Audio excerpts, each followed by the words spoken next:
battles on the track. Speed that pushes the limits. Racing against the clock. This is where drivers test their skill, endurance, and courage. Welcome to the heart-pounding world of auto racing, where every second counts. This is the TireRack.com Champ Car Endurance Series, bringing real, affordable endurance road racing to you on North America's most prestigious road courses. With live flag-to-flag coverage of America's best grassroots motorsports racing, AutoZone presents ChampCar.Live.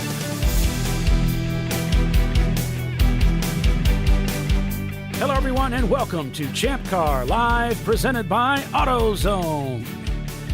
It's the TireRack.com Champ Car Endurance Series. This weekend's race, it's the LifeLine 24-Hour Classic at VIR.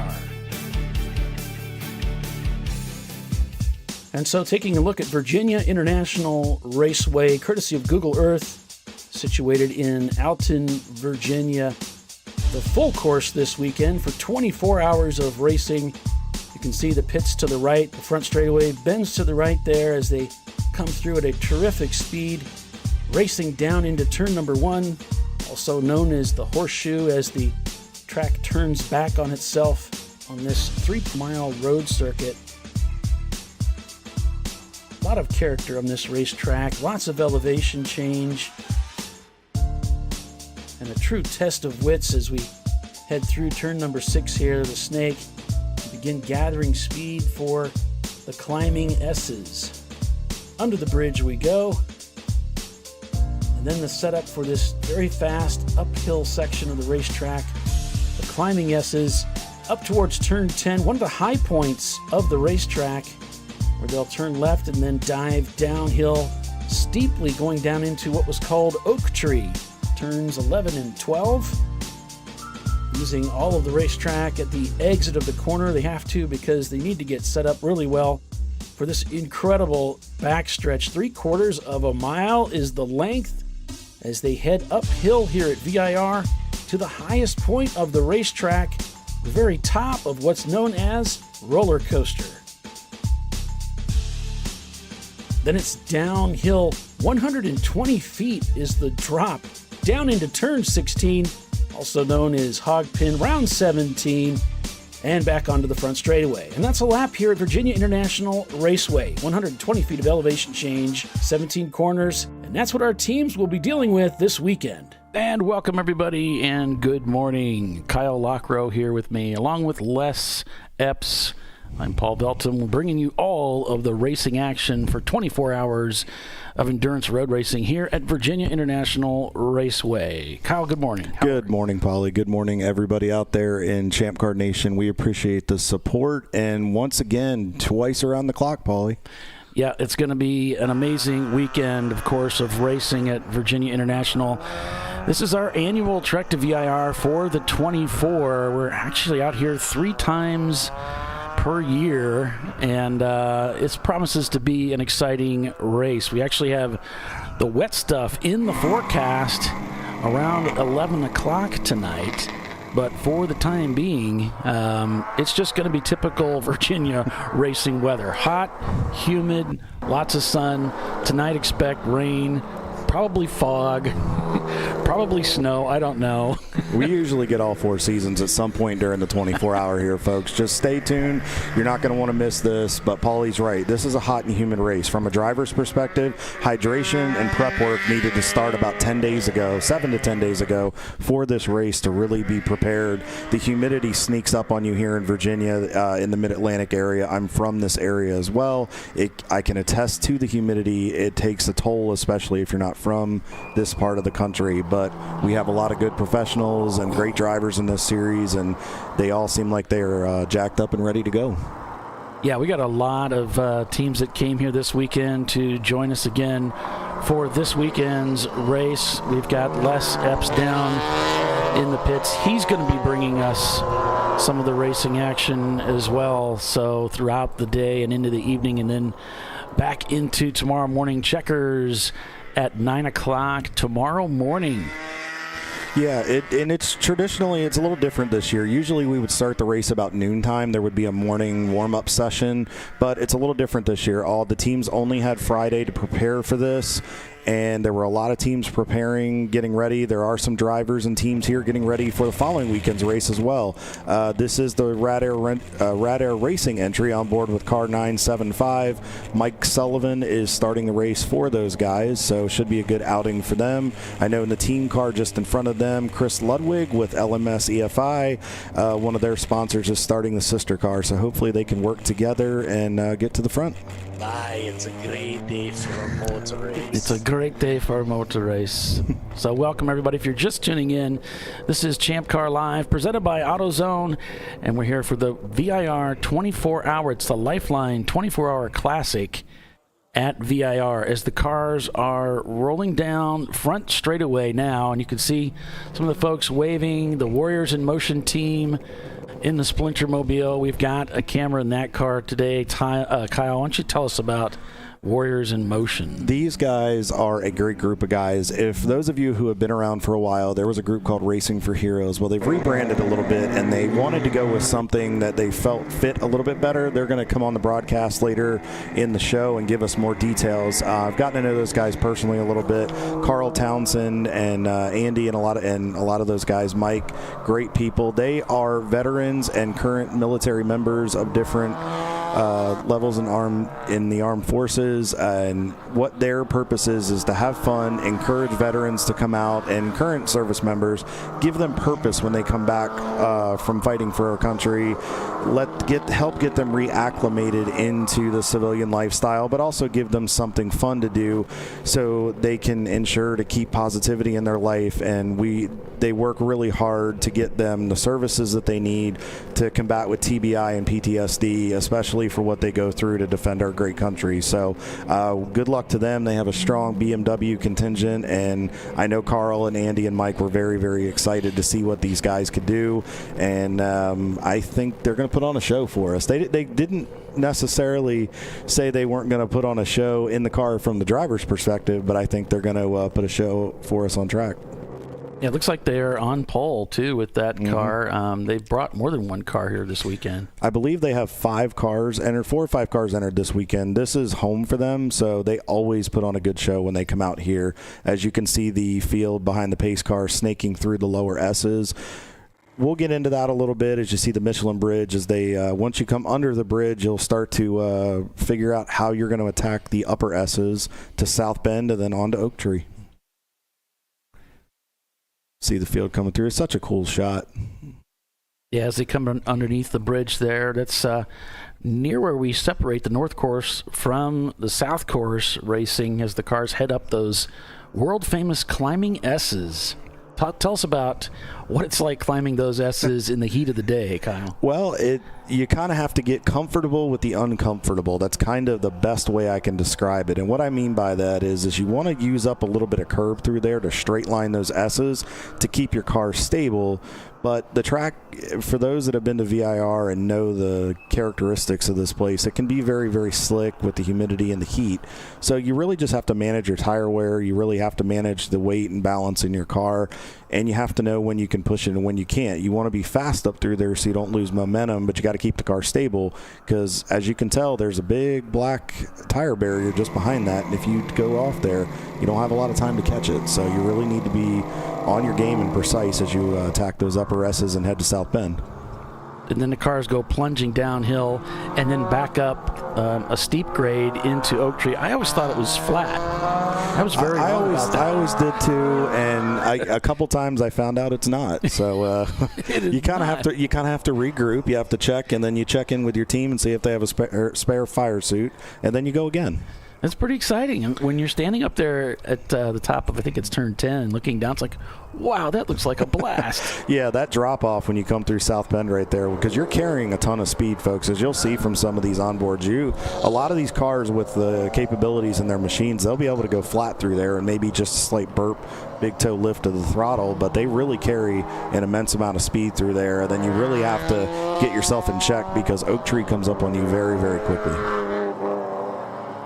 as we see the back of the field catching up there. That looks like the Tater Racing guys, and I believe that might be the Floridian team behind them and the 51 in their Porsche with the rest of the team following. I think that might be, not sure, looks like a couple BMWs back there. Yeah, we got some stragglers. Those are the two Brew Crew entries this weekend. It looks like everybody's getting caught up. We see the 2244 Mustang right in the middle, the very neon green with the black hood and the orange emblem in the front. The two Rad Air entries, and I believe behind them that should be the Warrior Wheels of America team.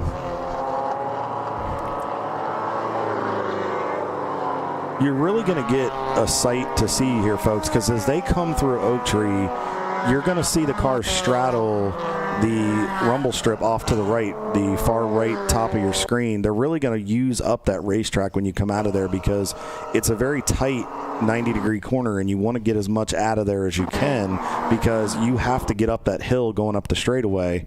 And as we come down, this is the entry to Roller Coaster, turn 14. There's not a lot of runoff behind there. They've actually made some changes to that. There's a catch fence back there. Now you can kind of see off just to the left, but you really have to get your car settled, slowed down before you get turned in there. And then you want to navigate Roller Coaster into Hogpen, get a great run through Hogpen, and then come down the front straightaway and make another lap. Pace car is still out on the racetrack as they just come by us here in the booth. So it looks like we may be doing another lap here, Paulie. They're probably just doing a double check on timing and scoring, making sure all the transponders are doing what they need to do, so we can see who's laying down laps for us. Well, the other thing too, Kyle, is the Jackie Signs is our race director here this weekend, along with Andy, and they pride themselves, these race directors, on starting on time. And according to my computer, it's still 4 minutes to go, so before the top of the hour. So they wouldn't want to drop the green just yet. So they're probably going to control the pace of the field to get as close as possible to that 9 o'clock start time, because unlike some of the other sports, Kyle and you and I were talking about this, that race to a certain number of laps, like, a lot of the SCCA races. We already have a car coming into the pits there. Champ Car doesn't do that. It's more like the endurance racing, the Rolex 24, Le Mans 24. We race to time. Mm-hmm. We absolutely do. So in Champ Car, you'll notice that it is very much, we try to stay, to Paulie's point, to the advertised time of start and time of finish. And we try to get within even seconds of that if possible. And Jackie and Andy and all the other race directors have done a masterful job of getting about right on the nose almost every time. They're really good at figuring out what pace speed they need to be, how to drag the field around, and then when to release them. As we're on board with Speedway Creations Racing, Justin, I was talking to them this morning, the owner. He is very, very excited. They are a fun group of guys, but they have a special guest driving with them this weekend. Everybody knows old Infinity Shark Ed. He is driving with those guys this weekend. Ed was very excited, so we wanted to make sure we put a camera in there, because we know those guys are about to put on a show in their Pontiac Firebird 1994 year. And then we've also got a camera in the Hard 6 Acura Integra. Tell us about that, Kyle. Well, for those of you that may recognize the suit to the left, if you've heard the name Ben Keating from the IMSA ranks of competition, from American Le Mans Series and all kinds of American and foreign road racing, you may know Ben Keating, very well known, respected driver, started as a gentleman driver. He'll be up in the booth later today. We'll let him tell his story. You may have heard it during the 24 hours of Daytona during the IMSA coverage, but we'll let Ben introduce himself once again to the Champ Car Nation and to some that may have not heard it. And folks, pay attention to that camera if you're watching, because this gentleman knows how to get around VIR, and you can learn a thing or two from him. And then we also have a camera in the Rad Air machine. Tell us about the Rad Air team. So that is a two-car neon team. Yes, that is a neon team. Yes, neons can race, surprisingly. Surprised me when I first started driving it. So Bill Snow and Andy Pfeiffick from Rad Air up in the Akron, Cleveland, Ohio area. It's a great team. I've gotten to know those guys over the last couple of years. I do a lot of training. I will actually be in the 975 at 1 o'clock tomorrow morning doing a 2-hour stint. So while everybody is sleeping, I will be trying to stay awake and trying to go fast. So, but really excited. Chris and Mike are going to start for us. We have a great lineup of drivers, and these cars are phenomenal pieces, and I'm very excited to be a part of it. Rad Air Complete Car Care is a great company, and then Atomic Autosport as well. But Mike and Chris, both very experienced drivers. Mike has tons of seat time here, and he's a very good front-wheel driver, so he is a great shoe to put in. And Chris does a masterful job of tuning these things, and he's a solid driver as well. So, look, good luck to my teammates. Can't wait to get down there and join in the fight.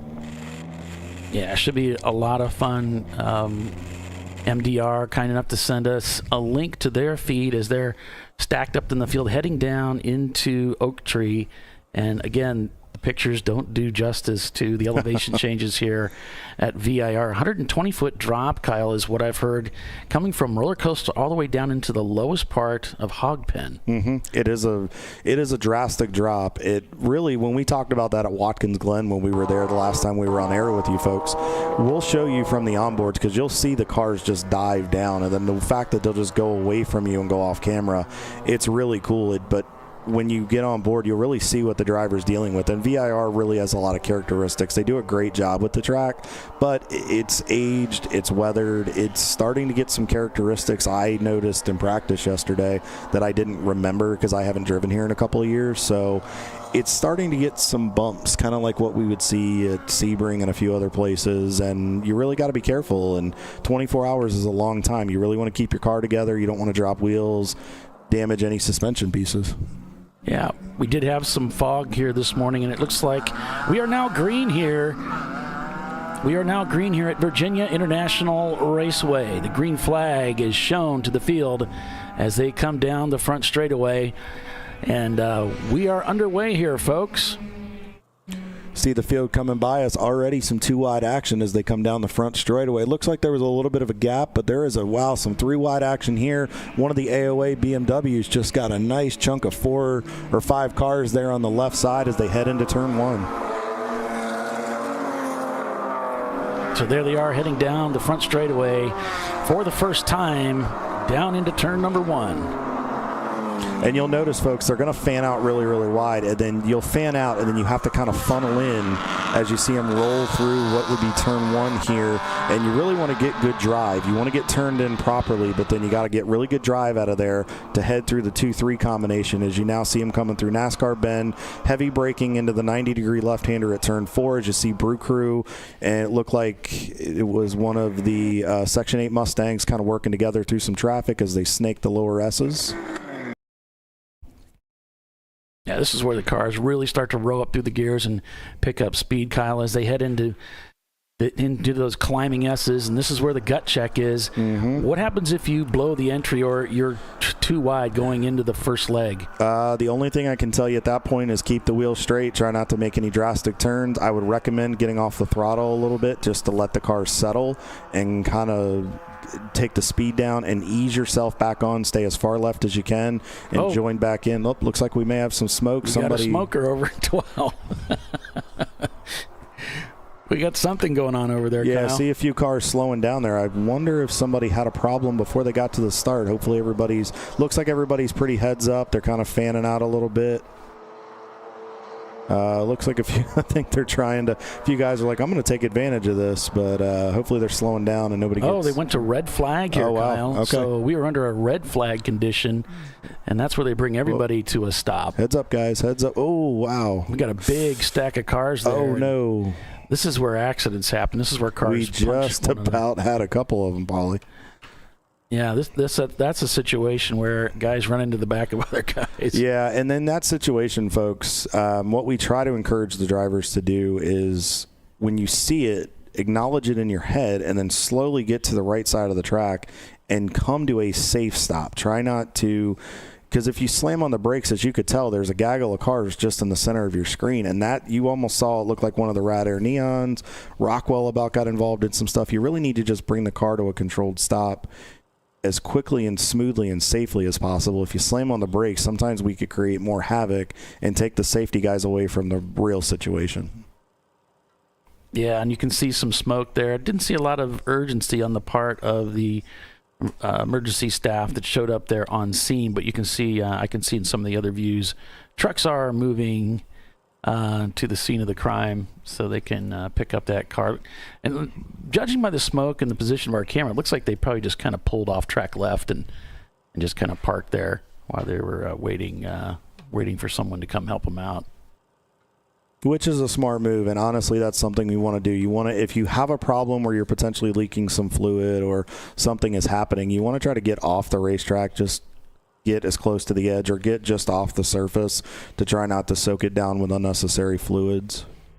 As we're on board with TCR here, as you see, this is the first left-hander as you come into the oak tree section.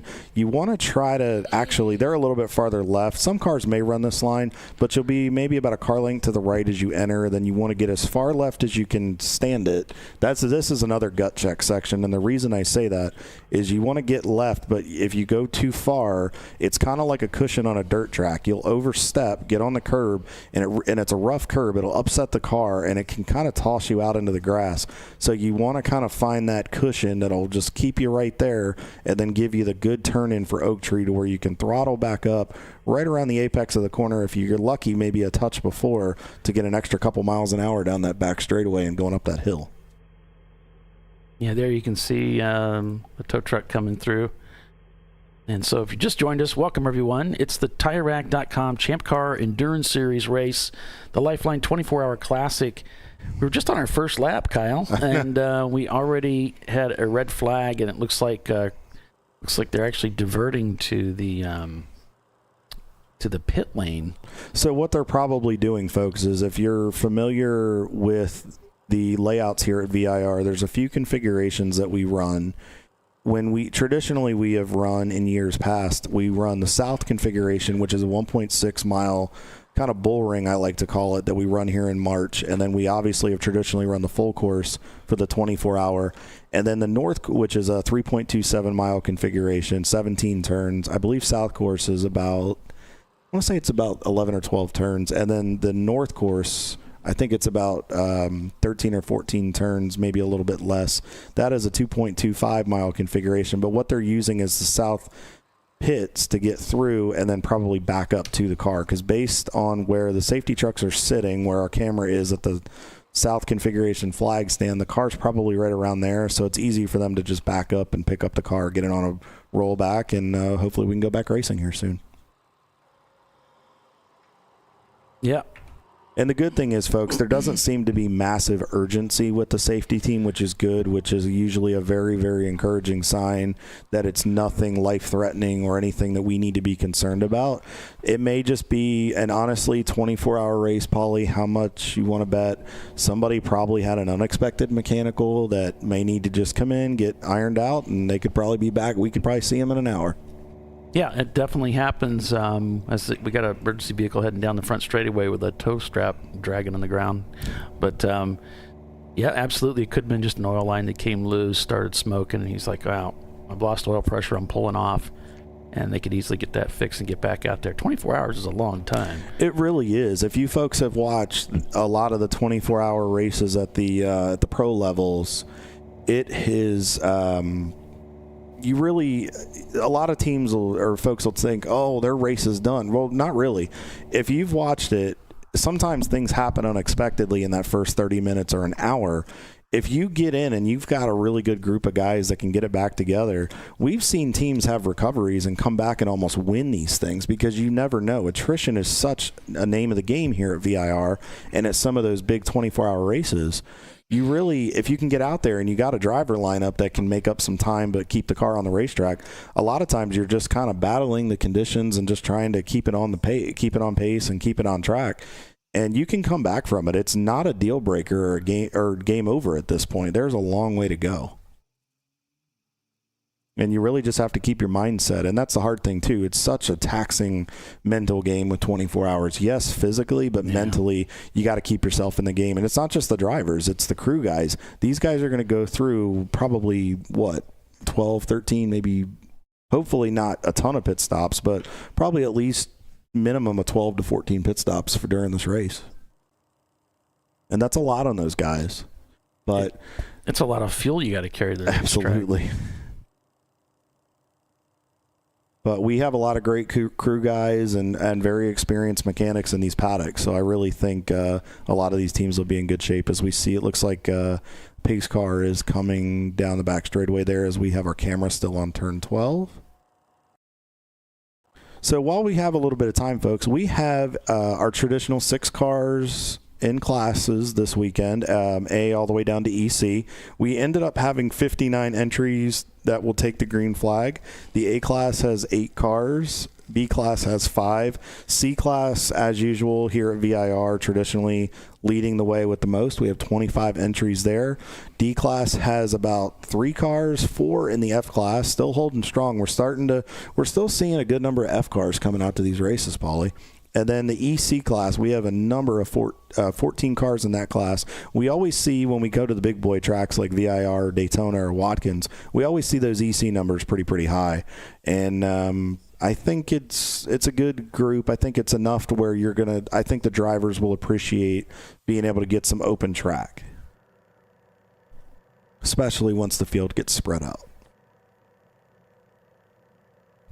Well, they say, Champ Car is really the best bang for your buck and gives you so much track time, and it's really hard to compare to other forms of the sport for that reason. I know I've raced in many different clubs as well, and you absolutely get maximum seat time when you're in a club like this. So really good opportunity, and we are really an entry-level club, so you don't have to have a lot of experience. You don't have to have special licensing. You need a driver's license for the most part, but even that, for some of the youngsters, we have a young man racing with us this week, and don't necessarily have to have a driver's license. So yeah, it's a great opportunity to get started in racing, and then we've also got everybody from people that have decades of experience racing to pro racers like Ben Keating that come and race with us. So we got the full gamut here. We really do, but that's what makes this series so great, is we have people that have raced at such a professional level, IMSA and other divisions, but yet they still have a respect for our series and see it as a proving ground and a place to get that seat time, but also develop these other drivers that you're talking about, Paulie, for those that may have aspirations of moving up, but other drivers that just want to do this for fun, or a group of buddies that want to get together and check boxes off and try to win races or finish 24-hour races. We have such a wide range of experience levels, as you stated, and teams with different agendas. We know teams are going to be good to want to go for wins. Everybody wants to win, but there's some teams that just say, hey, you know what? We're not to that point yet, but we just want to get to the end of our first 24-hour, because sometimes that's a big victory as well. So we're still under red flag here, folks, at VIR, if you're just joining us. The TireRack.com, Champ Car, LifeLine, 24-hour at Daytona. Les Epps is back with us with the Less is More cam, as he's chit-chatting with some of the guys on pit road. Looks like everybody's getting their coffee and energy drinks, just trying to get awake here and give everybody a chance to take a break. That's awesome with the couch. Oh, yeah.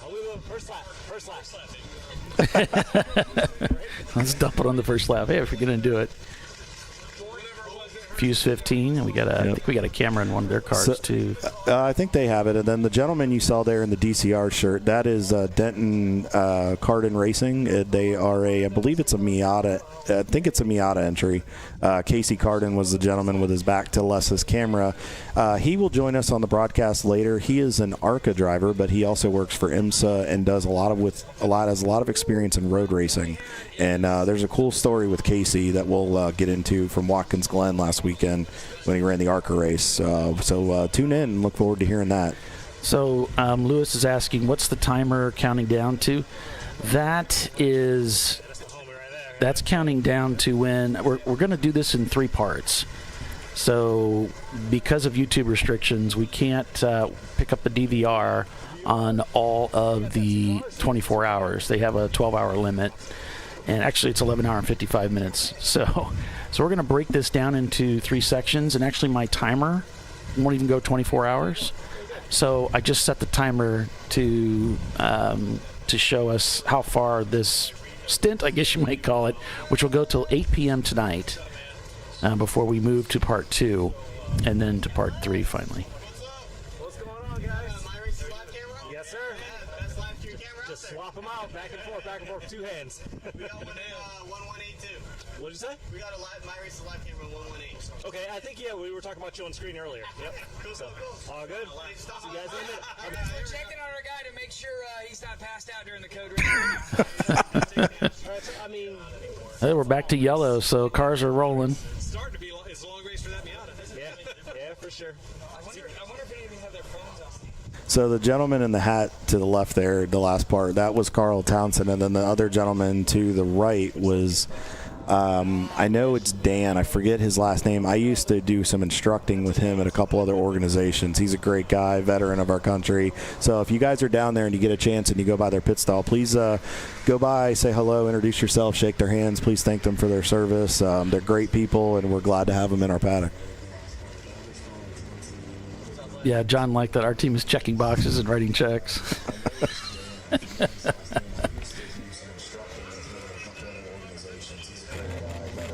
Oh, we can overhear the broadcast. Oh, good. Yeah, we can. Oh, that's good. Yeah, I sound like my voice is already over revved. That's great.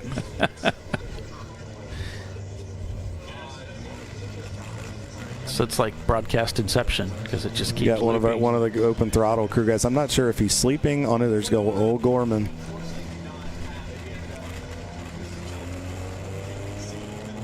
There's Jimmy. He's already yelling at somebody, I'll bet you. I'll bet you somebody's already doing something wrong. What are y'all doing down there? He's going to come up and yell at me for that terrible impression of him later on. So welcome, everybody. If you're just joining us, it is the TireRack.com Champ Car Endurance Series LifeLine 24-hour classic at VIR with Kyle Lockrow and Les Epps and myself calling the race for you this weekend. Hope you're all having a fantastic start of your weekend. And thanks for joining us. Absolutely. Thank you guys so much for making us a part of your weekend festivities here. Field is back under control of the pace car under yellow, so give it a little bit of time, get all the field stacked up, make sure everything is good to go on the back straightaway, and then hopefully here shortly we should be able to release these guys. Folks, I did get your messages. I'm running a little behind this morning as far as getting caught up. I appreciate everybody that shot me a message for letting us know what's going on with your team. If you need it, I will throw it in the chat. If you're watching, if need be, let us know. Check with your pit mates, the folks that are next to you, if you need it as well. I can always throw it out here on the broadcast. We want to hear your story. We have 24 hours. We want to hear what's going on with your team. Let your family, friends, and supporters and potential sponsors and partners know what's going on so they can follow you and keep up. And we know what everybody's story will be at the end. Yeah, we don't know the cause of the red flag, but we did see there was a black flag to car 993. That's clapped out racing for parts falling off the car. So they were meatballed, splitter dragging. See a few cars coming in, probably just coming in at this point with the quick stop they made. Teams may just be checking tires in case they might have locked up with the quick stopping. May just want to come in, make sure there's no fluid or anything. Some were called in for driver counseling. That might be what this one is, clapped out for that dragging splitter. So the way for folks that have never been to a Champ Car event or watched events, so we're a little bit different than most series. When you come in, I believe that's Kim at Pit Inn right there. So what'll happen is we have Flagtronic systems in our car, but you'll come in, you'll stop there at the tent, you'll get the egg timer. They're still using those on occasion, but we have a timing system in Flagtronics that starts the 5-minute timer on pit road. So the way it works is you come in, you stop, you check in as we're on board with Hard 6 with their Acura Integra at Mr. Ben Keating at the wheel. But back to Pit Inn, you come into the pit, you stop, get your timer, and then it's 20 miles an hour everywhere we go, every track on the circuit down pit road. You want to stay in the drive line, get to your pit stall. If you are taking fuel, you must stay in pit lane for 5 minutes. That is a safety precautions. We do not want people rushing, trying to get fuel in the cars. There's a certain set of rules that must be abided by with your fuel jugs. How you do it, you have to have 4 people over the wall, well, 5 people over the wall. It's the driver getting out, driver getting in, a crew member to assist, and then your fueler, and then the fire bottle individual who is within about 8 to 10 feet of the person fueling in case something goes wrong. And you have to stay in there, you get your work done, and then they all have to be fully head-to-toe safety gear. Only exception they usually make is tennis shoes, so you don't get fuel on your driving shoes because that can get slick, and that can eat away at some of your stuff and some of your equipment. So they're very lenient on that, which is nice.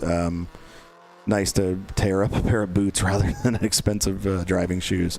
But then when you're done 20 miles an hour all the way out, they will check you. And then if you don't take fuel, what you can do is you don't have to stay the 5 minutes at that point, but it's only for the fueling, just to make sure nobody gets hurt. And Ray Frank from the board, one of our officials as well, he's very adamant about it. Ray is worked as a fire and EMS in his lifetime. He's seen what can happen when it goes wrong. He's very adamant about everything. It'll be cool. It'll be chill. It'll be chill. Funny. But yeah, looking to get out there. I'm ready to see what the competition looks like this weekend, and just keep the car on track. That's the main thing. Just keep the car on track and have a good time. Just go racing. Okay, man. Yeah, man. Good stuff. See you soon. Yes, sir. Later, man. Yeah.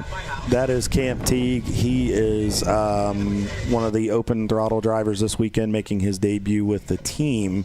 But he has finished second in this race before. A few years ago, he finished second in one of the Crown Vics for Hans and this team. And then Mike Sullivan, who's with Rod Air, was in that car as well.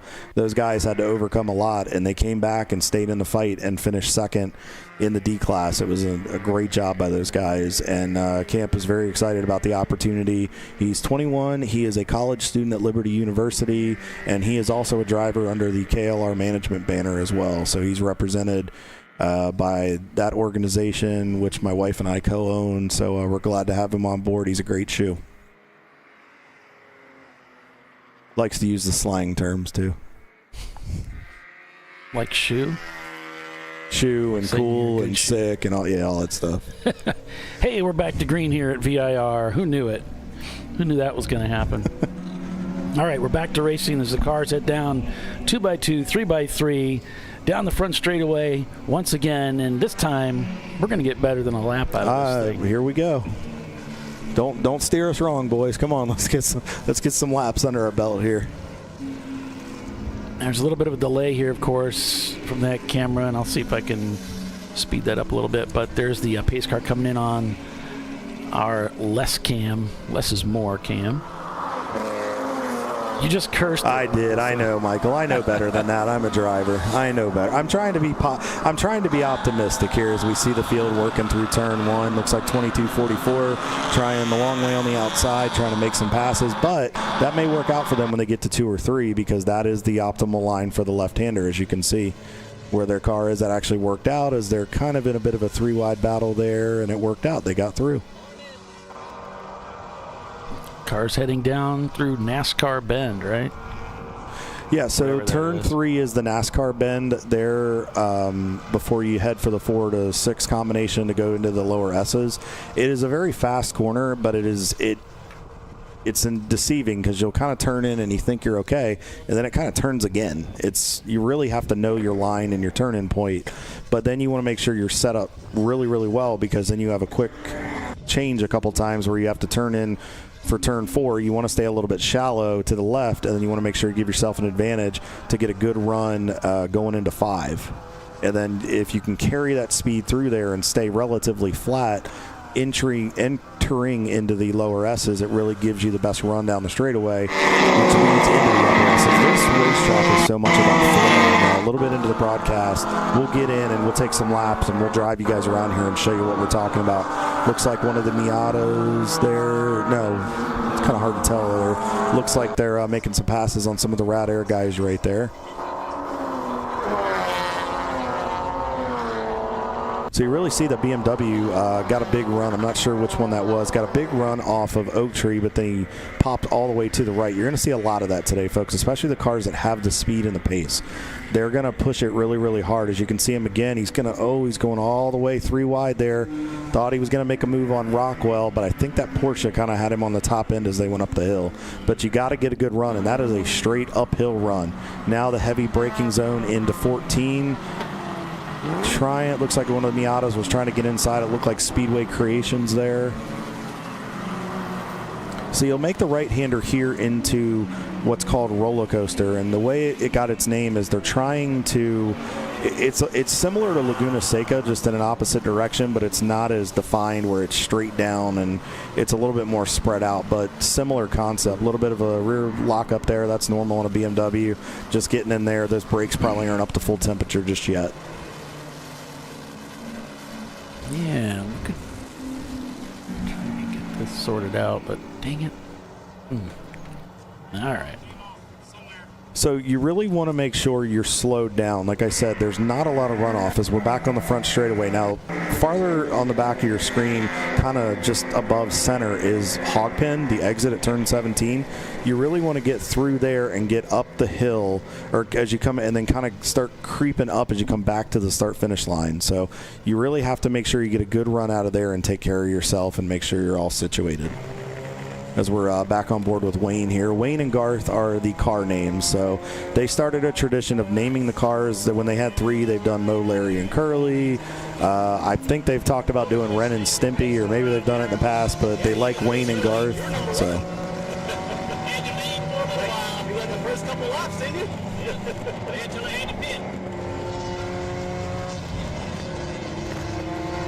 As you can see, that on board with Mike here in the car, he's just navigating traffic. Mike is a very conservative driver, and he's just taking his time. I talked to him this morning. Mike's goal was just take it easy, take care of the car, be smooth, let some of the craziness and wild work itself out, and then he's going to get after it here shortly. Yeah, you can see Floridian Motorsports to the left there as they work their way through this corner. Lots of traffic, lots of competitors join us again this weekend. Champ Car always nicely attended as we got 3 wide TCR there coming out of Oak Tree. Mike ended up becoming the meat and the sandwich there in Wayne. I don't think he was saying excellent with that one. Yeah. So as you see at the top end, you really see, I think that's clapped out right there, and then you saw the Floridians. Those bigger cars on the top end, you're really going to see the speed. And then having to get slowed up as you turn into 14 to go down the hill. Now, we'll ride on board here with Mike for just a minute, and you'll kind of see as we go through roller coaster, come up over to the right side. You want to get right, and then what you'll try to do is you'll try to gently clip the curb right here, keep it straight, and then turn into what's called Hogpen. And you really want to get back to the power. As you see, you got a great run on Speedway Creations. Had to use a little bit of curb there, but now he tucks right in behind that the Pontiac Firebird and lets them pull him. It looks like the 831. I think that's MDR in their Boxster. They got a good run there. And a really great position here for Brew Crew Racing there, down there, 2nd and 4th place. So it's RVA Graphics and Wraps leading early here, a team that's done so well here over the years at VIR, with Brew Crew Racing in 2nd place in the 244. Then it's 901 Motorsport in the 903. They too veterans of this racetrack. Brew Crew in the old 86 car behind them there in 4th place. Then it's Hard 6. We got a camera in that car. We talked about them a moment ago. Chattanooga Touring Wagon here. RJ and his team are here this weekend. And Open Throttle Racing, one of their entries shown in 10th place. Yeah, RVA Graphics, this is their home track. The RVA Graphics and Wraps Company is based out of the Richmond, Virginia area, and they have been in Champ Car a long, long time.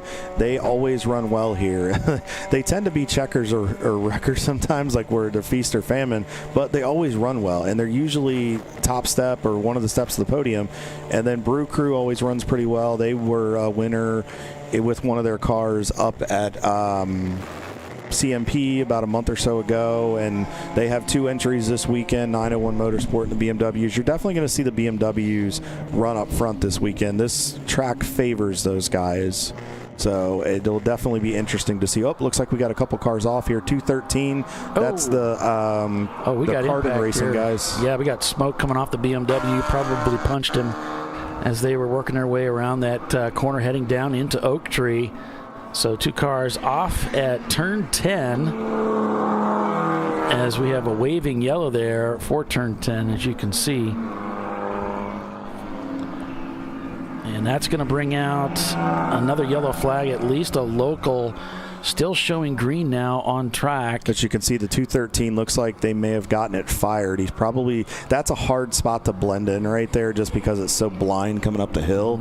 It's not the safest spot to be in, and I commend the driver for just waiting to try to go. You don't want to just pull out there. Oh, looks like we had somebody else go off right there at 10, and that's another one you'll see too, folks. If you carry a lot of speed and don't get it slowed down for what's called South Bend, you will go off in the grass and you're going straight downhill as you just saw.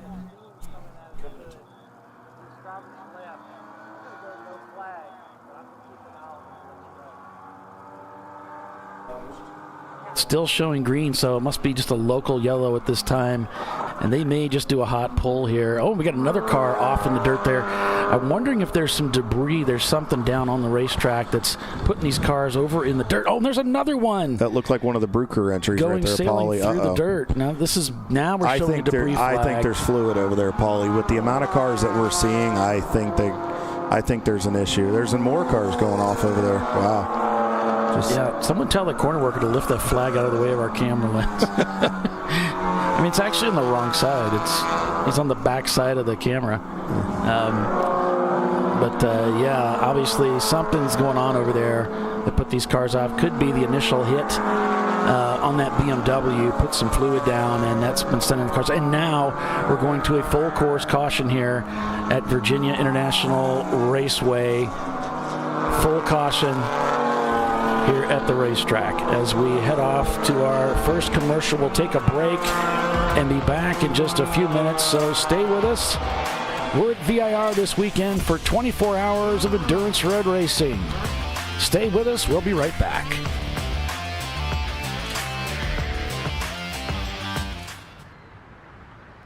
I probably need new tires. You do. What if they sold tires online? We do. We're TireRack.com. They could offer lots of tires. We have so many tires. And help you find the right tire. It's called the Tire Decision Guide. Oh, and they could ship them to a nearby mechanic. We shipped over 7,000 independent recommended installers. This is an amazing idea. Sorry. TireRack.com, the way tire buying should be. George and Junior are fed up. They weren't planning on having to replace their brakes today, but they went to AutoZone, where a friendly AutoZoner helped them find a deal on the right parts. In the zone, AutoZone.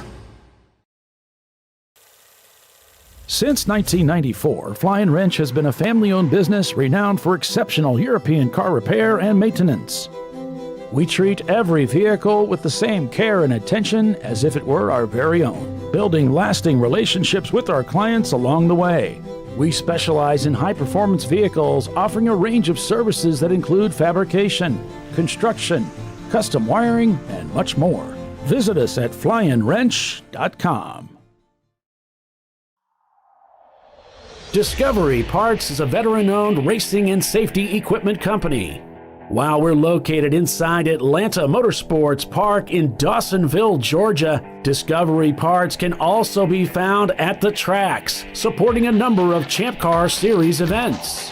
We take pride in being a reseller of the best of the industry to Champ Car teams and drivers.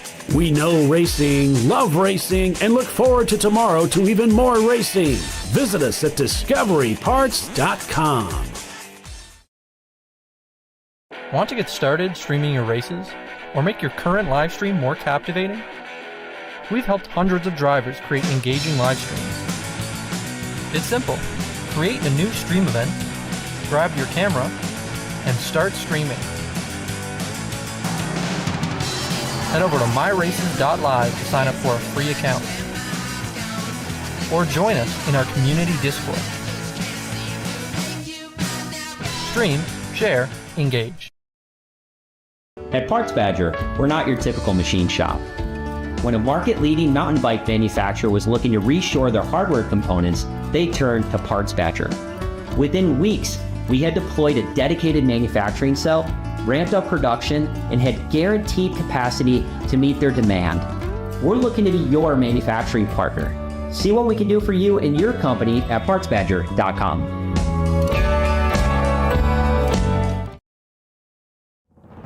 LifeLine's continuous commitment to research and development ensures that we supply the most innovative and cutting-edge products available. Used by the majority of the world's motorsport championship-winning drivers, teams, and constructors, LifeLine has a stringent and proven history of success. LifeLine's continuous commitment to research and development ensures that we supply the most innovative and cutting-edge products available. LifeLine's 0360 systems are the result of over 7 years of intensive research and development using 3M's Novik 1230 environmentally safe gas extinguishant.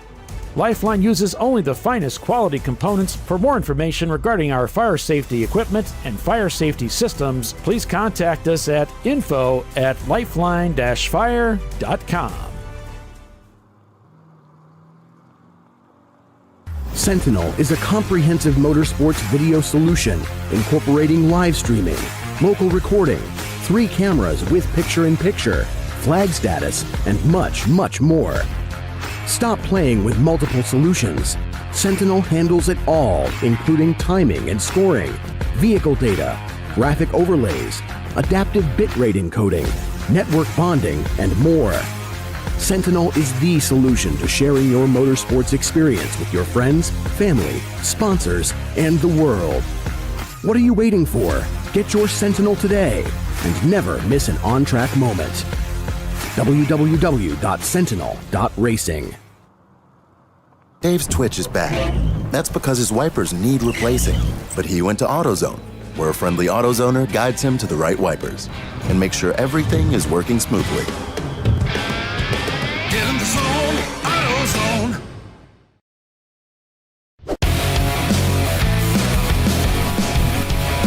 It's a great day for a motor race. Welcome back, everybody, to ChampCar.Live, presented by AutoZone. We're at Virginia International Raceway.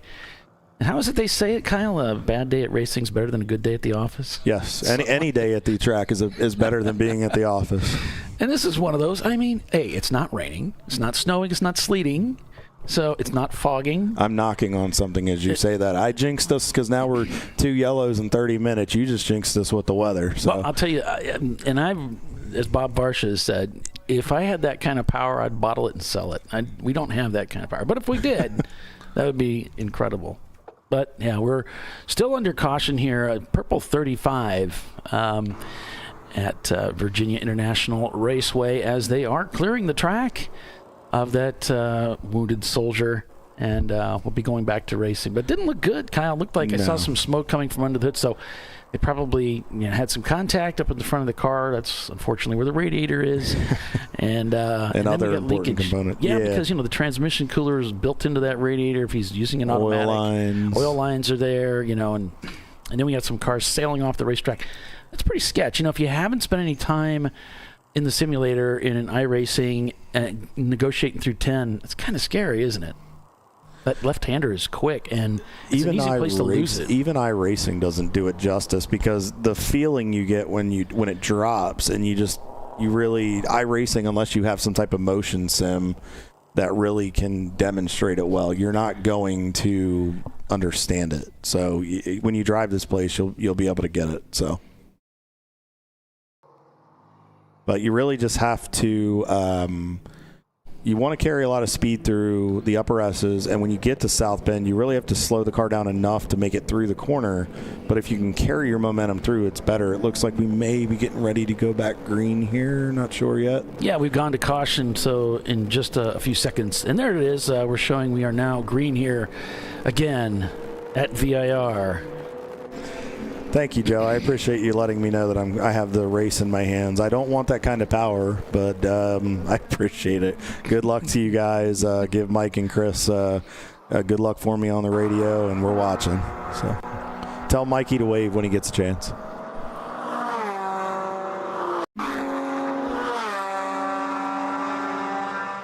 So give us a like and subscribe. If you haven't subscribed to the channel yet and you're just tuning in for the first time, there is going to be a one-day delay before you can comment. And that's not because we don't love you. We do.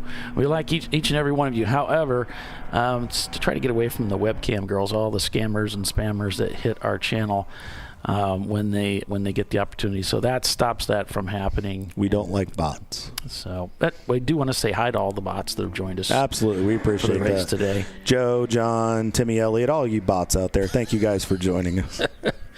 Well, they kind of boost the numbers a little. They do. They help it us a little out. bit. Yeah, it makes us look good. Keeps us employed for another race. So, but yeah, it looked like to that incident there off South Bend, as you see the cars coming from the lower S's, approaching the upper S's as they come under the Michelin Bridge. So it looked like what happened is there may have been some type of contact or something happened. There was BMW involved, and then there was the 213, the Denton Cardin Racing entry. It looked like they were able to drive away. Not sure of the damage at this point. Maybe we can get less on that at some point. And then it looked like the BMW, to Paulie's point just a few minutes ago, it looked like there was some smoke coming from the front of the car based on the amount of cars that went off there at South Bend. Probably a little bit of fluid on the track, or they may have been avoiding some debris. So it looks like they got it all cleaned up, so we should be good to go at this point. Yeah, because that left-hander is high risk, and it's sort of blind going into it. It took me several laps in iRacing to get the hang of how do I set the car up for this. And we've seen so many guys come off the racetrack. Kyle and I yesterday were setting up the cameras. He said, gee, if we can just get a camera over here, we're going to guarantee to see action. Because when you go over that crest and you miss that, you overcook it a little bit, that's when your eyes turn into saucers. And Code Brown. I'm in big trouble right now. Code Brown. That's all you got to say. It's not like you got anything to hit necessarily, but it is still terrifying. You're going over there so fast. Oh, you do. And I mean, we're making light of the situation, but you really have to know the track. And getting, as we're still back on board here with Hard 6, looks like they're chasing down, looks like a BMW in front of them.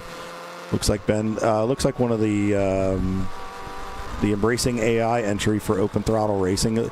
He's just staying in line with him. You know that BMW is going to have the legs. So what he's going to do right here is he's going to draft off of that BMW. And yes, I am saying drafting. Draft does come into effect here at VIR because of the straightaways and the speeds. So if you're in a smaller car that doesn't have the horsepower, get in behind a faster car and let them give you a nice tow. And it'll help you sometimes. Sometimes it'll be what you need to get by that one driver that just you can't get by him. Timothy assuring us he is real. But I don't know, that driver's suit's looking pretty fancy. Do you think that's Mr. Keating in the car? I think it is. I was told that Ben would be starting. It looks very fancy. It looks very IMSA-esque, so I think that's him starting in the car. Nice relaxed posture in the car, as you can see, just keeping his hands kind of at a 9 and 3. Nice smooth shift here. Looks like he's grabbing fourth gear as he was going by the south start-finish line. As you see up the hill, we're right on board with him. Kyle, checking his flagtronics, his camera, making sure he's looking good for his sponsors, for wins and everybody involved. And Kyle, I'm noticing they got that at the bottom of the steering wheel is flat. It's just like my Subaru, the WRX. What's the story with the flat bottomed steering wheels? So you traditionally see this in a lot of Indy cars and a lot of sports cars, which has Ben's realm of play, let's say, at the pro ranks. So I think a lot of that is just due to space, because if you have a rounded wheel that you traditionally see in a stock car, nice move right there as he stayed tucked in with that. That was a smart move. He wanted to make the hole, but he knew he couldn't, but he just gently to the left got back in line with the BMW, and it let him pull back by that slower traffic. So I think what it does is the flatter wheel lets your knees have more room, especially for taller drivers. It doesn't take up as much space. Trying for a left-handed pass, left side pass there. Nice crossover. Wow. Beautiful move right there. So he knew he wasn't going to get it. You saw him give the wheel a little bit of a tug, throttled up. Oh, still side by side here. That outside's a tough way to go. Now, if he can cross over again, it's kind of tough to do there. Still with a bit there. Slower traffic. Wow. Oh, man, he is whistling it through there. This is a great battle. But anyway, it's what I think a lot of it is, it's for space, so the drivers have more room, but it's also so you don't bang your knees on it. Because if you get a driver that's pretty tall, the last thing you want to do, it can mess you up and take you out of your rhythm, or actually get you in an accident if you're not careful. You just don't want your knees hitting the bottom of the steering wheel or causing some type of friction. So I think that's a lot of it. Yeah, it's frustrating when you're driving and your knuckles are hitting your legs as you're trying to steer through the corners and all that. I will say Robbie Gordon, who started out in off-road, you see this in off-road too, but who was an off-road guy and a road racer forever. Robbie, traditionally, he was the first one to really go to a small steering wheel. Looks like Ben's going to try the left side here. If he can hang out there and he can get up into the throttle, he's going to get a run right here. Swing back. Getting a run. Now, he knows he probably doesn't have the legs, but if he can get right to that bumper, he's going to let that BMW pull it. You heard the RPMs, folks. As soon as he tucked in behind, you heard that slight jump in RPMs. And what he did is that BMW is poking a hole in that air, which is he's pushing all the friction out of the way, which is letting Ben pull right up to him. So they're going to come into the roller coaster here. It gets a little tight up here. It's almost like a one-lane deal. Let's see if he can pick up some kind of an advantage as he plunges 120 feet down into Hog Pen. So a little bit of brake right there. That Acura is pretty light. That's a good run, though. Not the worst thing in the world, because that let Ben get right to the throttle. He's going to pull right up to him. Now he's going to stay in his draft. No, he's going to stay with him right here. The BMW may get away just a little bit at the top end, but Ben was back to the throttle way before apex, which is going to give him the monster run here as he goes into one. May not be close enough to make a pass. I mean, that OTR car is giving him fits here, but that's his job. He doesn't want to make it completely easy on him. Here we go. Ben's going to try the left side here. If he can hang out there. There's a lot of room out there, but it's going to be tight. They're giving each other room. It's just Ben really needs to get ahead in the twisties. So if he can get a run here, but it's kind of hard to pass through there. Now stay to the bumper. If he can get a good run through here, he might be able to outbrake him. Here it comes. Watch. He's going to pull left. Bet you outbrakes him into 4. Nope. OTR. Here we go. He's going to try. Stuck it in. Used a bit of curb there. This is great racing, and if he could have got him before the snake, that would have been helpful. Now he's going to get pulled again up through the S's. He had a run. BMW kind of ran a bit of a defensive line right there, getting into 4, which good clean racing there. Now this could slow them down. He got that competitor. That's going to put him offline. Nope, looks like he gets tucked back in for the climb. Actually, Paulie, if you're a touch left right there, if you happen to be a little bit offline, sometimes it'll give you a little bit of a straighter run up through those S's. So not the worst thing in the world. Plus, he stayed in the draft of the BMW, and he's right on his tailpipe. There's that tricky turn 10, and now down to Oak Tree, downshift. Obviously, he'd like to get a nice exit here on the BMW, and you can see him really close in. He's good under braking, isn't he? He's also good at carrying the momentum because the car's lighter and the BMW is heavier. They have to slow it down a little bit more because of the weight transfer. Ben's car's a little lighter. You can tell he can kind of go-kart it a little bit, as I'd call it, and you notice he could carry the momentum. Again, the BMW will pull away a little bit at the top end as we get to the top of the hill and as we get down toward turn 14, but Ben has not fallen, I'd say, more than about 5 to 6 car lengths off of that BMW. Now he's got some traffic up ahead. This could really be helpful. And what he really needs, obviously, with the smaller horsepower car, he needs to get ahead as they head into the twisties to try to get away. And this could be really helpful here. 3 car wide now. This has checked him up, and he comes right alongside and makes the pass. And that's what can happen in traffic, folks. That's a heads-up move of a driver who's got years of experience behind the wheel, and somebody that what he did is he sat back and he watched and he waited for his opportunity. That patience and that discipline is what just rewarded Ben Keating right there, and that got him that spot. Well, he had the advantage coming through there. The BMW was pushed to the outside. That's exactly where he needed to push him off. I should say push him to the right side there. So he could slice down the center and have them as they went through Hog Pen. Now that he has him through that area and he's made it through the long straightaway, maybe he can begin to pull away. This ought to be a good fight, though, for this guy throughout. We'll have to keep an eye on that. That was an exceptional battle there. I believe that was for 7th place, and great battle. We'll have to keep an eye on that. I think that's Faux 30. That was the Embracing AI wrap that's on that car. RVA Graphics and Wraps in the 411 still continues to lead. Garrett Maines took the green flag in that car.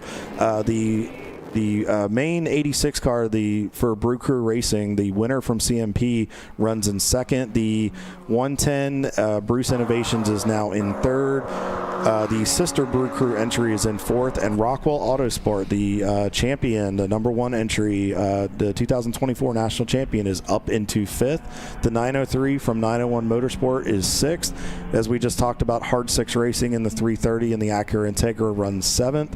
Faux 30 in the 65 with the Embracing AI wrap on that is 8th. The Gorman Motorsports 265 has worked their way up to 9th. And Chattanooga Touring Wagon is rounding out your top 10. Paulie, let's go through our classes real quick and give them an update on our class leaders. Yeah, looking at Class A here, you can see Hard 6 leads the way over Wheels America Racing, and then it's Animal Speedworks there behind them. Then on to B class, and again, our classes, all of this can be found in the rule books at ChampCar.org. AOA leads B class, followed by the 2 Rad Air entries, AOA again, and Rubin Performance. Not a lot of B class cars signed up for today's race, this 24-hour. RVA leads, of course, C class, Brew Crew 2nd and 3rd, Rockwell Autosport Development in 4th. Rockwell's brought a lot of Porsches out here this weekend. 901 Motorsport there in 5th in the BMW. Then on to D class, the American Iron, the big cars. Floridian Motorsports and the turbocharged Porsche. Then we've got Speedway Creations and 2244 there in 3rd place. Not a lot of D class cars. And then on to EC, you can see it's Bruce Innovations there leading that class. Then F class, our 300-point class. Open Throttle leads over MDR. Trash Panda, one of my favorite team names. And Anime Motorsports here this weekend, rounding out the top 4 there by class. See, on board here with TCR, just went by one of the Open Throttle entries there. Yeah, TCR, always great. Always send me an email to link so we can enjoy their live stream from their Sentinel camera.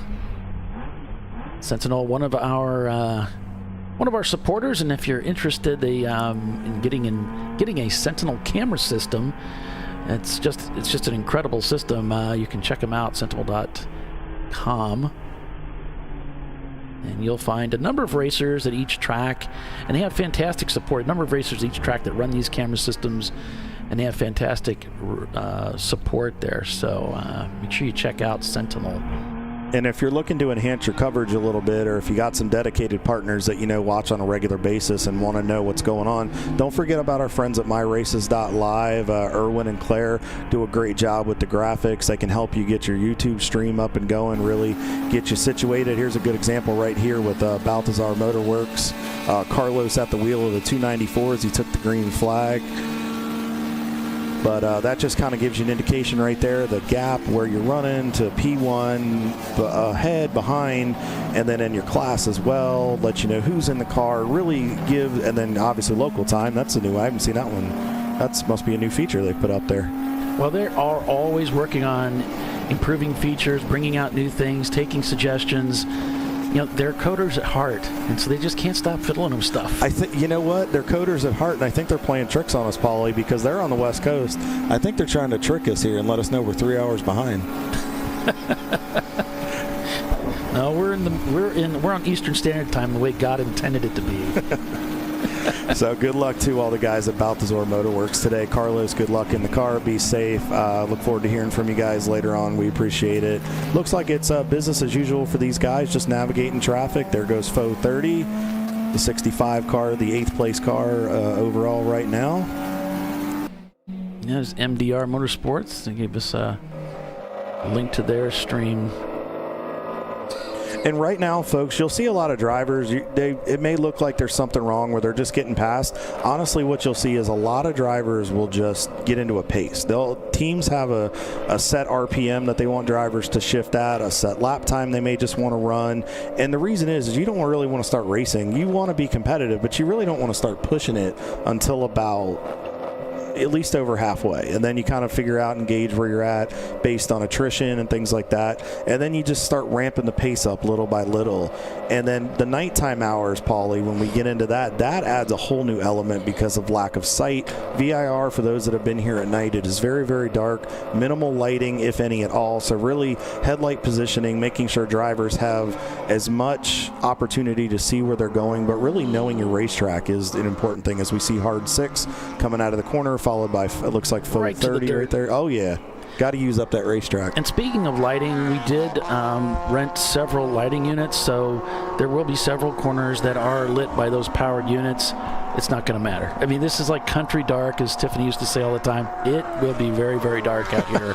And so those lights do help, but yeah, it's going to be really dark out here. And we almost always get hit with the fog, too, although we are scheduled for some rain around 11 o'clock tonight. Right when Kyle goes into the car. Of course. Perfect for him. Just like at Daytona when I was like, oh, I'm actually going to get a dry stint. And then all of a sudden here I come out of the bus stop up there, and all of a sudden I start seeing the wet stuff. I'm like, oh, goody. My game plan just changed. So we're with the less is more cam as Kyle's looking forward to his stint tonight. I am, very much so. And we've got one of the Mazdas, the MX-5s here on camera. The 999 getting serviced, and looks like they're already throwing hoops on it. I wonder if they might have flat spotted some tires in that altercation. Might have. They might have gone off track, or they might have picked something up. They could have gotten a slow leak in the tire. Paulie said they could have locked up, gotten that unfortunate flat spot. But, I mean, it happens. This is 24 hours. Again, that's not a game over type thing. It is going to use up a set of, or an extra tire that you might need later on. But knowing Wheels of America, they're very experienced, and they come prepared. So I'm sure they came to play. Yeah, absolutely. Huge racetrack. Let's talk about the track a little bit. This track's got quite a storied history, doesn't it? Going all the way back, I believe it's into the 1970s. Actually, Paulie, so the track initially, so there's kind of two phases to VIR. It opened in 1957 and ran up until I think around the early 70s, right around 1974. Mm-hmm. And then I believe the track was closed for a period of time, and then it reopened around 2000. So they are in their 25th anniversary, and we are actually going to have a special guest that will be joining us here momentarily that can go into some detail about VIR and is going to can share some other information about it and help get some perspective of this place. It hosts a lot of events, a lot of different clubs. In addition to Champ Car, there's different configurations. There's 6 of them. There's the Patriot Course, there's the South Course, Grand Course East and West, full course that we're on today, and we'll be running the same configuration, Paulie, for the championship race in December, which is going to be a little bit of a different change. Yeah. But I think it's going to be a welcome change because I think it's going to open up some good racing to decide who is our 2025 champion. Yeah, and usually what we typically would do is we run the North Course, then we run the full for the 24, and we run the South Course. This year we're going to actually run the full course twice. So that's going to be a little bit different for us. I think everybody's looking forward to that. We're going to push the national championship for 2025 into the 2025 season. So that's going to be it's going to be special for us. Looking forward to that at the end of the year. Interested in joining us for a Champ Car race? Check out ChampCar.Org. You can check out the schedule there and come out and join us as a volunteer or as a competitor. There are always teams looking for drivers to fill seat time. So plenty of opportunity to come racing in Champ Car at these bucket list tracks, including Virginia International Raceway. So we hope you'll do that. We hope you'll take advantage of that. It's a great opportunity, and you don't have to have experience racing, although if you do, there are some opportunities to get some experience and some coaching, which is something that my co-host here, Kyle Lockrow, does as well. So if you would like some coaching on how to drive a race car or just get around the track you're interested in going to, feel free to reach out to him and let him know. Paulie, we have a guest that has joined the booth. Want to introduce folks, Miss Connie Nyholm, who is the CEO and one of the co-ownership group here at Virginia International Raceway. Connie, thank you so much for joining us this morning. Thanks for having me. I'm not used to being outside the car at this event. We were just talking about that before you got on the mic here. You were saying you ran this back during our Chump Car days, about in 2013 range? Yeah, 13, 14, 15. We had a 944 Porsche that we ran. It was awesome. How'd you guys do that weekend? We were doing the Grand Course. Well, the third year, we made it to like 2 laps to go, and one of our crew put, I forget radiator fluid or something into the oil, and we died. But the VIR team did finish a couple times. Okay. We never did very well, but Racing for Heroes Tactical Mobility in our industrial park has trophies. Okay. So yeah, they've done well. They've done well. Are you guys going to come back and run with us again eventually? I'm not, but they may. So, yeah, I hung up my helmet to go sailing. Okay. Nice. So we had, when we talked earlier in the week and we had set this up, you had talked about you joined the group when the track reopened around 2000. Yes, I'm one of the first two. So Harvey Siegel, my founding partner, had just put the property under contract back in '98. Okay. When we were introduced by his number two, Peggy Burke, who was his leasing agent for his shopping centers. And Peggy and I were on a group called VIR, Women in Retail Real Estate, that 7 of us started for networking of females in the retail commercial real estate space. And so one of the top leasing agents for malls across the country, Marianne Savarese, handpicked 6 other people in different disciplines. So Peggy was the mid-sized shopping center developer person, and I was the freestanding retail site selection person, and the 7 of us got together, and it just took off like a rocket. Wow. So we had members from New York, New Jersey, Connecticut, and it got so big that once a year we bought out Sardi's restaurant on Times Square and let the guys come. Oh, wow. It was really fun. That sounds like it. So have you always been into motorsports? I mean, obviously you're very involved in business, especially with women in business, but where did your love of what made VIR want to become a business interest? Well, the truth of the matter is I was born and raised in Martinsville, Virginia. Okay. And never been to a racetrack in my life until I came to this one, when it was all dilapidated with cows grazing on the front straight. But my parents were still in Martinsville, excuse me, getting a little older, needed help. I was living in New York, and it was a lot of travel back and forth just trying to help them. And so I kept trying to find a project big enough. I never knew I'd get one quite this big.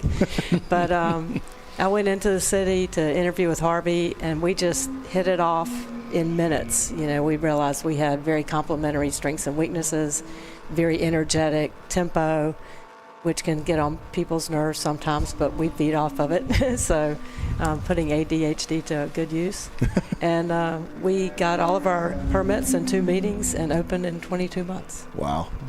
So this is the 25th anniversary of since opening up. You guys host so many different events, from IMSA to here us with Champ Car, Trans Am. So many different series have run here. I remember NASCAR K&N's run here, the historical stuff. What is it that you guys do that gets so many people that want to come run VIR every year? Well, I think from a track perspective, I think it's that we're always extremely attentive to track improvements. I mean, we are making improvements all the time. And as Kerrigan says, there is no such thing as a safe racetrack, but, you know, we do our best. When there's a big crash, we look at lots and lots of video and try to make those modifications in response to what we've just learned quickly and efficiently. So if you've been coming here a long time, you'll notice that we've pretty much encircled the entire track now in guardrail. Mm-hmm. So there's containment from all the trees, because we didn't want to lose the trees, but we don't want to lose cars in the trees. So the only place we have left to do is driver's right, going from 10 up to 11, and then back from 11 down the straight towards the turn 1 of the south course of the pitch. Okay. So as far as I remember coming here, I want to say it was 3 or 4 years ago, I had heard that there was, now pardon me if I'm misspeaking, that there was kind of a 5-year project going on that you guys were just getting kicked off at that point. I can't think of what that might have been. We have a master planning meeting every other Wednesday. Okay. So we plan out way in advance, and we try on a lot of things that we won't necessarily do. Like we did a massive hotel study, and basically that was driven by the desire to have hospitality suites and more options for the bigger events and to attract more events. But they recommended that we build 109 hotel rooms to support the hospitality that we wanted for race events, and so that became unattainable just from a financial perspective. And you know, we have 45 rooms here on track now, and the villas, which we just built 12 more, and some of the villa owners will put their lower unit or their entire unit into the rental pool. So we probably have 60 plus rooms there, and they stay fairly well occupied. But as much as we want to have that on site to attract the events and give people the option to be here, I think now that Shepherd Event Group is our new food service provider. Shepherd travels across the country feeding the IMSA teams at all the big races, and their food is really, really good. The tavern is a new endeavor for them because they're used to doing things at a much larger scale, but they're handling our pagoda concessions, all of our catering, and the tavern, and having good food back on campus is making a big difference, of course, with lodging. Okay. So if you haven't been here lately, give us a try because they're new this year. We might have to go do that, Polly. We might figure out what we're doing for lunch now. Yeah. Oh, I know what I'm going to do for lunch. I'm going to have a Connie melt because I've never had one, and it's basically a patty melt with 2 smash burgers, the sauteed onions. I think it has mushrooms and bacon and cheese, and they griddle it, and it sounds like a belly bomb. And I worked out really hard this morning. There you go. So I'm going to have one. That's exactly what I need right before I get in the car tonight. Go get me one of those belly. Yeah. So we're at year 25. So what is going forward? What is the next phase? Where are there any additional series that you're looking at having come back that maybe haven't been here? Well, we're always talking to the lifestyle events that rotate through the country, like Ferrari Challenge and Carrera Cup and such. And last year we did a really nice event with Multimatic, Mercedes AMG. Those groups we'd love to have here more often than we have. Of course, we'd love to get multi-class racing here with IMSA, and we talk to them about that all the time, ad nauseum, to no effect at all. But, we're rented daily. I mean, that's our bread and butter. That's how we sustain ourselves, basically, is we're rented almost every day from March 1 through mid-December. Wow. So as long as we can keep that up and develop more smaller group activities for the Patriot course, because the full course is obviously our main asset being the historic course, and that leaves the Patriot underutilized. So we're, like yesterday, Racing for Heroes was doing a corporate event. They call it close proximity driving, and it is the most fun. We were their guinea pig group a few years ago, and they take 4 junker cars. The Crown Vics. Yeah, or something like that. I don't know what I was in. I think it was a Toyota of some sort, but it didn't have second gear, and it was a straight shift. So I'm like gunning it to get up into third. Oh, so it was like back in the Chump days. Oh, yeah, it was awesome. Yeah, it was just great. That's awesome. But you're going 3 abreast, door handle to door handle, and then 1 in the back, bumper to bumper, and then they bark at you basically in the radio, and then you all switch positions while trying to remain in contact. Okay. So it was just a hoot of fun. They were doing like it. that with the construction group yesterday. So you can put stunt driver on your resume now? Yeah. At least a little bit. Mike Rose, our marketing director, and I got our door handles. They were somehow attached, and we couldn't get separated without ripping one off. You guys had to have been laughing the entire time while you're driving. And then they do a driver down, and Kerrigan was driving, and the instructor was actually in the car in the passenger seat, and he goes bang, and then he slumps over like he got shot, and then Kerrigan had to crawl across his lap and take control of the vehicle, and he put it straight in the wall. It was hilarious. It sounds like it was a good time. Polly, we'll have to do a team building event and have to do something like that. I know, we've talked about that so many times. Especially with our ragtag group of guys. That could get competitive and fun and all kinds of good social media content. And it's on Patriots. You could do that, yesterday during your test day. We could do that during championship weekend as to kind of take the tension away. Yeah. It's a lot of fun. We do blindfolded autocross off-road. That's also a lot of fun. So, we just have a lot of assets we're trying to put to use in new and different ways. Okay.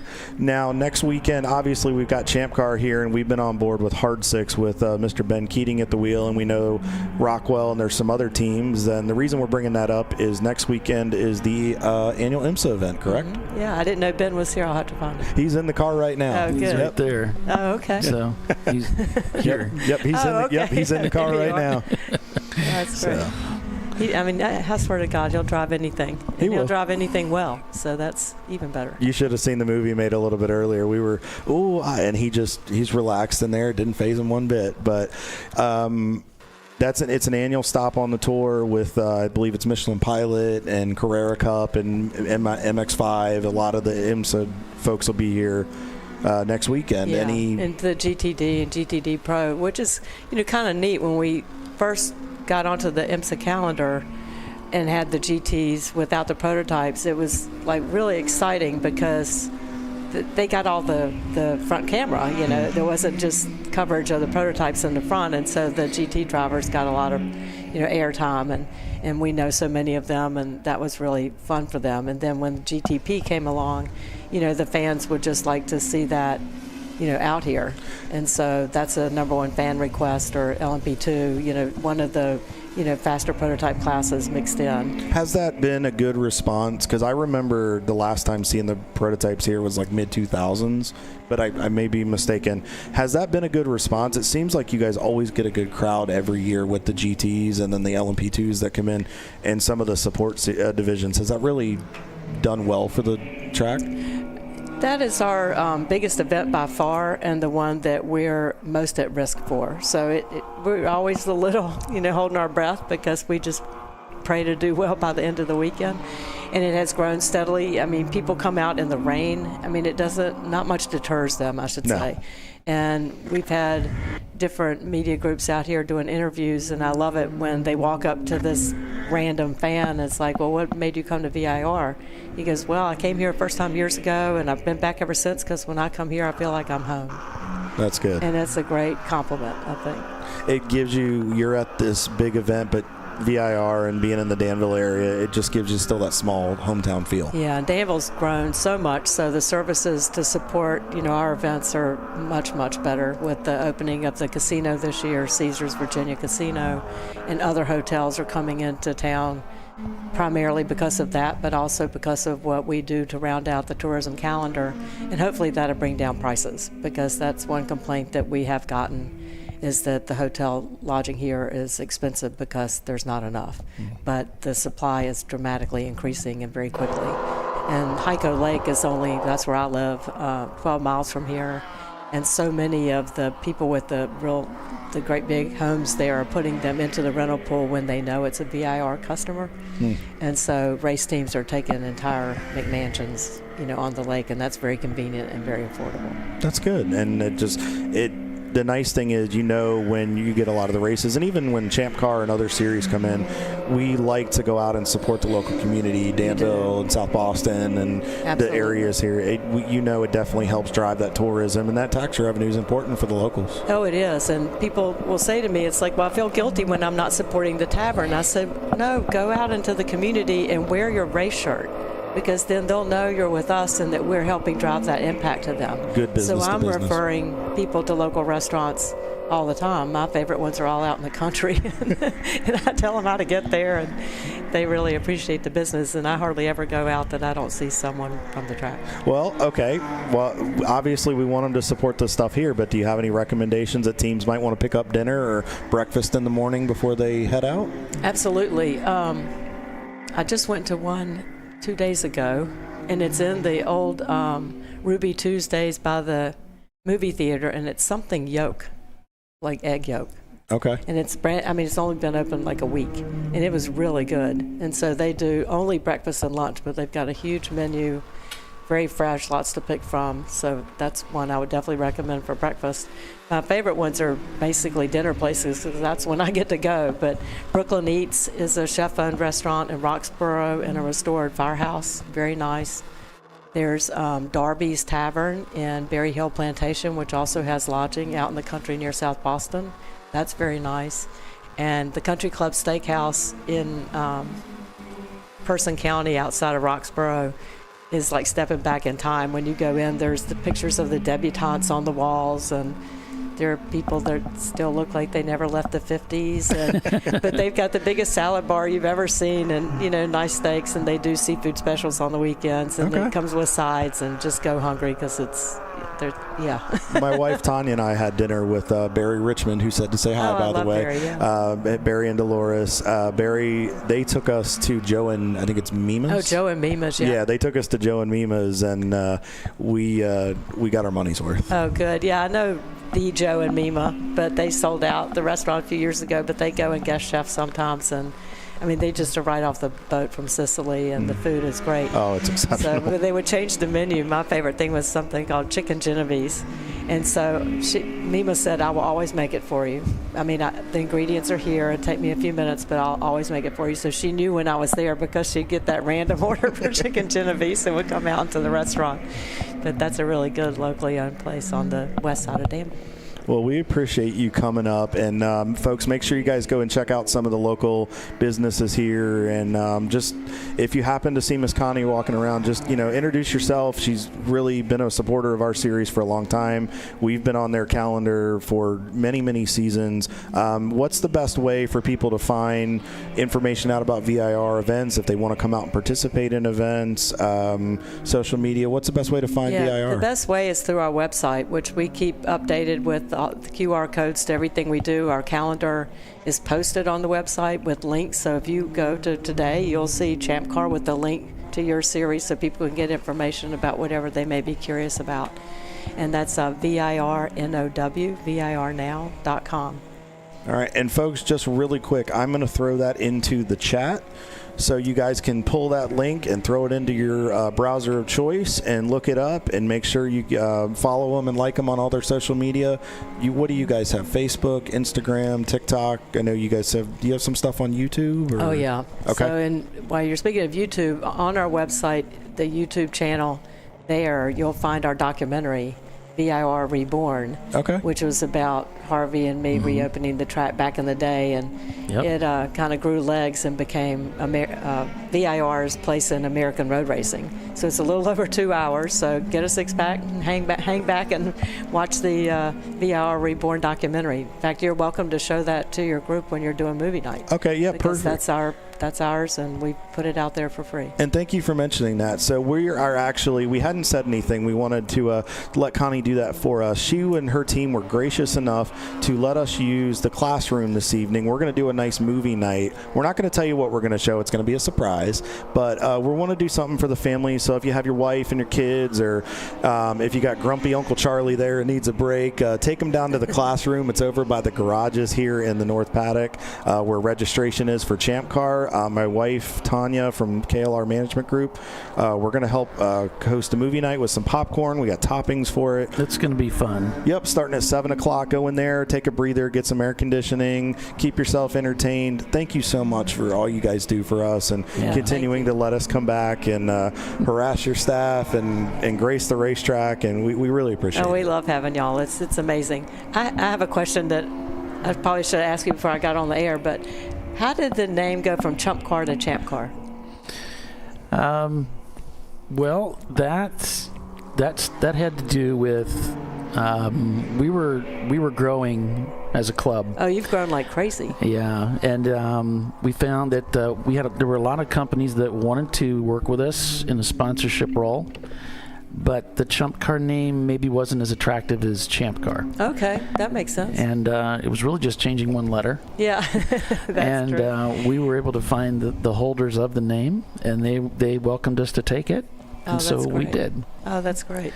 I mean, one of our core values is universally evolving. So you'll never come here and not see something different. You know, that whether it's the physical plant or something we're doing with our team or with our renters, because we just think that you just got to always be moving forward and be responsive to those types of requests. So thank you for clearing that up for me. Yeah, sure. And what you folks did when you reopened this place is nothing short of a miracle. I mean, so many racetracks struggle to even make budget. How you managed to pull off rebirthing this racetrack from what it was, and then taking it a step further with shooting range and the go-kart track and the hotels, and it's just an incredible story of revitalization, and became really a premier location that nobody was doing. Yeah, we're just really amazing. On that note, and you had asked me earlier about kind of 5-year plan going forward. We have invested so much in so many different types of facilities and experiences that now our operation is kind of growing up into the next level to more fully utilize all those investments and continue to make investments as we learn more about what more use brings on and what that means for demand. So whether it's in the shooting area and dirt world, as we call it. So we've moved our undeveloped roads, rally stages, over to the west side of the property down by the shooting ranges, and also put in another, or reconfigured a dirt track for training and fun down there. So that's all consolidated in one area, which has already made everybody who uses it more aware of the other things they can do there. So that's, in just a few months, has shown to be a very good move, and they don't bring all the mud up here. It's nothing short of extraordinary, the story, and you continue to live that out, and it seems like you're way ahead of the curve. You've really got a unique facility here with what you're offering beyond just this amazing, huge racetrack. Yeah, well, thank you. And if you ever see anything different, let us know, because that's how we grow, is respond to you. No, and absolutely, folks. I mean, if you're something suggestion-wise or you see something, please let her and her team know. As she said, they are very responsive, and they're open to suggestion. They care about their people.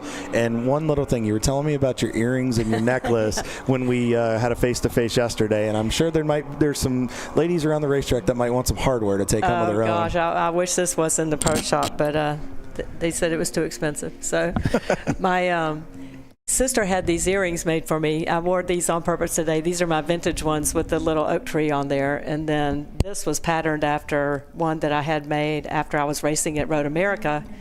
I was in the line to get my God, what do they even call it now? Timing sheet. You don't even do that anymore. But I was with this woman who had on a Road America pendant, and it was awesome. And I'm like, where did you get that?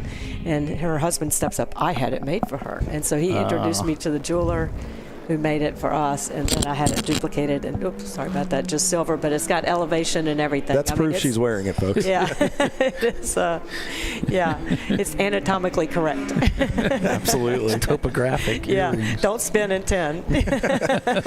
Absolutely. Connie, thank you so much for coming and joining us, and we really appreciate you taking the time on your Saturday. And you said now you were going to go get something from that concession and enjoy the race, right? I'm going to walk back to the office, work for an hour, and then walk back down and earn that Connie melt. There you go. Thank you so much for coming. Thank you very much for having me. I really enjoyed it. Thank you. So great to meet you. Connie Nyhamon, everybody, CEO here at VIR. Thank you guys. We appreciate the time here. Paulie, I think we probably got to pay some bills here. Yeah, we're going to go ahead and run off to commercial, so stay with us. You're watching Champ Car Live, presented by AutoZone. We're at Virginia International Raceway this weekend. RVA Graphics and Wraps leads the race, followed by Rockwell Autosport Development and Brew Crew Racing.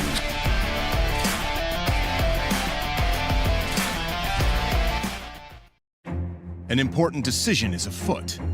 This man is about to buy tires on TireRack.com. Tire Rack is the leading online retailer of tires in North America and a repository of advice and expert reviews. And it's done! All that's left is to arrange for safe, easy installation at one of our independent recommended installers. Well, I guess he did that too. TireRack.com, the way tire buying should be. Jamie's on edge. It's her first time changing her own oil. But she went to AutoZone, where a friendly AutoZoner helps her find a deal on what she needs to get the job done right. Get in the zone, AutoZone. Since 1994, Fly & Wrench has been a family-owned business renowned for exceptional European car repair and maintenance. We treat every vehicle with the same care and attention as if it were our very own, building lasting relationships with our clients along the way. We specialize in high-performance vehicles, offering a range of services that include fabrication, construction, custom wiring, and much more. Visit us at flyandwrench.com. Want to get started streaming your races? Or make your current live stream more captivating? We've helped hundreds of drivers create engaging live streams. It's simple. Create a new stream event, grab your camera, and start streaming. Head over to myraces.live to sign up for a free account. Or join us in our community Discord. Stream, share, engage. LifeLine's continuous commitment to research and development ensures that we supply the most innovative and cutting-edge products available. Used by the majority of the world's motorsport championship-winning drivers, teams, and constructors, LifeLine has a stringent and proven history of success. LifeLine's continuous commitment to research and development ensures that we supply the most innovative and cutting-edge products available. LifeLine's 0360 systems are the result of over 7 years of intensive research and development using 3M's Novik 1230 environmentally safe gas extinguishant. LifeLine uses only the finest quality components. For more information regarding our fire safety equipment and fire safety systems, please contact us at info@lifeline-fire.com. At Parts Badger, we're not your typical machine shop. An aircraft manufacturer had to deliver a new interior in just weeks. With hundreds of line items and tens of thousands of parts needed, they turned to Parts Badger. We have the connected manufacturing capacity, the experienced team of design engineers and project managers, and the proprietary software to get it done and deliver. See what Parts Badger can do for you and your company at PartsBadger.com.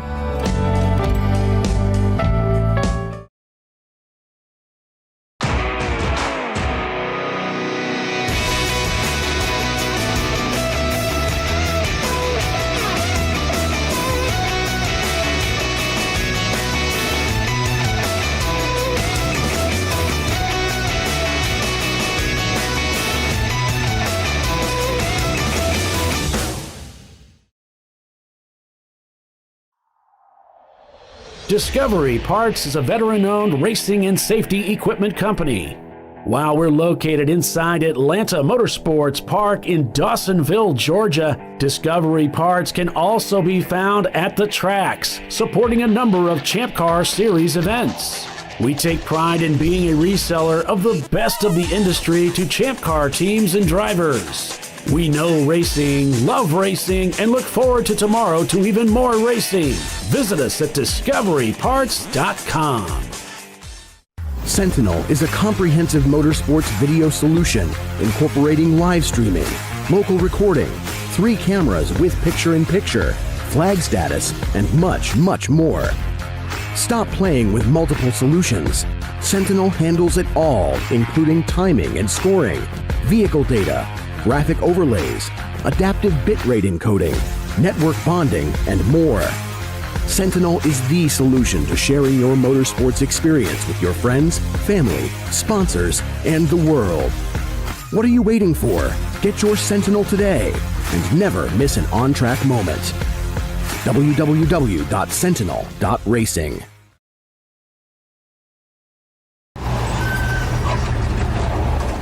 George is fed up. And so is Junior. They weren't planning on having to replace their brakes today. But they went to AutoZone, where a friendly AutoZoner, Renee, helps them find a great deal on Duralast gold pads and rotors. No headaches, just the right parts, and friendly service. Get in the zone, AutoZone.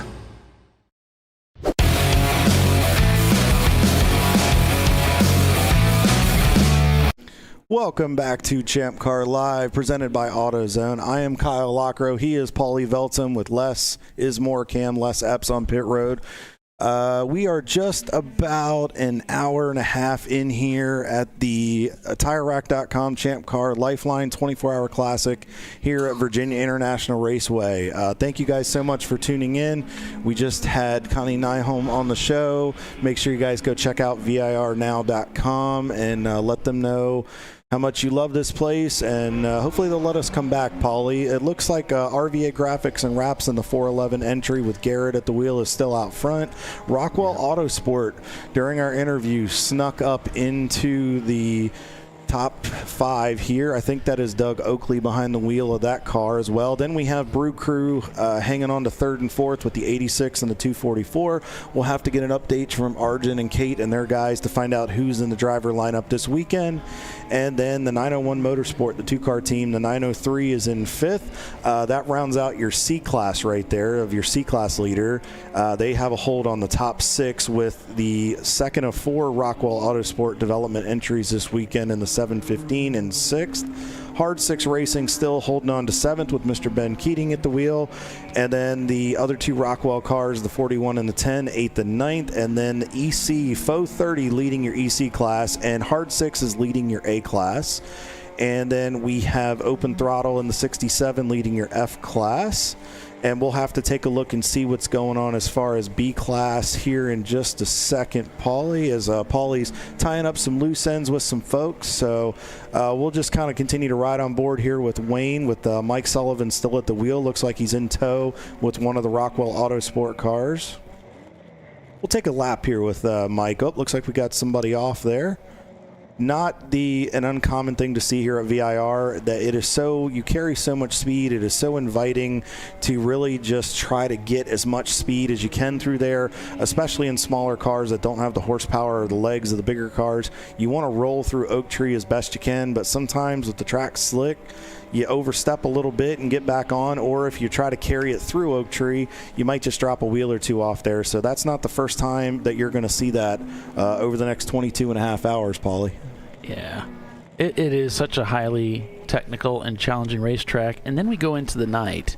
We should probably talk about that too, because it seems like some drivers actually do better at night. Maybe it's not so terrifying, and others definitely lose pace. I love driving at night, Paulie, and I think part of it is too, while driving during the daytime, people think, well, that's easier.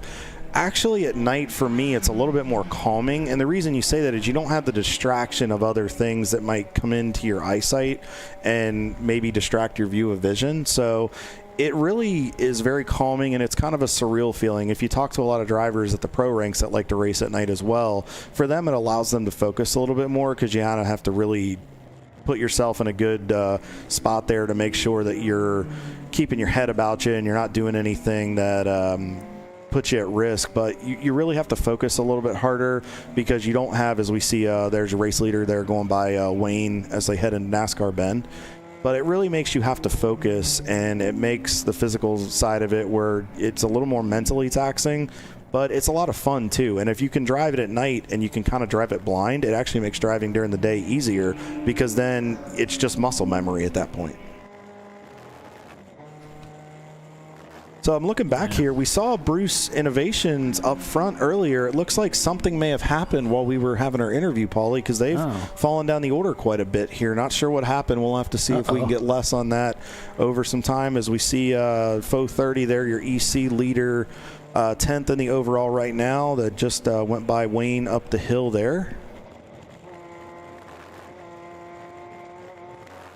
See Mike having to really work the wheel there. It gets slick, and then it's just getting bumpy. There's some characteristics I noticed where the cars really bounce around quite a bit, so you really kind of have to work the wheel through there. See him getting back up to, looks like he went to third gear there.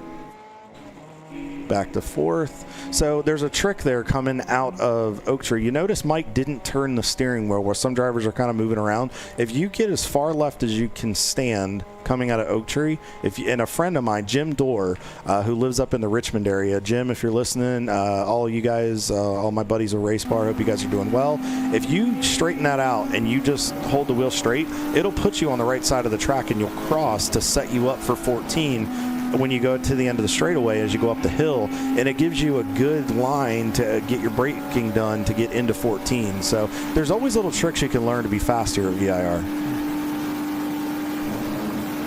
Back on board with Carlos with Balthazar as he's working up here. So as you see, he comes up over here for South Bendy. A little bit of drag of brake, back into the power, all the way to the rumble strip. And he's pointed right at about the 200 to 100 marker over to the left. He's going to turn in, downshift to third, and then the hard right-hand turn into Oak Tree. Straddles that curb right there, and you'll see what I'm talking about. He's probably not going to turn the wheel. He's got a lot of experience here. Getting ready to grab fourth here in a second, winding that motor out. There he goes. So you notice he's waving, he's pointing somebody. He's either pointing somebody by or is telling me, look at how fast I'm going. I'm not sure what he's telling me. He might be telling his crew guy something. They might have said, hey, you're on the broadcast. So they might be saying, hey, check the telemetry, make sure everything's good to go.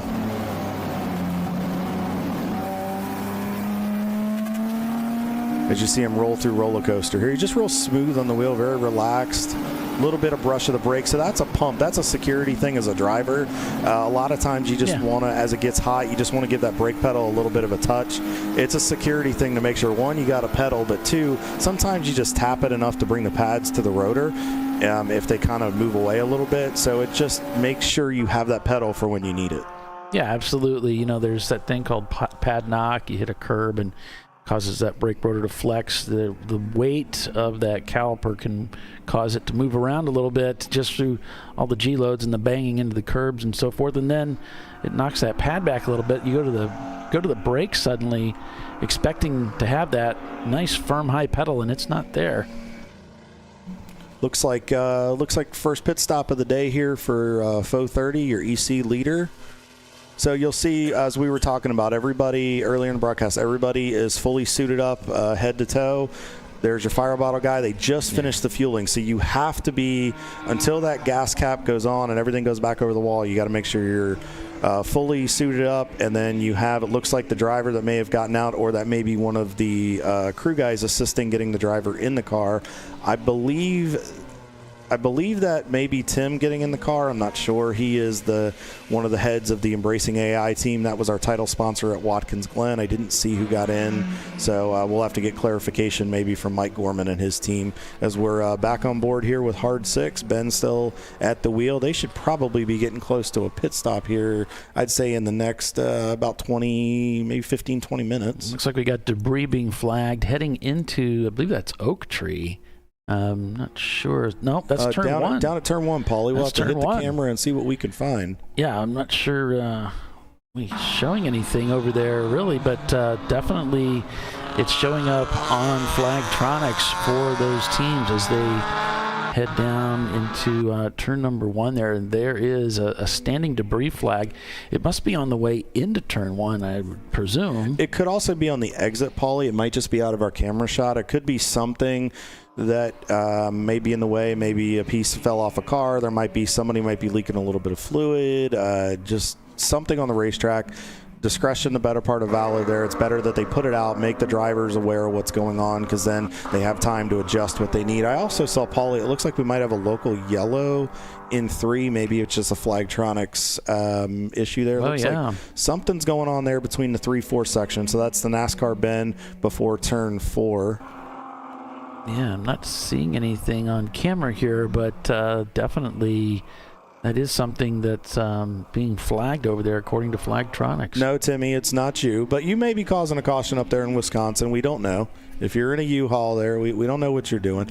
Looks like the 999's going through. It might, I wonder, Paulie, it could be... Well, I don't want to. Well, I'm not going to speculate. I'm not sure. It's kind of hard with it moving there. So make sure you guys tune in to. It could be a duck. We don't know. It could be. We'll just call that hashtag wildlife, Mike.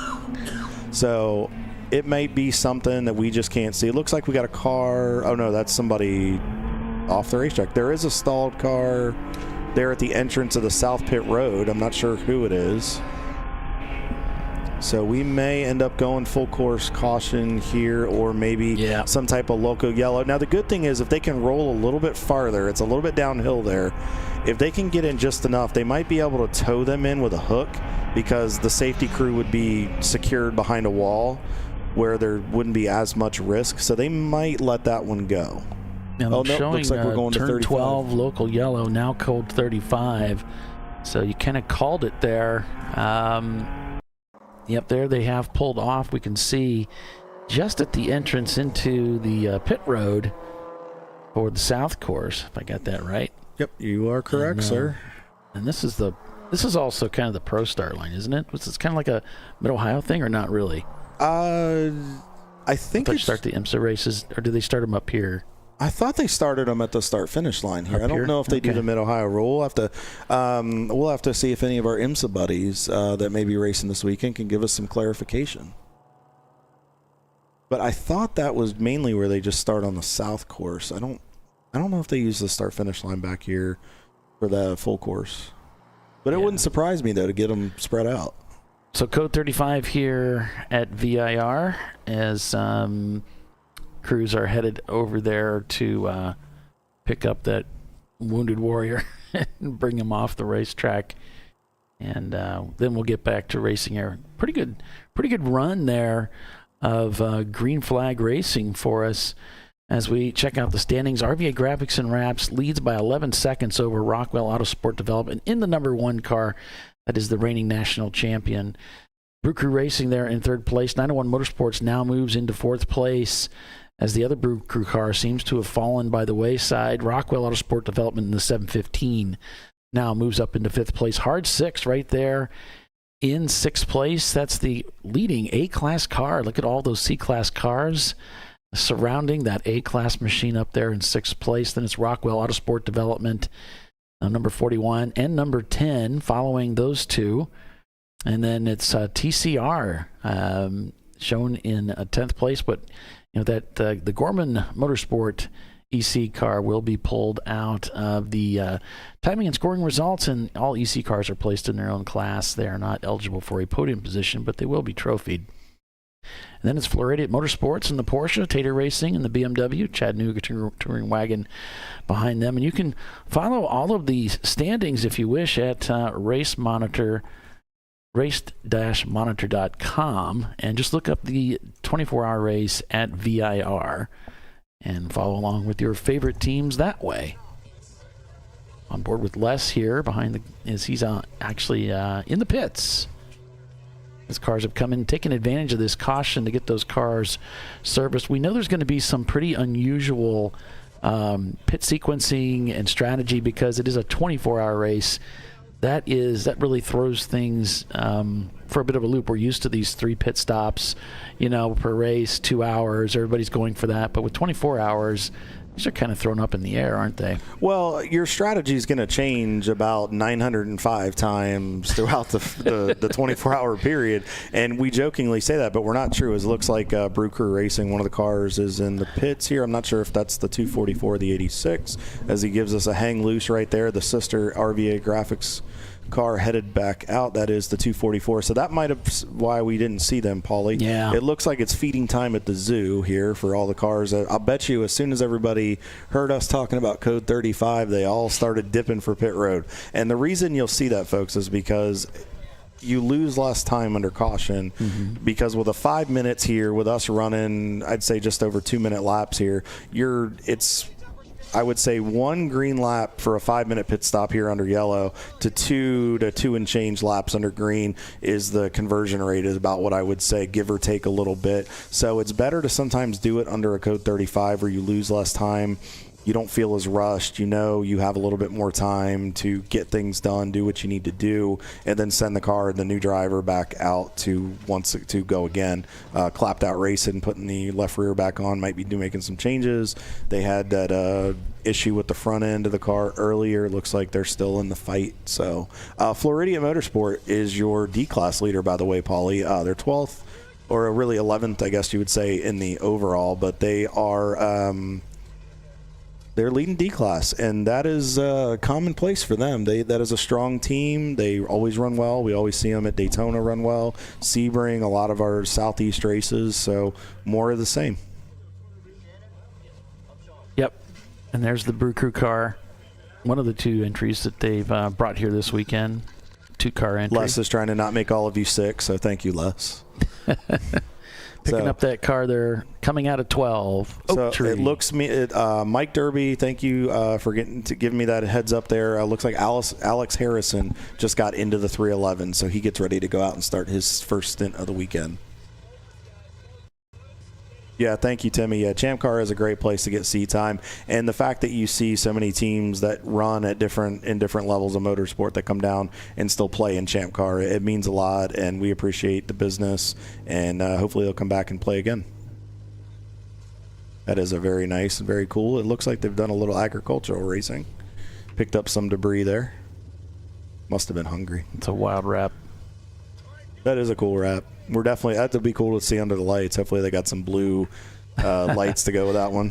Yeah, because we've had that for so many years that the guys would string some LEDs and kind of make their car look unique. It makes it easier when they come into the pits, of course, to be identified by the team. And It just looks really cool on the racetrack, too. It does. Some of these guys have some really nice lighting schemes that they put together. So many Porsches here that Rockwell brought to the game this weekend.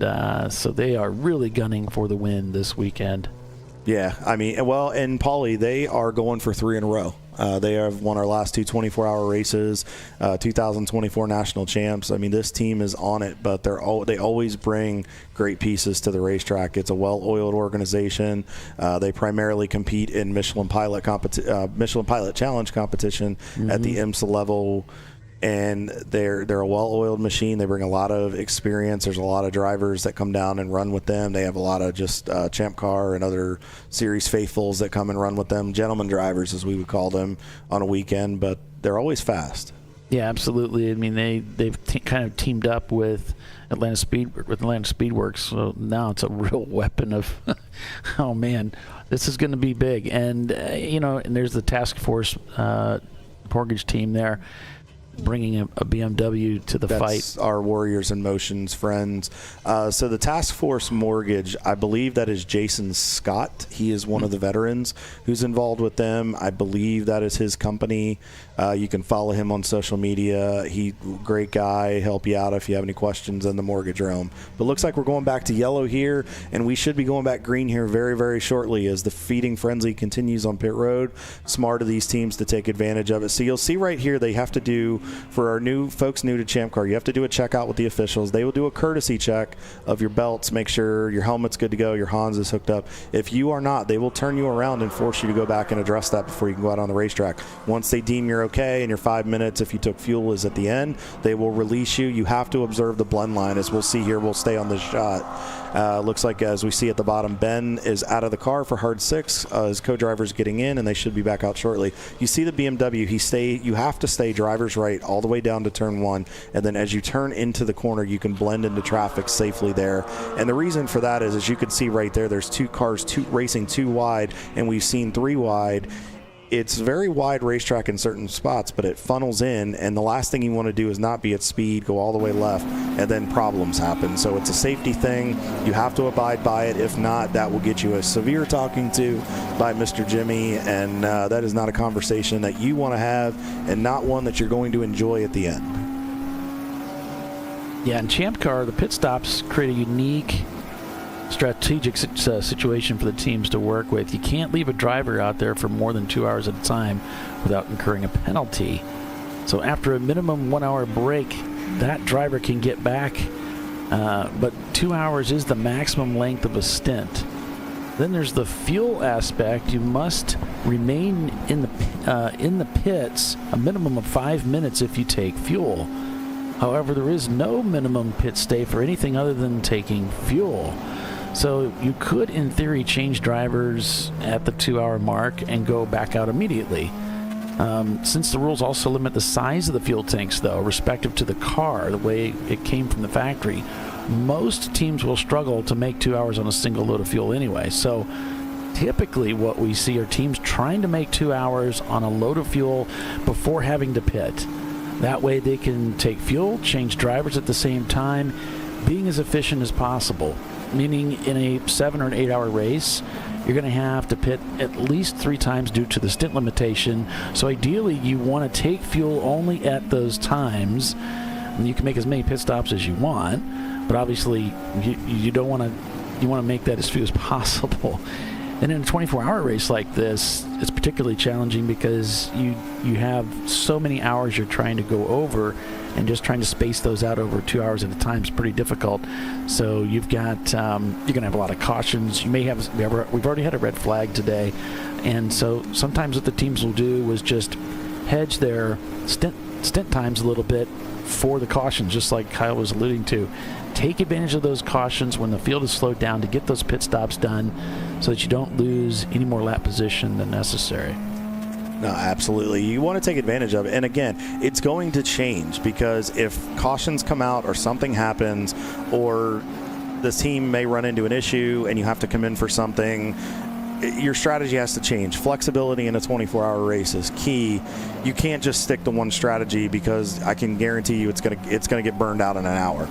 I mean, it's great. Everybody goes in with a strategy, but you've got to have an A, B, a C, a D, and onward down the alphabet of plans to work with. And that's where you see your experienced teams like Rockwell, who have won this race 2 years in a row going for a three-peat. That's why they do that, because if something happens, they don't panic. They just call an audible, and they go to an alternate strategy, and they continue on. Yeah, we saw Hard 6 came into the pits. Wheels America also came into the pits. Most Wanted, Trophy Wife here racing this weekend. They stopped in the pits. Of course, we saw the Rockwell cars, and of course, Brew Crew have come into the pits under that caution, and many have headed back out onto the track now. And speaking of Trophy Wife, Paulie, let's give a shout out to our friend Tiffany Alexander and former broadcast partner here. Tiffany, we miss having you at the racetrack.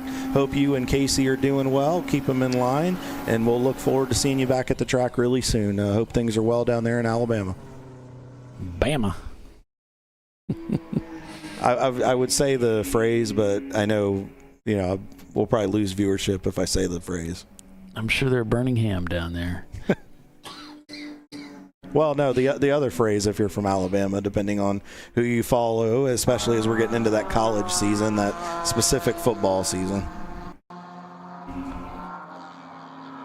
So as we see the cars coming out, it looks like we've gotten kind of spread out here, and the pit strategy's helped with that a little bit going through the first cycle. So you've seen the cars kind of get strung out a little bit, which has opened up some good racing room.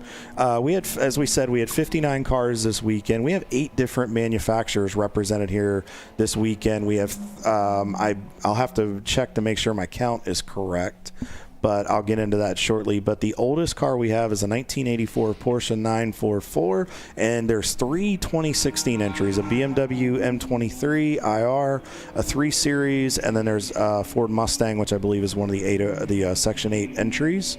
So quite a gap, a nice 32-year gap, and that just tells you, and we talk about this all the time as we see the Floridians with a good run out of Hogpen, making some pass on some traffic there. They are now into 8th in the overall, and they have worked themselves up into the top 10 and representing D-Class well. But what I was going to say to the point is, everybody always asks, will my car make it? Can I use this car in Champ Car? Go to the forums, check it out, check out the rules, find out what works. There is such a wide range of cars that can work and are flexible and able to be raced in Champ Car. Yeah, the 311 car, RBA Graphics and Wraps, was warned for dropping fuel over in turn 6. So a warning was issued to them not to overfill the car. And we've had some cars, coming off the racetrack, rejoining the 207 of Suns Out, Guns Out. Were black flagged for speeding on pit lane. 20 miles per hour is the speed limit. They don't play around with that, folks, and that doesn't change no matter what facility in the country we go to, whether it's Daytona, here at VIR, Road America, or whether it's Gingerman. It's 20 miles an hour on pit road. That is standard. They will put a speeding penalty on you if you go over. They'll put a radar gun to check you. They actively check it. And Flagtronics, and they can see it on the Flagtronics, and they can kind of base it. So, you're not going to get away with it. The Champ Car police will catch you. Yeah, if someone's wondering why they can't join into the chat, you have to be subscribed for at least a day, and then you'll be able to comment. And that's just to get around some of the bots that come in. All right, we're going back to caution here. Looks like we've got impact in the wall over in turn 14. Looks like it may have a couple cars over there, Paulie. We'll have to wait and see. I'm seeing a 294 over there. I'm seeing 831, 535 here. We'll have to see.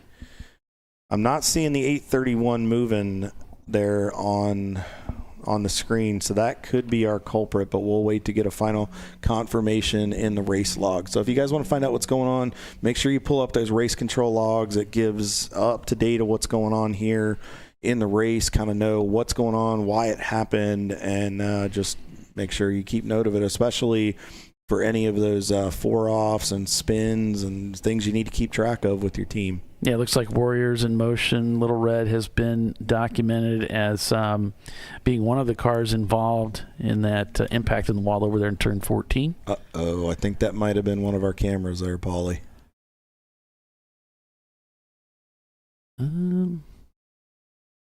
That's, it wasn't. They still moving? Okay, because we were in. This is 117. Okay, all right.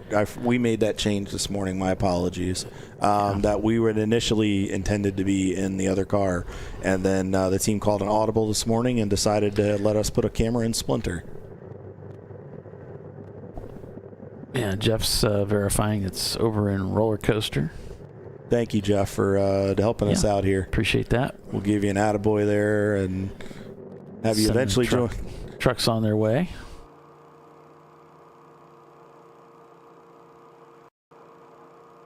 So to finish up to what Paulie was saying, make sure you guys subscribe. So the next race that we're going to be at after after VIR is the Mid-Ohio Grand Prix, the doubleheader weekend. So if you want to follow along and you want to comment and be part of the broadcast and the show, make sure you you smash that subscribe button, just like Timmy Elliott would tell you. Make sure you guys let us know, you do that, and then after 24 hours of the vetting period, you can be part of the broadcast and contribute to the show. Obviously, we want to keep everything family friendly, just for censor purposes, and just keep all the comments, clean. We see Wayne is coming in for a scheduled pit stop. It looks like these guys are having a great run so far. They're up to 10th, leading the A-Class up to, or no, I'm sorry, that's Garth, the sister car. Running pretty solid, but the team's having a good outing so far. So Floridian in the pits and fingers crossed. Getting service. That such an odd-looking car. It's this Porsche 944 with a gigantic turbo sticking out of the hood, and yet that thing just will not die. It's one of the oldest cars in ChampCar as far as longest running. That car just doesn't want to die, and it's just amazing.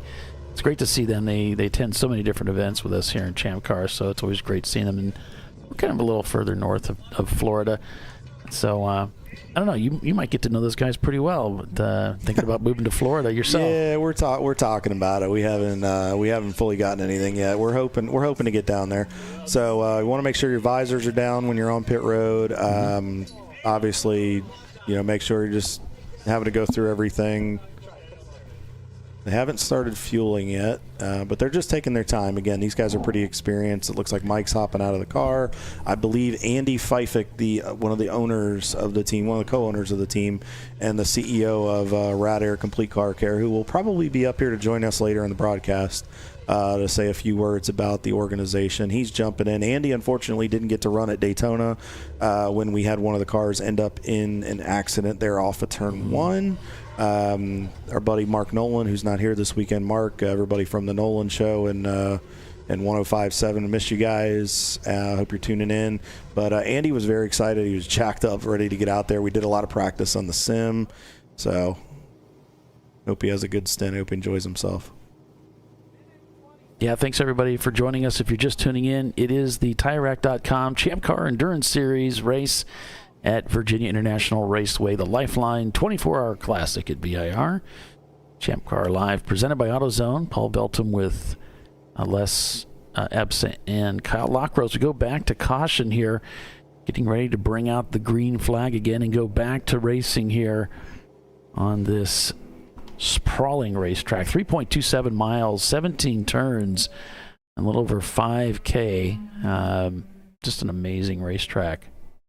It really is, and the configuration that we run is about 7 or 18 turns on the full course, and you're always doing something other than the little bit of breaks you get on the straightaway. You are always actively going, as we are back green flag here racing, Bali, as we are on board with the 117, our buddies in Splinter with Warriors in Motion.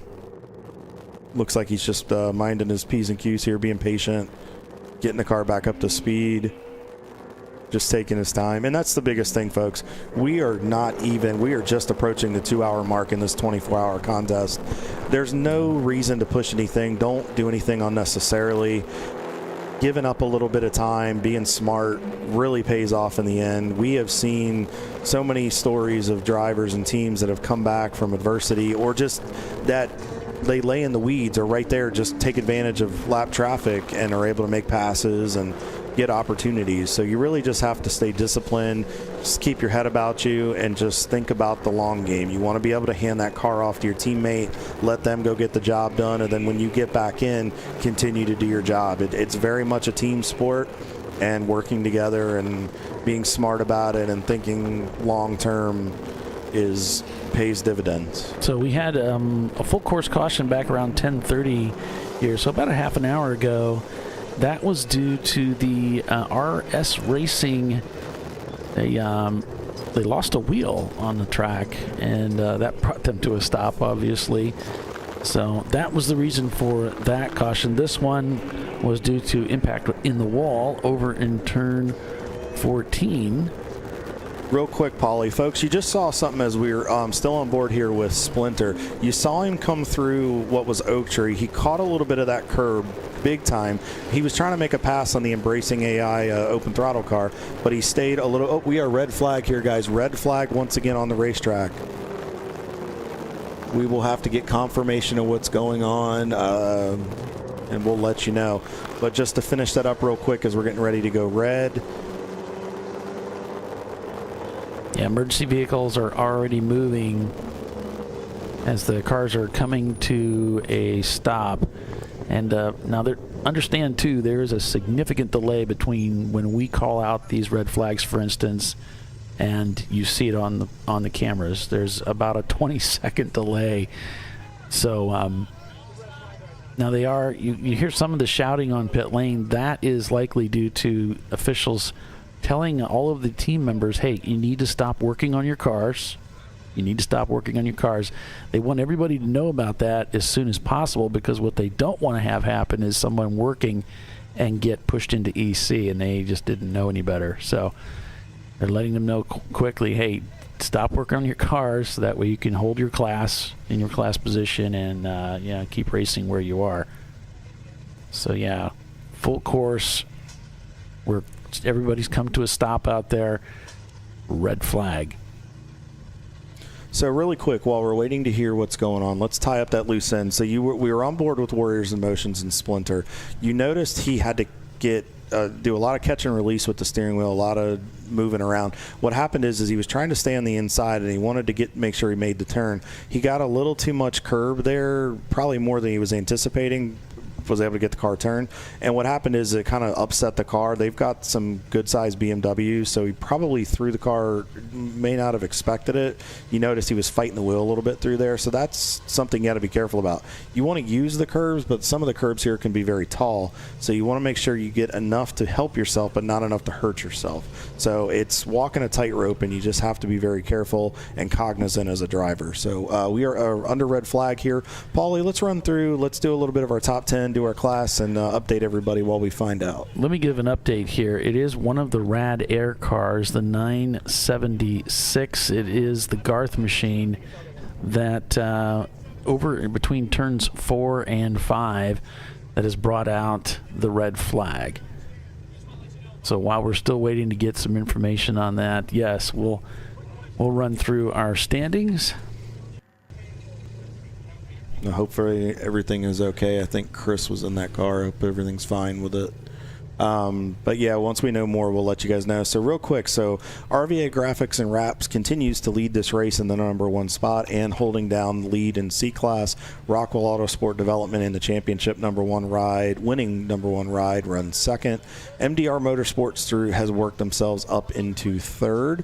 901 Motorsport, the 903 is in fourth, and Rockwell in one of the sister cars in 715 rounds out your top 5. They all lock down the C-Class. And then Tater Racing, our buddies from Tater that we talked to yesterday, they got themselves up into the 6th position. And guys, we will try to get your broadcast. If you get it working, we will get it up in there and throw it into get it in there as much as we can.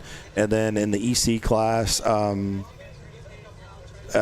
Motorsports is leading the EC class. Garth was the leader of the 976 was the leader of the B class. So hopefully this is not end of the day for them. That was a shame. They're running 7th position. Great run so far. Brew Crew in 9th, and then Chattanooga Tour and Wagon rounded out your top 10. 67 for Open Throttle Racing leads your EC class. Yeah, I'll try to flip things around here. There we go. A class Hard 6, Wheels America Racing, Fuse 15, your top 3. And then on to B class. You've got Rad Air Racing 1, 2, and AOA 3 and 4. On to C class, the largest attended class in the field, RVA in the 411, Rockwell Autosport in the number 1, and MDR Motorsports in 3rd. D class, we've got Floridian Motorsports in 2244 and Speedway Creations. Going to F class, our 300-point class. We've got Open Throttle, MDR, and Trash Panda. And then EC, our exception class that runs with us. We've got Gorman Motorsports leading Open Throttle and AOA in the number 55. So we're still waiting to find out what's going on down there, folks. But, Paulie, we've been invaded here in the booth. We have a guest with us that is going to hang out, Mr. Devin Bain with Hooked on Driving Mid-Atlantic. Devin, thanks for coming in to hang out with us today. How are you? Oh, can't complain. Any day at a racetrack's better than a day at work. I think you heard that somewhere earlier today on the broadcast, didn't you? I might have stolen it. Okay, all right. You can have it. Anyway, Devin is the owner of the Hooked on Driving Mid-Atlantic, new owner of this. You guys are We're a brand new region. That back up and kind of going a little bit. So tell us about what's going on, what you guys have going. I know there's some things that are going on with it. I came out and hung out with you guys at NC Car. Had a great weekend. So what are you guys doing? Yeah, so we're a brand new region. Started up January of this year. So we had 8-9 events this year, of which 2 remain. So we have our charity event at NC Car for the benefit of Racing for Parkinson's, which is a charity that benefits Parkinson's disease research.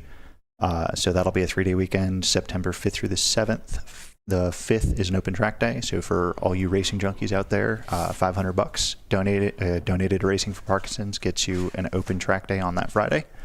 And then September 6th and 7th is a standard HPDE weekend. With Hooked on Driving, we give you somewhere between 6 and 7 hours of track time over the course of a weekend, and we don't stuff the track, so we limit our car count per run group to about 12 cars a mile. So for those of you playing the home game, that's a lot less than some of the other HPDE orgs who shall remain nameless. So yeah, I mean, we're really focused on driver education. We're really focused on making sure that people have a good time and stay safe on track, and that we provide you the best possible weekend we can. But we stretch from Virginia all the way down to Alabama, right, and everywhere in between. So.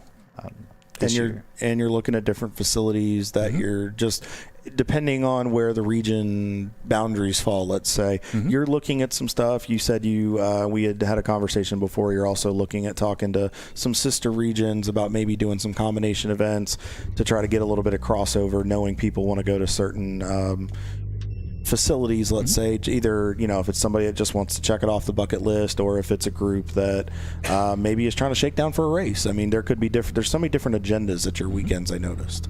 Yeah, we try to be welcoming and inclusive, right? So we work with IMSA teams all the way to Never Have I Evers, right? So we have an excellent novice program, but we also offer an open class for those people who are running, race cars who, hey, I just need time, get out of my way. No problem, we got you. All the way to, hey, I just bought this BMW. What can it do on track? Let's go. Yeah, I mean, we really, really try to be open. But as far as bucket list tracks go, right, within our region, we have NCM Motorsports Park, which if you've never been there is the best track you've never heard of. That's great. We've got VIR, we've got Road Atlanta, we have Barber Motorsports Park. There are plans for expansion down to Sebring and Daytona in the coming years, up to Summit Point and beyond. So it sounds like you guys are definitely working on getting some tracks that a lot of people, and even some of the smaller facilities you guys tend to work with too. Yep. We know you had mentioned something about maybe having some conversations about Roebling and obviously working with NC Car. Those are some of the kind of ones you've never heard of as well. They just may not, because some of them don't always host racing, and there are a lot of good tracks to go to, especially to get seat time, because a lot of the facilities there can teach you a lot for when you come to places like this. Absolutely. If you go to somewhere like Atlanta Motorsports Park, right, you've got a really good representation of some of the corners here at VIR, for example. Last weekend we were at Road Atlanta, right, and if you go to Road Atlanta and then you come here, you've got a lot of really good elevation representation. CMP, Carolina Motorsports Park, just south of Charlotte, is another great one. Roebling Road, Dominion, NC Car. There's a ton of great racetracks. I mean, you're in the heart of motorsports when you're in the Southeast. Absolutely. So now there's so many different HPDU orgs out there. What is it that you guys are doing since kind of revamping and with the Mid-Atlantic region? What is it that, as we're still under red flag here, folks, for an incident, it was in 4 or 5, Paulie? 4 and 5. 4 and 5 section. We have confirmation for the driver yet? We haven't heard anything yet, so that's why. We don't typically get that. Oh. They've kind of stopped doing that.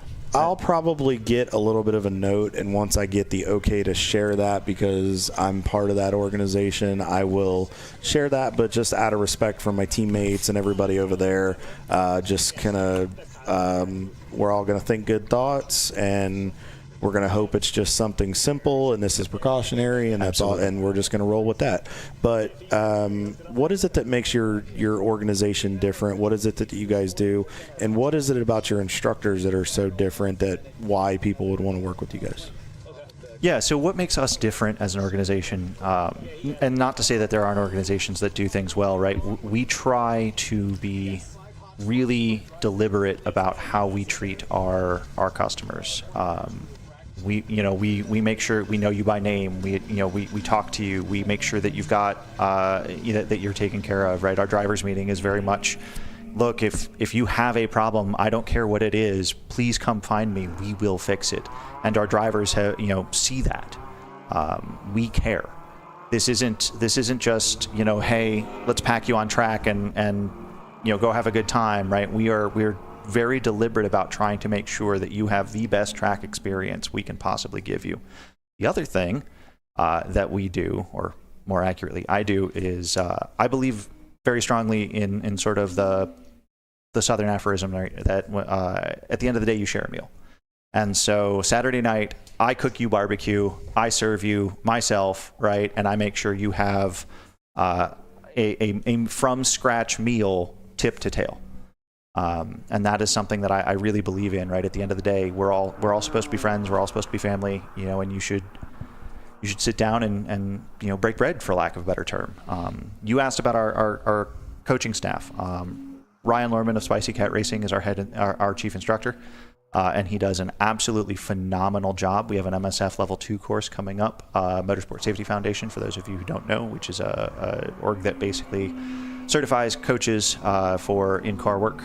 We're one of the few organizations that gives you a coach in the right seat of your car the entire weekend. So when we assign you a coach, that is your coach for the weekend, period. So, there are orgs who do one check ride, maybe 2. Ours are out there every single session with you, helping you work on skills, helping you develop, awareness, right? Helping you develop those good habits that will help you progress further, safer. For as long as you are with us. So we're back under yellow here, folks. They've rounded the field back up. Paulie, I'm not sure if they have. I don't know if they sent the pace car back out, but RVA Graphics still leads with Rockwell by about a lap behind them. C-Class pretty much, the pace car is out as we see the field heading up into the upper S's here. As we have Devin Bain from Hooked on Driving Mid-Atlantic here in the booth with us. If you want to hang out and call a few laps of the race with us here, Devin. Absolutely. We would greatly appreciate that. So C-Class is a pretty good lock. We see this traditionally here when we come to VIR. Very much a heavily favored in that division, but we have seen others come through, but we just get such a group of those C-Class cars that come to VIR because they just seem to traditionally work very, very well for this, and they're fun and whatnot. So as we see the field working up through there, hopefully we should be going back green here very, very shortly once they get everything ironed out. Still no update on the car involved. Again, once we know more and we know we can respectfully give confirmations on things, we will do so. We're not trying to leave you folks out of the loop. We just want to make sure we're just giving that needed respect and deserved respect to that team for the safety of that driver. So but everything's looking good. So obviously this is one of the places that you guys run. What is it about, and you guys have that race coming up in NC Car, so you're involved with Racing for Parkinson's. Briefly, can you kind of fill us in? Now that had something to do, it's called Bill's Race. This is something to do with your dad, right? Yeah, my dad, a little over 4 years ago, was diagnosed with an aggressive form of Parkinson's disease, and unfortunately he got about a 5 to 7 year diagnosis. And so 2 years ago, he had to give up, hang his helmet up. I've been building and racing cars with my dad since I was my son's age, 3-4 years old. And it was just devastating. He and I have built every single race car I've ever sat in, right? Every wheel I've ever put on a track, right, was touched by my dad. And that is unfortunately coming to a premature end. And so when my dad had to hang his helmet up, which hangs in my office, he asked me, he was like, what can you do, right? First thing he said was, I want you to continue racing. I want you to stay in the car, right? Don't give this up because I have to. And so what can you do in order to, to help raise awareness for Parkinson's disease? And I'm incredibly, incredibly blessed to know the lovely people at Racing for ALS. So Rob Wilmoth, Scott Lloyd, Amy Brown, these are amazing people. And they've set an incredible bar for what you can do through motorsports to raise money for, to do something about a horrible disease. And I said, well, if they can do it, heck, so can I.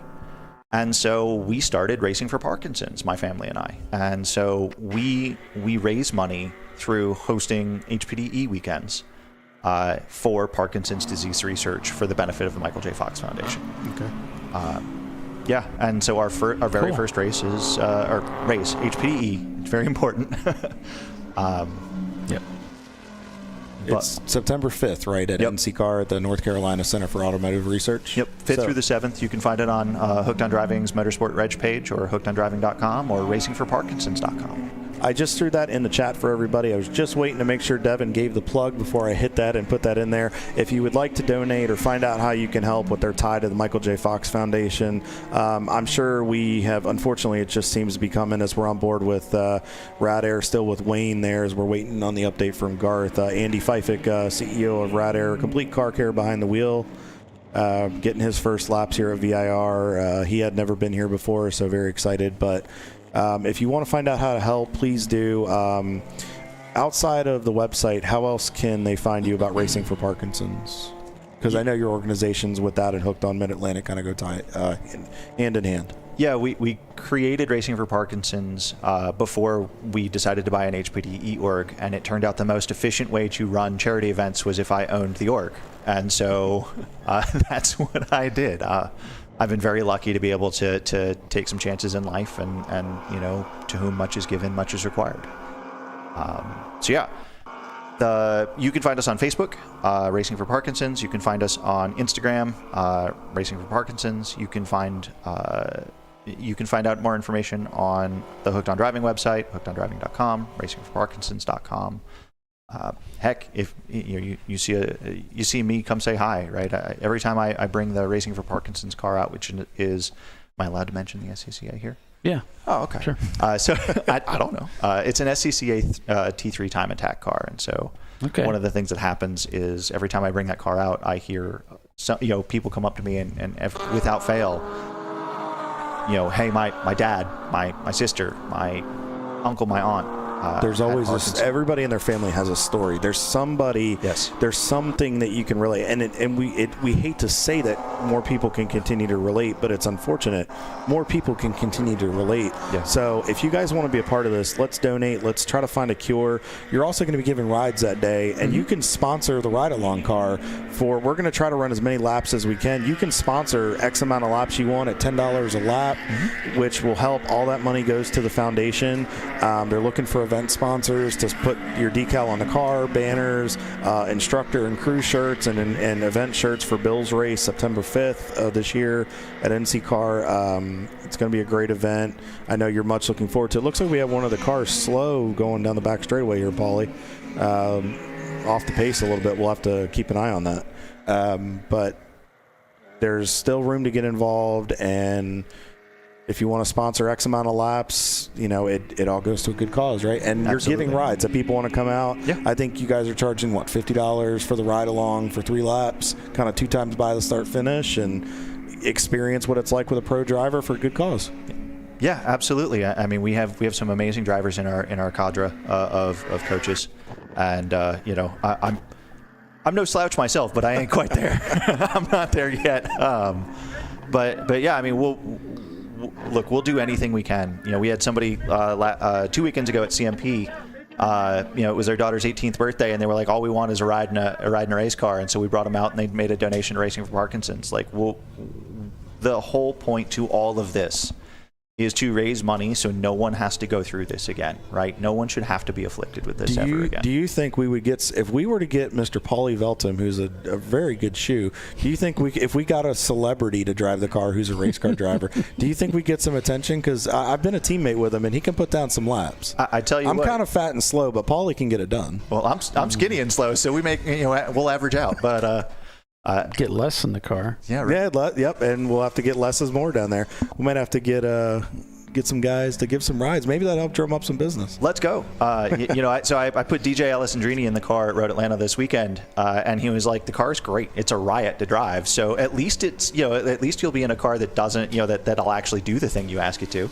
Absolutely. So there's a hand. It's handy. Absolutely. So make sure you guys check out racingforparkinsons.com. You can find, and then Hooked on Driving Mid-Atlantic. You can find him. Les, yep, there you go, man. He's always positive, always for fun. If you get a chance, go talk to Les, man. Absolutely. He is a riot. But thank you so much for coming in and joining us. You can find him on Facebook, Instagram. Check them out. If you can contribute, anything helps. Devin will be here for a majority of the day. Say hello, introduce yourself if you're interested in coming out. I know they greatly appreciate it. And let's all no longer have a story that we have to relate to. Yeah. Amen. I like it. Thank you very much. Thanks. Appreciate Devin you coming Bain, everybody, from Racing for Parkinson's and Hooked on Driving Mid-Atlantic. Paulie, let's get back to this race here. We are back clean and green for right now as I knock on there and say that. Yeah, well, car 86, the Brew Crew car, did have contact with the wall moments ago, but continued on its own. That was over in turn number 11, so fortunately that did not bring out a caution that we had to deal with. There's our standings right there. As we'll close that camera off. RVA leading the way still over Rockwell Autosport Development. And now 901 Motorsport has moved into third place. Tater Racing in fourth. Brew Crew in fifth. Then we have 3 more Rockwell cars and Chattanooga Touring Wagon rounding out the top 10 with that EC car up there. And we got Les here getting ready to do an interview. So we'll keep our ears peeled for that one, and we'll lift that red flag alert as well. All right, so we got Bill here. You're still smiling, just like I'm smiling, man. We're at VIR. I'm talking to Les, Champ Car Endurance Series. You got it. Right. Yeah. So tell us about your race so far. So far, it's been a great race, a fun race, a little warm. 2 red flags, one of which was related to our car. The 976 car. Engine block developed a hole. Good thing is driver's great. And the better thing is, the race team's already putting a new engine in the vehicle. I think we can get it done probably about an hour and a half. Excellent. That's what endurance racing's all That's about. what endurance is about. You got We're always rad air ready. rad air ready. I love it. Yep. Always open. Late to grid. We were not. I love it. Thank you, guys. All right, Les, thanks for that report down there from the... Back out there and have the race. It's awesome. Yeah. Definitely. So thanks for that, Les. So the word is, if you didn't hear, for Rad Air Racing, they blew an engine and they are in the process of replacing that engine as we speak. It's a never say die in Champ Car. They're going to be staying after it. We can expect to see them back out in that race car again. If not today, tomorrow. I don't know when, but how long does it take to put an engine in a Neon, like 12 seconds? Knowing our guys, about 11.8.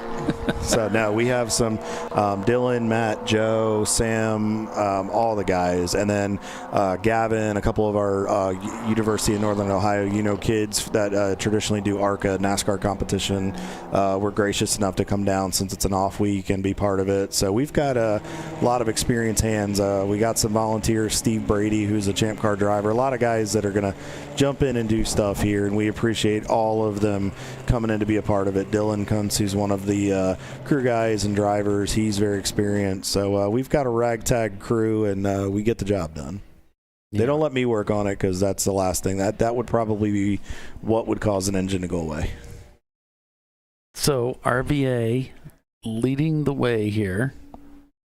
And I'm just checking some of our other information here as we go. But let's see, their best lap at 2:12. Rockwell with a 2:11 behind them is their best lap time. Just turned into 2:15 to RVA's 2:16. And both cars have had one pit stop. So, this will be really interesting as the Porsche continues to try to chase down the RVA Graphics and Wraps car. And they've got a little bit of work to do. RVA putting on a show here. They know how to get it done out here too. But both these teams do. They do this every time they show up. It's that experience level, but they're very good here. They have a lot of laps here, but they're smart about it. I mean, you see them laying down their best lap, but now they're back down to about a 2:16. They got out there a little bit. They settled into a pace, you can tell, and now they're just riding. And it looks like one of the cameras is. This is our new camera here that we're showing you the angle of the banking and all that stuff. Now, what we'll have to do is probably at some point run down and have the guys have to make sure. I thought, there it goes. Oh, no. Now it's rolling around in the car. Okay. We'll have to go down and reset that. I apologize for that, folks. I thought we were good to go. Okay. So it looks like it. Yeah, it looks like it tumbled off of the bracket. It's just and now it's disconnected. So oh boy, we're sorry about that, folks. But we saw it all here live on ChampCar.Live. Well, at least we know why one of them went down for once. Yeah. Oh Lord, yeah. We're Paulie. This isn't good. We're 2.5 hours in and we're already falling apart here. Yeah, we're down to one in-car camera that we had put in. The other 3 have been knocked out. So. All right. For some reason, one of the in-car cameras is showing a movie. Bugs Bunny. I don't know what. Maybe we should be watching that. I don't know. Well, we are Looney Tunes, so that actually just kind of fits. So anyway, we're falling off the rails here. Anyway, let's run through the driver order real quick, the class leaders to give you guys an update of what's going on here. So the C-Class continues to be led by RVA Graphics. They pretty much have a hold with C-Class on the top 5, around most of the top 10. The Gorman Motorsports EC car, the 265 car, leads EC. F-Class is led by Open Throttle in the F-Class Miata that they have. Floridiat is leading in the D-Class, win the 51 in their Porsche. And Wheels of America in the 998 entry has snuck into the lead now in the A class. And then as far as your B class leader, right now the 975 of Rad Air Racing, Wayne is leading right now. So Andy, congratulations, you are getting your first lap sled as the leader of the B class in the car, buddy. Great job. And then the sister car is second in B class as well. So, and then let's kind of look back here in some of the order here, Paulie. Let's see what how many spots some of these guys have gained since the start of the race here. It's always fun to kind of keep track of that. If I can find it here. On board with Brew Crew Racing. Sean's in the car right now. He's a pretty experienced shoe from what I've heard and what I've seen. I don't know. He might have been a part of that victory just a couple months ago up there at CMP. But they always run really, really well in this track, and they always run this race every year, and definitely keeping themselves in contention. Hopefully the 86 can get back out there. It seemed like that was an unfortunate incident, but their experience, they always bring good stuff to the table. So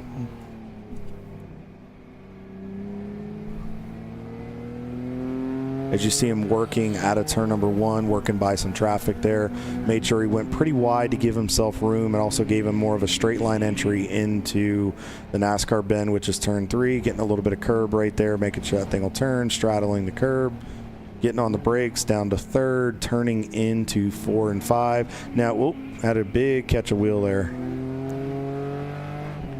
Got that visor up, and a lot of times, folks, you'll see drivers, some run with the visor up, some run with the visor down. Nice bit of patience there, getting by I think that's one of the MDR cars. The sister entry looked like a Miata. So what he was doing was just taking his time there, working through traffic, which is smart, and just lifting a little bit up through these S's, just being smart, taking care of it. No sense in beating the car up too bad this early. Just taking his time right there. Looks like we got a car off to the right there, Paulie. It is an orange BMW. Not sure of the number yet. We'll have to wait and see what happens in the logs here. Yeah, we're getting car 330. That's the hard 6 Acura Integra, showing a local yellow for contact, car-to-car contact, and they are going to receive a 1-lap penalty in that machine. I had contact with car number 68, and I actually don't show that on my sheet, so I'm not sure if that was a mistype. I guess ran into the back of that car, so they will receive a penalty for that. Yeah, as far as the orange car, still waiting to see what the story is there on that machine.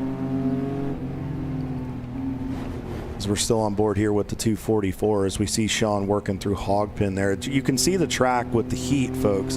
It's going to be hot this weekend, especially with the humidity, but VIR is just so temperature sensitive. And I mean, he's pushing that car really hard. I've actually driven some Brew Crew, and Paulie has as well. We've both driven Brew Crew equipment cars, and I mean, you can really push those cars with some of the aerodynamics on them and just the way that they're set up, but you really got to be careful. It will step up. Looks, we got another car around there in turn 1. You really got to be careful. You got to modulate the throttle effectively and take care of it, and it's got a lot of torque and a lot of power, so you really have to manage that and take care of the car. Looks like he might have gotten going. I think it might have just been kind of a lazy spin there, Paulie. I'm not seeing him. He might have grabbed a gear and taken off. So hopefully no harm, no foul. Yeah, so with that, we're going to take another commercial break and be back in just a few minutes. So stay with us. You're watching Champ Car Live, presented by AutoZone. RVA Graphics and Wraps leads the way. We'll be right back.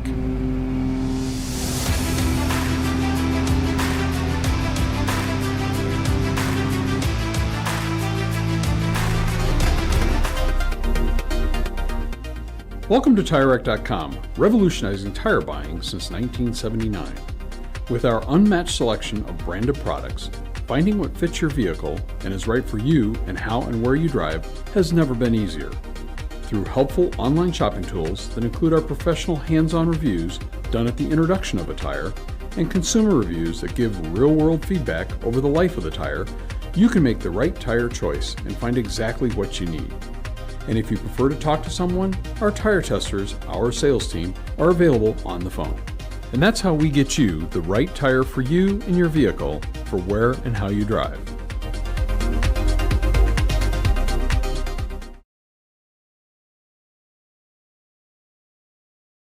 But he went to AutoZone, where a friendly AutoZoner guides him to the right wipers and makes sure everything is working smoothly.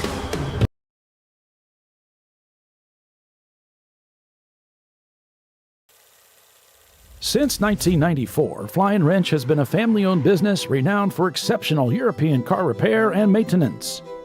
We treat every vehicle with the same care and attention as if it were our very own, building lasting relationships with our clients along the way. We specialize in high-performance vehicles, offering a range of services that include fabrication, construction, custom wiring, and much more. Visit us at flyinwrench.com. Discovery Parts is a veteran-owned racing and safety equipment company. While we're located inside Atlanta Motorsports Park in Dawsonville, Georgia, Discovery Parts can also be found at the tracks, supporting a number of Champ Car Series events. We take pride in being a reseller of the best of the industry to Champ Car teams and drivers. We know racing, love racing, and look forward to tomorrow to even more racing. Visit us at discoveryparts.com. LifeLine's continuous commitment to research and development ensures that we supply the most innovative and cutting-edge products available, used by the majority of the world's motorsport championship-winning drivers, teams, and constructors. LifeLine has a stringent and proven history of success. LifeLine's continuous commitment to research and development ensures that we supply the most innovative and cutting-edge products available. LifeLine's 0360 systems are the result of over 7 years of intensive research and development using 3M's Novik 1230 environmentally safe gas extinguishant. LifeLine uses only the finest quality components. For more information regarding our fire safety equipment and fire safety systems, please contact us at info@lifeline-fire.com. Jamie's on edge. It's her first time changing her own oil, but she went to AutoZone, where a friendly AutoZoner helps her find a deal on what she needs to get the job done right. In the zone, AutoZone.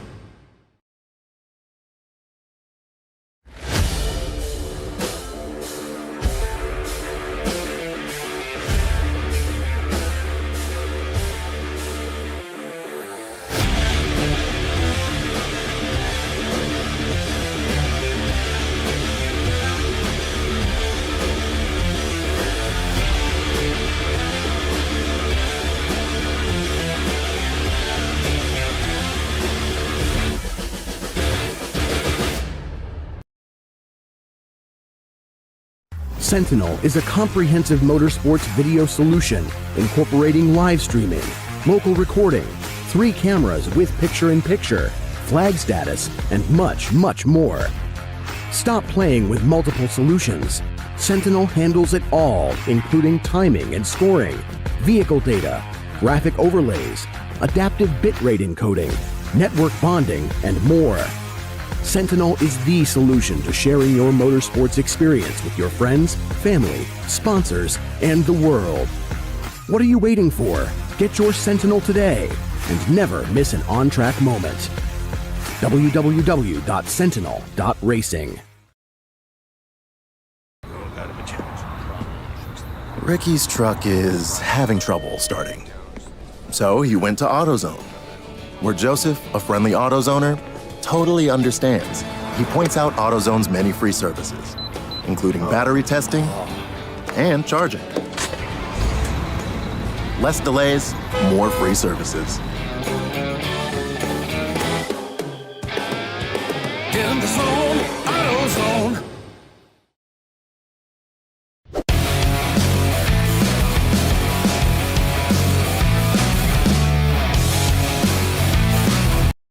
Welcome back to ChampCar.Live. the TireRack.com ChampCar LifeLine 24-hour classic here at Virginia International Raceway. I am Kyle Lockrow. He is Paulie Veltum, and we have the Less is More cam with Lester Epps on pit lane. RVA Graphics still out front by over a lap over Rockwell Autosport Development. Tater Racing has snuck up into third overall, and then we have our Gorman Motorsports guys leading EC Class, 901 Motorsport, and Brew Crew, all C-Class cars rounding out your top 5.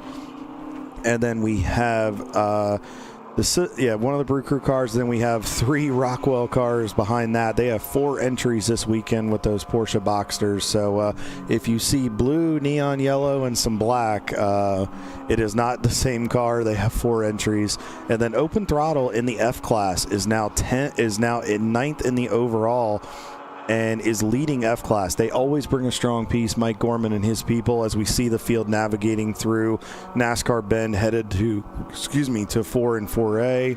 As we see the field coming to us here, coming through the lower S's. Really gives you kind of an indication of how much these cars move around when they come through. As you can see a couple of the BMWs, it looks like that might be one of the 901 Motorsport cars. You really get a run through there. You go all the way out to the rumble strip as you come out of what would be 5, and then if you can get the car lined up, if you can give it a burp with the throttle, and you can also make a pass right there. It looks like that might have been the 244 with Rockwell in tow going by some traffic. Yeah, that looked like that is the 244. That would be your battle for 6th in the racetrack, and then the 2 other sister Rockwell entries there coming through traffic. What you want to do is get as far out as you can, and then get it turned, and if you can use a little bit of curb through each of those sections, you can straight line those lower S's and keep your momentum and your speed up as you head up the hill, under the bridge, and go to the upper S's, South Bend, and then on to Oak Tree. So it is quite a lot of elevation change, quite a lot of changes in direction, but it is a lot of fun. And it is a place that it is a lot of gut checking, or pucker factor, as we like to call it in racing. Yeah, such a cool shot as the cars come through the snake there. And come underneath that bridge, and used to be the Nissan Bridge. Yep. It was for many years the Nissan Bridge, and now it is the Michelin Man Bridge through there. Got some smoke coming from that car as they're heading up the hill. That's doesn't sound too good either, does it? No, this is not usually what we want to see, right? No, we don't want to see that. And hopefully it's just a little bit of smoke. You can see the smoke there. Hopefully it's pitching. Yeah, hopefully it's not dropping any fluid. Hopefully it's just a little bit of fluid there. Real quick, I just saw one of the lights on the faux 30 entry. I do want to make note, folks, just remember, for those that are participating this weekend and you're unsure, the lights have to be on by no later than 6 p.m. So make sure you get your lights on, make sure everything is working. I would check a stop or 2 before. Go ahead and get them on. Make sure everything is on the up and up before you go out there, because if you do not have lights, you are coming in and you are not going back out until they get worked on. So, and I believe our rules now, I think you have to have you can have up to 4 lights. You just cannot have light bars. I know they've changed it a little bit, Paulie, in the last couple seasons. Yeah, they didn't want you using that center light bar or something like that. So rules have changed, but the game is the same. We want to be well lit, but not over the top to where it's going to be blinding for the cars that you're on approach with, right? So MDR Motorsports in their Mazda Miata. Finally, we got somebody with yellow gloves. Timothy and I have been waiting.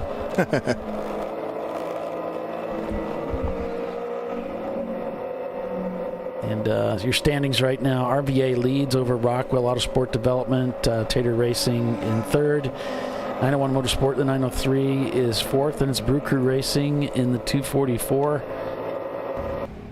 And we got Rockwell Autosport Development then in 6th, 7th, and 8th place, with Open Throttle behind them in the lead F-Class car. So nice to see an F-Class car break into the top 10 like that. Yeah, I mean, we have continued to see this. I mean, we've seen this with Wittenauer with their Mini Cooper entry when they show up to the racetrack, with Open Throttle, with Specs, and I think this Kermit this weekend, if I'm not mistaken. I mean, those guys always, and there's other cars too that have F-Class cars that consistently run well with the cars. It's a 300-point class, Paulie, if I'm not mistaken, and it really, I tell you what, they contend and stay with these big boys, but a lot of times it's because they're cars that are low maintenance. They don't require a lot of craziness to them, and it really lets the guys be able to stay in the fight a lot better, at least in my opinion, from what we've noticed. Yeah, you know, the whole thing with the F-Class was it would give people who had more of an entry-level car that hadn't been groomed so well as the faster ones that are the same car, you know, an opportunity to get in and compete at a class level and feel as though, you know, they got a fair shake at it. And so that F-Class is what that's all about. And so it's great to see them getting into that top 10, even with that car that's not, you know, as polished as some of the other cars that are out there. But like we talk about too, and we're going to reiterate this a lot throughout the broadcast, speed in a 24-hour race really doesn't mean a whole lot. I mean, you've seen in just the short time we've been on the air, in just about 3 hours, I mean, we've had cars that have gone from the back to the front, to the back again, and then back to the front. It's going to change a lot throughout the race, and it's really just about keeping everything together and making sure that you're situated and you're making sure you're keeping yourself in contention, because the real racing really doesn't even start until, you know, sometime in the early morning hours of Sunday. You really, at this point, are just trying to lay laps down, keep out of trouble. We've seen a lot of teams so far that have had incidents or mechanicals, and you want to try to be on pit road as few times as possible. And if you have to go in the paddock or into the pits for stuff, you want to minimize it to the maximum. Yeah, it's a different way to put it. I'm trying to take a cue from the KLR driver camp I mentioned. I'm trying to use the slang terms. I'm not really cool. I'm 35 and old, so it's not really working out too well. When the viewership drops to like nothing, we'll understand like, oh, it's not working, and then producers will be like, try again. So. Yeah. I just saw one of the cars pull behind the wall on one of our cameras. It just reminded me, Kyle, how this is one of the true endurance races out there where you're going to race for 24 hours. And we talked about this before, how a car at the very beginning of the race brought out a red flag, smoke coming from the car, and we both remarked it's very likely they're going to be back on the racetrack again before the end of the event. See if they can get it put together and get back out there. A lot of these teams are able to do it. We were listening to an interview that Les had done with the Rad Air guys. They have a blown engine they're replacing.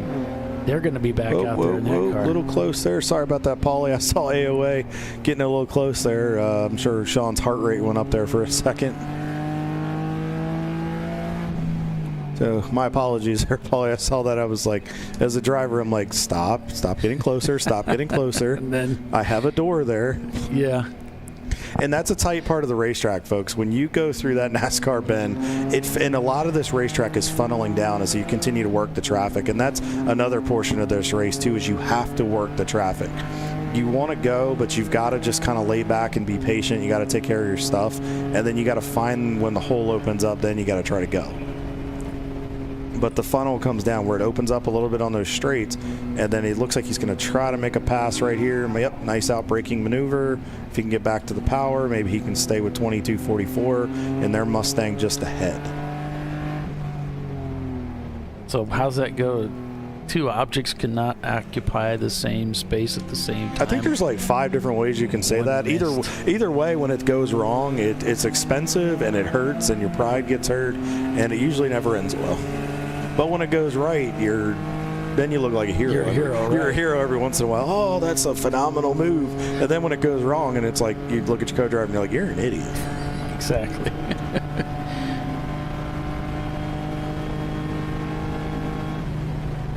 Going on board with the Tater Racing guys.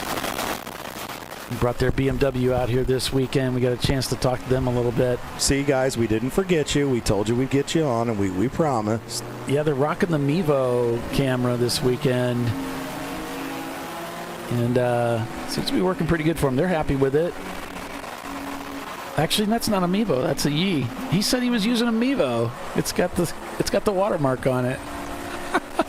By the way, you can get rid of that watermark with a firmware update, which I have, and I can send that to you if you want it.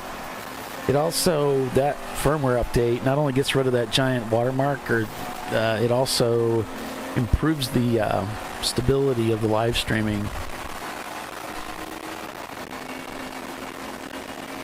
Or you can just run it the way it is. Yeah, they are really sailing. We were talking to them. I asked them a question. I said, what's the best finish that you've ever had? And they said the best finish we've ever had was a second place, and I think it was at Road Atlanta. Oh, this is going to be squeezed. Whew. That car, I guarantee you, never saw him come, and he was mid-track and it heading down into Oak Tree. They are flying. They've had a third place at Daytona. So they've been a bridesmaid. They've been on the podium a number of times. They've never had a win in Champ Car. Well, and they put themselves so close. And that's exactly we were talking about. It's like, you guys consistently put yourself in the mix to get a win. He said, we either finish really well or we break. The car breaks a lot. Well, I mean, and in fairness to them, it's not that it's necessarily of their doing either. It's just things happen, but they push the car and they're in contention, and that's when things happen. I mean, we've seen it happen to the best teams in the series that always contend, where things just happen. I mean, unfortunately, parts do what they do normally. Sometimes they fail, and then sometimes you get caught up in unfortunate incidents that you don't expect. So it's kind of a numbers game, and to be honest with you, like we talked about, they're kind of due. So it looks like we got a stalled car up here just past South Paddock in the pit. So we're not sure. We're a little far out of our shot. Looks a little bit leaned over to the left. Now there is a little bit of a dip right there, so the car might just be a little bit in a divot, but I'm wondering if maybe there's a tire issue, because the car looks kind of leaned over on the left side there. We'll have to try to get some confirmation to see what's going on. Yeah, so we have a car, one of the AOA racing cars, it was black flagged for dropping fuel, and they actually must fix it before they're going to be able to return to the racetrack.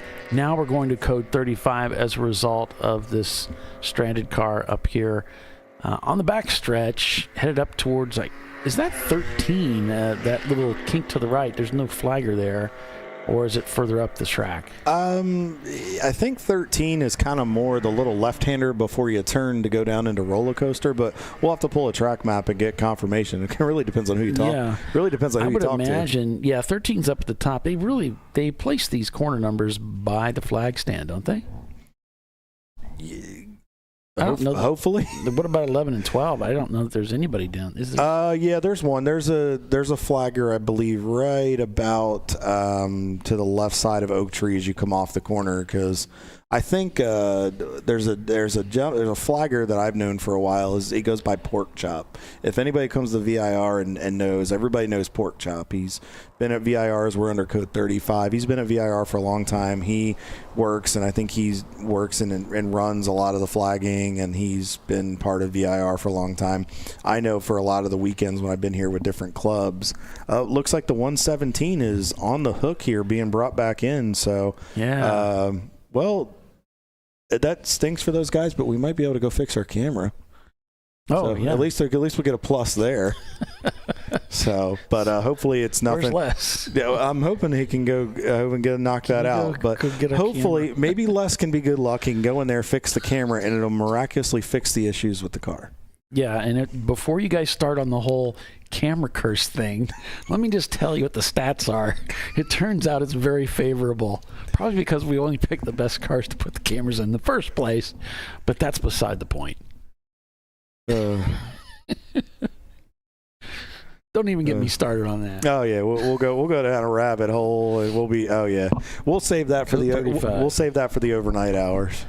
code 35, turn 13. As we saw, we've got a car that's just stranded up there on the top of coming up to the top of roller coaster. He got so close. He did.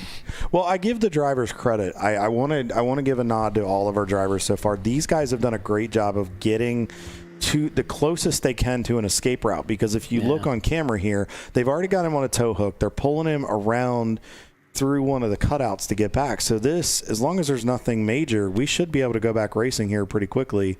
Although it looks like there's another stalled car on the back straightaway. So oh no, yeah, he did. He died in the same spot on the other just side. Opposite. Is it a full moon tonight, Paulie? We need to check. I think it's just this is turning into one of those spots. It's a popular hangout. Good thing we put a camera here, right? And when one guy dies, then the others feel left out. They want to be included. They feel a little left out. They know they're on camera. As Mike Gorman would say, we'll invite you to the cookout. You're allowed to come to the cookout. Yeah, Timmy, you're getting your money's worth. That's not the way you want to get your money's worth, because that's the drive fast line right there. That's kind of one of those you want to be part of the party, but you don't want to end up getting rear-ended. So we're still under caution here at Virginia International Raceway for the TireRack.com Champ Car LifeLine 24-Hour Classic at VIR. RVA Graphics is still out front. I will give you guys a quick rundown and do class leaders before this broadcast goes off the rails at the 3-hour mark. RVA Graphics still holding it down up front. Rockwell Autosport chasing them. 2 C cars up front. Gorman Motorsports continues to lead the EC, and then pretty much the C-Class guys have a stranglehold on the top 10 with Tater Racing and the 442 BMW, the 901 Motorsport 903, Brew Crew and the 244, Rockwell with the 715, 41, and 10, all C-Class. 1999 Boxster entries from 7th down to 9th, and TCR has worked themselves up into the top 10, and Chattanooga Touring Wagon is still there in C-Class as well. And then the sister 901 Motorsport 901 car is actually starting to make their presence known. Floridian Motorsports is leading the D-Class. They have been pretty much holding that down for the majority of the race thus far. Wheels America Racing, I keep saying Wheels of America. Wheels America Racing in the 999 now leads. They took the lead from the sister entry in the A-Class. And then if we scroll down here, I'm trying to find all our buddies in B-Class. The 975 still holds down the lead in B-Class in Wayne, and then with Garth, even with their entry, is still holding down second in class. So far a decent day for the Rat Air guys in the B-Class. We'll have to see if some of those other guys can get rolling in B-Class as well. But we've had a pretty good race so far, Paulie. So while we're under caution for a minute, let's go over some components of this race and some keys to success at VIR. Humidity and hydration is the first key. It is very hot. As Paulie said, traditionally we come down here to VIR this time of year. It is hot, it is muggy, and it takes a toll on your drivers and your equipment. So you want to make sure everything is situated and adjusted to, but you want to make sure your drivers are properly hydrated and can deal with the humidity. The other second one is oak tree. Oak tree is, the tree is no longer there, but the corner has not changed. You want to make sure when you get into that corner, when it comes down to that funnel and it gets in there, you want to make sure you get a good run in, but you don't want to run off and get in trouble, because as we saw with one of the Brew Crew cars, where they had a problem with the 86, you can get off there and end up going into the tire barrier and making your day far worse than it needs to be. So you really want to mind your P's and Q's. Plus, there can be a lot of bottlenecks there in oak tree, so you want to be very, very careful. Blending in, minding your blend line coming off pit road. As we get into the later hours of this race, and especially as we get into the overnight hours, and a bit of mental fatigue starts, and even physical fatigue starts to set in on these drivers, you want to make sure that you keep yourself and you're always abiding by those rules as they're taking a look under Splinter, trying to get the issue situated. It looks like it may be something with the rear end, rear axle. Yeah, they're going to do a diff change. Okay. He said, it's freaking hot. Absolutely. That's exactly what he said there. Well, they said they were going to put on a show for us, and they said a few 4-letter words maybe there. So all the camera guys. You know what? You know what? We'll have to tell them every time that they say a 4-letter word, they have to donate to Racing for Parkinson's. Yeah, the swear jar. Or to Racing for ALS. We'll have a swear jar. We have to have a swear jar. Tanya, can you get on that? Can we get a swear jar for the Warriors of Motion guys? She's thinking already. That's because she's going to have to put in $50 of our money for her. $5 a letter. No, this is only for the teams out there. Okay. Wives aren't included? No. Okay. Yeah. She can be a sailor when she wants to be. So, as she's letting me know I'm number 1 in the background. So anyway, let's go back to the race. You haven't lost your edge there. No, I'm still married at this point, but we'll find out by 9 a.m. tomorrow. We'll find out if I end up having to go to marriage counseling this week or not, or if I'm sleeping on the couch. Yeah, she does have our car keys. So, anyway, I may get left in here. I get a couple of days off of work. So, anyway, while we got a few minutes, Paulie, let's take a look at some of our big movers here through the field. Tater Racing has gained 10 spots since the start of the race and 8 positions in their class. As we roll back in the order, it's been pretty standard up front. A lot of the C-Class cars have been up front. Gorman Motorsports has gained 6 spots in the overall, but they started up front. You can use the 10 mil. Yes. Okay. I'm sorry. I thought we were getting an interview, so feel free to. Yeah, somebody brought us some food. I guess we just loved. Apparently. And that was actually the Warriors of Motions guys brought it. It was Andy. That was the guy who was sitting in the car. That's Andy. Sitting in the car. Yep, that's Andy. Food. Okay. Yep, he did. They're bribing us to talk about them while they're having their problem. It was before they brought the car in on the hook, right? Yeah. Maybe it was. We know the car's being. Before. It was. We know the car's being brought in. Please talk about us if we feed you. Yeah. So we did have a trophy wife black here we go. Flagged with a 1-lap penalty for car-to-car contact. We just got towed in off track. Wasn't quite sure what happened, but what we're thinking is it's probably the diff. So right now what the guys in the back are doing is they're dropping the diff, they're dropping the exhaust, trying to diagnose what the situation is. So I'm here doing the most important job, and I'm just holding the brakes when they need me to hold the brakes. Yeah. So you guys are going to do a dip real quick here. So, here we go. Yeah, we've been real busy today. We did a little bit of bumper work earlier in set 1. Now we're doing a little bit of dip work, and we had to do a rotor on the first lap. So, same thing. So, yeah, pretty soon we'll be back out there. I'll try and fix your in-car camera here in a little bit. Yeah, good. That's the beauty of having a fleet of E46s, right? So over there are track cars that we had people in for practice day yesterday, and then we got 3 other E46s, so it keeps everything super modular. 2 and 3, yeah. There's a whole lot of them. Sure is. Yeah. So I'm going to get back to these guys watching, and I'll be nice and smooth, man. Les, you'll have to let them know that we're going to starting a swear jar for them because they said it was going to be colorful. So they're already, I think, they're already like $50 up. That's the last thing I need to hear right now. Knowing those guys with their personality, they'll start laughing. All right, we're going back to caution. We're getting ready to go back to green here at Virginia International Raceway. We're going to take a quick break and be back in just a few minutes. You're watching Champ Car Live, presented by AutoZone. We're at Virginia International Raceway this weekend for 24 hours of racing. Stay with us. We'll be right back.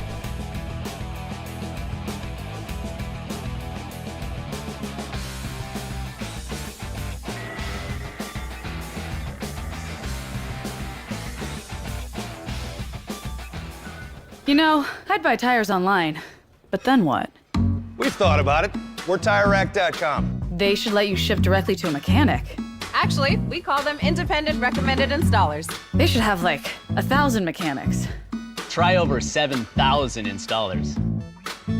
Then you just make an appointment. At a time that's convenient for you. This could change tire buying forever. TireRack.com, the way tire buying should be.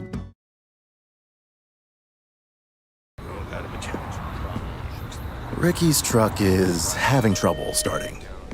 So he went to AutoZone, where Joseph, a friendly AutoZoner, totally understands.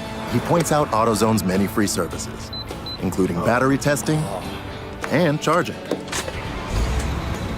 Less delays, more free services. Get in the zone, AutoZone.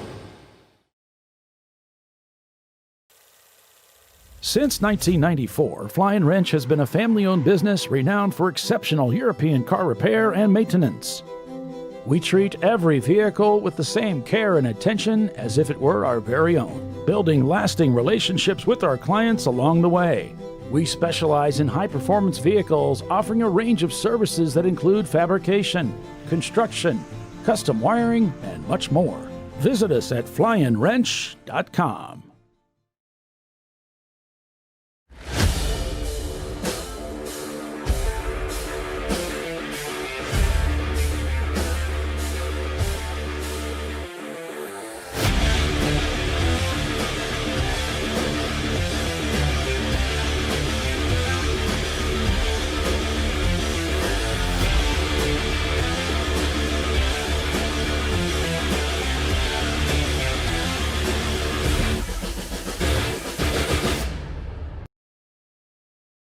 Welcome to Parts Badger, where we want to be your online machine shop. Through our online platform, we connect our global manufacturing capacity to your fingertips. You can request a quote, place an order, manage your parts, and even share that information with a colleague right online. If you prefer, you can work with our experienced team of sales representatives who are supported by our design engineers and project managers as well. Whether your project's big or small, simple or complex, Parts Badger can get it done. See if we can help your company at PartsBadger.com. Discovery Parts is a veteran-owned racing and safety equipment company. While we're located inside Atlanta Motorsports Park in Dawsonville, Georgia, Discovery Parts can also be found at the tracks, supporting a number of Champ Car Series events. We take pride in being a reseller of the best of the industry to Champ Car teams and drivers. We know racing, love racing, and look forward to tomorrow to even more racing. Visit us at discoveryparts.com.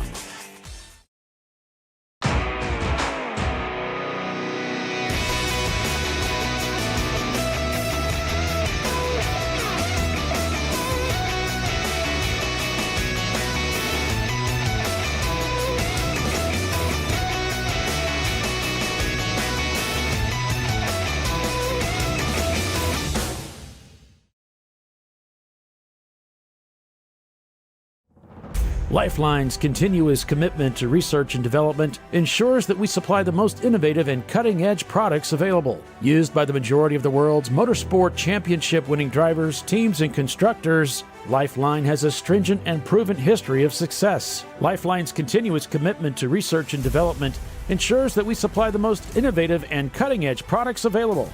LifeLine's 0360 systems are the result of over 7 years of intensive research and development using 3M's Novik 1230 environmentally safe gas extinguishant.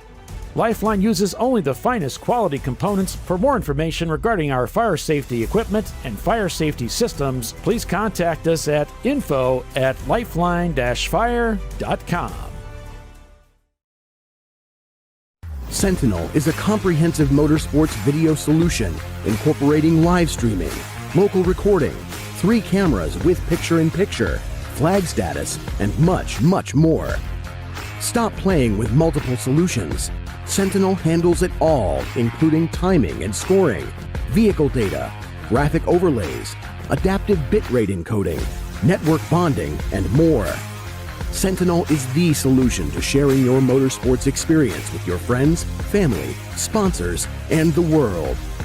What are you waiting for? Get your Sentinel today and never miss an on-track moment. www.sentinel.racing. The Jimenez family are having battery issues. But a friendly AutoZoner tests their battery and helps them find the right Duralast battery to get back on the road. Get in the zone, AutoZone.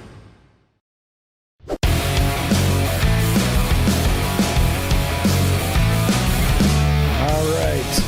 Welcome back, everybody, to Champ Car Live, presented by AutoZone. And we are under green flag racing here at Virginia International Raceway. It is the TireRack.com Champ Car Endurance Series, the LifeLine 24-Hour Classic. at VIR, and we've got another guest in the studio with us. We do. Eric? Yes. From AOA Racing. Now, you have a very thick accent, so I'm going to let you say your last name because I'm going to butcher it. So, Eric, what's your last name? Yeah, it's tough to spell, but easier to say. Pilipchuk. Okay. So you were in one of the AOA entries. You're part of that team, and you said the start was a little exciting. You were telling us during commercial. Yes, I really enjoyed the start of the race. Yes, we had some double yellow on the first out lap. That first few corners, it was amazing. I loved it every second. And then after the full course yellow and caution red flag, race continued, and then it was the blast.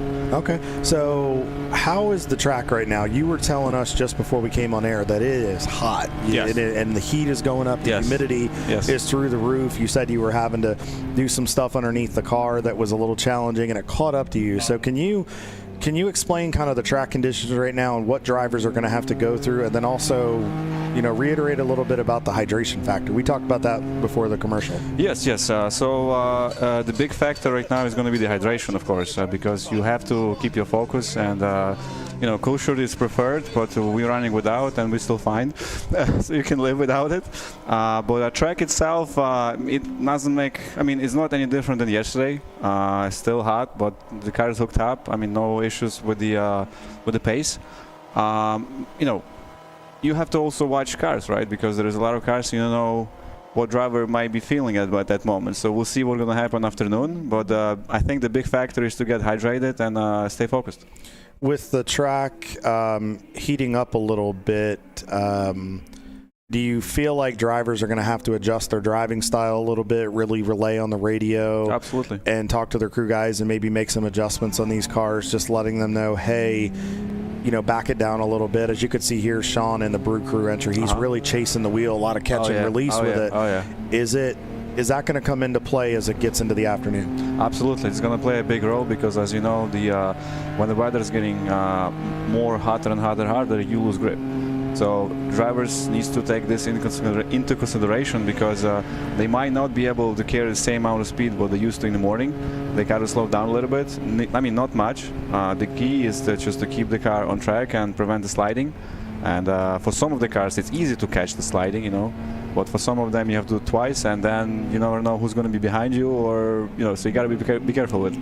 So discipline is really going to come into effect with your right foot. You just have to be really smooth, not just jump into it. Really, as you can hear him right there, you just rolled into it. Just take care of your equipment because we still got 21 hours to go in this thing. We still have a lot of hours to go. So were you able to see a couple of those incidents up front? How was the racing? How's the respect from competitor to competitor? Are guys, while they're trying to race and be competitive, did they do a pretty good job of giving each other room? You said it got a little hairy. How's it been out there so far? I love it. Everyone is very respectful. Yes, it's racing. You have to be tough, but I didn't see anybody who was giving any hard time. Okay. So I think it's a very well organized, and I like the drivers here, so it's good. I like it. How long have you been associated with the AOA racing team, and how's the weekend been so far, and what's the expectation? You guys have been around Champ Car for quite a while. What's the expectation for the weekend? What's your game plan going forward? Right. The game is always to win. The preparation takes a lot of time for it, so it's a big deal. I've been with AOA for probably 3 years, more or less, over 3 years maybe. So the first race I started with them was at Ozarks. So I don't remember how long it was ago, but approximately 3 years. And what else? The goal is to win, right? So it takes a lot of effort, but we started well, but unfortunately one of our cars caught on fire, and the lap 1, I think it was already fixed. The car is back on the track. My car, number 35, which I started with, it was so good in the beginning. I was able to have a good pace. I think it was around 220, if I'm not mistaken. Everything went good until the gear was stuck in one gear. I did the lap, and then luckily enough, the car just died on the last turn, and I was able to go in the pits. From there on, we took the car into the garages. and we start pulling transmission out. And I was so pumped because I was like, we gotta go. So I was like, after the stint, your adrenaline was through the roof, wasn't it? To the roof, and I was like, I grabbed the floor jack, started lifting the car, started working on, and then I'm realizing, whoa, I gotta take a break. So I decided to go take a cold shower, which helped me a big time, and I was able to calm myself down. And with a fresh head, I went back to the car. We're still working on it. Should be gone. The car should be done in like 20-30 minutes, and a friend of mine is gonna go and take it to the track. Awesome. To the race. That's awesome. So so the car should be able to get back out there, just having to do a train. Yes. Now, are you doing a swap, or were you guys just trying to knock it back out of gear so you could check everything? No, we changed completely transmission, so it's gonna be all gears, and then I'm gonna go into the BMW 85 car soon, and so I'm doing a double duty today. I'm driving Miata and a BMW. Okay, so you're gonna be a busy man this weekend. Yeah, I'm not planning to sleep tonight, so you're gonna see me a lot. Well, we may have to. You may have to share some coffee or some type of energy with us too, because we're going to be up here for pretty much the whole time. So, have you been to VIR before prior to this weekend? Yes, I did some testing like 5 years ago, and then a few years ago I was here with the BMW CCA, good group, a lot of seat time, and they were with Trans Am. It was a Trans Am weekend, so we had endurance, we had sprint races. And I was here 2 years ago with WRL, with AOA. Okay. So it was this weather right now is hot, but 2 years ago it was brutal. It was more hotter, and the humidity was just insane. And I started the race, and I stayed in the car for 3 straight hours. Wow. That was, without the cool shirt that time, I would be probably not that focused. So the cool shirt actually helped me to stay focused. And it was the same feeling if I'll be in a hot tub or I'll be in a race car. It was the same exact feeling. You really don't. I don't think people, until you've really truly driven these things and been through conditions as such, you really get an understanding of what the heat and the dehydration does to your mental lapse and mental focus. Looks like there's a little bit of cloud dust here, Paulie. We might have had somebody do a little agricultural racing there off of one, and that happens. I mean, we see that a lot. It's not uncommon where you get in there a little hot or drop a tire, or you're trying to get away from something. So as RVA Graphics in the 411 continues to lead this race, Gorman Motorsports still leading your EC class here for the TireRack.com ChampCar.Live 24-hour classic here at VIR. Wheels America Racing in the 999 still leads your A class. Rad Air Racing in Wayne is still holding down the B class. Excellent. And then F class is still being held down by Open Throttle with, it's actually Specs. It is not Kermit. I forgot Kermit has been, I think, retired or put to another portion here, as we see Andy still behind the wheel. We're talking with Eric from AOL. He was giving us some insight on stuff. So Eric, you're doing double duty. How long have you been associated with AOA? About 3 years. Okay. So you've been working with these guys for a while. Yeah. So if people are following AOA, where can they find the team? Is there a website? Is there social media they can follow along outside of the Champ Car broadcast, which we want them to keep on? Right. But how can they find out about you and the team and how to follow you guys if they're AOA faithful? Oh, you can reach out, John, on social media or on Facebook. He'll be gladly to reply. And they run a good program. As you know, there is sometimes good and bad days. But when you have a bad day, you want to make it a good day. So that's what we're doing. And racing is not easy. So if somebody is interested to take part in our team, please reach out. We'll do our best to accommodate you. I can do coaching. John is in charge of running the team. Always a lot of cars, good operation. So I like Miatas. Miatas teaches you a lot. Even it's, as you know, they say you better drive a fast car. You cannot. No, hold on. You want to drive the slow car fast, then opposite, right? I think we get what you're saying. I can attest to the fact that I've been in a Miata, and it does help you because you can throw the car around, and it gives you that confidence to learn how to drive a bigger car a little bit more like a go-kart, let's say. But they are a ton of fun, and it's always a good day in a Miata when you can aggravate somebody in a BMW or a Porsche and stay with them. And I love Miatas. They give you the short base. They give you such a good feeling of the rotation. Yeah. So a Miata to drive is the best. I want to say one thing. We here practicing the endurance, right? And we're practicing in for somebody it's a fast car, but still, what I'm trying to say here, the endurance, you practice endurance, let's say with ChampCar or whatever else, consistency, fast laps, right? But it's so brutal to drive fast cars, endurance, it's just mind-blowing to understand this. But the best way to experience is actually, ChampCar with endurance racing, with the teamwork and so on. So that's a lot of skills you can gain by participating in those races. Absolutely. So we're under code 35 here at Virginia International Raceway for the TireRack.com Champ Car LifeLine 24-hour classic at VIR. RVA Graphics is still holding down the lead here as we're finishing up. Eric, thank you so much. Real quick, where can we know where we can find AOA? Where can everybody find you? Are you on any social media where they can find out your expertise and get some coaching if they need it? Absolutely, yeah. I do a lot of social media. I'm trying to be very active around PSI Motorsports. You can find it on social media, Facebook, Instagram, YouTube channel. It's very popular lately. You can find the information on www.psimotorsportsusa.com. And we do a lot with racing. We do go-karting. We host our own HPD events. So few upcoming one is in the Gingerman 6-7 and Ozarks in August. There's going to be some night driving. So we are a premier host at Ozarks. And I do racing myself. My calendar is booked till the end of the year with all the weekends. I'm very lucky with that. And I'm very thankful for that I can do what I can do. And if you're interested in something we do, I'd like to learn about it. PSI Motorsport USA at Instagram, Facebook, and all the social media pages. All right. Well, thank you so much for coming in and joining that PSI Motorsport USA. I'm going to throw that in there. Make sure you guys throw that into your browser of choice or search engine. Check it out. Eric, thank you so much for the time. Good luck to you and the rest of the AOA crew. Yes, Hope you get that thing back on track and keep yourself hydrated. And just a friendly PSA, hydration is key. And take care of your crew guys, too. Toss them a bottle of water. Make them drink it. Those guys have just as hard of a job as these drivers this weekend. Oh, yeah. Big time. Thank you. You got it, man. Good luck.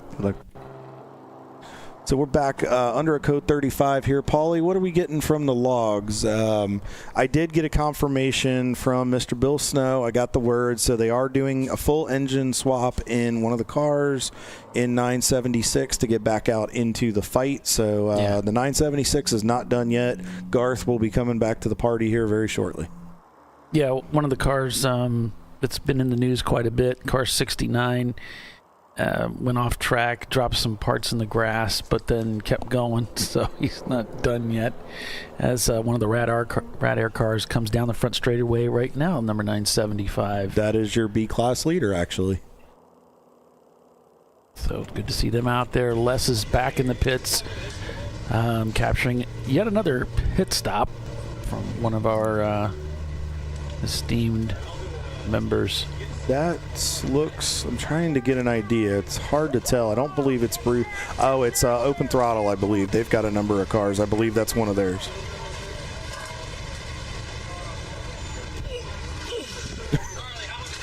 Poor Les. He's going to need a week's vacation from his racing vacation.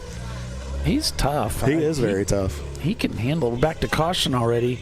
So whatever the issue is, they've got it sorted here pretty quickly.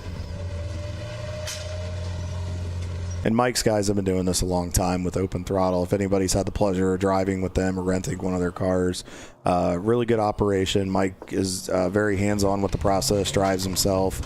Crew guys are very experienced. Charlie Crilly and some of the other guys that work on the team are very experienced. They work in different disciplines of motorsport, so definitely have that. Looks like that may be one of the Bruce Innovations cars right there getting fueled.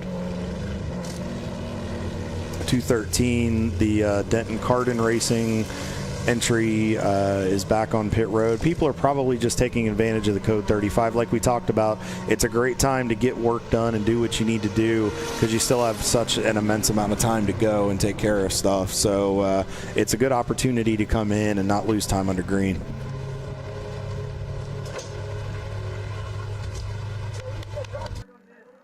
So Warriors in Motion, we saw one of their cars is in the paddock right now, getting a differential change. One of the other cars out on the racetrack, enjoying some track time. So we are back to green racing here at VIR. 12:19 in the afternoon. Checkers is at 9 a.m. tomorrow. So it's a 24-hour endurance race this weekend at VIR as the cars come through the snake. Thank you so much for everybody who's tuned in so far. We have such a group of people watching right now. And thank you to everybody so far that has contributed in the chat. Claire, thank you. Paulie and I spent quite a bit of time yesterday. He mapped out a lot of stuff. We collaborated on it. Got a little bit of Les's opinion as well because we're all drivers.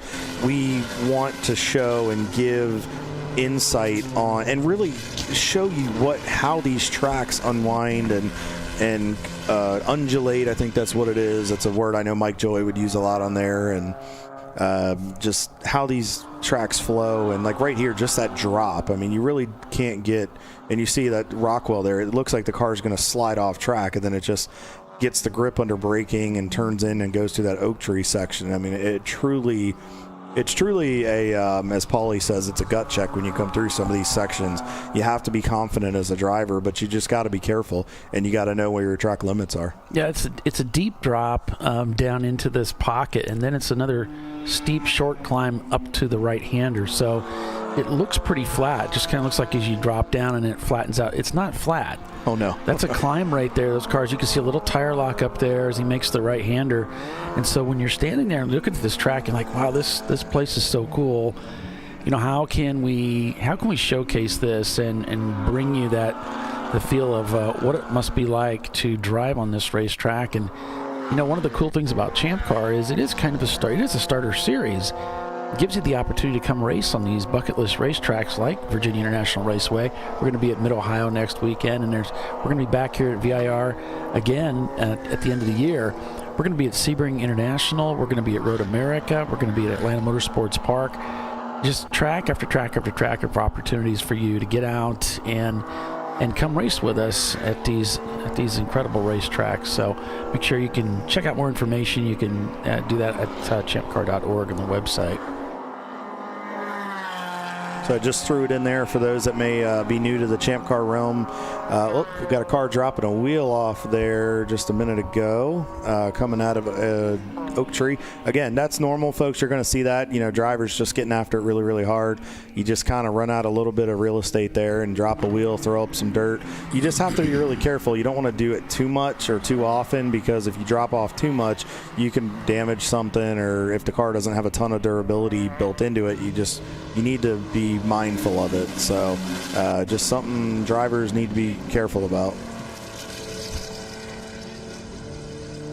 As Les is still rolling here. Looks like teams are checking in with the officials on stuff. Looks like one of the AOA guys, they're just probably getting confirmation of something from Champ Car, maybe asking a question. And that guy's rocking the helmet, isn't he? That is cool. That is a very colorful helmet. It kind of looks like an 80s feel to it or something, you know. That's kind of like something you'd see like 70s. Danny Sullivan or one of those guys from Florida wear, It's actually kind of difficult to find road racing helmets off the shelf that look like that. They're all very plain colors. You got to get somebody to paint them or stripe them.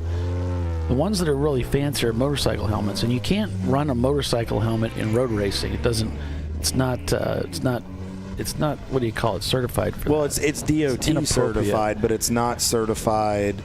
It's not certified for motorsport competition. Yeah. No, because of the way, I guess our helmets are designed to hit, I think it's multiple impacts, and a motorcycle helmet's designed to hit one impact, something like that. It's a different helmet. But they do need to, but there are some There are some cool graphic artists, and there are some cool people down in, like, if you're in this part of the country, you can go down to North Carolina and some of the NASCAR guys down there. There's some like Troy Lee. Well, Troy Lee's a big one, but I know there's some helmet guys down there. I forget the one that's in Mooresville that a lot of the guys use, and they do a lot of great work. You'll have to check them out. I'll try to get that information here shortly and throw it in there if anybody's interested in getting a helmet wrapped. Yeah, there's definitely some guys that'll do a nice job for you. And what you want to do, according to Discovery Parts, is have it done before they put in the equipment. So you get your helmet picked out, and then you say, all right, before they put all the electronics and the plumbing in it, I'm going to send it out and get it painted and whatever. Then I'll send it back to you, and you can put in all the equipment. It makes it easier because then you're not fighting the Hans anchors, and then you're not fighting radio equipment that's tied to it and microphones and all that stuff. And it really is. And then at that point, yeah. So Ron says once that stuff's put in, you don't really want to try and take it back out of there. No, so it's sort of you want to do things in the right order. And he makes a great point. And then that's Ron, who owns Discovery Parts. They're based, one of our big supporters and a class sponsor here in Champ Car. And they have one of their locations. It's the big location at Dawsonville, Georgia, inside Atlanta Motorsports Park. So if you're down at AMP at any point and you need some advice, go see Ron, go talk to Marshall, any of their staff. Good people down there. They'll take good care of you. Yeah, he doesn't actually own it anymore. Oh, okay. He sold it, but he works. It's one of those deals where he sold it and then he works for him. Okay. He is definitely the guy in the know. He's amazing. When I got fitted for my suit, he just looked at me. He said, "You're a 56. Just think 56 Chevy." It's like, okay. You could go up to another size if you wanted to, but that's the size that you're going to want. Like, all right, great. So on board with the Wrench Rags guides here with their My Race, or no, this is the... Yeah, it should be Wrench Rags, isn't it? Is it? Let me take a look here. Is it? Yeah, okay. That's them. Why? Does it something look off? Well, I was trying to take a look because I thought the 222 was the 2244, unless they changed the team name, or that's what... Taking a look here. Maybe I'm losing my mind already.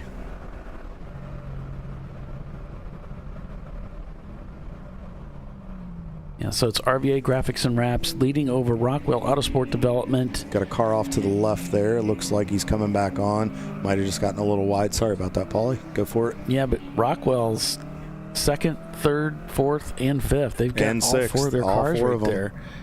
And 901 Motorsport behind them. And then we've got TCR, Tater, 901 Motorsport, Brew Crew, Chattanooga Touring Wagon, and Floridian Motorsports behind them. Yep, still leading the D-Class. Those guys have had a pretty good stranglehold on that D-Class right now, and they're just setting a pace. I mean, they're experienced. 2244. I guess that's Wrench Rags. I think it's the other name they go by. Okay.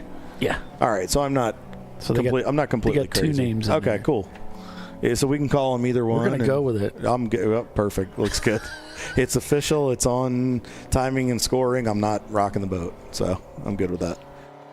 But yeah, this is kind of what we've seen a lot this year. A lot of C-Class. We saw this at Watkins Glen.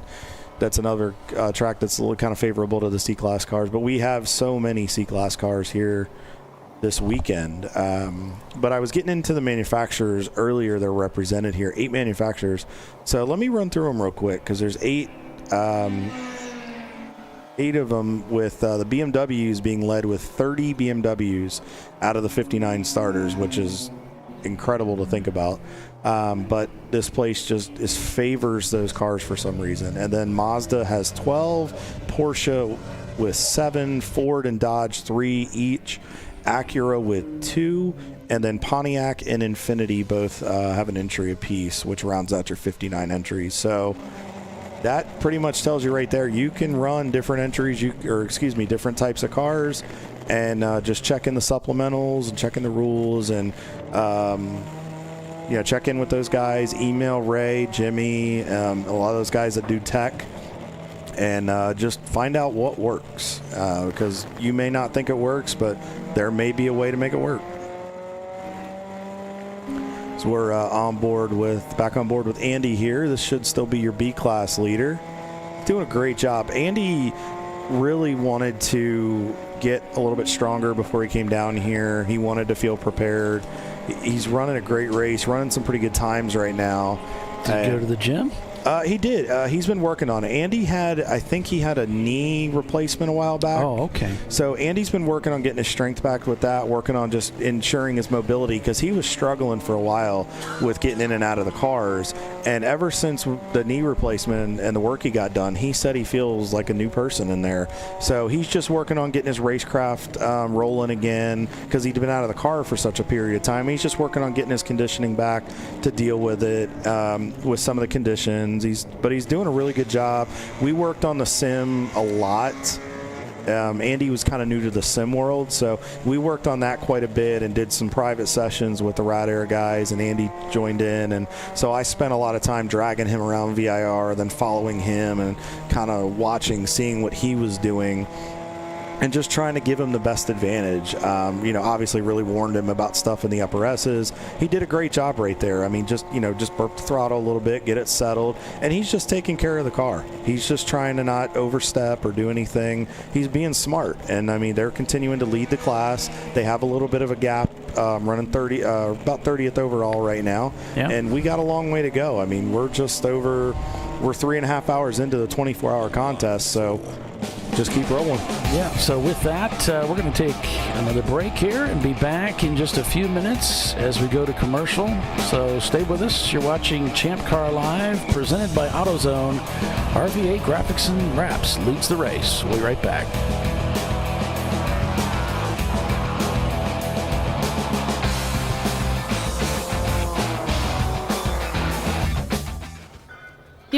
I'd buy tires online, but then what? We've thought about it. We're TireRack.com. They should let you ship directly to a mechanic. Actually, we call them independent recommended installers. They should have 1,000 mechanics. Try over 7,000 installers. Then you just make an appointment. At a time that's convenient for you. This could change tire buying forever. TireRack.com, the way tire buying should be.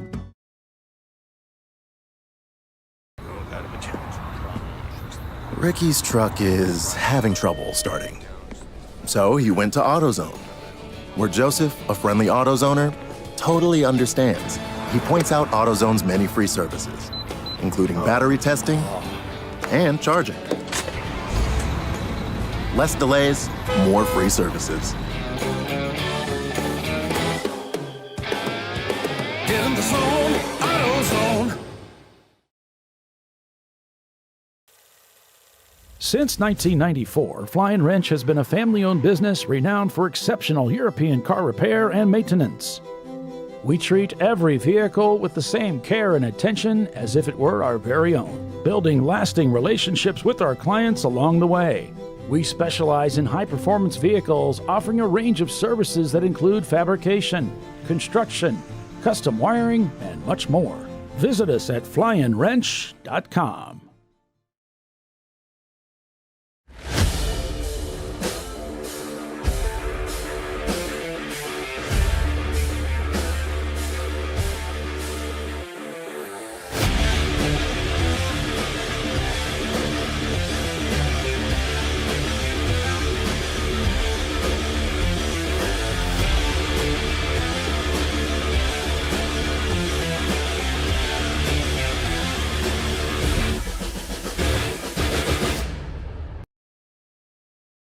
Welcome to Parts Badger, where we want to be your online machine shop. Through our online platform, we connect our global manufacturing capacity to your fingertips. You can request a quote, place an order, manage your parts, and even share that information with a colleague right online. If you prefer, you can work with our experienced team of sales representatives who are supported by our design engineers and project managers as well.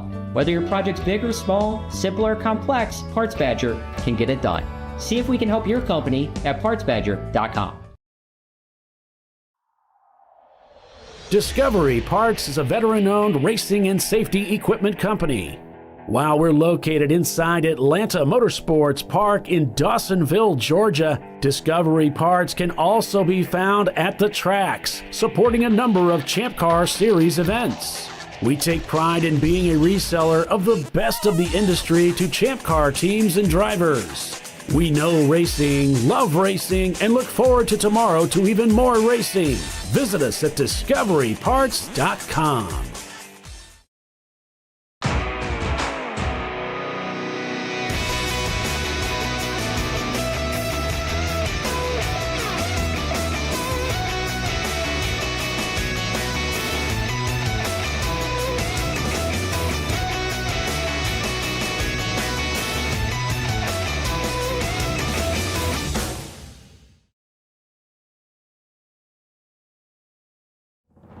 LifeLine's continuous commitment to research and development ensures that we supply the most innovative and cutting-edge products available. Used by the majority of the world's motorsport championship-winning drivers, teams, and constructors, LifeLine has a stringent and proven history of success. LifeLine's continuous commitment to research and development ensures that we supply the most innovative and cutting-edge products available.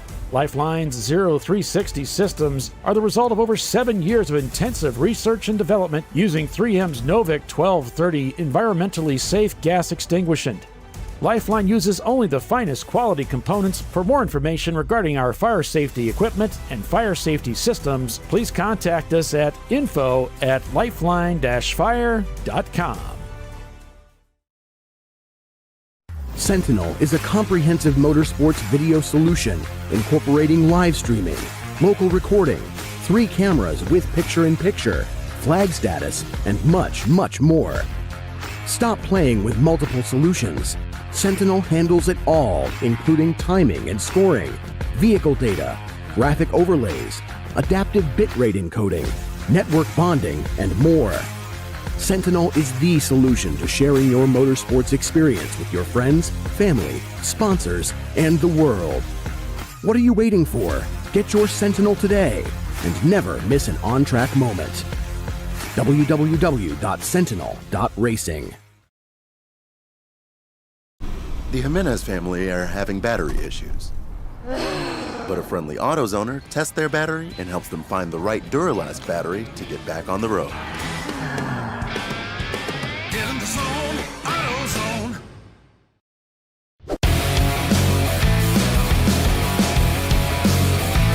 All right.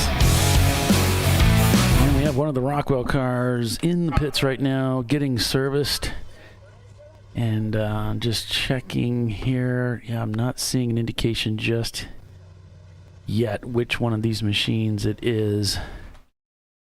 But we are under code 35 right now, folks. Looks like impact with the wall. Over in turn 11. And one of the Bruce Innovation machines, car number 111, is one of those cars. The walls here, they're quite a ways out. So that's one of the nice things about racing at these pro tracks, is they're really designed for the much higher horsepower cars. So when one of our guys gets into the wall, it's usually not, it might bend it up a little bit, but you know, there's a lot of grace out here with all the runoff area that we have out here at VIR.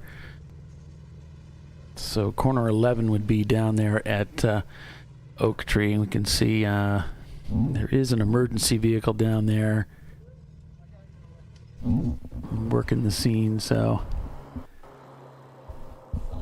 there's a gigantic tire wall down there that to protect. You know, we were talking to I believe it was track CEO she was, and telling us how they are constantly working on improving safety.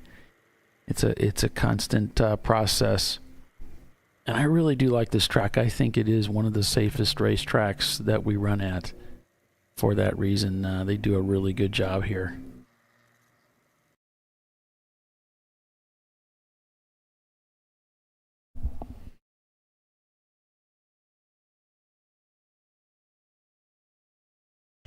Les is down in the pits catching all the action down there for us as well.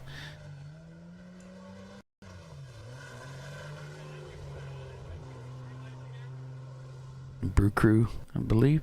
No, maybe not. That's the number 903 car. Oh, and the hood's coming off. And this may be standard maintenance for when they come in and do a pit stop. Some teams will check the engine oil, top it off in between stints. I know when I raced with Premium Dudes, he had just a flap that he had cut out of the hood that we could just open this little flap instead of having to take the whole hood off, check and refill the oil that way. So that's why these hoods come up. It's not necessarily that there's something wrong with the car.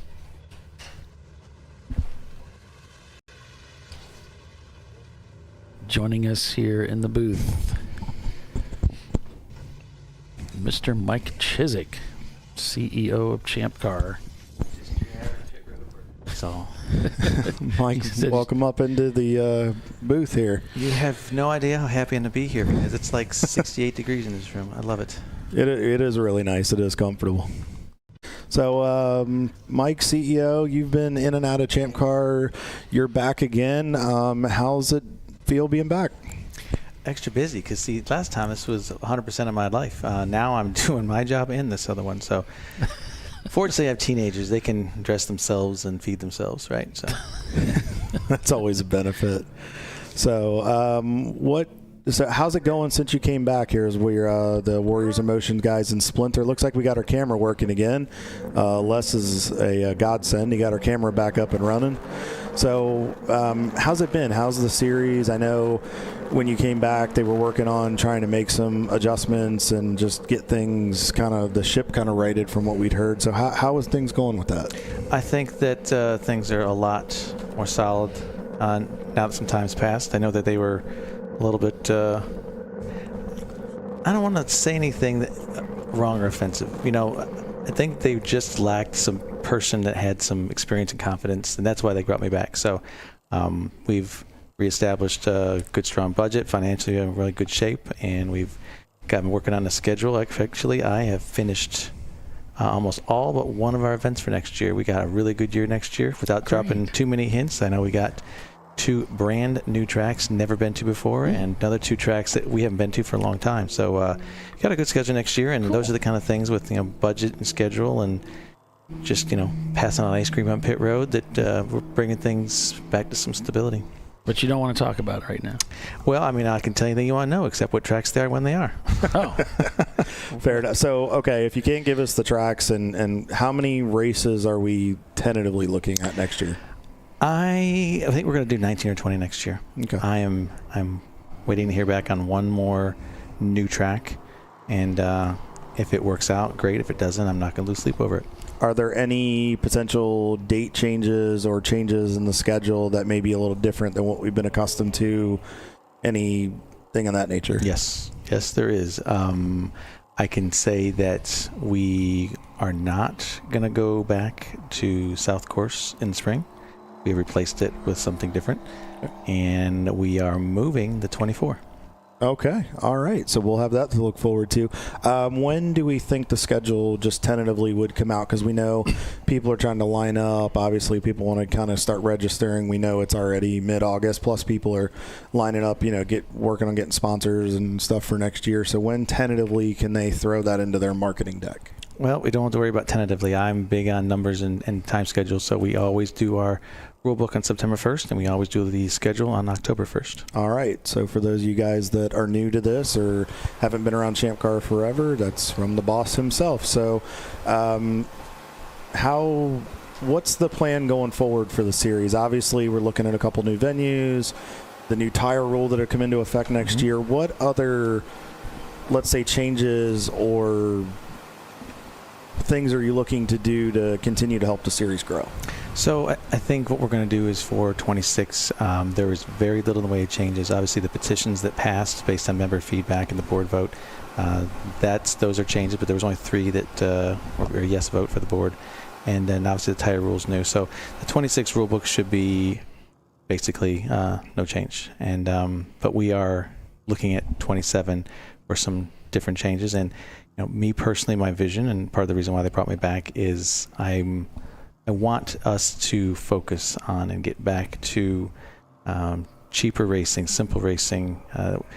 Some of you remember going back to 2010, ChampCar World Series, and we may not be able to go all the way back in time to that, but I think there's some things we can do that we can reduce the speed creep, cut some costs back, and kind of bring some of the fun and simplicity back to grassroots endurance racing. Are we going to look That's going to be the focus then? Yes. Okay. Are we going to do some... Are we going to try to look into doing maybe like some fun themes and maybe doing like some events like do the race weekend just to kind of try to include the families and make it... I love families at racetracks. Let guys get away without getting in trouble. Yeah. I mean, we love including the families and the kids, and because if you leave the kids at home, they're going to grow up without that love of motorsports. They've got to get bitten by the motorsports bug. The smell of exhaust and the sound of the engines, and so we want the kids here. And if someone's got ideas for a way to do something, I know years ago we did a Halloween party bash at Atlanta Motorsports Park. We had trebuchets and costumes and trunk-or-treating, and that was a great time. So stuff like that, I definitely want to get back into this because we are not a professional IMSA F1 level series. We are grassroots. We are supposed to be a fun weekend for families and drivers. Okay. So if you guys have any ideas, and with Mike being here this weekend, if you have ideas and you want to do something fun that'll include the families, please talk to him, give him your thoughts. It sounds like they're very open to a lot of ideas with some things. So with you being back, what other things would you like to see in the series? And based on some of the feedback, anything that, as far as like safety and anything you guys are looking at in that direction? No, I think from a safety perspective, I like our rule set. We're reviewing it to make sure there's nothing that's extra or really too restrictive. But I don't think I want to add anything else safety-wise. I'm very pleased with our safety record. We had a pretty bad accident at Sebring recently, and the driver survived. If you look at the car, you might be surprised. But I attribute that to taking safety seriously, and the cars are being built well.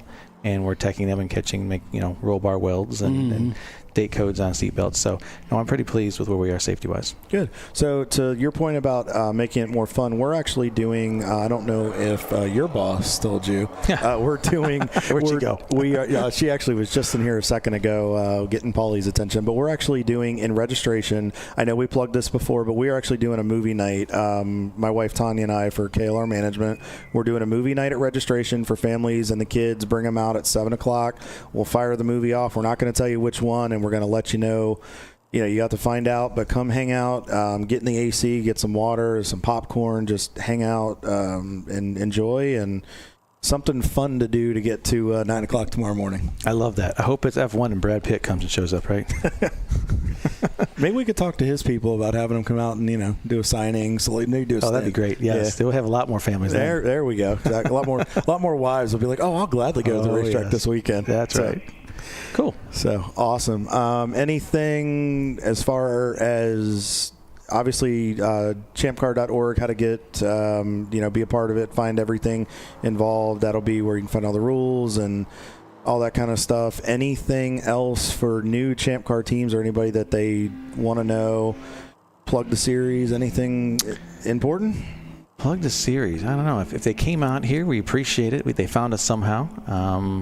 I love, like you said, I'd like to have some ideas. If fresh faces, fresh ideas, sometimes we can get too in a rut and we lose focus. So I'd like getting some different perspectives, but no, that's about it. But how about you guys? You guys, you're going to do good? It's early so far in the race. You got a long way to go sitting up here. We do have a long way to go. We are a glutton for punishment, but you know what? We'll power through it. We'll have some fun and get some more guests up here, and it'll probably turn into a 3-ring circus by 3 a.m. I'm sure, but I think you got some good food on the way, so that's good news. Okay, well, we appreciate that. If you break something, then you can send me a request for more equipment for next year, right?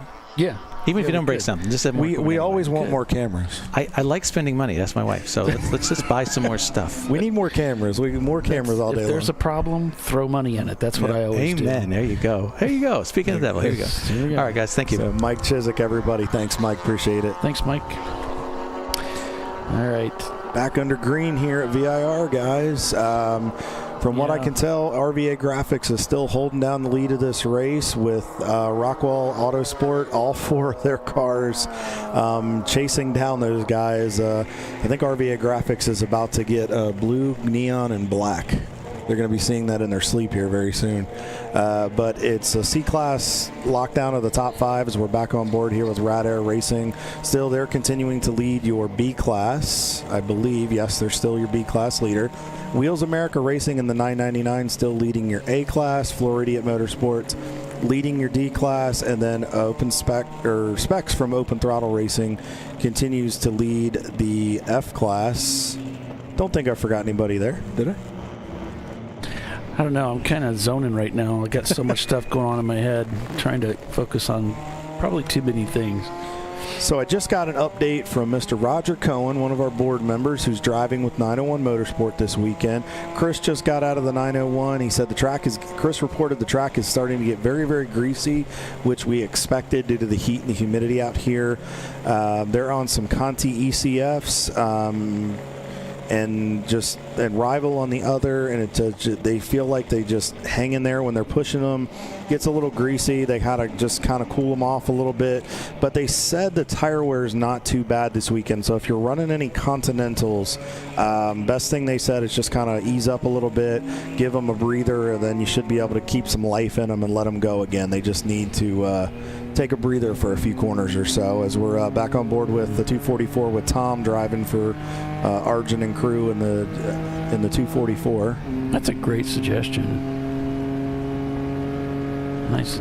Appreciate that. Yeah, thank you, Roger. We appreciate that. And thank you to all the guys at 901 Motorsport for the feedback. So, much appreciated. If you feel like you're taking a little much, take a step back, maybe back your driver down a little bit. Let some life come back into those tires and heat too.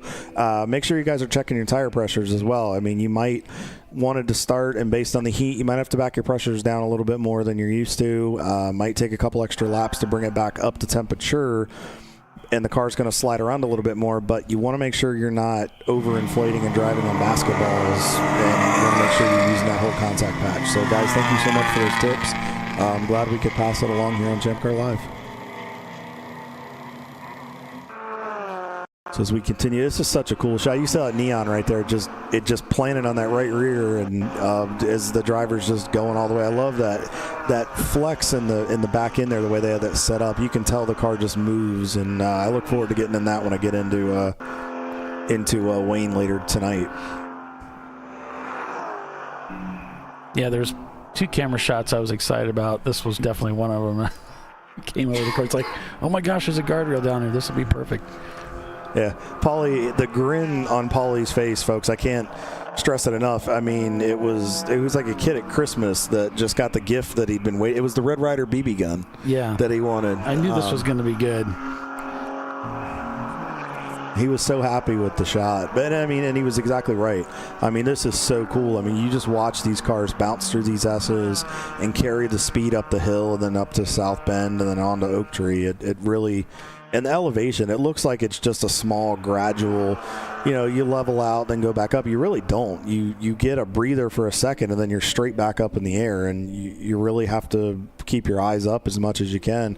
And then you come up over the blind rise up there at the top of the upper S's, and then you got to remember where you're at and remember to slow down to make South Bend. But you also got to be careful because there could be a car sitting up there stalled or spun. So you really got to want to stay heads up. And if any of you crew chiefs or engineers or anybody down there or teammates and you're on a headset with a driver, just talk to them every once in a while. Sometimes just give them some lap times, give them some encouragement, be that cheerleader that they need. It's a long day here this for this 24-hour period, so make sure you're encouraging those guys. I mean, we're just slowly approaching the 4-hour mark, but keep those guys going, especially tonight too. Make sure you talk to those guys and just keep the energy level up, especially if we get some onset fog that comes in to where that can kind of distort your vision a little bit. So just and it's something I would encourage my guys to do to me. I'm not a big talker on the radio, but making sure you kind of have somebody out there with you kind of helps you keep going. It's also good to remember that you as a driver to kind of keep tabs on your own driving. If you notice yourself, you've been driving for an hour and a half, and then you start making mistakes, and you're sliding off the racetrack, you're putting two off here and there, mistakes that you weren't making before. Now, that might be a sign that you're starting to get fatigued. As we go back to caution here. And if you get to that point, to elaborate a little further on what Paulie was saying, if you feel like you need something, queue up on the radio. Just say something to your guys like, "Hey, just give them a heads up." Because if you don't say anything or hear anything, a lot of times no news is good news. And as we're going to go into a code 35 condition here, we'll have to let you know in the logs what's going on. It's good to do that, but you kind of have to. You sort of have to be your own sentinel. You got to sort of monitor yourself, and I've seen it happen. I had a guy. It was actually the car owner. He just called in. He said, "Look, I know I'm getting near the end of the stint, but I'm starting to make mistakes here." Oh, got a car spun off of Oak Tree here. Looks like it just. Now, don't know if this is the cause of the incident, folks. It might have been he slowed down. It looks like there's a gaggle of cars. He might have gotten off track slowing down and just looped it. Looks like he's trying to get it refired. Thanks, Mike. Yeah, we're covering that right now, trying to figure it out. We're not sure if this is the initial cause of the 35, but it looks like this BMW he got it refired and he's rolling, not seeing any fluid coming off of it. Doesn't appear he hit anything. It might have just been a lazy spin. I guarantee you, if he got off, he might have just gotten on the throttle and he might have just gone for a little bit of a 360. Starting to pick up some speed there. So, looks like I'm not sure if that camera's locked. I'll reset that real quick and see if we got. No, it looks like it's cleared. Don't see anything else in the corner here, Paulie, and Oak Tree. It doesn't appear. I don't even see anything off to the left there of the flag station. I didn't know if maybe somebody was hiding off to the left. Doesn't appear to be any cars there near the 500 brake marker or anything off to the right. So it doesn't appear to be Oak Tree. We'll have to take a look on the Marching Ants and see what we can find. Yeah. As we're not seeing anything there. Got an onboard shot there with the Tater guys. Yeah. Now we're at 4 hours in this race, folks. So what you might see is another frenzy because the timing of this for most teams probably couldn't have been any better. Okay, cool. Thanks for the heads up there, man. Yeah, you're sitting over hanging out in Oak Tree. We appreciate that very much. You might see a lot of guys go ahead and make a pit stop here, because we're coming up on the 4 hour mark and at the top of the hour, so you might be around the time for driver changes. So this might be the prime time. As you can see, Wrench, the 2244 guys in the Mustang on the right of your screen there, they're doing a driver change and a fuel stop. So I have a feeling they're not going to be the only takers.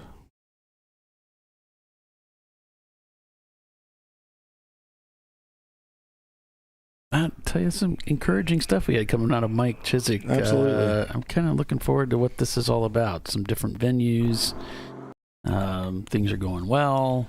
I'm kind of excited about next year. Yeah, I mean, the fact that we got 2 new facilities to look forward to into some places we haven't been to in a little while. It sounds like there's some encouragement. It sounds like there's some yeah, absolutely, and that'll be good. It sounds like it's going to be kind of business as usual. A couple of the small changes, obviously the tire rule. Everybody's a little on edge trying to see how that goes. I think they're waiting to see what the list of tires is going to be as far as their. Oh boy. Now I think they're just moving the cameras around on us to mess with us, I think. This is a different, this is their camera. This is their camera. Turned it around and waved and then turned it back. How much you want to bet they got a joystick in the pits that they move around like it's a gyro cam? Yeah, I don't know. Or something, knowing those guys. Cars coming down the front straight now. Paulie, I just saw Hard 6 Racing go by on the front straightaway, so it looks like we may have those guys back in the fight. We'll have to see if their camera is still alive.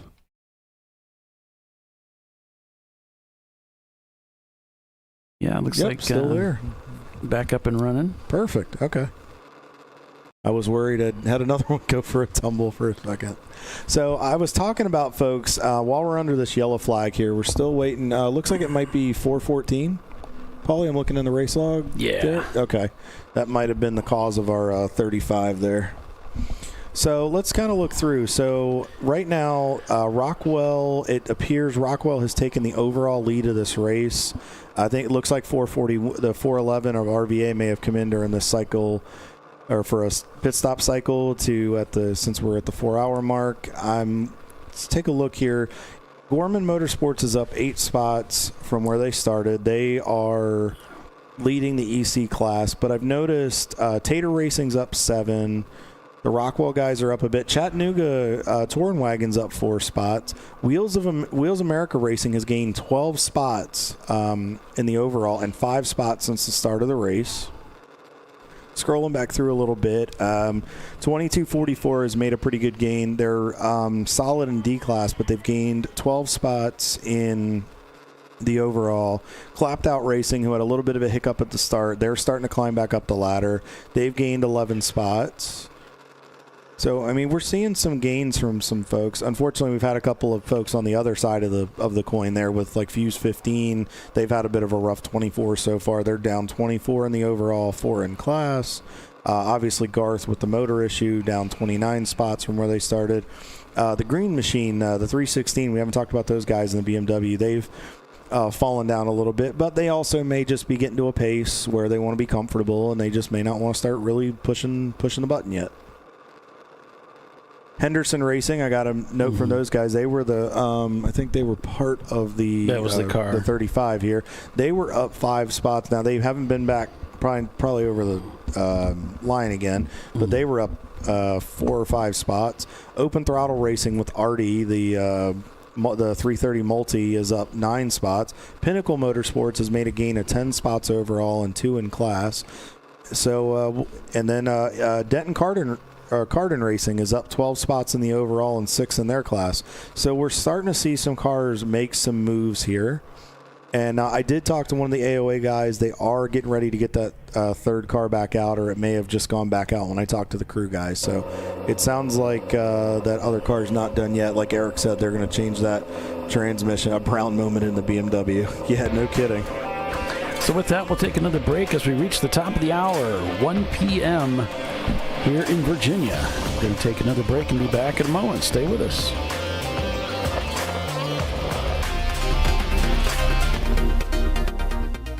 Welcome to TireRack.com, revolutionizing tire buying since 1979.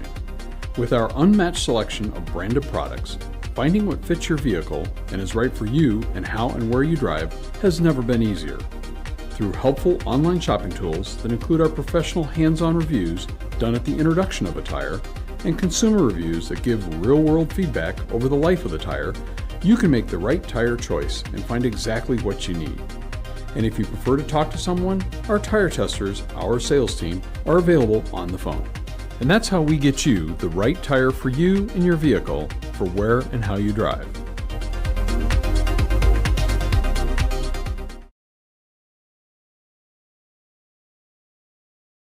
But he went to AutoZone, where a friendly AutoZoner guides him to the right wipers and makes sure everything is working smoothly.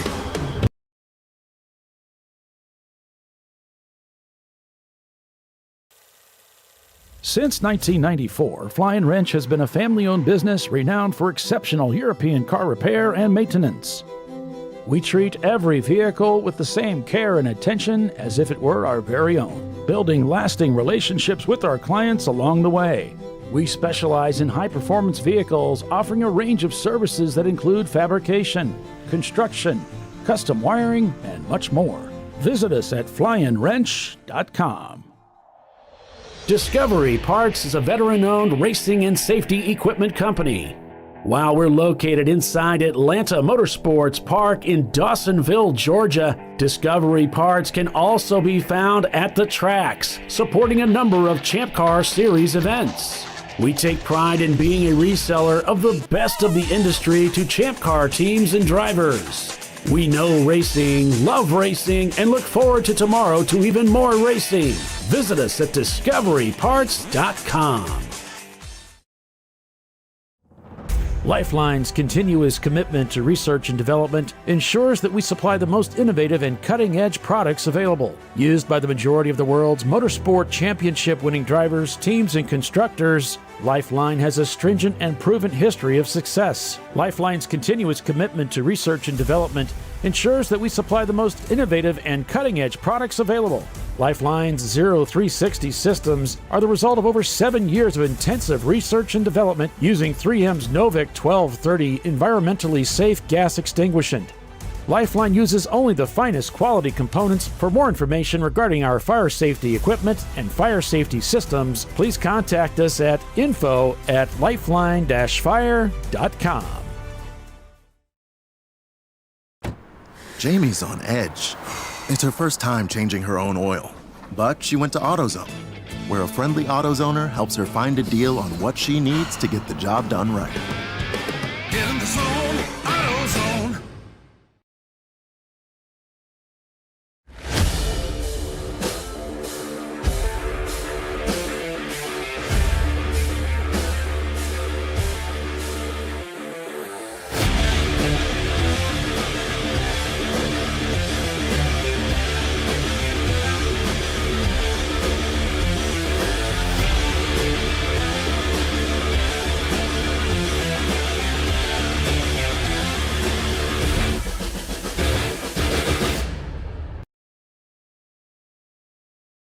Sentinel is a comprehensive motorsports video solution incorporating live streaming, local recording, 3 cameras with picture-in-picture, flag status, and much, much more. Stop playing with multiple solutions. Sentinel handles it all, including timing and scoring, vehicle data, graphic overlays, adaptive bitrate encoding, network bonding, and more. Sentinel is the solution to sharing your motorsports experience with your friends, family, sponsors, and the world. What are you waiting for? Get your Sentinel today and never miss an on-track moment. www.sentinel.racing. Ricky's truck is having trouble starting. So he went to AutoZone, where Joseph, a friendly AutoZoner, totally understands. He points out AutoZone's many free services, including battery testing and charging. Less delays, more free services. Get in the zone, AutoZone.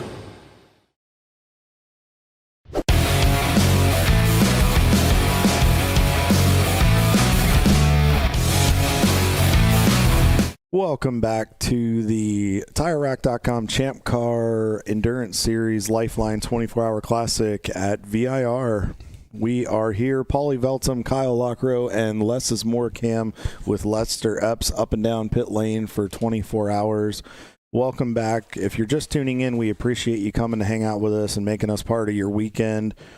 Rockwell Autosport has now taken the lead in the number one. That is the 2024 National Championship winning car, usually the number 12, but has the number 1 banner. They are out front over the 2 sister cars of 4 that they have this weekend of total, the 715 and the 41. So Rockwell has a lockdown of the top 3 at podium right now overall. 901 Motorsport in the 903, who has consistently been up there for the last couple hours, is there.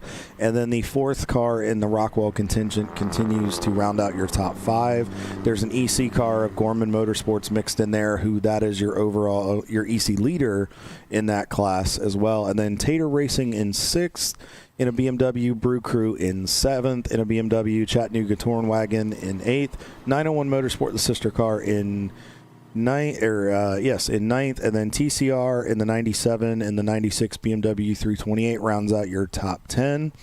The Floridian Motorsport Guides continue to hold down the class lead in D class, and I just got notification. I apologize, guys, that I did not get to this a little bit earlier. Sorry, was going through checking some stuff. Got a note.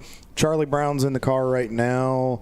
I don't know what it's been. I know they said Jason Hickman started the car, so it's been a good race for those guys as we're should be getting ready to go back yellow here shortly. And then as far as F-Class, Spec still holds it down in the F-Class for open throttle for Mike Gorman's guys. And then for B-Class, Wayne is still holding down for that with the 975 with the Rad Air Racing guys. Looks like they're on pit road right now, so it might just be a standard stop. Should be Andy getting out of the car. I'll have to check through the driver lineup and let you know who goes in next. Yeah, did you get that text from Roger? I might have. Okay, so he had mentioned it's getting greasy at times out there on the racetrack.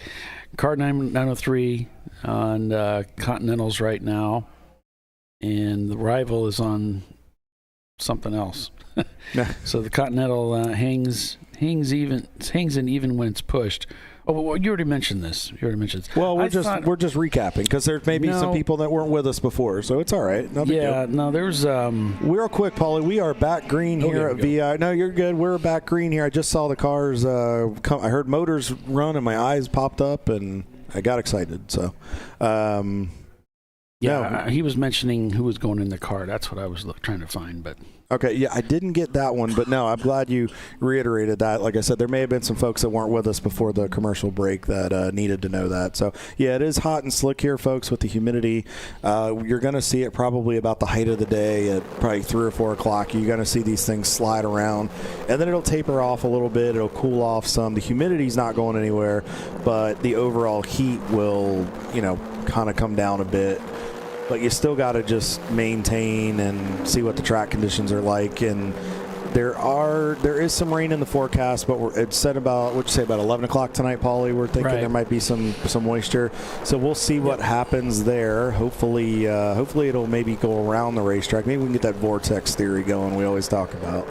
And from there, the only thing you'll have to really worry about at that point is just the lack of sight through the overnight hours and managing that, and then probably just a little bit of moisture in those early morning hours as we approach the end of the race. So there's a few sections. You tend to break a 24-hour up, as we see Trophy Wife making a move there. Nice outbreaking maneuver on the 117 Warriors in Motion of Splinter. Yeah, I'm actually looking at I'm looking at the forecast now for. Why am I looking at Milton, North Carolina? Because we're right there. If you stand at Oak Tree and throw a rock, you'll hit Milton. You're hit Milton. So there's a 51% chance of showers, according to AccuWeather, at 2 p.m. So that's less than an hour from now. 50% chance of showers, and it pretty much hangs right there all the way until about 11 p.m. So 12 p.m. we're at 47. 1 a.m. we're at 51%. So from here on out into almost the wee hours of the morning, we have a possibility of a 50-50 shot of getting wet. So that could definitely change the complexion of this race, I like to say. I don't know why it always comes to me. That's what I say. But at any rate... Because we're not thinking about it, that's why. Something about complexion. I don't know why. Yeah. What's that have to do with the race? But anyway, definitely could mix things up. It'll make it interesting because the weather, the rain here really does. Looks like that might be one of the Warriors in Motion's cars. He might just be getting up to speed. I don't know, because this shot looks like he's on the move. Maybe it's a different car. Well, remember, they've got a few different cars there. It looked like one of their cars based on that the look of it, but I could be wrong. So, and I wanted to highlight these guys, too, because they just got done replacing the differential in this car. And there's just something special about teams that just will not quit. They bring some extra things with them. Hey, we're going to fix the car. Man, this differential's hot. This stuff is smoking hot. It's like, yeah, I know. We're going to work through it, and we're going to get the stuff changed, get the car back out there. They got out there pretty fast. Yeah, they did. Those differentials, I've changed them. They're not that difficult to get in and out of there, unless you've changed the diff cover. I'm going to get into all that. But the Rogue... Oh, man. Anyway, they're not that hard to get in and out of there. And they got the job done when it was hot. It's just great. I just love seeing it. Some tire smoke there. Looks like someone overcooked it a little bit going into going into turn 1 here, I think is where we're at. Yeah, coming through 1 there, and that's normal. As it gets hot, Eric from AOA touched on this, and we can attest to this as drivers. What you got to think about, folks, is as the track heats up, you slide around a little more. He talked about you have to adjust your braking zones, and he's exactly right.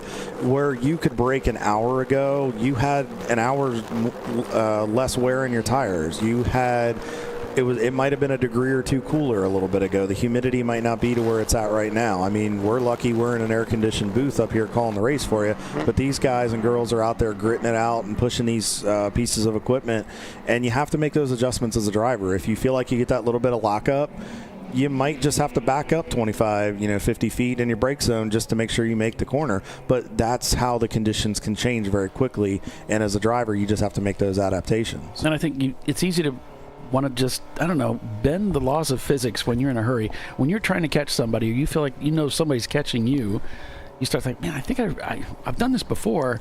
You sort of ignore the facts that that no, it's not. It's just you can only go so far with it. This car does not want to do this right now, and that's when you start you make things worse for yourself, because the obviously braking too deep, and then suddenly the car's off on the edge of the pavement. You're not really online anymore.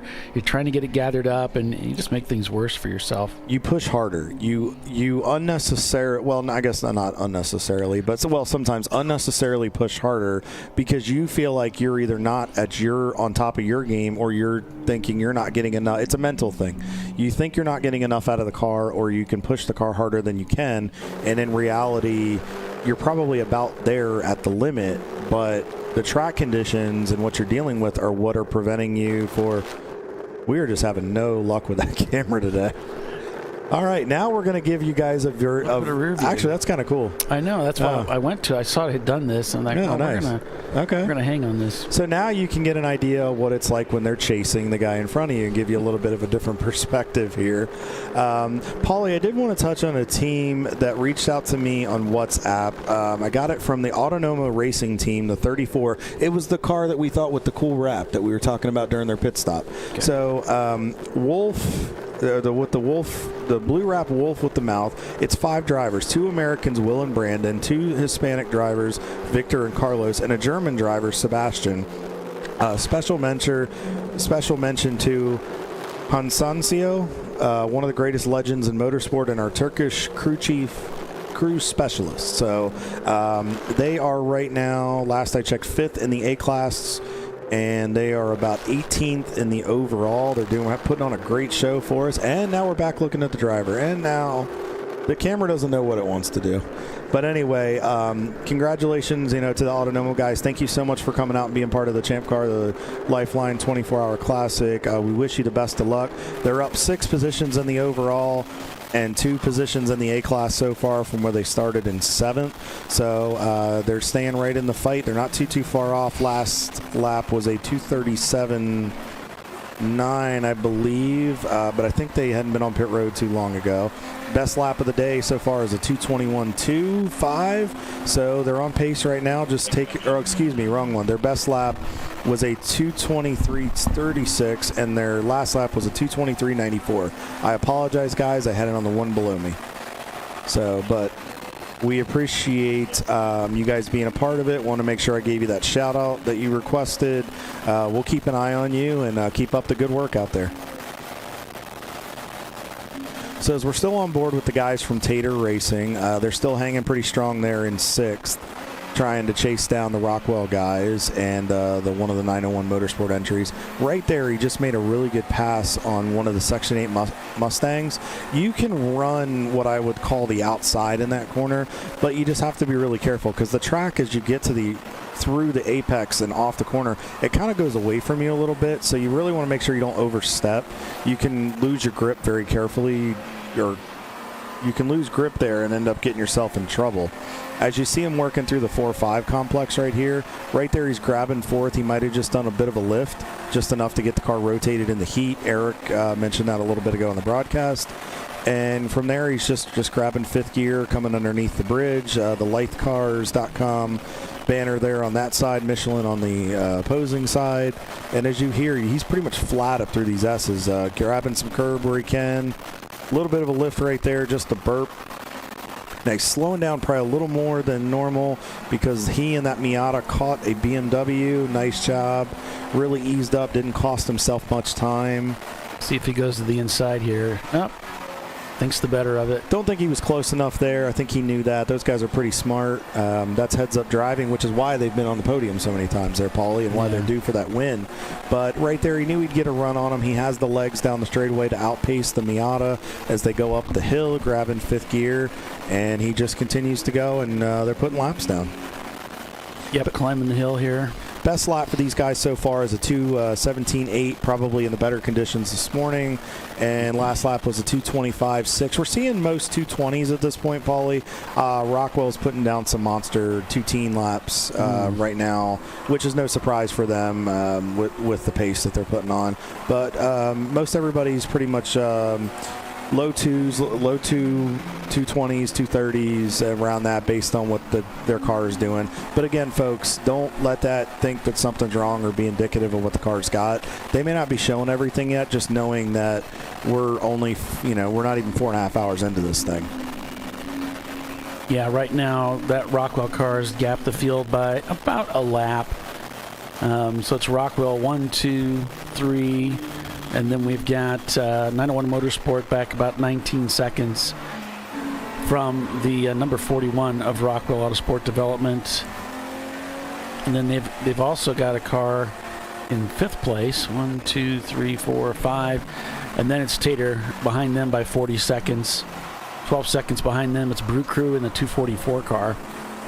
Paulie, I just noticed something I want to bring up here. I saw Tater go through the NASCAR bend right there. For the folks that have driven at VIR or know about it, if you go all the way to the right, there's a little bit of a patch or some type of bump or something in the racetrack where right as you're about to turn in, I noticed he was having to catch a bit of wheel through there, and he stayed a little bit shallow to maybe stay off the bump. I'm wondering if with the heat in the track and being greasy, if he was wondering to stay away from the bump so it didn't toss him off the racetrack. Yeah. Obviously, if you feel the track is greasy, you just feel like you'd have less grip overall, and you're going to not attack the curbs as hard. You just don't know what you're going to be able to, recover from. You get the car too twisted up, and of course, when you hit the curbs, it unsettles the car a little bit. Yeah, and especially if you're in heavier cars or you're not used to the weight transition and transfer that can happen very quickly with the changes in direction here, you really have to be ready for that, and it just takes seat time to get used to knowing how to handle it. And then to go a little bit on Paulie's point, when the track is greasy, if you're used to having to throw weight around or you're used to the car only sliding a little bit, and it does something unexpected, it's going to throw you a little bit, and it's going to push you farther, which it looks like we have somebody drop a tire there off of Oak Tree, a little bit in that pack ahead. But you have to be careful for that. You kind of have to plan for it. So if you're not able to adjust relatively quickly, it doesn't hurt to go a little shallow at times. So, Paulie, I did want to give another push here. Most wanted, EC guys in the 75 car in the BMW, they have snuck up into second in the EC class here in the last little bit. They have gained 13 spots in the overall on the day. They started about in that position in the class, but these guys are putting on a pretty good show. They're staying out in front of Faux 30 there in the EC class, so they're putting on a pretty good show so far. So kudos to those guys. If you get a chance, give us an update. Let us know what's going on throughout the race, and good luck and keep rolling. C-Class really dominating the beginning of this race right now, just capturing that top 10. It just they've muscled out everybody else. So it'll be interesting to see how this race develops, especially if we get some of the wet stuff. That will certainly change things. They say rain, the great equalizer. Not only does it affect the cars, it affects the drivers too. You can have a fantastic car in the wet, but if the driver's not comfortable, and this is a highly technical racetrack, we can see some big changes in lap times according to the wet. And of course, we got that entire evening that we have to run, and it's not uncommon for us to get fog here too. So there's a lot of curbs that can be thrown at these drivers as we go into the evening, and it's hot out there, and that creates fatigue as well. So there's just so many things to be considered here as we go into the evening. Yeah, you really have to be prepared. And if you have drivers that are a little more comfortable driving at night, I would you'd want to prefer putting those guys in here, as we see Tom's trying to make a move on a BMW, thinks better of it, decides to stay in line with him as he goes up through the upper S's. If you have guys that are not comfortable in the nighttime hours, recommend getting most of their stints done during the day, or maybe get them in kind of at the sunset or the twilight hours before it gets completely dark. If you're looking to come and do the 24 in the future, I would highly recommend you get on the iRacing sim or a sim of your choice. If you have the ability, run it at night. Ooh, big catch right there. Yeah, I think he's frustrated. I think he was trying to give a lot of room to his sister car, and maybe got offline so far that it kind of messed up the whole run through there. I bet you, though, he got out in kind of the dirty stuff, because how many guys have we seen go off in there? How much you want to bet it's a little dirty out there, and as hard as he's pushing, might have just stepped out a little bit. I mean, I give him credit. He's doing what he needed to do. I would have done the same thing and tried to roll that left side right there. But, yeah, he's trying to get around his teammate right there, and not getting a lot of help there. He's really lifting. I mean, he's being very careful through here. He was doing the same thing coming up to the S's. He really isn't pushing the issue. He's trying to be courteous to the teammate and knowing that they're trying to work some traffic here. It was a good heads-up move right there. I think the 86 didn't anticipate that car coming to pit road. Looks like Tom seems like he's pretty experienced there based on the helmet I'm seeing and things like that. So it looks like he might have just burped it a little bit, and it gave him a chance to get back to the throttle a little quicker.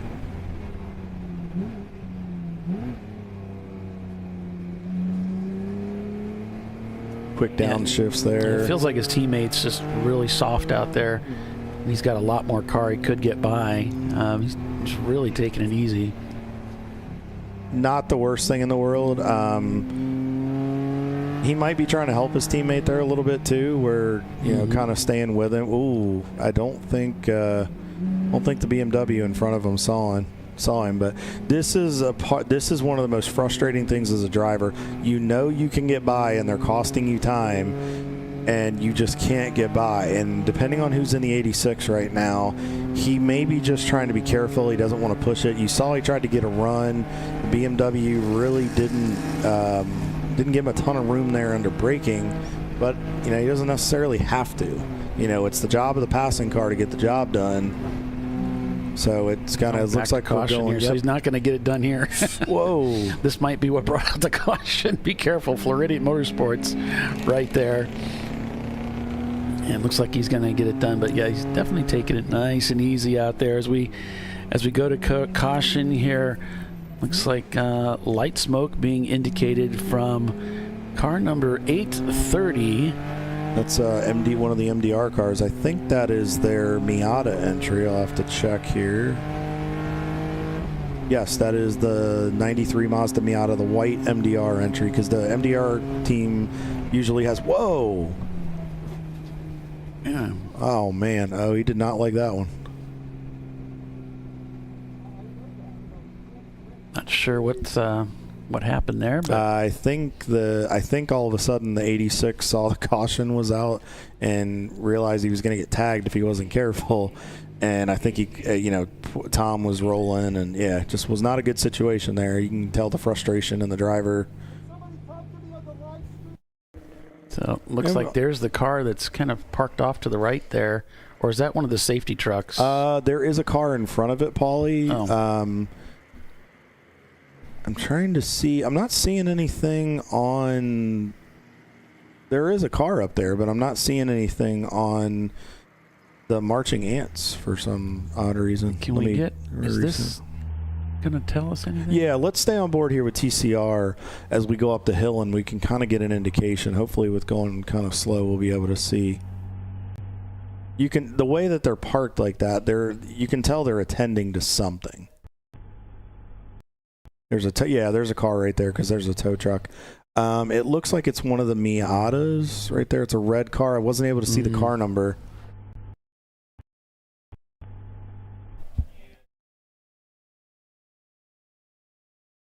Yeah, so obviously we got a car being tended to, just pulled off to the side of the racetrack there, heading towards roller coaster. That first peak, pulled it over, stopped right track right, and there's already an EV there working to get them off the track. So I just heard from Bill Balthazar. He said, I apologize for the Warner Brothers intro right there. He said, here is the new stream. So I'm going to pass that along. We'll get you guys back into the show here. But thank you for the entertainment and telling us inadvertently that we're Looney Tunes. We knew this already, but you guys just reiterated the point. So we're still rolling here. I lost my train of thought because now I was picturing Looney Tunes cartoons in my head. Sorry about that, folks. Anyway, we are under caution here for a stalled car up the hill on the back straightaway here at VIR. We are going back to yellow. Looks like they got it towed away. Field is picking up the pace. We should be going back green here very shortly. We are live here for the TireRack.com Champ Car Endurance Series LifeLine 24-Hour Classic at Virginia International Raceway, better known as VIR. And we are back green, and hopefully we will stay green for a little while.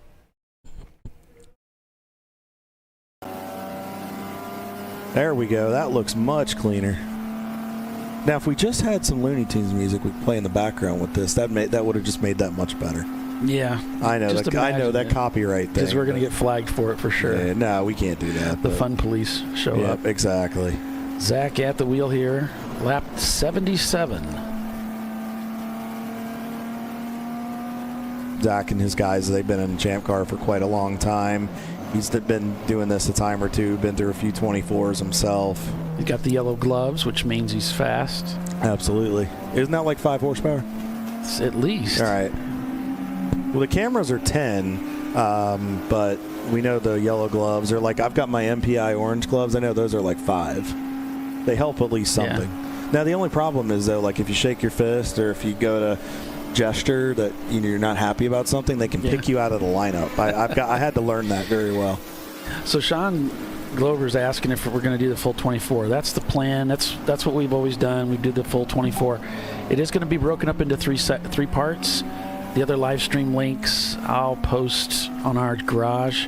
So this is part 1, and we'll leave from this at 8 o'clock tonight, and then take that up till I think it's 7 in the morning, and then finish with the checkers at 9 o'clock in the morning. So, but yes, we are planning on pretty much doing the whole 24-hour. That's the plan. Paulie will be up here the entire time. Les will be in and out. I will be pretty much in for a good chunk of the time, but I will be doing a stint about 1 a.m. with Rad Air Racing in Wayne. So I'll be back. I'm going to, for the sake of everybody and all my coworkers and my co-hosts, I'm gladly going to go shower after I get done just to preserve them. And then I'll be back up to hang with you guys till the checkered flag. So that's the plan, folks. That's the news that's fit to print, as Doc would say. All right, so with that, we'll move to another commercial break and be back in a few. We're green flag racing here at Virginia International Raceway. Stay with us. Rockwell Auto Sport Development leads the way. We'll be right back.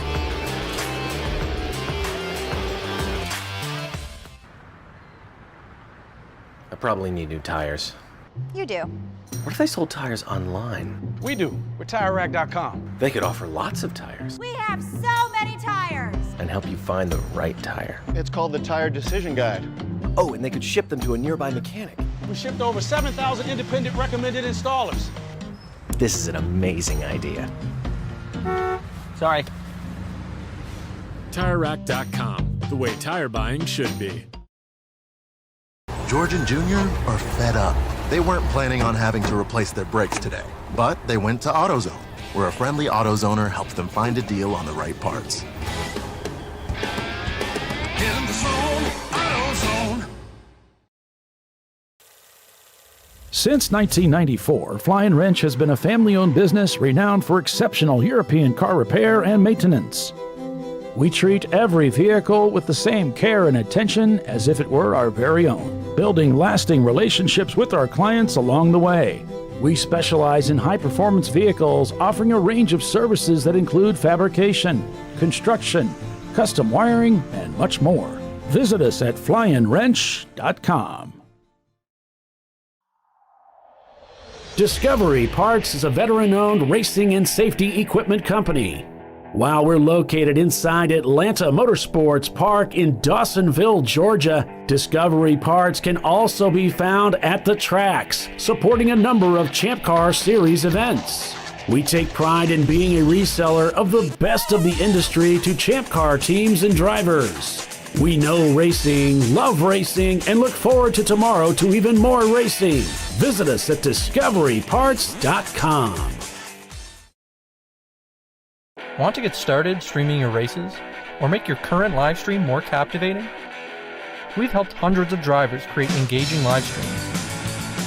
It's simple. Create a new stream event, grab your camera, and start streaming. Head over to myraces.live to sign up for a free account. Or join us in our community Discord. Stream, share, engage.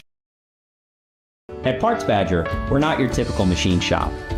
When a market-leading mountain bike manufacturer was looking to reshore their hardware components, they turned to Parts Badger. Within weeks, we had deployed a dedicated manufacturing cell, ramped up production, and had guaranteed capacity to meet their demand. We're looking to be your manufacturing partner. See what we can do for you and your company at PartsBadger.com.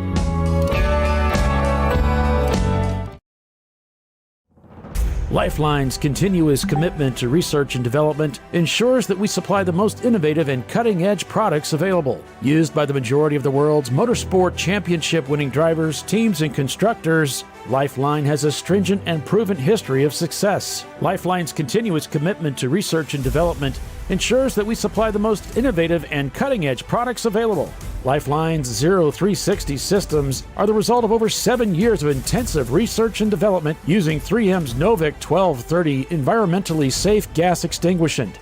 LifeLine uses only the finest quality components. For more information regarding our fire safety equipment and fire safety systems, please contact us at info@lifeline-fire.com.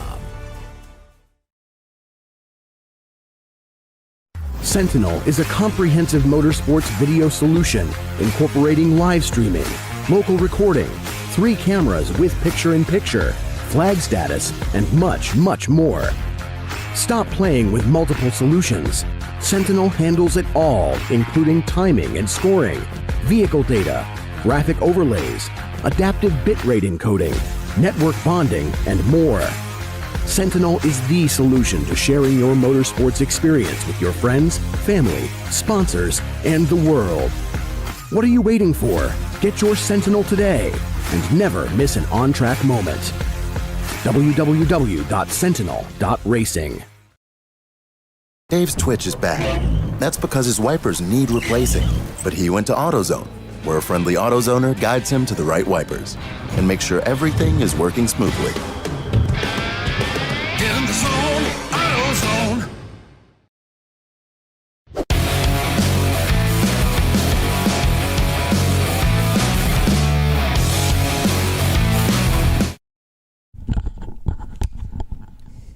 Welcome back to ChampCar.Live here at Virginia International Raceway. This is Kyle Lockrow. He is Paulie Veltum, and Les Epps is somewhere on the magic of pit lane.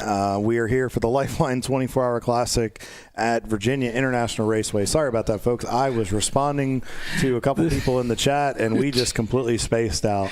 The chat, Tony.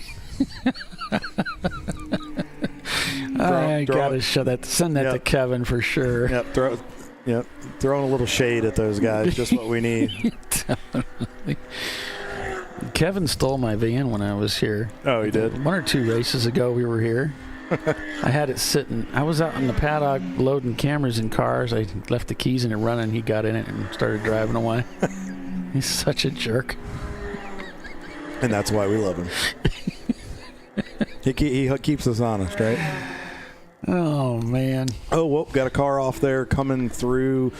Something happened. I'm not sure which car that was. It looked like it was a Miata. Looked like it had gotten off there. Might have gotten a little bit loose coming through 4 or 5, and it got off the racetrack a little bit, but it looks like they did a masterful job recovering, and they're still going. Masterful. I try to sound professional. My dad always told me for years that my English wasn't very good and I needed to work on it. Yeah, he always. Your English is good. Well, it was it wasn't as good years ago, so I needed to work on it. And he's very, very big on a lot of things. So I try to pride myself and not sound a little bit. Yeah. You do great. I appreciate that very much. So, I know my mom and dad are listening. Thank you guys for tuning in. Hope you're enjoying life down there in Myrtle Beach. Oh, there's Kevin. God bless him. Is he coming in to at least defend himself? No, not really. Oh, He's just saying it looks like it's a great day for racing.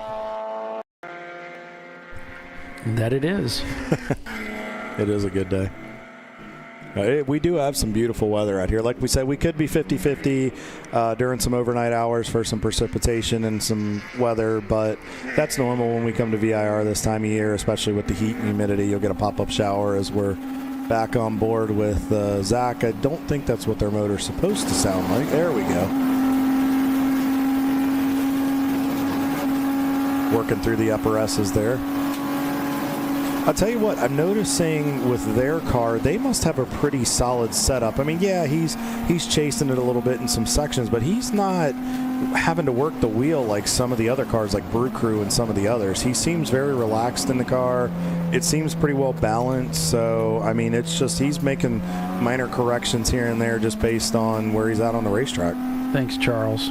Appreciate you tuning in today.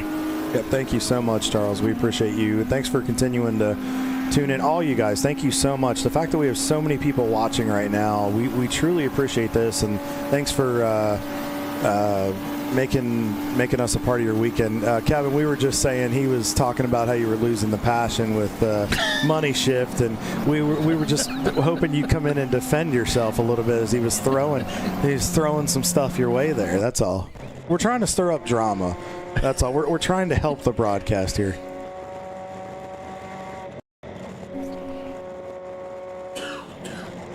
The guys on the racetrack are minding their manners, so we're trying to get our viewers trying to get some drama. Yeah, Kev, don't let the flame die out.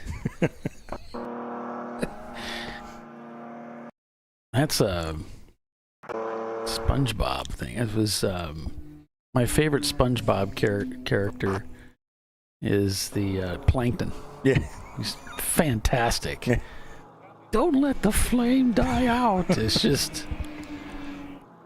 I've tried every plan from A to Y.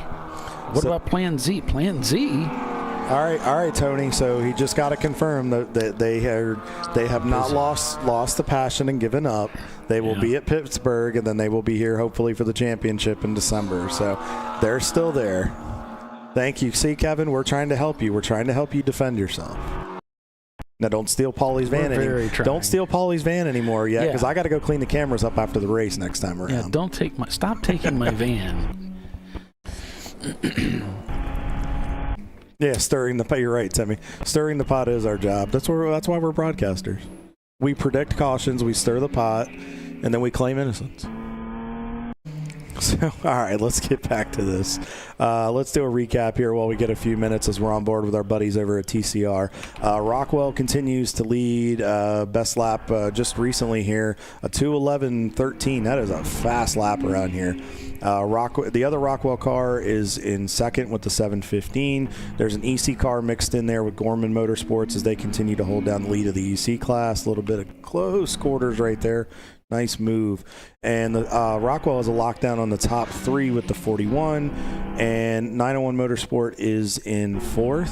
And then the other Rockwell car, I keep saying sister car, there's four of them this weekend. The 10 car is in fifth with Tater Racing in sixth, Brew Crew 244 in seventh, Chattanooga Touring Wagon in eighth, 901 sister car there is in ninth, and TCR rounds out your top 10. Wheels of America has snuck up into 11th in the overall and continues to lead the A class. And Floridian Motorsports is just a couple spots back in the overall from them and holds down a good lead in the D class. And we go a little bit farther back behind them. Specs is holding down, I believe, 14th in the overall and leads the F class. And Rad Air Racing, Wayne, is 28th in the overall, is 24th in the overall and holds down a good lead in the B class. So that is a good rundown For right now, what we got going on, it looks like the 118 car is getting some service behind the wall here. Yeah, they're back behind the wall now this is the other car that they had. That one's getting service now, too.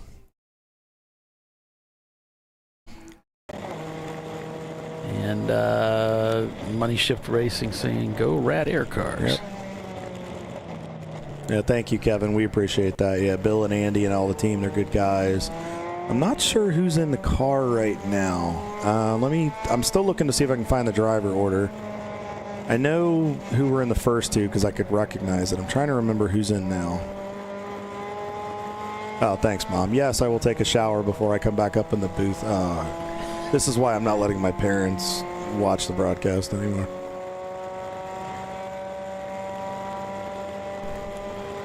Sarin is in the 975 right now, so thank you, Bill. So good luck to Sarin. First time being teamed with him this weekend. He's a fast shoe and gave us some good insight with the training we were doing on the sim. So glad to be partnered with him this weekend. Is that one of the cars there to the left? No, that's the one that was stranded at the top of the hill earlier. Yeah. Oh, here we go. 3 wide here.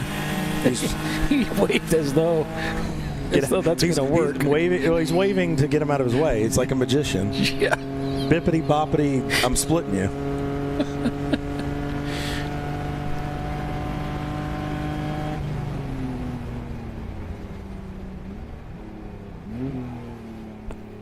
As he's coming down through, heading down through roller coaster here. There we go. We can get Arjun. We can get something. Give Arjun a magic wand they can use in the car. Make traffic split. I needed that when I drove with them a couple of times, man. You just get such a run in those cars where you're fast and you're in traffic and you can corner better than other guys, and you get a run and then you get stuck and you wish you had a magic wand to make them disappear. Anyway, we'll get out of my crazy sick mind and we'll go back to the motor race. So as he's working through another lap here, nice late entry there into turn one. Grabbed a little bit of curb there. You can hear him really working that throttle coming out of the corner. The turn one, they repaved that a while back, and it's a little bit fresher asphalt than some places, and it gets baked in the sun. So you really have to be careful because you can get a lot of wheel spin through there. So you want to make sure you're not spinning or potentially wheel hopping or anything, or just snatching and putting a lot of stress on drivetrain, axles, things like that. So he's doing a really good job of not overstepping and taking care of the equipment, which I'm sure Arjun and Kate greatly appreciate. Although you'll have to let us know, Tom, if that magic wand trick really worked. Give me the secret. But he's doing a good job there. You heard that big lift there, Paulie. I'll guarantee you that's getting hot up there at the top of the upper S's, and I'll bet you those tires have got some heat on them and been cycled a few times. He's probably having to really take it easy.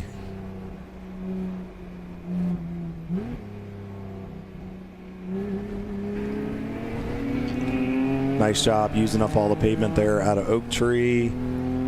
Oh, he was checking something there. I think he was just making sure he got it all the way up into down into fourth gear. And he's still checking something. Looks like he might be communicating with the crew. They might be just checking some stuff, making sure temps are good, making sure they might have had to turn a fan. They might have some fans on it or something to cool different things. So they might just be communicating to make sure certain switches and things are on for this portion of the event. Yeah, looks like Red Air coming into the pits in the Wayne machine.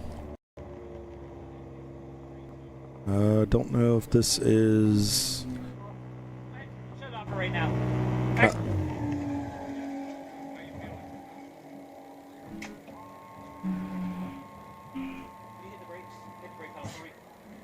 So, talking about brake pedal. You need water? Yeah. So Gavin, that's one of the Uno kids. Looked like he was checking under there, clearing off any debris, making sure things are good. Yeah, he turned the car off. Bill told him to shut the car down for now, and he's keeping his foot on the brake. So it looks like they may be checking something toward the back of the car. And it looks like the 975 car has been black flagged for brake lights. Oh, jeez. Only one working brake light. So that's why they came I gotcha. in. And that makes sense. So that's why they keep telling them to hit the brakes. They're working on the taillights. And that's a safety thing, and rightfully so. The brake, I mean, you have to have working brake lights. It's a safety factor. And then especially as we get into the overnight hours, you got to make sure people can see what's going on. So better to come in and get it knocked out, get it all situated, and hopefully from there, get the minor things out of the way and they can continue on. We're back on board with TCR here as they work coming to the NASCAR bend. So you'll notice he goes about right out to that rumble strip. You kind of heard him hit the bump there that we're talking about. It's just to the left of it, right before you turn into the corner. Looks like they're having a little bit of an issue with some signal here on their stream. Yeah, we'll move to another in-car stream, but with that, we did receive word that both RVA Graphics and Wraps cars are out of the race. Wow. That's wild. Those cars were fast. They always are fast. But that's unfortunate for those guys. They pretty much had a good handle on the lead here for a little while. No kidding. And it just it's a healthy reminder that, just because they come out and they win a lot of races, a team does, it doesn't mean they've got a lock on anything. Anything can happen to anybody out there. And Eddie with a multi-team effort, multi-car effort. Eddie Vedder at Daytona. We thought they had a 3 or 4 lap lead. They were just running a pace, and all of a sudden something happened. Yeah. It happens again and again, and that's why if you can stay out there, it makes such a huge difference on your race. You don't have to be the fastest car out there. And that's why finishing these races is such a huge accomplishment. Kevin mentioning the heat and VIR is hard on equipment. Yeah, it really is. And, I mean, the drivers, these cars take a massive beating here, folks. And you see a lot of these teams, they're hammering these curves. But the hard part is to be relatively fast at VIR. Oh, close call there. Looked like one of the BMWs there. He wasn't sure which way he was going. But YouTube certified. No kidding, Dylan. YouTube has saved all of our rear ends many, many times. But you really have to be careful as you see these guys hammering on the curbs. You've also got to think about your hubs, the axles. You got to think about components of the car. You want to be aggressive to be fast, but you kind of have to think about, how durable is the car? Can I continue to do this for 24 hours? Or do I need to gently touch the curbs to do what I need to do? Maybe the driver has to adjust his line a little bit to preserve the car.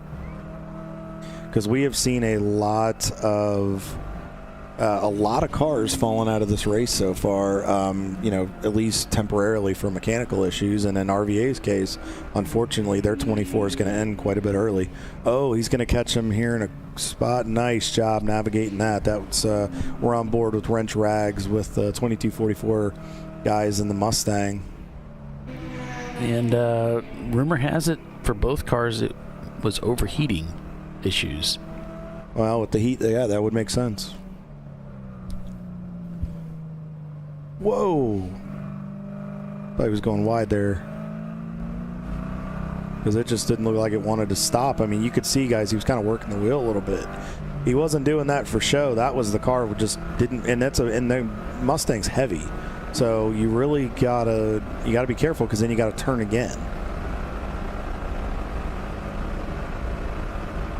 See him just going down the hill here into the brake zone. Now this is a deceiving part too, because you come up over that crest on the back straightaway and then you go downhill, but then you're picking up speed, and then you got to get on the brakes, and you have a little bit of an uphill to help you, but then there's that little bit of a kink there at 13 before the right-hander into 14 to go down into roller coaster. So you really have to manage it. So it looks like Wayne is headed back out. Looks like they got the brake light fixed. The officials are checking Soren's stuff.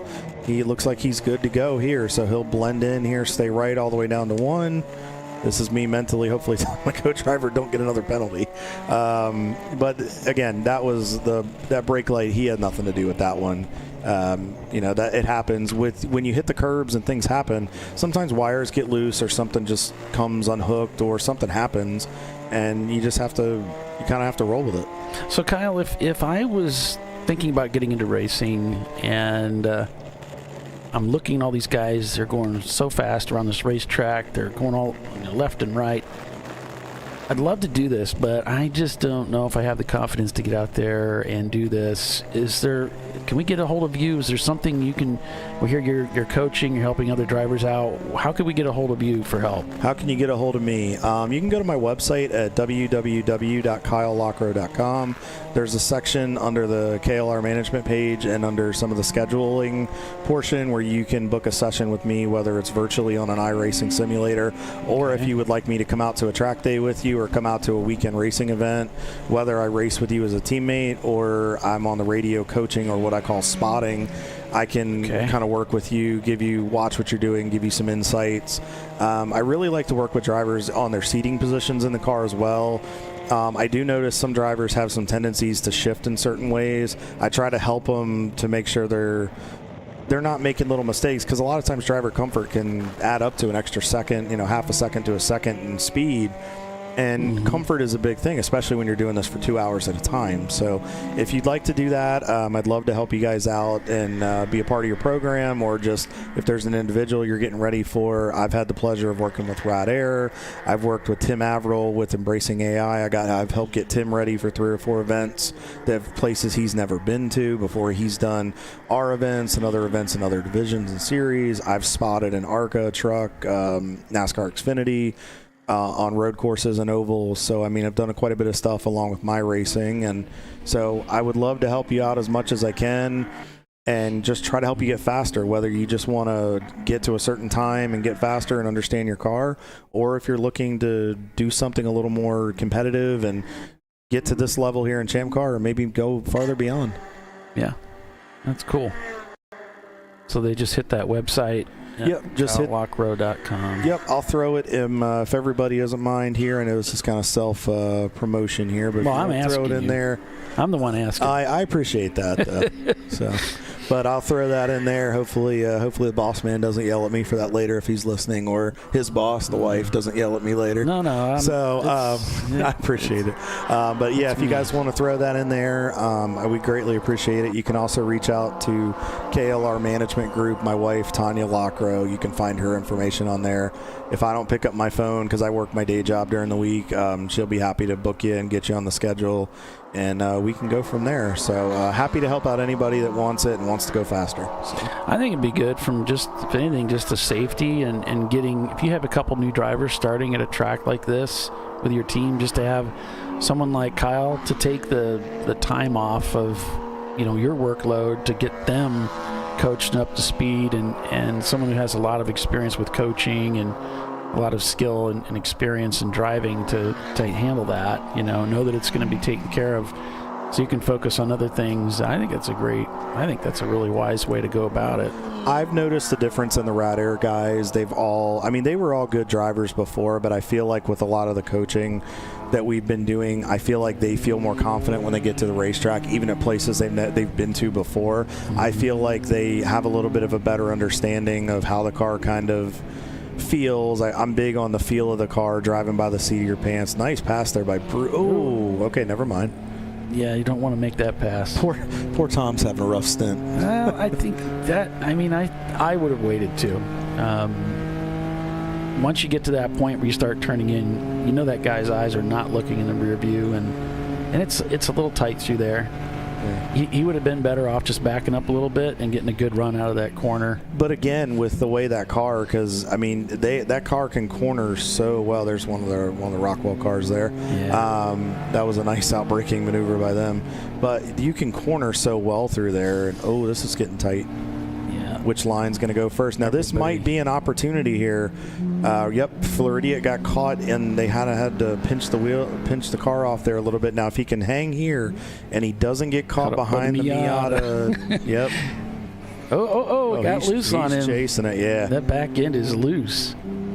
Yeah, I remember driving the 86 here a couple years ago, and you go through that section, man, you can snatch the wheel if you have to, but you better be ready for that back end to, you got to catch it. So looks like he's going to get the Miata here before they go up the hill. Nice move there.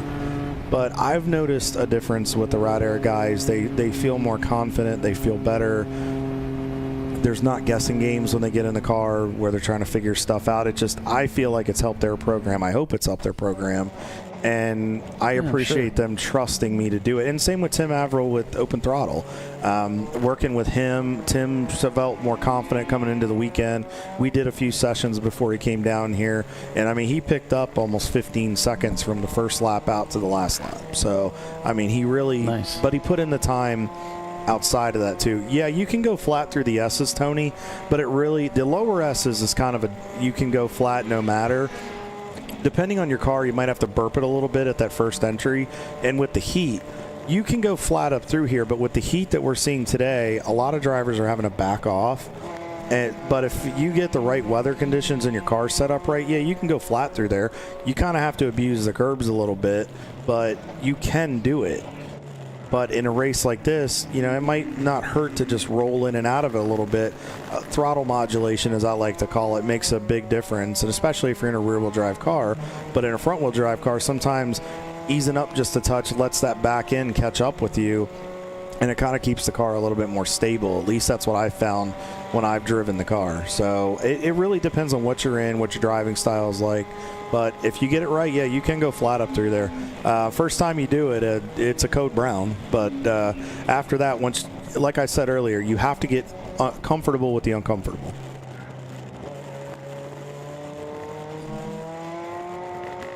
As we see Sarin down here working through roller coaster and headed to hog pen. There you go. Nice job, man. Good line through there. We were working on that the other day. Oh, we got a stalled car up there to the right there, Paulie, just off of 17. But we were working on that, really getting those guys to use up that racetrack coming out of 17, because you don't want to pinch the car off and put unnecessary friction and bind the car up. It just open that wheel up and let it track out. And, that extra mile an hour can pay dividends on that straightaway. So Most Wanted has been reported smoking over in turn 6. So they're keeping tabs on the Most Wanted machine. Got a local yellow, and this one is for car 606, which is section 8. That might be the car they're off of before 17 right there. Yeah, they do have it marked as turn 17. So there would seem to be a issue there. As we go to that camera looking, we do see a car parked driver's right. Looks like he's pulled off into the grass actually there as the cars are coming up to the top of the hill. So with that, we'll take a quick break and be back in just a few minutes. So be sure and stay with us. Lots of racing on tap coming. We'll be back shortly. Rockwell leads the race.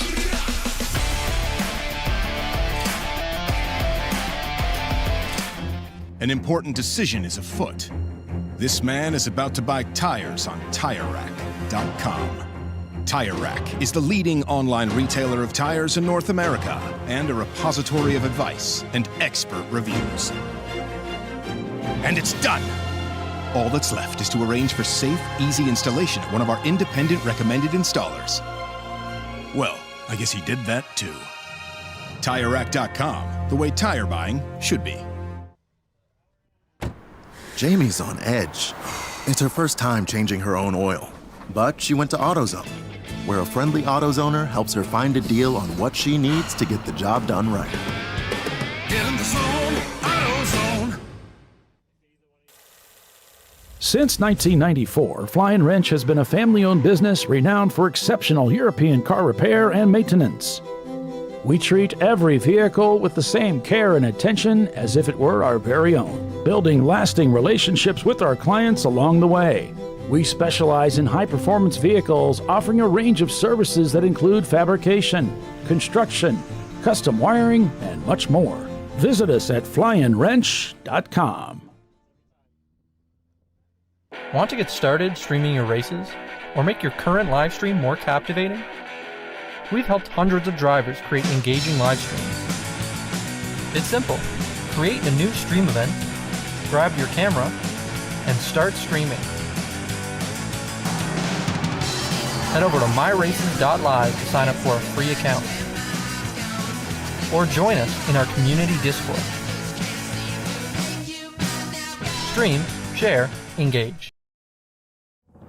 LifeLine's continuous commitment to research and development ensures that we supply the most innovative and cutting-edge products available. Used by the majority of the world's motorsport championship-winning drivers, teams, and constructors, LifeLine has a stringent and proven history of success. LifeLine's continuous commitment to research and development ensures that we supply the most innovative and cutting-edge products available. LifeLine's 0360 systems are the result of over 7 years of intensive research and development using 3M's Novik 1230 environmentally safe gas extinguishant. LifeLine uses only the finest quality components. For more information regarding our fire safety equipment and fire safety systems, please contact us at info@lifeline-fire.com. At Parts Badger, we're not your typical machine shop. An aircraft manufacturer had to deliver a new interior in just weeks. With hundreds of line items and tens of thousands of parts needed, they turned to Parts Badger. We have the connected manufacturing capacity, the experienced team of design engineers and project managers, and the proprietary software to get it done and deliver. See what Parts Badger can do for you and your company at PartsBadger.com.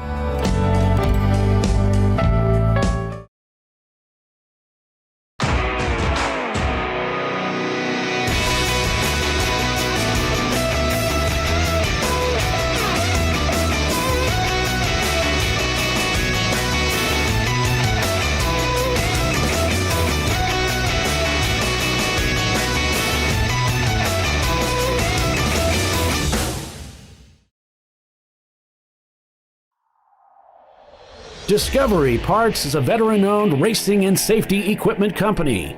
While we're located inside Atlanta Motorsports Park in Dawsonville, Georgia, Discovery Parts can also be found at the tracks, supporting a number of Champ Car Series events. We take pride in being a reseller of the best of the industry to Champ Car teams and drivers. We know racing, love racing, and look forward to tomorrow to even more racing. Visit us at discoveryparts.com. Sentinel is a comprehensive motorsports video solution incorporating live streaming, local recording, 3 cameras with picture-in-picture, flag status, and much, much more.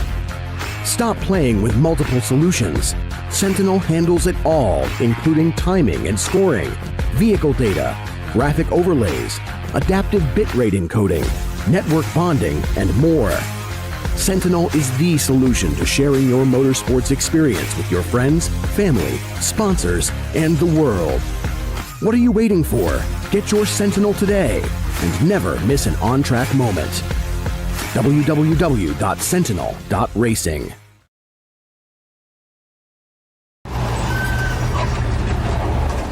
George is fed up. And so is Junior. They weren't planning on having to replace their brakes today. But they went to AutoZone, where a friendly AutoZoner, Renee, helps them find a great deal on Duralast Gold pads and rotors. No headaches, just the right parts, and friendly service. Get in the zone, AutoZone.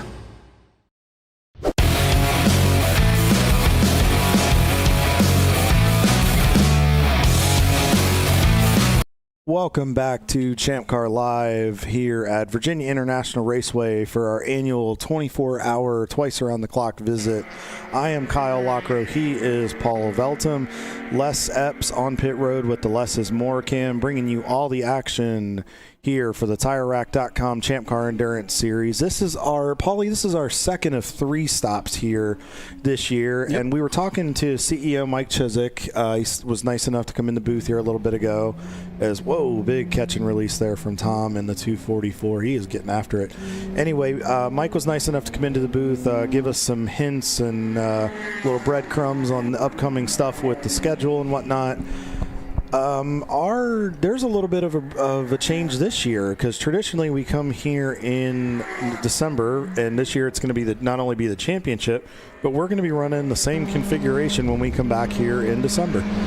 Yeah, when we come back, we're gonna run the national championship for 2025 this year, and typically we wait and to the next year, give guys a chance to repair their cars and be ready for it. The only problem with that is that often we have some rule changes, and then the driver's going to get caught in this limbo of rule change. They want to get their cars changed over, and they have to maintain anyway. It's just a better way to go about it. Is what we're thinking. So we're going to do the 2025 season championship race this year back here at VIR towards the end of the year, and it'll be on the full course. And then next year, as Mike said, we've got some exciting things coming, some new tracks we haven't raced at before, some tracks we haven't raced at in a while. We're going back, I guess, and it sounded really upbeat and encouraged for the future. So, which is, hey, if it's good news for Champ Car, it's good news for us as racers. And absolutely, it means more opportunity and more fun. So, and I think that's been the common theme in the track is, Paulie, I'm telling you, that track is getting slick. I think Eric hit the nail on the head when we talked to him a little bit earlier. I mean, you see these guys fighting the wheel, and it's only going to get a little bit hotter. It looks like we had somebody off there a little bit ago. He is fighting. I wonder if they got an issue going on or something, because that's not normal for this team when we are on board with them usually. Yeah. Guys, if you're listening, Fuse 15, check in on your boy here. He's wiping a little bit of sweat off his face. He's fighting that wheel.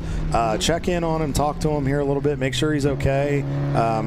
See if there's something going on there, because just seems like he's fighting that thing a little more than we're used to seeing out of you guys. So hope everything's okay, and looks like he's still getting after it. But yeah, I think we got a lot of good things to look forward to, Paulie. And I think the enthusiasm from Mike, he's pretty even-keeled across the board with most stuff. The fact that he kind of got a little bit excited and you could see the smile on his face, I think he sees positivity moving forward with it. I think he sees a good direction. And I think drivers wanted to try some new places, and I think they wanted to go back to some places that we haven't seen in a while. And it sounds like we're going to get some of that. Right, absolutely. The Champ Car is growing. We're always on the grow, and we've got some good retention, and I think the future's bright, and that's really all we need is we just need people to show up for the events, and then we're going to be able to put those events on, and so.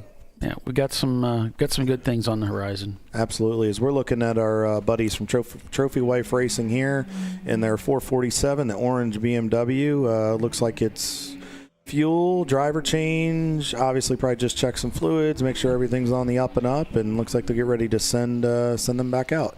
So you'll notice the on the car this year, we talked about there's no more light bars. So I think the max you could have was what, Paul? Is 4 lights. Yeah. You couldn't have the long bar across the whole front of the car like you used to. Looks like, 120, almost 128 degrees. Yep, that makes sense. That explains why these guys are sliding around as much. They're 129 degrees right there. Wow. That is a hot racetrack. Give you the hot foot. Yeah, no kidding.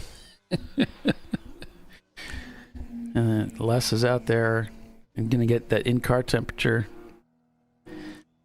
So thanks so much for doing that, Les. We appreciate it, man. It was a little hard to see with the glare. So if you get a chance, let us know what that temp was. I can only imagine it's got to be upwards of 140 in there. But, yeah, so they're putting ice in. For those that have never seen that before, so a lot of the pro teams are on this, and Chill Out, and I know there's other systems that have stuff here. Okay, it's not too bad. But that's a little bit, they've got a little bit more of an open there with the windows, so hopefully that can keep the driver a little bit cooler. But what they'll do is with the Chill Out system, I think his gauge is saying tilt over. So, but yeah. I try to be I try. Thank you.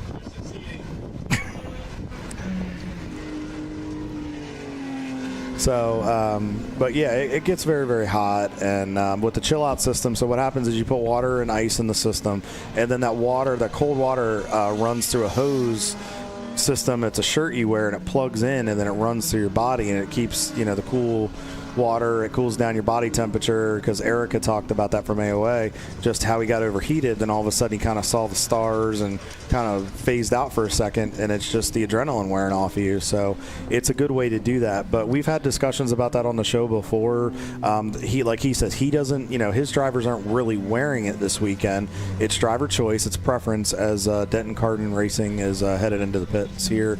Looks like standard service. Les will let us know. But it's driver preference whether you want to wear it, but it does make a difference, and there are a lot of guys that like it.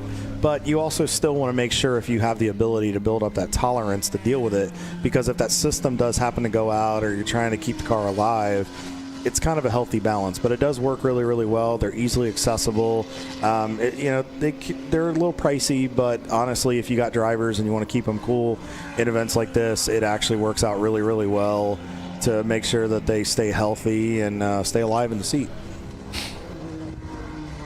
So it looks pretty standard there. Driver change, nothing crazy.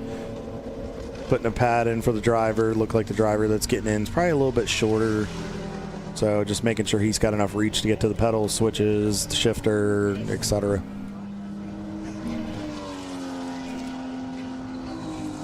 Doesn't seem to be any unnecessary urgency here, which is good. Our all-time best, yes, absolutely, for Doc, the all-time best additional announcer. Goes without saying. So real quick, while we get a chance, as we're watching the Denton Cardin guys take care of their pit stop here, Les puts it in there. Now that's the chill out system that he's showing you. There's a hookup right there. He plugs it in. The drivers have it in the, it comes down from the suit. Oh, wow. Okay. See, now that cockpit is a little bit more closed off, and it's a little bit darker with the color there, so it's going to retain more heat than normal. So anyway, let's go back through our top 10 and hit our class leaders here. It's Casey Cardin, one of the owners of the team. Like I said, hopefully we'll get Casey up here later in the broadcast. Rockwell Autosport continues to lead up by about a lap over one of the other entries, the 715. They still hold down the top 3 overall on the podium, with the 41 car running third. 901 Motorsport still running fourth, and the 4th Rockwell car is in 5th. They're holding down the top 5 pretty well, but 901 Motorsport is definitely giving them a run for their money. Brew Crew Racing, with Tom aboard as of right now, is still holding down 6th. Our buddies at Tater are in 7th. TCR is up to 8th. The sister 901 Motorsport car is up to 9th. And Wheels America Racing, your A-Class leader, is now up into the top 10 overall.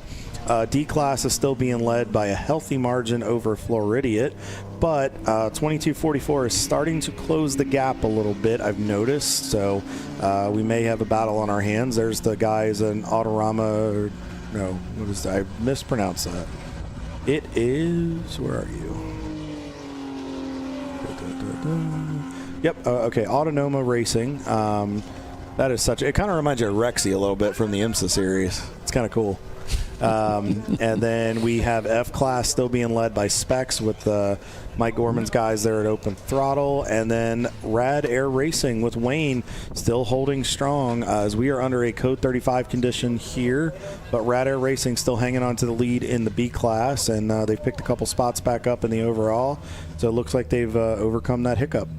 Yeah, it looks like we got a car stopped on the racetrack, and it is 373 of Anime Motorsports, and I don't have a location on them just yet,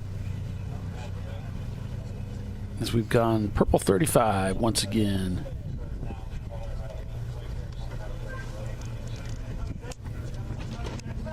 So if we get a fix on them, we'll be sure and bring that to you.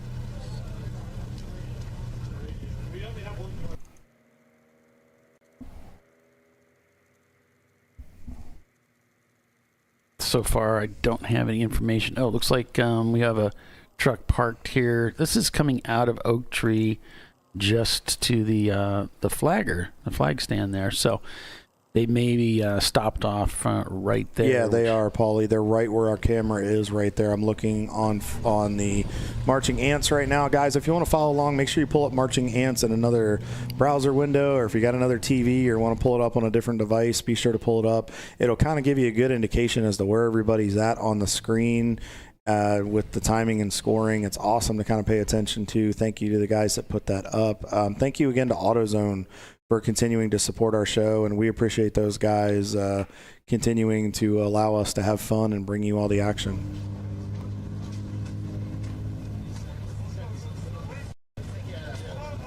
So the 373 guys were, before this incident, they weren't having the best day in the world. They're 54th, or not 54th.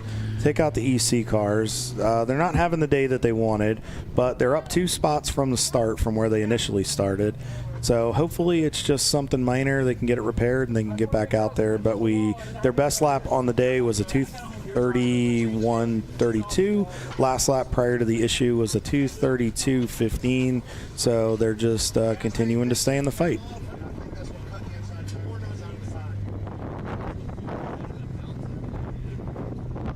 So as the safety crew works on cleaning that up here, it looks like we're on board with Brew Crew in the 244. I'm not sure what he was gesturing there. We kind of came into the shot a little bit late. He was doing something in the mirror. He might have been adjusting the mirror. Looks like he's giving the brake.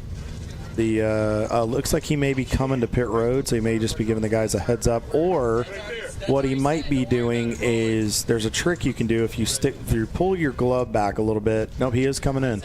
But he may also be getting his hand out there to get some cool air. If you put your hand out, he may be giving thumbs up to a guy, but he's giving it on the camera. They must tell him. Yeah, I think we're in the car with them. Well, they can see their own feed. I think they're kind of communicating with each other. Thanks for the show, Tom. We appreciate all the good footage. Yeah. Hard 6. Yeah.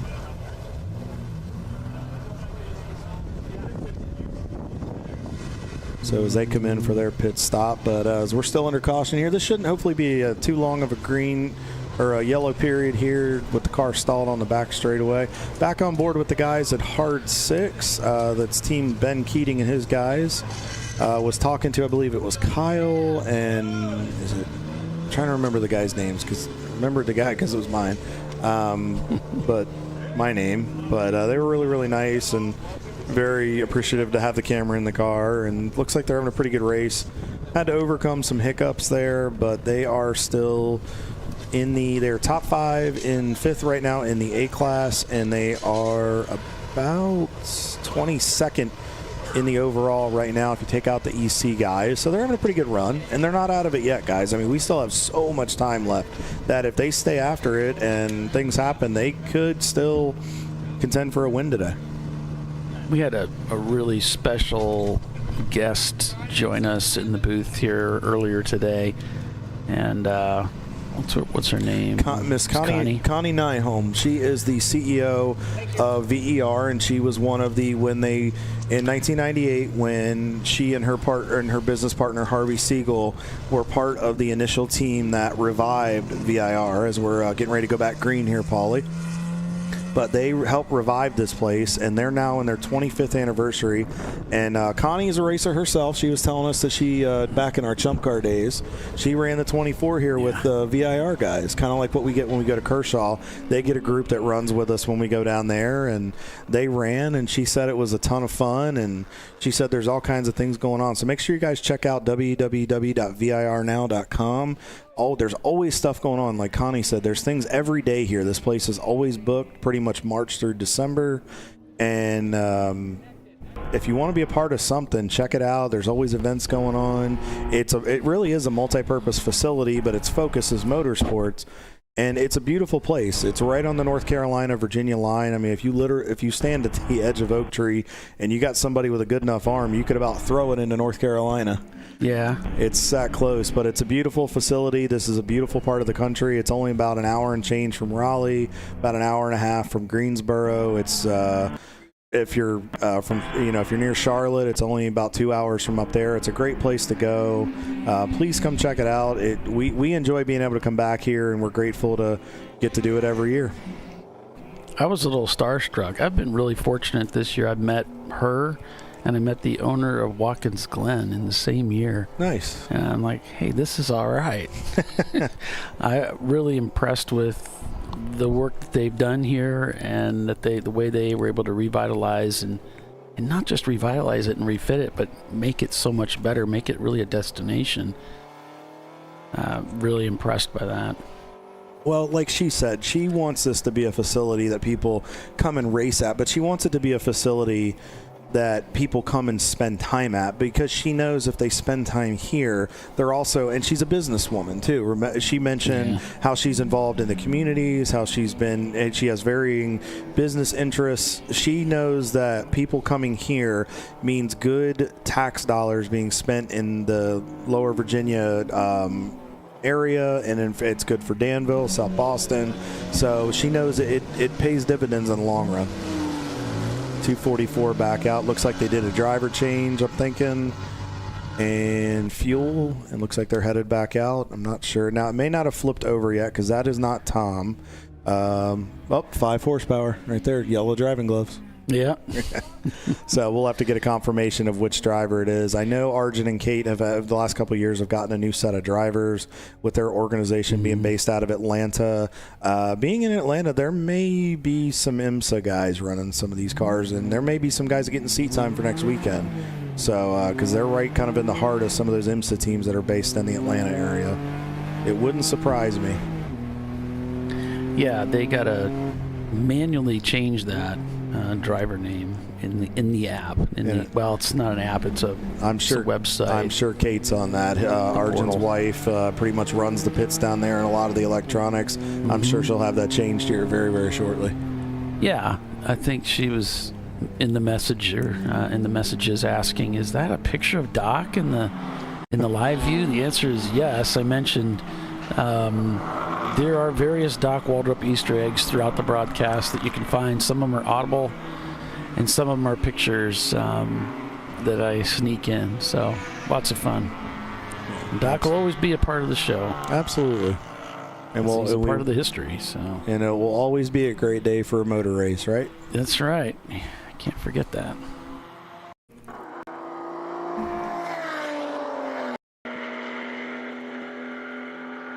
And good point, too, if that is Kate. Yeah, there is a shooting range. Connie did mention, so if you are a gun enthusiast and you like to come out and want to experience that, they have that here on site. And Dirt World that she was talking about, there's all kinds of amenities here. Like I said, it's a multi-purpose facility, and it's a great place to come, and it's a lot of fun to race at. But even if you just want to come by and see what it looks like, and then there's also TMI Racing products on site, Quantum Speed Shop up the hill. They've done work on cars I've raced on before. Exceptional people there. So really, really a cool facility, and we're grateful to get to do it every year. So back up at the ranch, Rockwell still has a hold on the top three. The EC car still mixed in there with Gorman Motorsports, and Rockwell's holding down 4 of the 5 spots. Paulie, I think they wanted to go. I think they really wanted that three-peat this year. I think they want that three-peat. I mean, they brought 4 cars to the track. That's not too many teams are able to do that. No, not at all. So let me kind of roll back through here. We haven't talked too much about the Williams Racing Group, guys. It's they're second in A class right now. They've gained 5 spots on the day, 3 in the class. Best lap of a 2:21.44. Last lap 2:29, about just in the 2:29 range. But again, with the heat, folks, and we're almost 5.5 hours into this show here, probably on the same set of tires you started on. It's getting a little greasy and a little slick, and the track is weathered a little bit. You're going to lose a little bit of grip in it. So you really have to and you might have a driver in it that may not have wanted to do the start, that may not have the pace, but I mean, there's a multitude of factors at this point. So, but they're putting on a great show right now. They are running 15th in the overall, 2nd in the A class. They're right there in contention. So the best thing they can do at this point is just ride for a little while and just lay laps down. Yep, if you want to follow along with your favorite teams, you can do so timing and scoring at race-monitor.com, and it's free. They have an app available too. You can buy the app too and I think you get a little bit better information, and it doesn't cost very much. It's only like $5 or $6. Yeah, and I mean, if you're looking for that kind of stuff, it's really well worth it. If you have sponsors and people that want to pay attention to stuff, it's a good way to let them know what's going on as well. Yeah, so that number 111 of Bruce Innovations shown in the pits right now. So, Rockwell's best lap time, a 2:11. The number 1 car leads the race, and about a lap over the field. The Rockwell number 715 shown in second place. And third place, Rockwell number 41. 901 Motorsport in the 903 is there. They're back about a lap. So the gaps are beginning to widen a little bit. Track Car Rental only 14 seconds behind Brew Crew number 244 at this time. And 901 Motorsports number 901 in 10th. 41 seconds behind TCR. So, seen some of these teams that brought more than one weapon to the show, working all their cars up towards the front. As we mentioned, RBA Graphics and Wraps out of the race. 2 cars, the rumor has it, they overheated. They're having overheat issues. Chattanooga Touring Wagon doing well today. Shown in 13th. We got an EC car up in the mix, so that puts them in 12th place. Open Throttle behind them by a couple laps. Chattanooga Touring Wagon close, 3 seconds to MDR Motorsports there. That is for position. Both cars obviously on the same lap. 102 laps have been turned. The leader working lap 108. Even with the 2 issues earlier with the red flags and some of the cautions, we're putting down a pretty good pace, Paulie. The fact that we're already getting close to 110 laps in the books here. I don't know what the record is for how many laps we've turned here. We'll have to go to the stat book or see if the boss man a stat on that, knows the lap record there. Well, what we were trying to do at Nelson Ledges was, I think, get 1,000 laps down. We didn't quite make it both times. We just couldn't. I think we got over 900. I was going to say, we got pretty close. We only had a couple that year we did the 24 there. Yeah, we only had a few cautions that day. The problem was, like those red flags, they really stopped the field, and we got close. So Ray Frank joining us in the booth. You want to pick up a headset and want to hear from Ray, and let's see how he's doing. How's it going down there on pit road, sir? Oh, it's a lot of stuff happening. We got guys fueling, working on cars safely. It's knock on wood, it's been pretty good on pit road so far.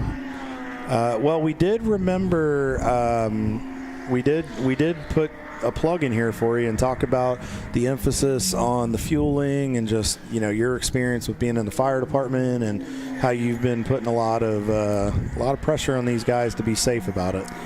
Well, we're going to be as safe as we can. Gas is a very volatile, dangerous thing. We get quite lackadaisical because we all handle it at the gas pumps. But those gas pumps have safety features that are built in. You only got a hose worth of gas there. You're dealing with automatic cutoffs, shut-offs. It's all kind of things, and it's not that volume of gas. Here we're dealing with 5 gallons at the time. And you need to be aware and be very safe of what you're doing. These hot rotors and stuff, and any spark at any time will set one off. It doesn't happen very often. Praise the Lord on that. But when it does, it can be pretty nasty, and we don't like people getting burnt. And we try our best to keep that away and be as safe as we can handling these fuels. And everything comes into play. Your heat, your humidity, vapor. Absolutely. Vapor is a very weird animal. Well, and then you got to be careful about boiling your brake lines too. Get heat in those. If all of a sudden your pedal starts getting squishy or you feel like it's soft and starts to go to the floor, you really got to monitor that. Maybe like we talked about earlier, maybe giving that pedal a couple security pumps, make sure you got what you need before you go into that zone. It's kind of my style. That's the way I like to do it. And, the old boy, I will be getting in one of these things later. Yeah, we heard you may be wheeling one of these cars. You finished third in it. Where was it you finished third? Atlanta Motorsports Park. That's finished right. third overall. And I finally got to step up on the podium after so many years of finishing 4th, 5th, 6th, 10th, 20th, 18th.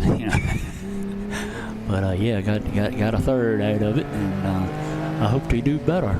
So the cars are running well, and we'll see how it ends up, because we still got a long way to go. We do. Now, which one are you getting in, Ray? Are you getting in 01 or 03? I believe it'll be the 901. 901? Okay. They kind of do things as necessary. It's a team effort. Like I said, they bring 2 cars, and one car had a little issues or something. Tiny thing happened to set it back just a little bit, and that's all it takes in this series. And but still, 10th is not bad in this deal at this time. And the other cars running up front there. Of course, we got these Porsches laying it down with Rockwell, and when people come to race, those guys come to race.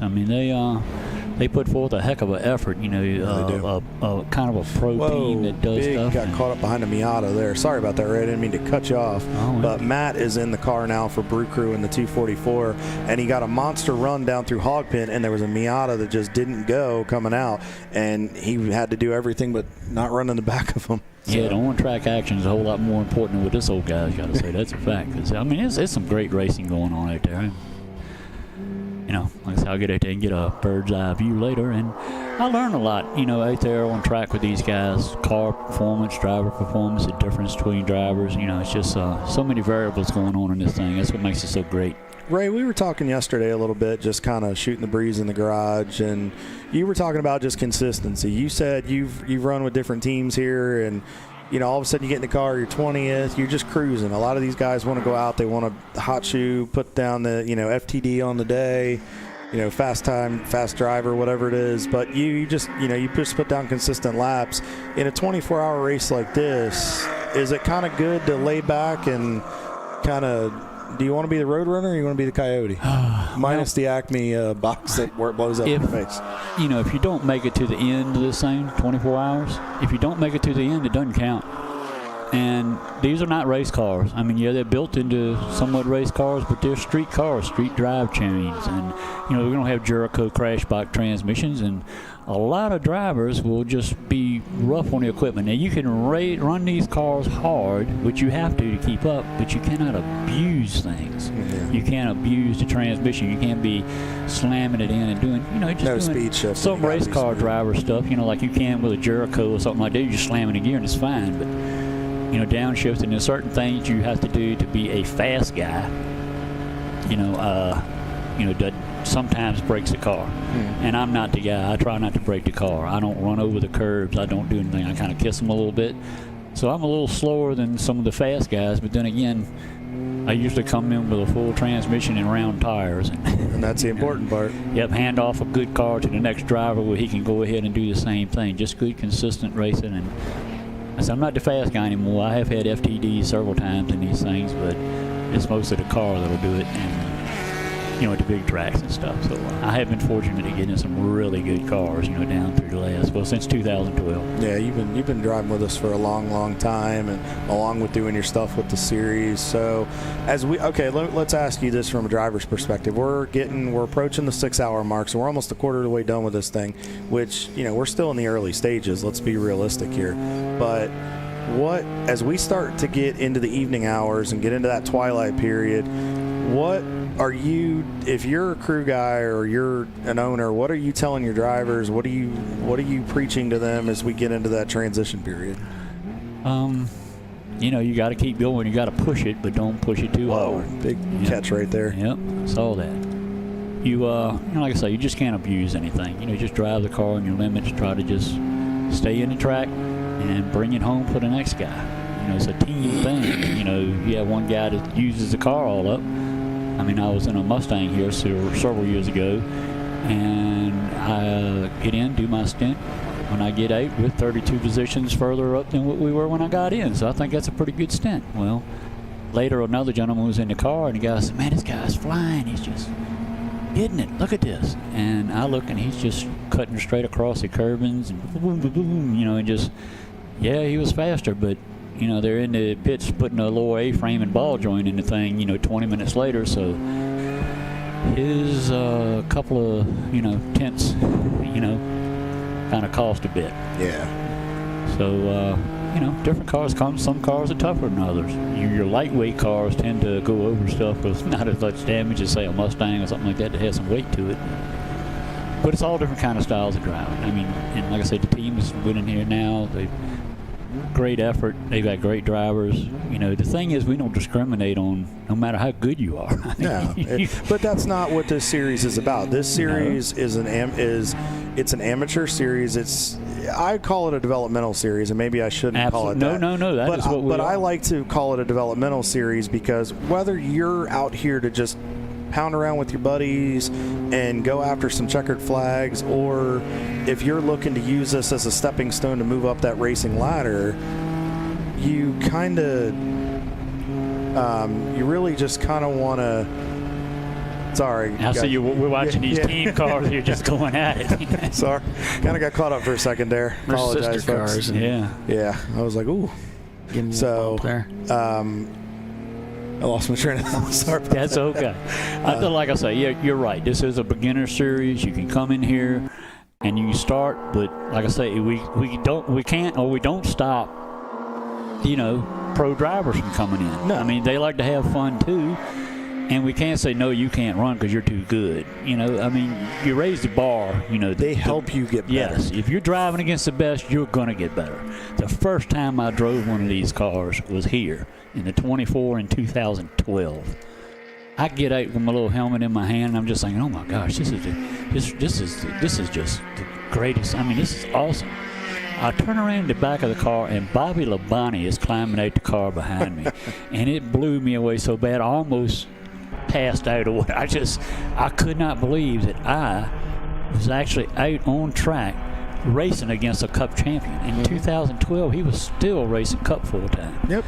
And, I mean, just, well, Boris Ed was running around here last year. His son was running around here last year. I mean, it's just, I mean, we got the one little Mars up in here this weekend. But I mean, you really do. I mean, we've had so many drivers, and we may have drivers that are big names that may be racing here that you don't know about or you're not going to know about. Some of them and like we've talked about this before, that's their preference. Some of them just want that privacy because they just want a weekend to go de-stress from and get away from the madness of at the pro level. But some other guys like Ben Keating, for example, and Randy Popst and Boris Said and others, they don't really care. They're just like, you know what, I'm glad to be here. I know what this does for our series. It moves us up. It helps it. And you know what? They open that. They welcome it. Having fun. Like I say, if they get to go relax, you know, chill out a little bit, nobody makes anything about it. And most of these guys, you don't really recognize them. They might grow a little facial hair. might have some sunglasses on. You kind of question, is that? Well, sometimes it is. So. But I'm just great stuff, man. I'm just, and I mean, you've turned the steering wheel the other too, and you're not too bad, so they tell me. So. Paulie, you're a driver too. I think you've retired now, though, haven't you? Or will you ever get back in one? I don't know if I can get back in it. I think I'm good. Well, Connie was up here earlier, and she mentioned about the stuff they were doing up on the Patriot course with those Crown Vics and some of those cars about I forget what she called it. They were doing some stuff. I said, that's a team-building event right there. We'll have to get Paulie back behind the seat. He can show us how he can cross over and hook door handles like she was doing. And yeah, there is a school going on here right now. I believe it's over in the Patriot or whatever. They're got teenagers. It's a program to help them learn driving skills, car control, etc. Kind of like a teen defensive driving. Yes, right? Actually, that's what it is. Is that what it is? Okay. Yeah, they got it. That's going on here. One of my friends called me and said, "Hey, I'm at VIR with my daughter, and she's taking this class. And after she gets done, they're going to stroll over here and check this thing out." So, okay, great talking to y'all. I may be up here a little bit later and give a report on how it was. Well, let us know how the track's doing, man. Yeah, I certainly will, and hopefully I don't screw the show up too bad. Nah, you'll give us some entertainment. Ray right. Frank, everybody, we got to go pay some bills. You are watching ChampCar.Live, ChampCar.TireRack.com, Champ Car Endurance Series, LifeLine 24-Hour Classic at VIR. Rockwell's still out front. We'll be back.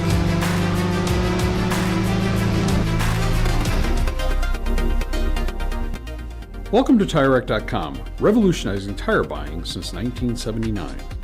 With our unmatched selection of branded products, finding what fits your vehicle and is right for you and how and where you drive has never been easier. Through helpful online shopping tools that include our professional hands-on reviews done at the introduction of a tire and consumer reviews that give real-world feedback over the life of the tire, you can make the right tire choice and find exactly what you need. And if you prefer to talk to someone, our tire testers, our sales team, are available on the phone. And that's how we get you the right tire for you and your vehicle for where and how you drive.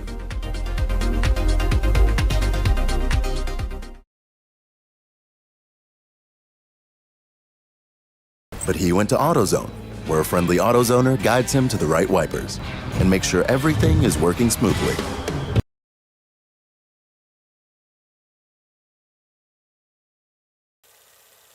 Since 1994, Flying Wrench has been a family-owned business renowned for exceptional European car repair and maintenance. We treat every vehicle with the same care and attention as if it were our very own, building lasting relationships with our clients along the way. We specialize in high-performance vehicles, offering a range of services that include fabrication, construction, custom wiring, and much more. Visit us at flyinwrench.com. Discovery Parts is a veteran-owned racing and safety equipment company. While we're located inside Atlanta Motorsports Park in Dawsonville, Georgia, Discovery Parts can also be found at the tracks, supporting a number of Champ Car Series events. We take pride in being a reseller of the best of the industry to Champ Car teams and drivers.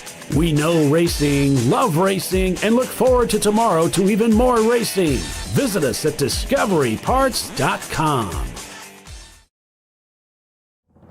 LifeLine's continuous commitment to research and development ensures that we supply the most innovative and cutting-edge products available. Used by the majority of the world's motorsport championship-winning drivers, teams, and constructors, LifeLine has a stringent and proven history of success. LifeLine's continuous commitment to research and development ensures that we supply the most innovative and cutting-edge products available. LifeLine's 0360 systems are the result of over 7 years of intensive research and development using 3M's Novik 1230 environmentally safe gas extinguishant. LifeLine uses only the finest quality components. For more information regarding our fire safety equipment and fire safety systems, please contact us at info@lifeline-fire.com. Jamie's on edge. It's her first time changing her own oil, but she went to AutoZone, where a friendly AutoZoner helps her find a deal on what she needs to get the job done right. Get in the zone, AutoZone.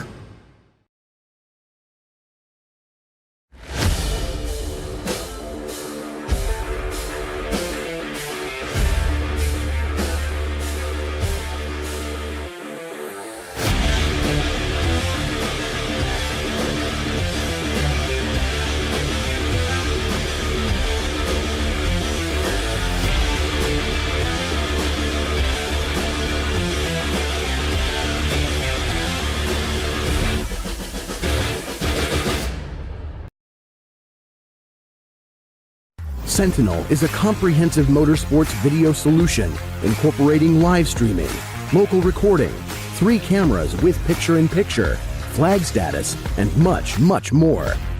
Stop playing with multiple solutions. Sentinel handles it all, including timing and scoring, vehicle data, graphic overlays, adaptive bitrate encoding, network bonding, and more. Sentinel is the solution to sharing your motorsports experience with your friends, family, sponsors, and the world. What are you waiting for? Get your Sentinel today and never miss an on-track moment. www.sentinel.racing. Ricky's truck is having trouble starting. So he went to AutoZone, where Joseph, a friendly AutoZoner, totally understands. He points out AutoZone's many free services, including battery testing and charging. Less delays, more free services. Get in the zone, AutoZone.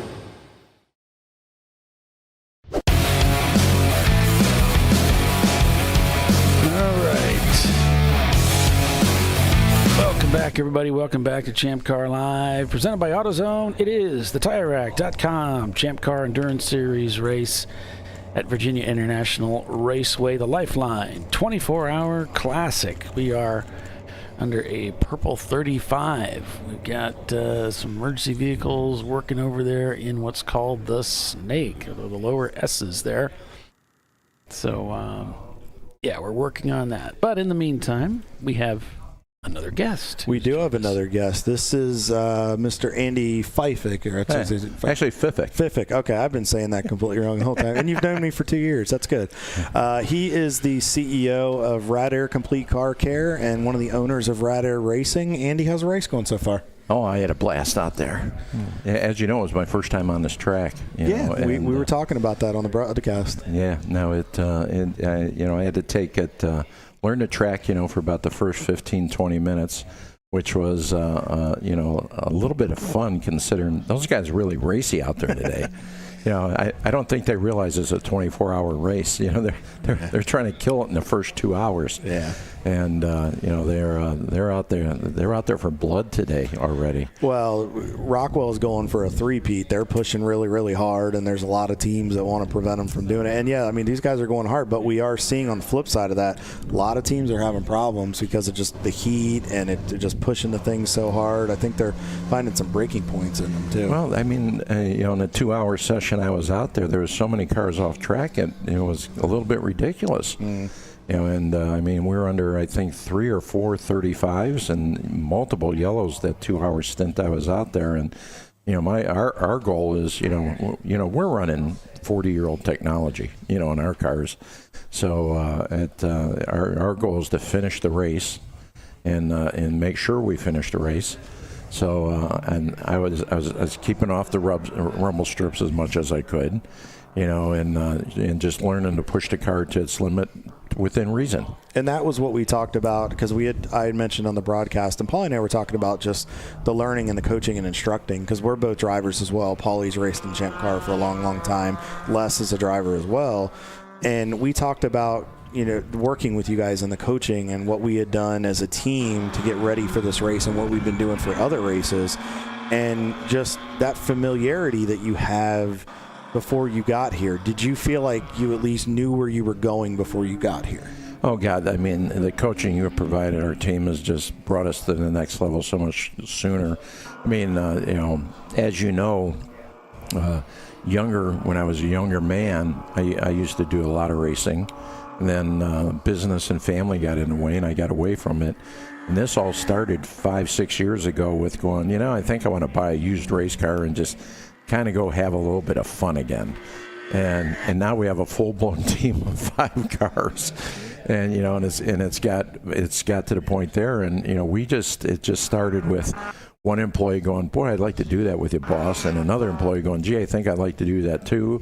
And a couple brothers and friends along the way. And now we have this whole team. And just a ragtag bunch of guys that got together. And we are lucky enough to hook up with you that you coached us through all this. So you brought us so much farther, so much quicker that, a bunch of, for lack of a better word, backyard racers and guys out having fun on weekends to now look where we're at. It's amazing to see in the short time I've worked with you guys. I've been grateful for the relationship and the friendship with you guys, but it's been amazing to see what you guys have done and just the development of Rad Air Racing and the rent, as we actually just saw the car go by right now. I think Saren's still in the car right now. I don't know if we've come back. Okay. I think he's doing in another 5 minutes or so. He should be doing a tire switch. We got Eric Franz going in. Okay, cool. Yeah, Eric's another good shoe that we've got. We got a really, really good group of guys in these cars. We're running about 23rd overall right now. Nice move right there. Going by the Autonoma guys in the 34 and leading the B class so far. So hopefully we can just run a good solid pace here. Oh, a little bit of lockup there. Oops. The track's getting hot down there. It's definitely it's definitely, we're seeing a lot of guys locking up, getting in there where where you had the grip 30 minutes ago, it's completely gone away because it's just so hot. I mean, we're at the hottest point of the day right now, and the humidity's through the roof. I mean, Les shot the temp gauge at the track. It's 130 degrees. So, I mean, you're definitely you're on an ice rink right now. So, I mean, I commend him on the job he did saving it, and just got to keep it together. So you guys are doing 5 events this year, if I remember. It started at Daytona, and then here, and then it's Mid-Ohio, and then there's 2 more that you guys are doing, right? We're going to do Pitt right after that, and then when we're done with Pitt, we're going to be going. It's either going to be Road America or Atlanta. Okay. Yeah. So Mid-Ohio, Pitt, and then Road America or Atlanta, one of those 2. Okay. And then we fit in an SCCA. They did a mini enduro, which was a 3-hour and then a 2-hour. So compared to this, that's nothing. Not at all. And that's at Nelson, which is your all's home track, because Rad Air it's a Cleveland company. Yeah. And obviously you guys do auto repair and a few other odds and ends. And you guys do with the franchises with Bill.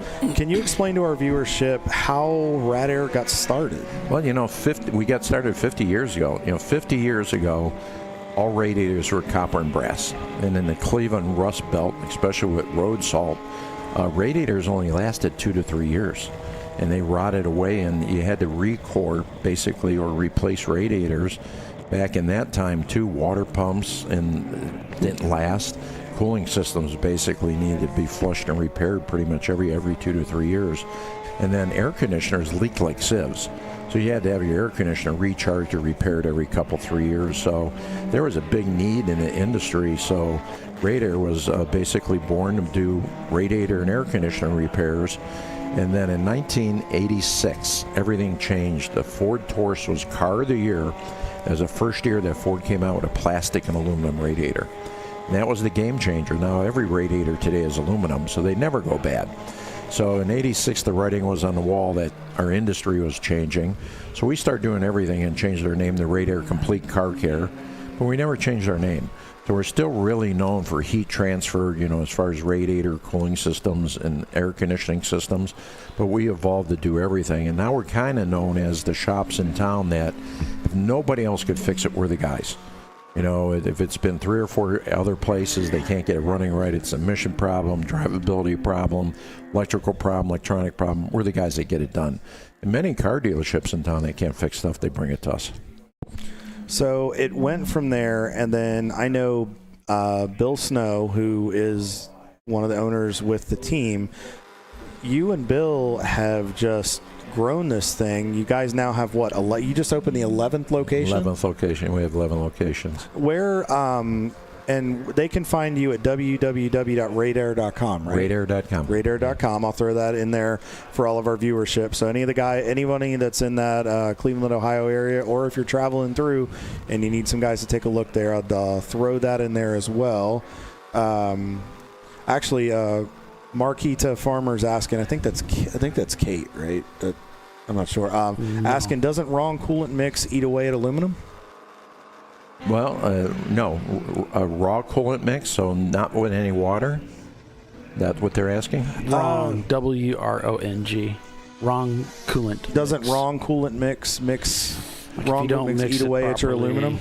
Yeah, if you do not have the correct coolant mix, yes, it can. Okay. Yeah, you have to have the correct coolant mix for the type of engine that you're putting it in. So, but incorrect coolant can damage aluminum. And same thing with cast iron if you don't have the right coolant mix. There's literally, I think, 5 different coolants out there right now in the market. Okay. So, but yes, you need to have the correct one that's specified for the engine that you're running. So you guys are primarily in Northeast Ohio, Cleveland, Ohio area. Are there any plans for further expansion? Are you guys looking into other parts of Ohio, outside, maybe Midwest, East Coast? What's the outlook for the company? We'll franchise anywhere. Our key area that we're known in is Northeast Ohio. So the simple area would be to expand out from that ring from there. So Columbus, Northeast Ohio, Erie, Pennsylvania, Toledo. But we could go anywhere, and our franchise model will work.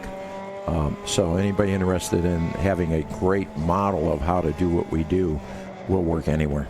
Okay, that's good to know. So as far as the we're coming up on end of the summer. We're starting to get into the cooler months, and then eventually here comes the holidays. Any tips or any advice that we would give to even our viewership or race teams? What can they do to make sure that things last, especially their street cars, and if they're towing or doing anything? What can they do to combat with the colder months? Well, the biggest tip of everything is check your oil and change your oil. Probably 20% of the failures we're getting in our shops on a daily basis is people not checking or changing their oil. Really? Yeah, but the check engine lights are coming on because of valve timing issues, variable valve timing. That's all controlled by oil pressure. Well, people, the owner's manual, people say, well, you don't have to change oil for 5,000, 7,000, 8,000. Some cars are 10,000 or more miles. But they do tell you to check your oil. Well, people go, well, I don't have to change my oil for 7,000 miles. They never look at it. We're getting cars in with check engine lights on all the time, and they're timing variable valve timing codes. As they're down 3 and 4 quarts of oil, there's no oil to adjust the timing. And then now the oil guides, the plastic guides are worn out. The timing chains are stretched because they're overheated. And the guides are worn out. Now you need $2,000-$3,000 worth of valve guides and chains. All you need to simply do is put a couple quarts of oil in it, or check it every 1,000 miles and add oil to it. And just make sure that you're not a change quart your lower. oil. Yeah, change your oil, check your oil level is the biggest tip I could give anybody. Any tricks with some of the colder, any other with the weather, any like with certain wipers or making sure certain things? Follow your maintenance schedule. The manufacturers put out a maintenance schedule for a reason. If you follow the maintenance schedule, you will never go wrong. But, up north here, winter wiper blades are always, in the Cleveland market, they work better. I like silicone wiper blades. The better beam blades are a great investment wherever you live in the country. What makes the difference with them? Well, the rubber, as it gets hard and it gets colder, it gets hard and then it chatters. The silicone beam blades, they don't get hard as they get cold, and they do a much better job on wiping the window. Okay. But you're looking at a $5-$10 blade versus a $15 to $20 blade. So the silicone good beam wiper blades are a much better blade. They last longer, and they do a much better job. And they don't chatter when they get cold. Okay.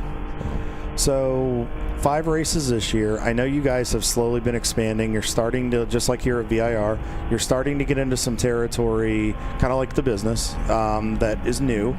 What tracks are on the bucket list that you guys are maybe looking at that you haven't finalized maybe next year in 27? Well, we're definitely going back to Daytona. I know you want Daytona after March. Yeah, we know we're going back to Daytona big time. We're going to have to come back here again. I mean, the guys are so hooked on this already. They're already talking about coming back next year. I think all the big tracks. I mean, we got to do Road America. We might do Road America, but I think that ChampCar race here is like in October, isn't it? It gets a little chilly up there. It's chilly, which means that could actually be snow. But I think they have one that's real close to each other. Isn't Road Atlanta? Road Atlanta is the beginning of February usually. Yeah, and so you got Road Atlanta and you got Road America. Just they're real close to each other. So it's not Road Atlanta. It's Atlanta Motorsports Park. Okay. Yeah, we run them pretty much the same weekend or just one off the other weekend. Yeah, I know they're right next to each other, so the team is trying to decide. But my vote is to go to Road America. I'll be there. I hope you will, because it's great. Yeah, sometimes we do get a few flakes, but we used to run it also in the spring, like in early April. Yeah. That's when you had snow. Yeah. Once at the end of the year, not quite so often, but it will be chilly. And we had snow 5 years ago there because the last 20 minutes of that race, I was in the car with it, and it was cold. But yeah, it'll be chilly. It always is. I think we're awesome. In the pits right now. Okay. Yeah. So it looks like, it looks like Soren's coming in for that pit stop, and then Eric Franz will get in the car. So we're approaching 6 hours. Everything's looking pretty good. So we got confirmed that the 976 had a motor issue. Yeah, it looks like the beam broke on a brand new rod. Oh wow! That engine, that engine went on the dyno for a full day. Got dyno tuned. It was there. We brought it back. We took it out to Nelson. Bill and I did a 80% test and tune day on it. Put another couple hours on it just to make sure the car was shaking out, everything was okay, and brought it down here. It lasted 2 hours and got through the first driver change, went out for about 15 minutes and ventilated the block. Oh, jeez. We pulled the engine out, and definitely it broke right on the beam.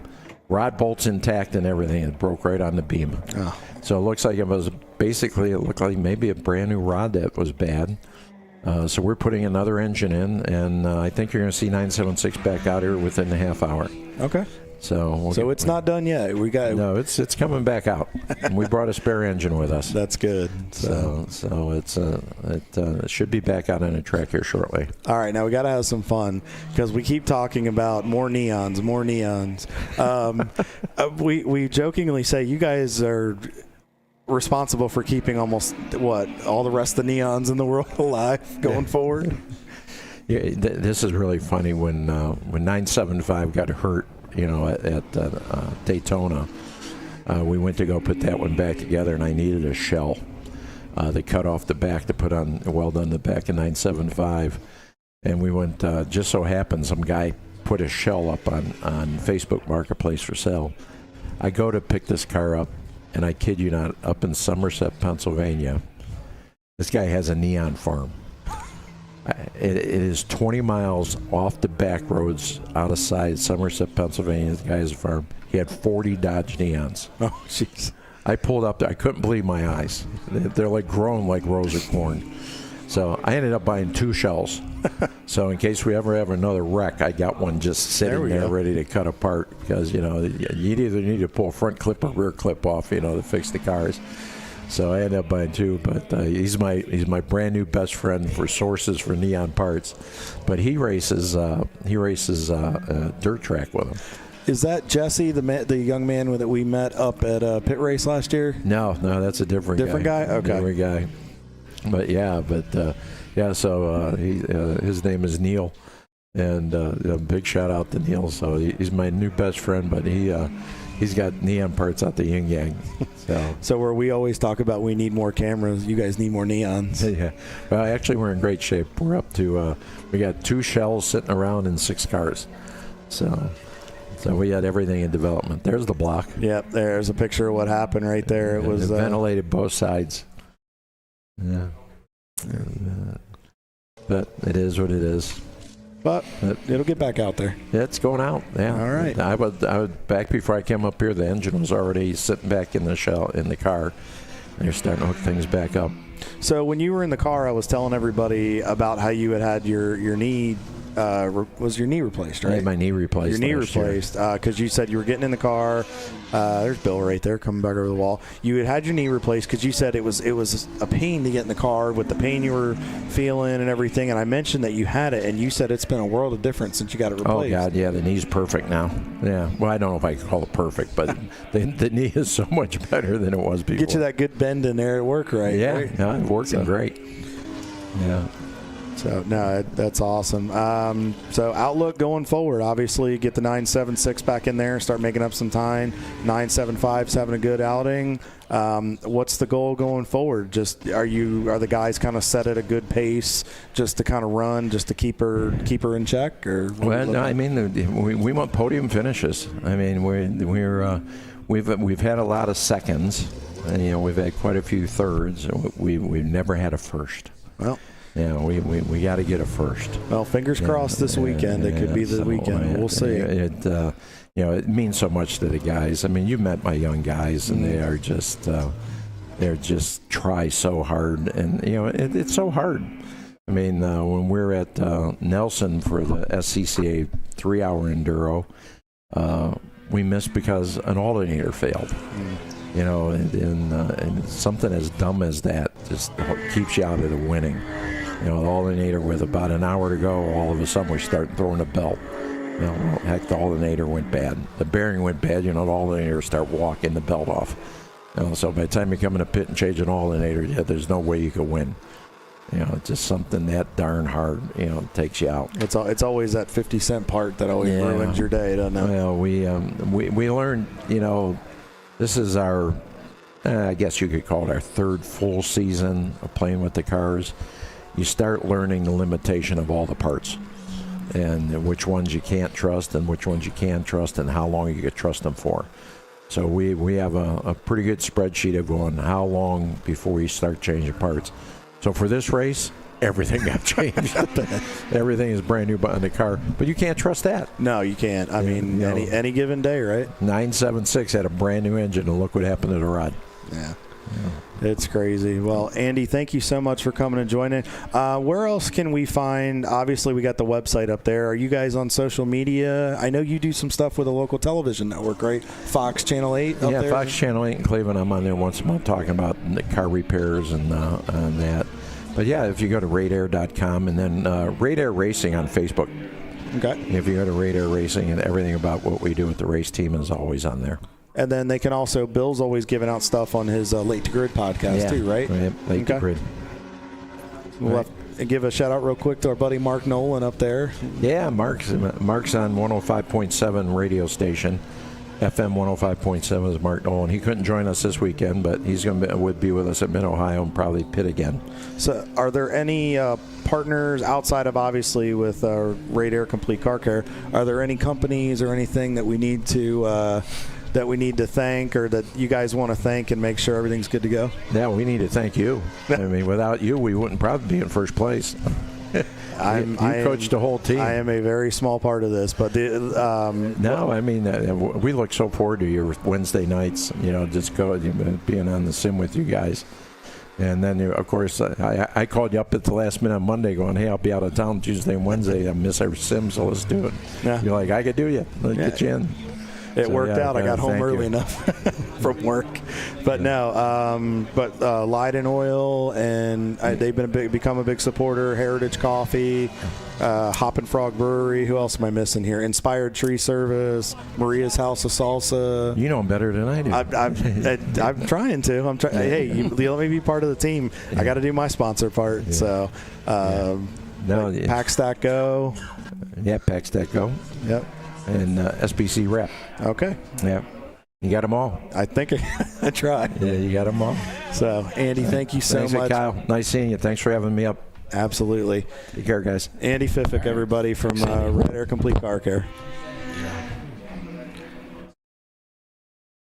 All right, so it's great having Andy up here. Another one of those larger team owners, and they've been hitting Daytona. They've been hitting all these bucket list tracks and bringing Kyle with them, and nothing but glowing reports. So again, if it's I don't know, something to think about.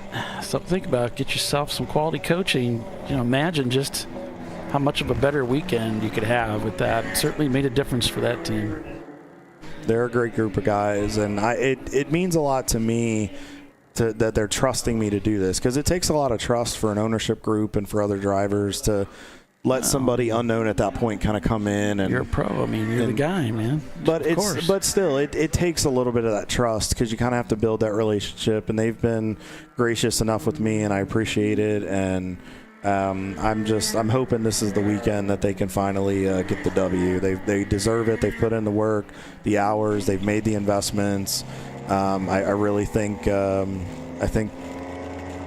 We got a lot of good things coming. They just went off track with the car, bringing it back up onto the pavement there. Yeah, Eric's just getting in the car. I know he had some time on the sim. I know he'd been pretty busy in his schedule. I know he was able to get on a little bit, but these are his first laps since yesterday, and I don't know if he was in the car at this point yesterday when it was hot, so he might just be getting used to kind of seeing what the car's got in it at this point.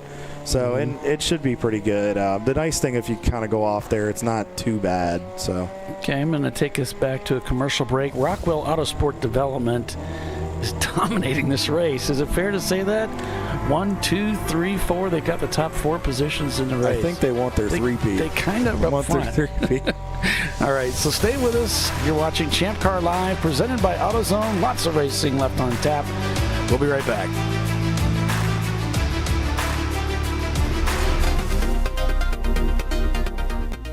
Welcome to TireRack.com, revolutionizing tire buying since 1979. With our unmatched selection of branded products, finding what fits your vehicle and is right for you and how and where you drive has never been easier. Through helpful online shopping tools that include our professional hands-on reviews done at the introduction of a tire and consumer reviews that give real-world feedback over the life of the tire, you can make the right tire choice and find exactly what you need. And if you prefer to talk to someone, our tire testers, our sales team, are available on the phone. And that's how we get you the right tire for you and your vehicle for where and how you drive.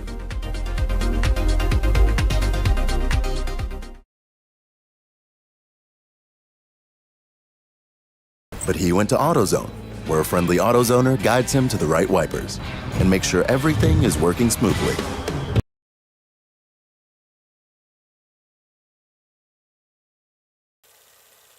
Since 1994, Flying Wrench has been a family-owned business renowned for exceptional European car repair and maintenance. We treat every vehicle with the same care and attention as if it were our very own, building lasting relationships with our clients along the way. We specialize in high-performance vehicles, offering a range of services that include fabrication, construction, custom wiring, and much more. Visit us at flyinwrench.com. Discovery Parts is a veteran-owned racing and safety equipment company. While we're located inside Atlanta Motorsports Park in Dawsonville, Georgia, Discovery Parts can also be found at the tracks, supporting a number of Champ Car Series events. We take pride in being a reseller of the best of the industry to Champ Car teams and drivers. We know racing, love racing, and look forward to tomorrow to even more racing. Visit us at discoveryparts.com.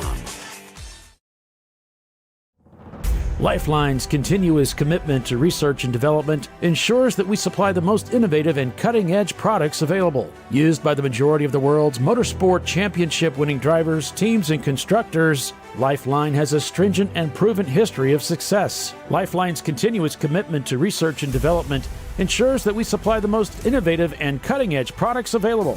LifeLine's 0360 systems are the result of over 7 years of intensive research and development using 3M's Novik 1230 environmentally safe gas extinguishant.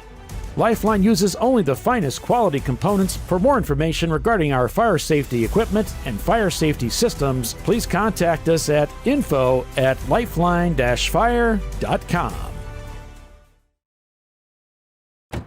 Jamie's on edge. It's her first time changing her own oil, but she went to AutoZone, where a friendly AutoZoner helps her find a deal on what she needs to get the job done right. Get in the zone, AutoZone.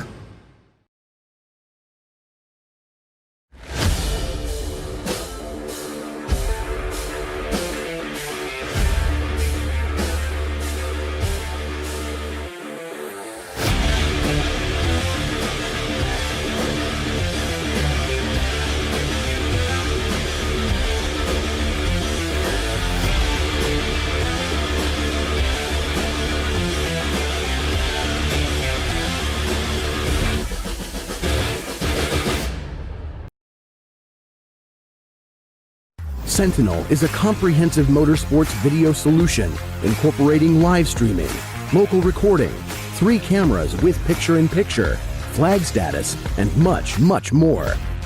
Stop playing with multiple solutions. Sentinel handles it all, including timing and scoring, vehicle data, graphic overlays, adaptive bitrate encoding, network bonding, and more. Sentinel is the solution to sharing your motorsports experience with your friends, family, sponsors, and the world. What are you waiting for? Get your Sentinel today and never miss an on-track moment. www.sentinel.racing. Ricky's truck is having trouble starting. So he went to AutoZone, where Joseph, a friendly AutoZoner, totally understands. He points out AutoZone's many free services, including battery testing and charging. Less delays, more free services. Get in the zone, AutoZone.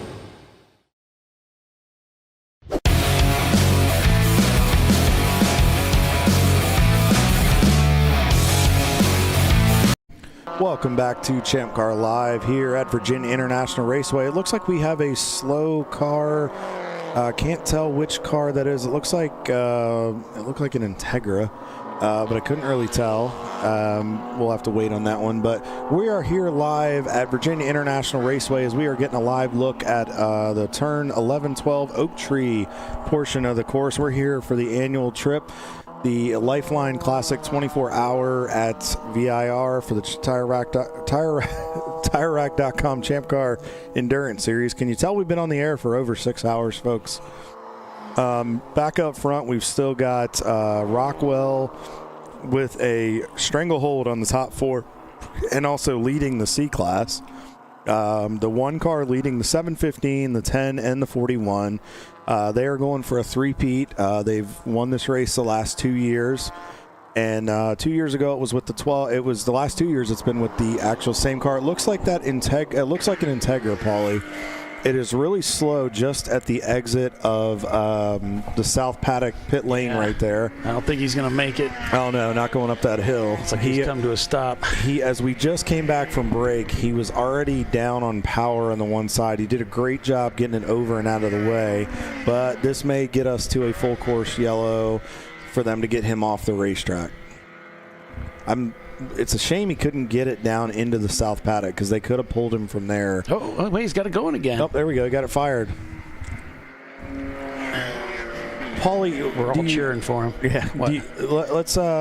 Do you think, with as hard as these curbs can be, and Andy was talking about that, or Andy Fiffick from Rad Air was talking about, staying off the curbs. Do you think maybe he might have hit the curb a little much and maybe something might have got knocked loose or flipped off? We've never seen that before in racing.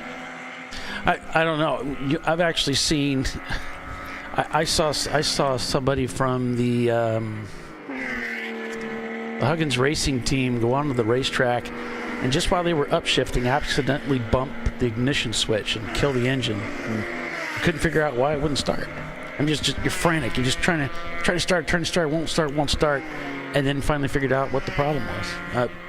Going over bumps, sure. Absolutely. I mean, there's a lot of these teams, they put the shifter ends up pretty close to the switch panel, and you can get crossed up, and you're flailing, and you can bump a switch and not realize it, and then it takes a minute before you calm your brain down enough to realize the fuel pump is shut off. Yeah, and it's little things like that can really take you out of contention if you're not careful, as we see one of the Rockwell cars going by the hard 6 Integra right there as they're coming through NASCAR Bend. Going to be coming to turn 4 here in a second. Yep, there they are, working past some more traffic there. I mean, Rockwell is just laying down some laps. I mean, they're consistently, all 4 of their cars are, I mean, the one car is in some traffic, which probably can tell you with some of the lap time.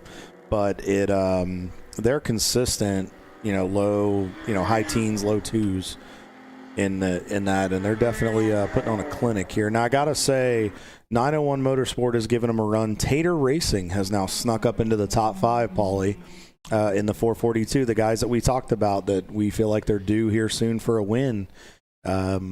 They're not too far out of contention. I mean, yeah, they're only a lap behind Rockwell. So I think anything can happen. We still got a long way to go, folks. We are just about 6.5 hours into this thing, which is hard to believe. We're already a quarter of the way done. Yeah, I talked to him yesterday, and I just crossed my mind and said, what's your best finishes? I mean, how? Because you guys are always seem to be up front. They said, look, we finished second at Road Atlanta. We finished third at Daytona. We finished third here, third there. These guys have always, what they do, he said, look, this is what we do. We're either up in podium position or we break the car. It's one or the other. And when you drive that consistently, you're going to win races. Eventually, it's going to come. And, that happened a lot to Ed Stein with Infinity. And he ends up winning Daytona. He started winning races, and that's because he kept putting that car up at the front. And that's the same formula that Frank Reynolds put together with the 901 Motorsport team. He said, hey, we're not the fastest team out there. We're not the guys that blaze to the front and pass everybody for the win. We're just always up there. But we always talk about this. It doesn't take the fastest car to win these things. You have to stay together. How many? I mean, Rockwell's fallen out of races. Atlanta Speedworks fallen out of Brew Crew had a top 3 going at Daytona. They fell out. The 86 car today was running up in the top 5. Now they've fallen down the order quite a bit with some issues. They still have the sister car up there, but anything can happen. RVA Graphics was running away with this thing. Both their cars are out of the race. So one of my favorite stories is from, I believe it was last year, when Roger Cohen and Casey, they blew the dust off of the old BMW Birmingham and went out and raced it at Road Atlanta, and they finished 3rd. And got talking to them a little bit, and they said, and Roger's like, look, the car wasn't fast. Actually, our lap times were mid-pack. And I'm like, no. He said, no, yeah, really. Our fastest lap times were mid-pack. It's just we kept hitting those lap times. We were not even in the top 10. And yet we've still finished 3rd. Why? Because they just kept the car on the racetrack. They were able to stay out there. They weren't blazing by people. So that formula works. It very much does, and it's true. You've got to be there to be able to do something with it, to be in contention, to be able to be there at the finish. It's not all about just laying down qualifying laps. Well, and I think that's encouraging. That means you can do most of the race in the garage. It's just in the prep, and if you can do that, I think that speaks volumes. I think that's really encouraging. It means just about anybody should feel as though they could have a shot. I mean, if you've got a mid-pack car, you should feel, as far as lap time wise, you should feel as though you've got a shot of doing really well in a Champ Car endurance race. Yeah. If you can just keep it out there. Yeah, and it's just being smooth, being smart, getting into a groove, and just keeping the car there. I mean, how many times we go to Daytona and you see a car that people go, oh, well, we're going to lap that car every 5 laps. And that car ends up finishing in the top 10 because it doesn't break. Right. On board with Balthasar Motorworks right now. Brew Crew still in 6th place in contention. Tater Racing has moved into 4th place beyond one of the Rockwell cars. They're shown down 3.7 seconds from the Boxster up ahead. Their last lap time at 2:21 to the Boxster's 2:21. And then the 2 Boxsters up at the front, a 2:16 and a 2:20. So it looks like they're idling in that zone, 2:16 to 2:20. Several 2:21s and 2:20s in the top 6. A 2:23 for the other Rockwell car down there in 5th place. Then it's Brew Crew with a 2:18 on that last lap, cranking out some nice lap times. 901 Motorsport, a 2:24. They're in 7th place, back 25 seconds. Brew Crew right on the heels of that Rockwell car. This was a much faster lap time for Brew Crew. They may be getting the pass done, and this is on the 244 car. We're going to have to go behind the wheel of that machine and see what's going on there. This could be a pass for position. Yeah, it's about to get really, really interesting here, folks. So hang on and keep an eye out. There's right now, the 715 car seems to have gotten within about a minute of the 1 car, and then you've got 3rd through 6th or 7th that are on the same lap together. Yeah, actually 7th. They're about on the same lap together. So that's the other 2 Rockwell cars, Tater, Brew Crew, and one of the 901 Motorsport cars. Dug in pretty good right there, get that extra crank of the wheel, got through Oak Tree. Now the trick is here, get up through the gears. I'm not seeing the Rockwell car unless it's kind of hidden there. I wonder, he might have already gotten by him. Yeah, because they were so much faster. And it's very possible that he already stormed by.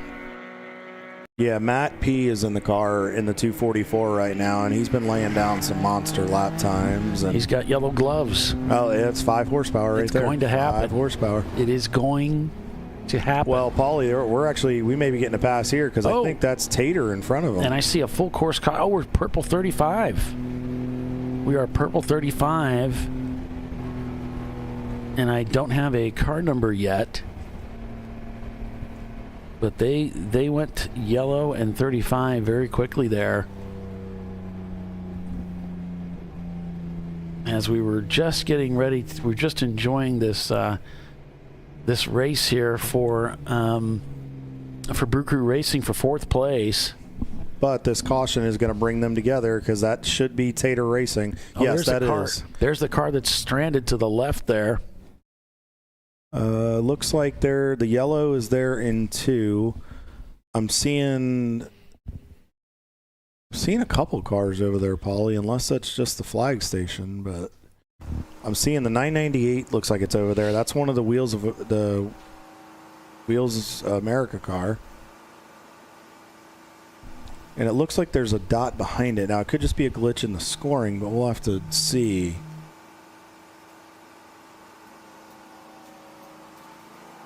But this is going to get interesting, folks, because now, yes, Brew Crew Racing was closing up on Tater, but now that's going to put the Brew Crew BMW right at Tater's bumper as we get ready to go back to green once they get this incident cleaned up. So it'll be interesting to see how it goes.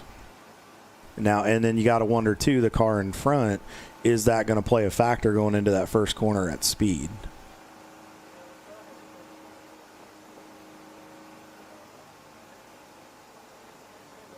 So we are still live here for the TireRack.com Champ Car Endurance Series LifeLine 24-Hour Classic at VIR, Virginia International Raceway, Alton, Virginia this weekend. This is our second of 3 trips here this year.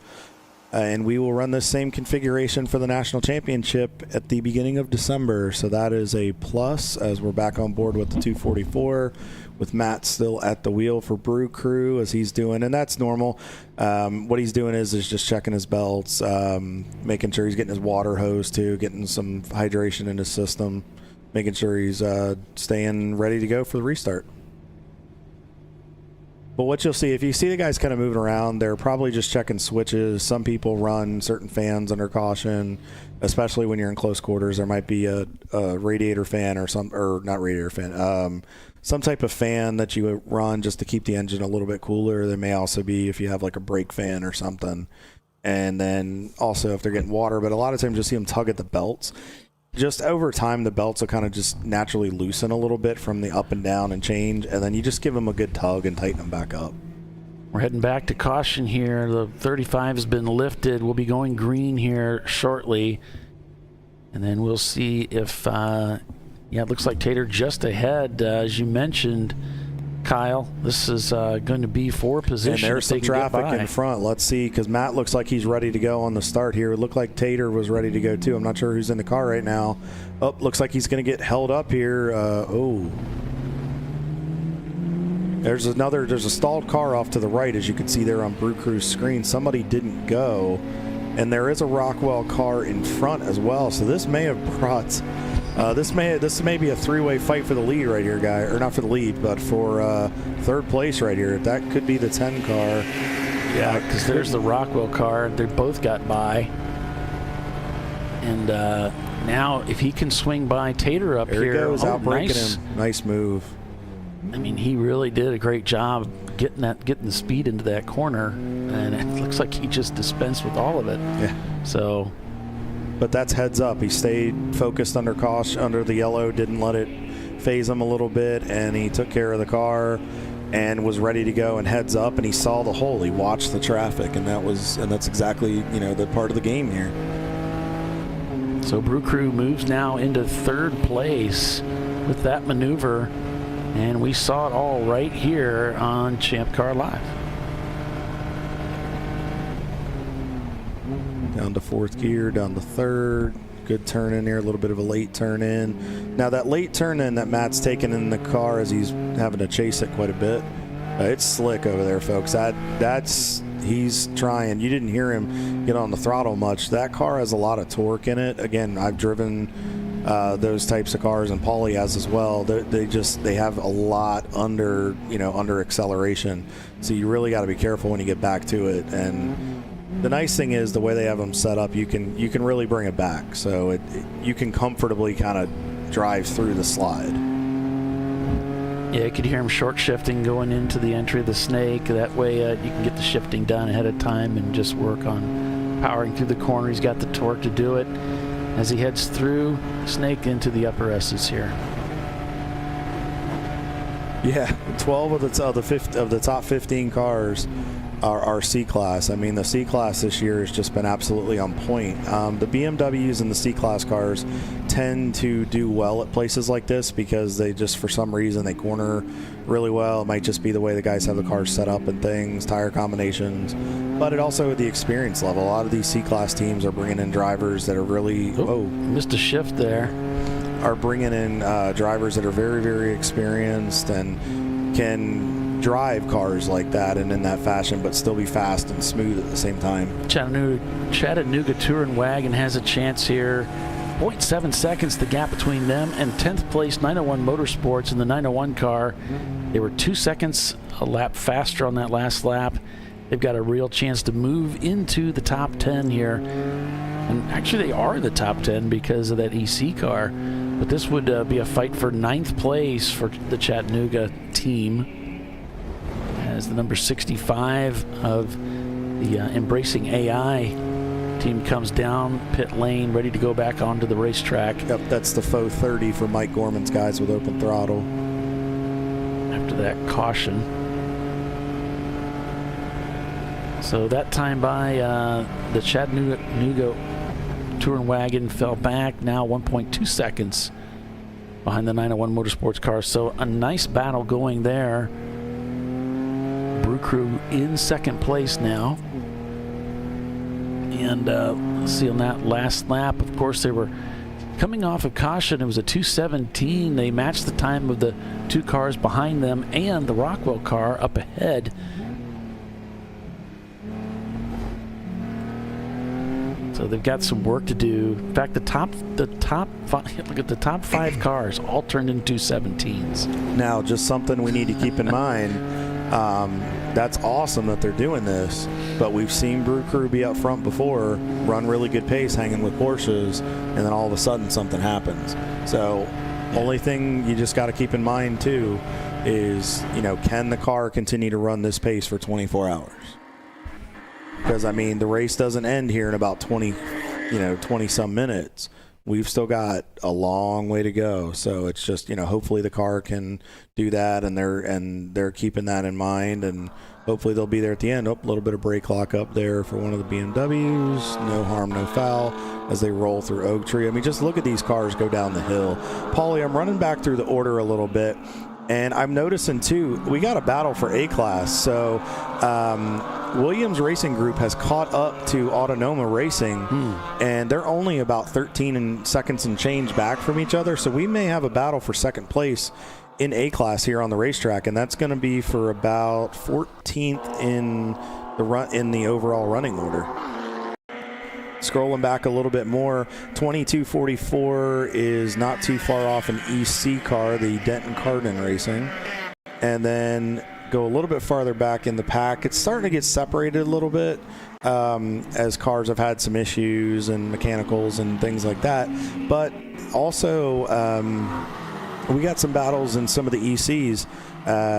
Gorman's team, the Gorman Motorsports team, is doing fairly well with the 265, and then the 65 is only a little bit behind them. They're about 7 laps off of that car, which in the grand scheme of things really isn't that big of a deal in a 24-hour race.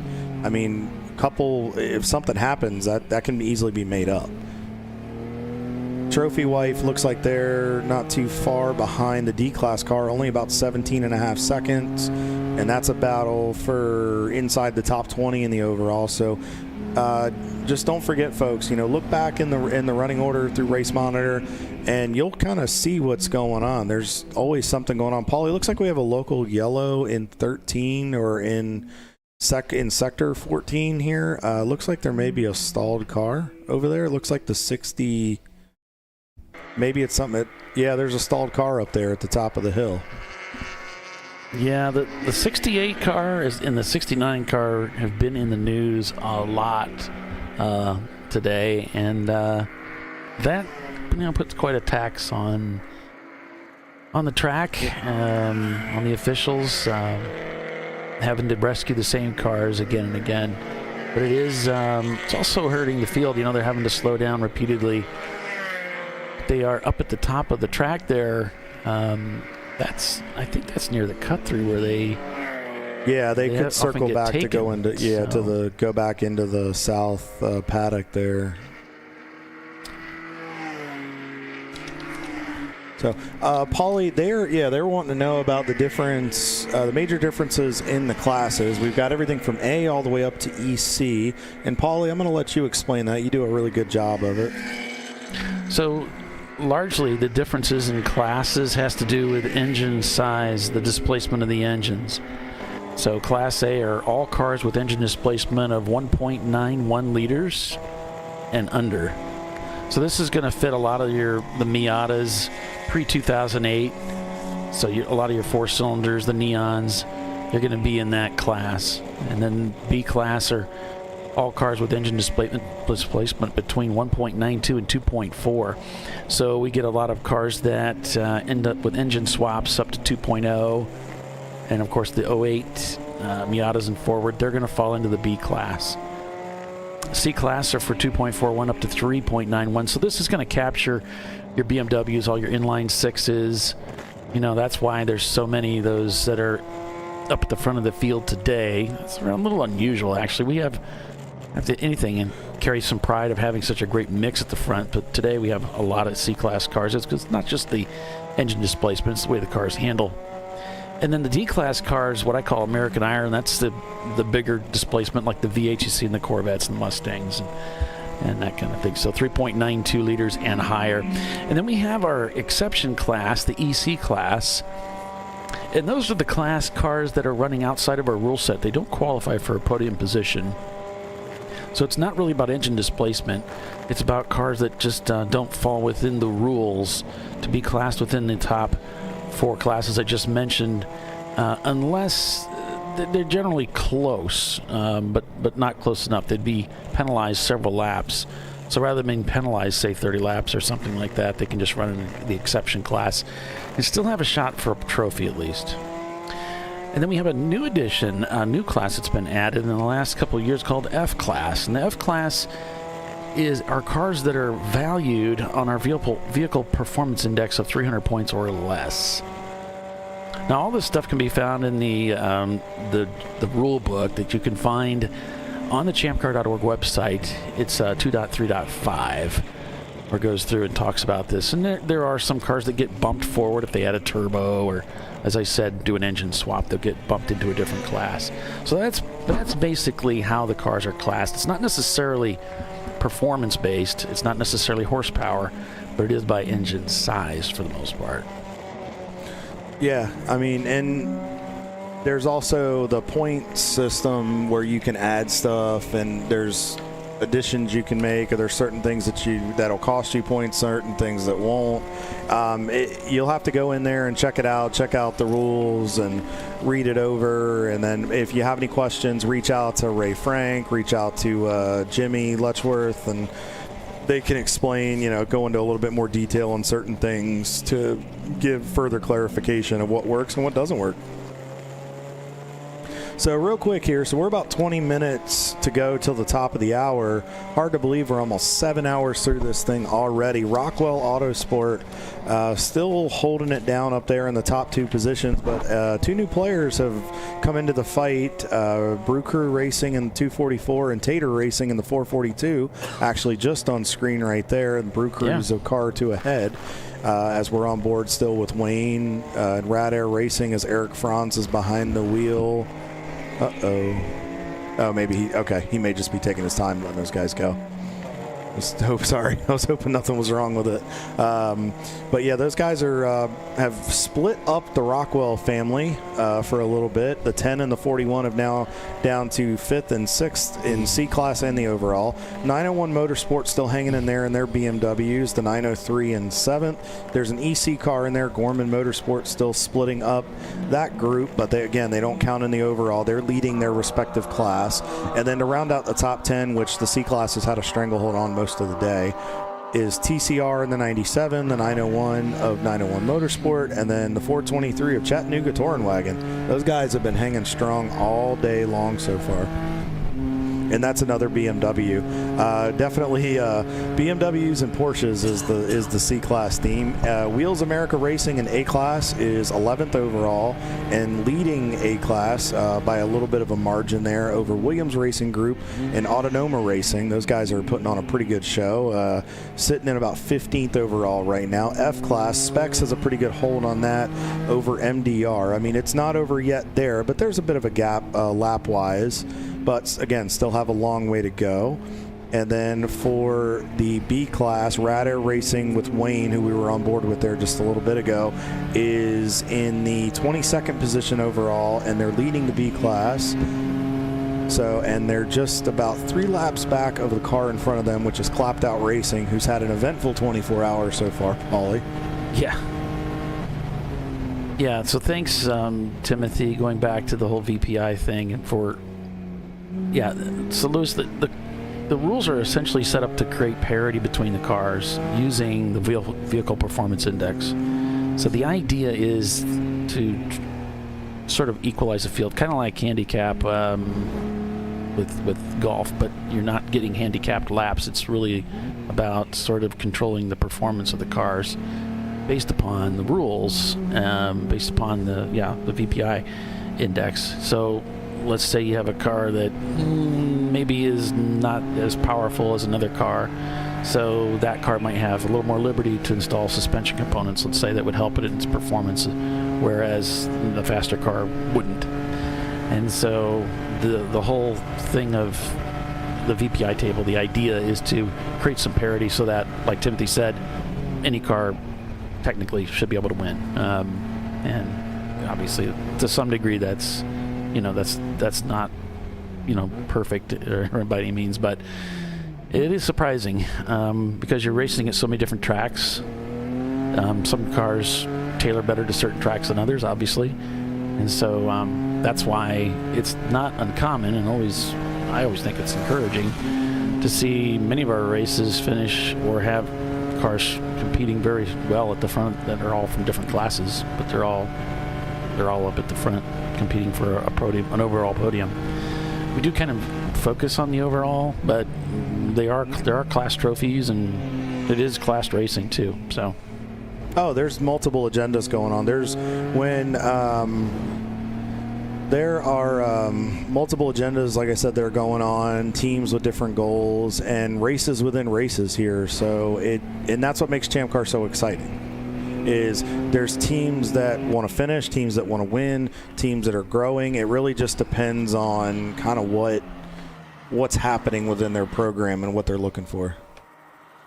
Yeah, C-Class has kind of been a bit of a sweet spot. I mean, D-Class performs at a lot of your higher, your faster tracks. I mean, they perform pretty well here, but where some of those D-Class cars, I feel like, kind of get hit a little bit is they're heavier, they're bigger cars. They may not corner as well here, but you go to Daytona and it's EC cars, it's D cars. I mean, you see an Eddie Vedder, but then you go to Road Atlanta and you still got Eddie Vedder that can run up front. It really also depends on how your car is set up and how well and smooth you can get it to corner. I mean, Road Atlanta has some tighter corners there, but it's not to the extent that VIR has. So there are certain cars that do better at certain tracks.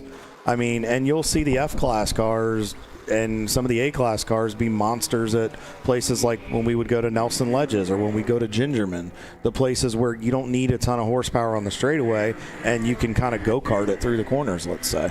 Well, I think one of the key factors that also helps throttle performance is that gas tank limitation. By saying, you can only run like an extra couple gallons. If you put a cell in, for instance, and an accumulator, you can only run so much fuel, and by doing that, then the higher horsepower cars immediately run into a problem. Yeah, I can put down a lot of power, but I'm going to use a lot more fuel doing it, and I got a heavier race car, so now actually I'm at a disadvantage to an inline 6 or a Miata. So that little feature really does help the VPI table work out. And more horsepower sometimes and more torque can also mean you break stuff too, especially if you got drivers that aren't as disciplined to take care of the stuff as well. You have to be careful about it because you don't want to, just like we've seen with some of these, you don't want to do something that puts you into a spot to then where all of a sudden you get taken out of contention over something that could have been prevented. Jerks. No, I'm kidding. I got to break up the fun. You know, as Doc used to say, half the battle is keeping yourself amused. And this is all about having fun. So thanks for tuning in, everybody, to Champ Car Live, presented by AutoZone.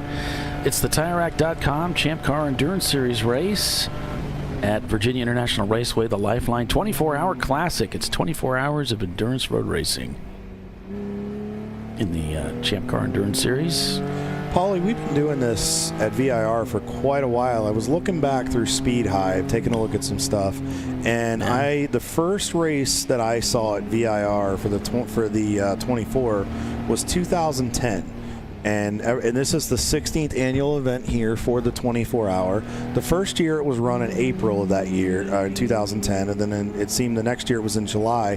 The inaugural winner that year was EdFex Racing. Or XFed Racing, I'm sorry. XFed Racing. I tried to look up some details, but Speed Hive didn't have a ton of it at that point. But then in July of 2011, they did it again. And then ever since August of 2012, it has been run traditionally then. And hard to believe this is the 16th annual 24. Yeah, and it may go back further than that because we weren't always using Speed Hive. It may go back to 2009. I was only able to find it at 2010 at that point. But, I mean, it's hard to believe that there's been that many 24 hours in what was then Chump Car Racing and now Champ Car Racing. They're rebranded. Well, we used to do more than just one. But Nelson got some big news coming here, though. Some big news. Uh-oh. The number one car was black flagged for passing under caution. Oh no. And so they were black flagged, and they had to do a drive-through, and so they're shown at pit in. They've slipped down to second place. They may slip down further depending upon how long it takes them to get around and trip the timing loop. So we don't know exactly where the number one car is in the field just yet. We'll see how things shake out as they come around. Let me see if I can look here on... Did they just flip the timing? That's not one of them, I don't think. I'm looking for the number one panel. That was one of the Rockwell cars that just came by. So unless we see them on speed on the... Well, I'm looking... I can't read those ants, man. They're too small. I'm taking a look at it, trying to find it. It's hard to. It's really hard to pick out. It's comical watching me trying to find him. Okay, there he just goes by, so he'll trip. It should clear. There it clears. Okay, so it looks like he may still be in second place.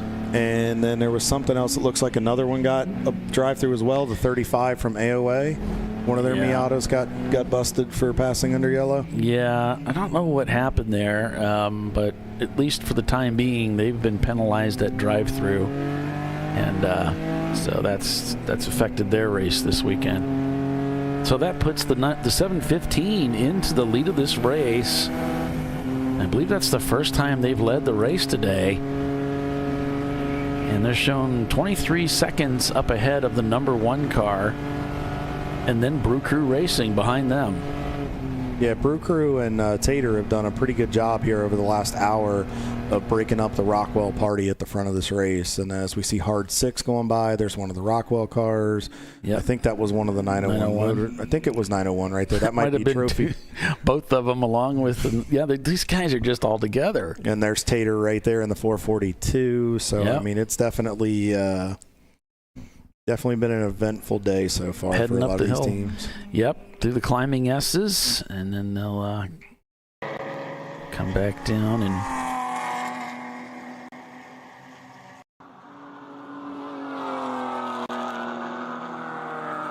it's been a lot of fun watching these guys dice it out and see how they can maneuver their way up to the front to take away position from one another.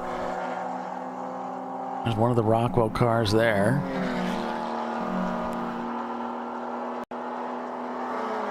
Now, Paulie, while we're looking at this, I gotta give another tip of the cap here to Suns Out, Guns Out Racing. It's an EC car in the 207. That is their BMW 330.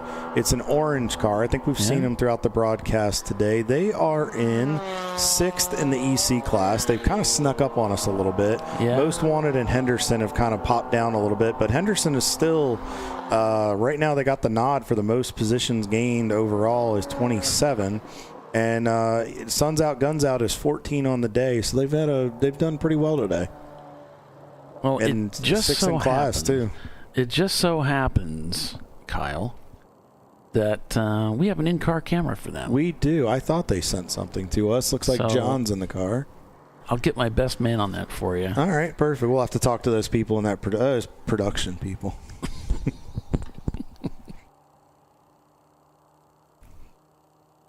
It looks like we are under a code 35 here, Paulie. Yeah, the field gets slowed down once again as we go on board with that Suns Out team. So as the Rockwell, the number 1 car, which was the race-leading car, just went by us here in our booth, which is at the tower on the North Paddock just before the start-finish line. And looking to see if we can find the major malfunction of this. And I don't see anything just yet, so yeah, it looks like pretty much everybody's moving. I'm not seeing anything here on the marching ants that would be very obvious at this point.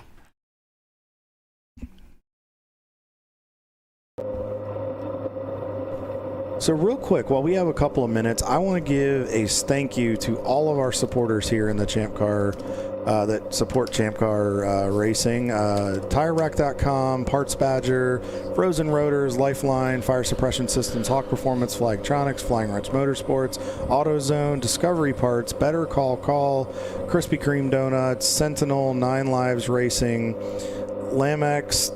And we appreciate all those supporters and everybody that makes this happen. We greatly appreciate it. All the teams that really help make this and come out and participate, and all of the club members and everybody on the board. We appreciate it. Most of them. Well, most of them. There's always there's a few. There's always a couple. There's a couple. There's always a couple. So look, I think they told him he's on the air with us. He's waving at us. Hi, John. We see you. Good luck out there. Be safe. We're watching you. Don't mess up or we'll give you a hard time. We wish you guys the best of luck in there. It looks like Tater's in the pits. Yeah, not just them. There's other teams that have ducked into the pits here to take advantage of this caution. The Warriors in Motion team. Those poor guys. More blues. Those guys have had a rough 24 so far. It's been some time in the paddock area, but still they're getting some laps in. How many do you think they're up on the swear jar at this point? I don't know. You think we're in triple digits yet? I don't know. I'm going to leave that to somebody else to decide. Stopped on the track. We'll have to get our best man Les on that and see how many they're up there on the swear jar. Oh, I'm sure he would love that appointment. So 331. I just don't have a 331. I think we do. Let me see here. Well, obviously we do, but I don't have it on my sheet. Chump change. So chump change is being blamed. I guess they stopped on track. I don't have a corner, but apparently they have stopped on track somewhere. Here we go. I just got a message. Suns Out, Guns Out, Cars 207. John Felter is in the car right now. We had some early issues in today's race with our cooling system, new crew guys, but we are coming on strong here in the latter part. So we wish you guys the best of luck. They were telling him, yes, that was John waving at us in the car. So, okay. So, yeah, that's cool. That's and great. Looks like we are looks like they got it cleaned up. Looks like we may be going back yellow here, so we should be back to green flag racing momentarily. Yeah. That's all I could say, yeah. That's what I got. Yeah, that's all we got, so. Car's still circulating here. Real quick too, Paulie, another car we haven't really talked about today, the Hungry Geckos car, the BMW, Christian Peeler. and his team. I think his buddy Pat's here with him that has been in Champ Car for a little while. They're in 55th right now. I'm not sure if they're still in the running at this point. They turned 37 laps on the day, so I don't know if they're completely done. We'll have to maybe get a confirmation. I don't know and to see. But usually those guys bring a pretty good piece. But they've had another one. They have had a string and just a horrible bout of bad luck with mechanicals and things like that. So I did get an update. Bill Snow told me they're still working on getting Garth back out there with the 976. They're just making sure they're taking a little bit of extra time to make sure everything is ironed out and ready to go. And then from there, they'll head out on track. So, Lewis, to answer your question, and I know the Project Mature Space Program has put in some answers there too. It's just, some guys do come in cold and just hit the track. Others will get some experience first, do some HPDE, some autocross, just to get a feeling of how the car handles at high speed. It's different than driving it on the freeway or on the highway or around town. The car takes on a different, and becomes a whole different animal when you put it on the edge. So, there's plenty of people that do it, but it might not be a bad idea to just get some seat time. You're going to be going on track with people that have a lot of experience for the most part, and they're going to be pretty quick compared to what you would expect. And so it can be a little intimidating. So it's nice to have some kind of experience of car control before you go out there. And then track selection's good too. Some tracks are far more challenging and technical, like this one, to drive than other tracks, like say Gingerman Raceway, for instance, or even Road America. Although Road America is very fast, that can be intimidating too. But yeah, some tracks are just a little bit better, maybe for someone starting out, where you might enjoy yourself more.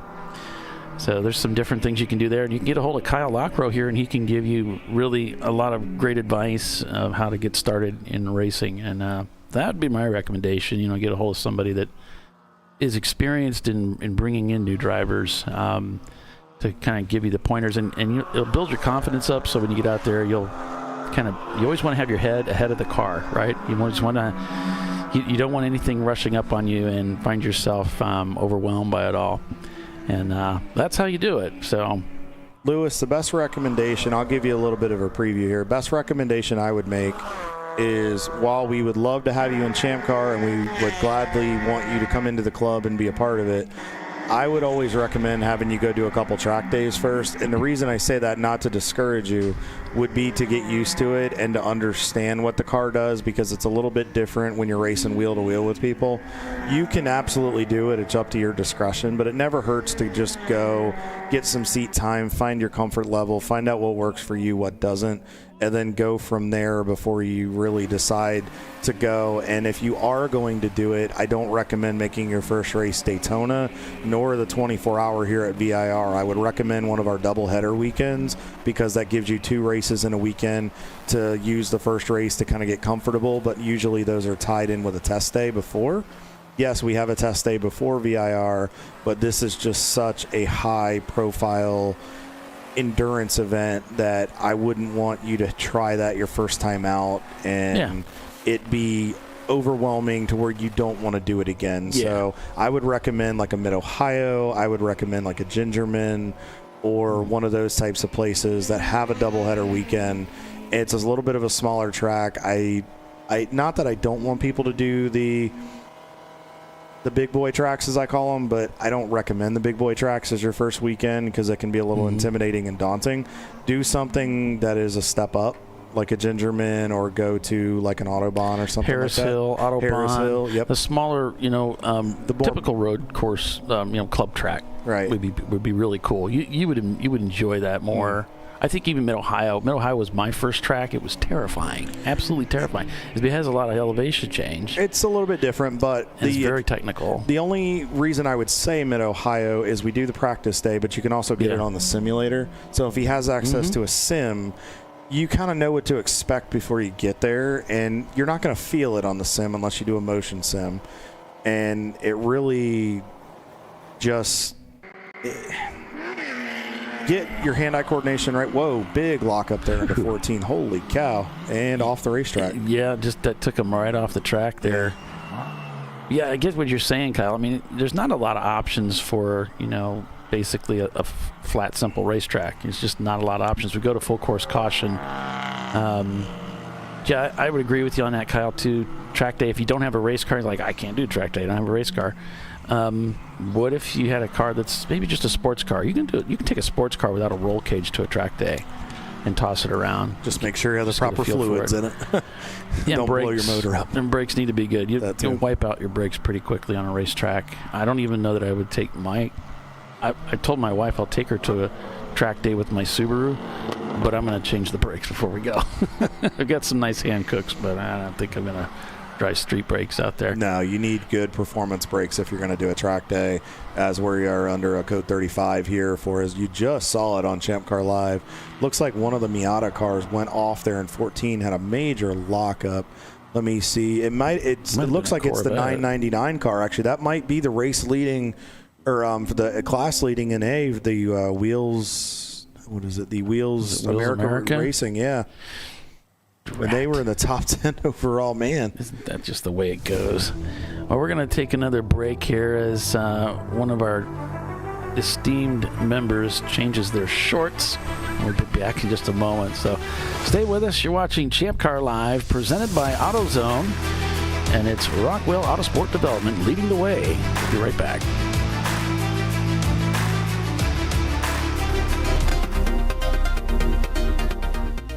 Welcome to TireRack.com, revolutionizing tire buying since 1979. With our unmatched selection of branded products, finding what fits your vehicle and is right for you and how and where you drive has never been easier.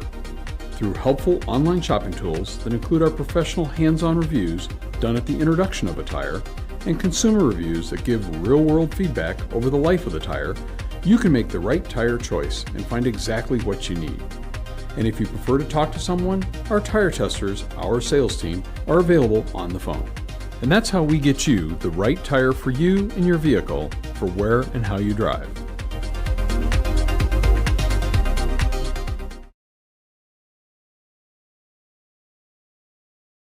But he went to AutoZone, where a friendly AutoZoner guides him to the right wipers and makes sure everything is working smoothly.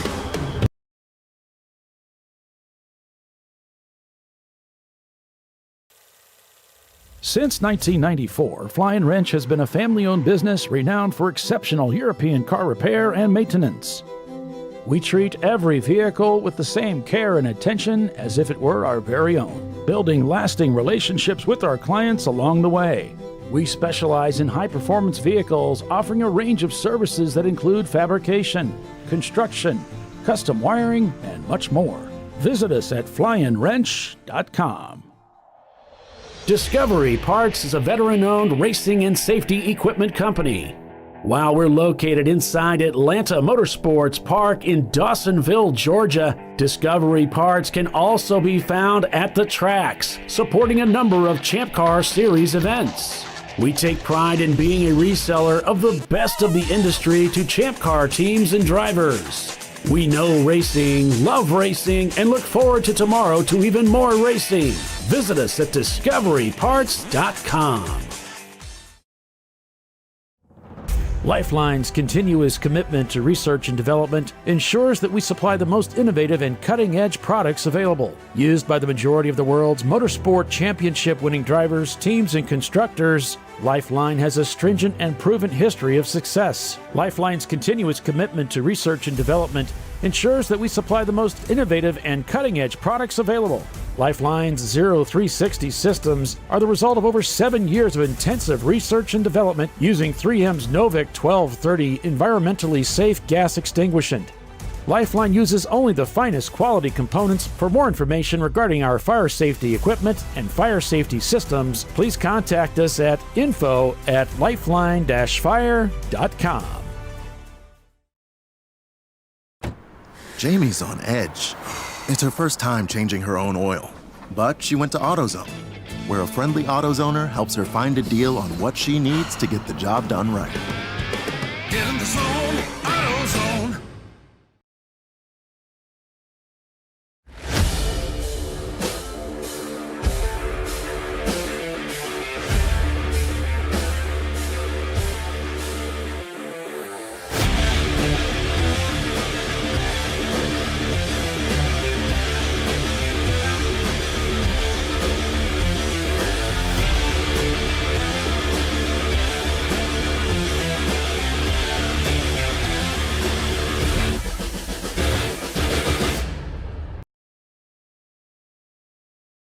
Sentinel is a comprehensive motorsports video solution incorporating live streaming, local recording, 3 cameras with picture-in-picture, flag status, and much, much more. Stop playing with multiple solutions. Sentinel handles it all, including timing and scoring, vehicle data, graphic overlays, adaptive bitrate encoding, network bonding, and more. Sentinel is the solution to sharing your motorsports experience with your friends, family, sponsors, and the world. What are you waiting for? Get your Sentinel today and never miss an on-track moment. www.sentinel.racing. Ricky's truck is having trouble starting. So he went to AutoZone, where Joseph, a friendly AutoZoner, totally understands. He points out AutoZone's many free services, including battery testing and charging. Less delays, more free services. In the zone, AutoZone. Yeah, I like me that AutoZone stuff. All right, so we're back here, code 35 right now. Hey, Paulie. Yeah. I bet you'll never guess who's all back in the top 4. Oh, is it the Rockwell guys again? They are. All 4 of them are together again. Who knew? It's like the Brady Bunch. They all found each other again. So, no, we're just kidding. They're having a phenomenal race. They always come down here and run well. Yeah. And they earn it. They put the time in and they do it. So, I mean, there's a reason they're going for a three-peat. Yeah, they are 1, 2, 3, and 4 is Rockwell Autosport Development. 57 seconds behind them. 901 Motorsport. Actually, 901 just put the pass on the number 41, and they're not in the pits. So I'm not sure exactly how that worked out with the way that caution fell. But apparently 901 was just ahead. And so, yeah. And then we've got Tater Guys down in 6th place now. TCR in 7th. That's Track Car Rental. The Brew Crew number 244. Still in the hunt there in 8th place. 901 Motorsport, the number 901 in 9th. And Chattanooga Tour and Wagon in 10th place. Back about 3 minutes. So, razzle dazzle. Purple 35 right now. And that's car 999 stopped on the racetrack. So they'll go out and pick up that machine. So the Wheels America Racing. And like I said, that was your leading A-Class car.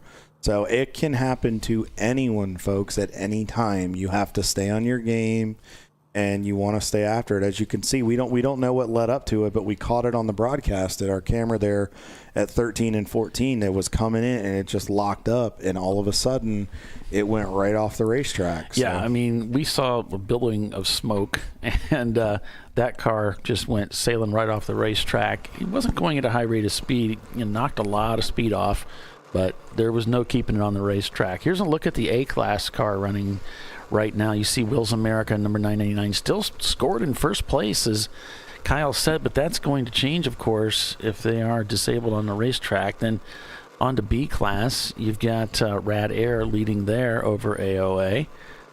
On to C-Class, of course, we're going to have the Porsches looking pretty strong. It's Rockwell Autosport Development. Then on to D-Class. I'm surprised we only have 3 cars in D-Class. Floridian Motorsports leading the way there in car number 51. And to F-Class, our 300-point VPI class, Open Throttle Racing leading MDR. And then the Exception class.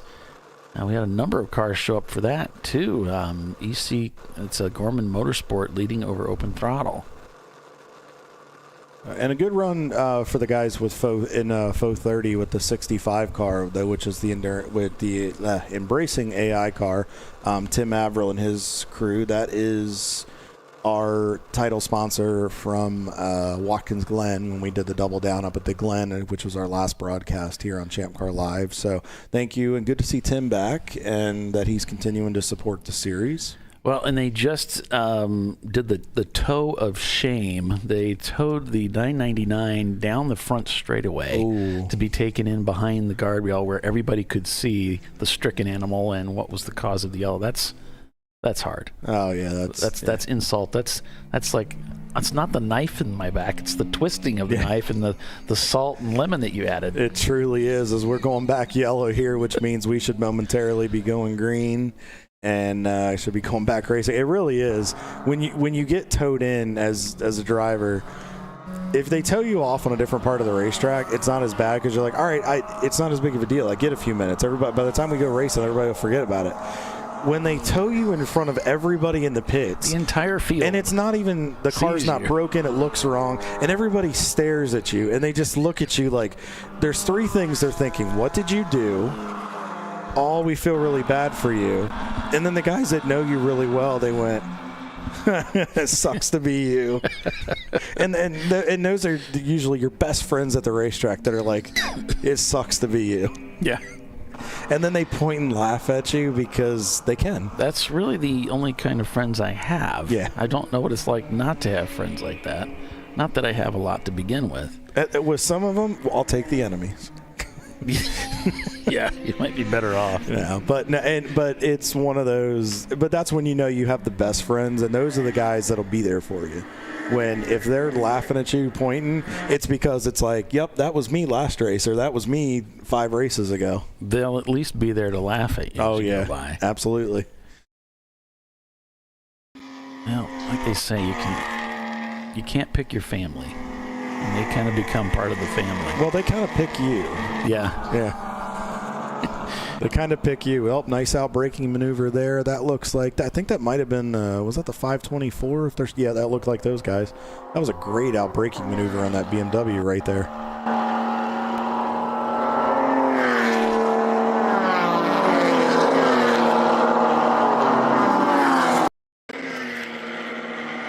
You can just hear those engines scream as they go up that hill. So that's the Fuse 15 car. It was a nice move. I think that might have been, was that Chump Change that just went around? Nope. Chump Change is in a red car. There was a BMW that they just passed, but right now Chump Change is in, just had him a second ago. Where are you? They are in, well, they're showing 40th overall. There's a mix of EC cars in there. So they're having a pretty solid day. They've had some ups and downs, but still hanging in there. They're about 2 laps up on Chump Change behind them, and then they're about 4 laps back of Pinnacle Motorsports, who we haven't talked much about today. So. And I just got word from the AOA guys in the 35 car that when it comes back on the track, it will be, my phone, if it would stop being difficult, I could tell me. It will be Aaron Florkowski. I think I said that properly. Florkowski. And the number 41 of Rockwell Autosport Development is in the pits, as well as the number 901 of 901 Motorsport. Both those cars showed crossing the pit loop. And that allowed Tater to get by Rockwell as well, which has pushed them now into 6th place. Paulie, we got a big update here. We need to check the race logs. Our EC race leader just got black flag for speeding on pit road. All right, so they'll have to come in and do a drive-through. Now, they've got a pretty decent lead there, but what do we see sometimes? Sometimes one mistake can lead to 2 mistakes, and then 3 mistakes. So hopefully they can just the driver can hit the reset. And that's something we'll also have to monitor too. We're approaching 7.5 hours. Mental fatigue because of the heat, along with physical fatigue, you're going to start to see that. And if you're starting to see that a little bit now, definitely want to stay up on your teammates and make sure everybody's okay, like we talked about earlier, because we got a long night ahead of us.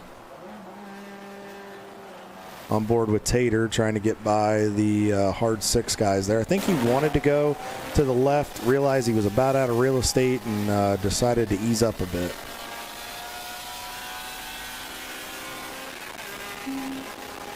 Good drag race there up the hill.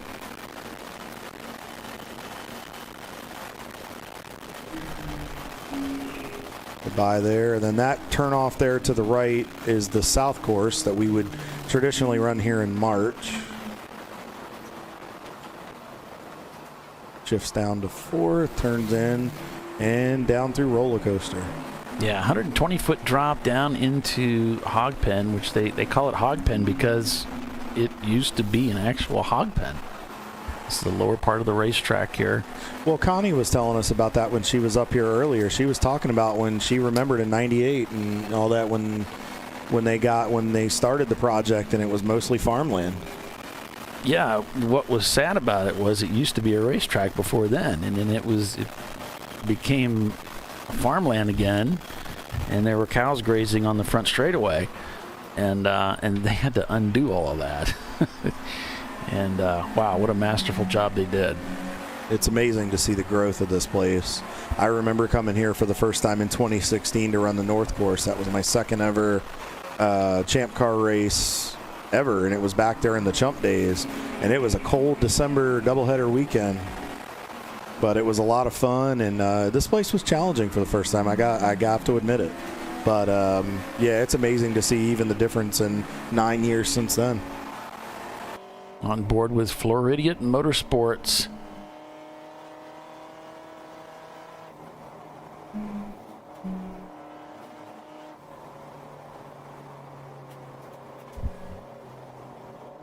Yeah, Lewis, I'd say sounds like you're on the right track, my friend. I'd say go for it. You got the right idea. You got the right club picked out because we are a starter series, just a perfect fit for you. Lewis, I threw in the link there for Hooked on Driving. We had Devin Bain on earlier. He's runs the Mid-Atlantic region. He is somebody to reach out to. I don't know exactly where you're located at this point, but maybe talk to him. Even if you don't run in the Mid-Atlantic region, there may be somebody there. They're a good group that you can hook on with just to get a couple track days before you come out and then do it. Again, it's your discretion, but just wanted to throw that in there just to get you comfortable, just so in case, so it's not as overwhelming your first weekend. People that tend to do it have a much better race experience when they get out here, and they don't kind of seem like they're out in left field as long either. Yeah, we want you to have fun, and I'm sure you will.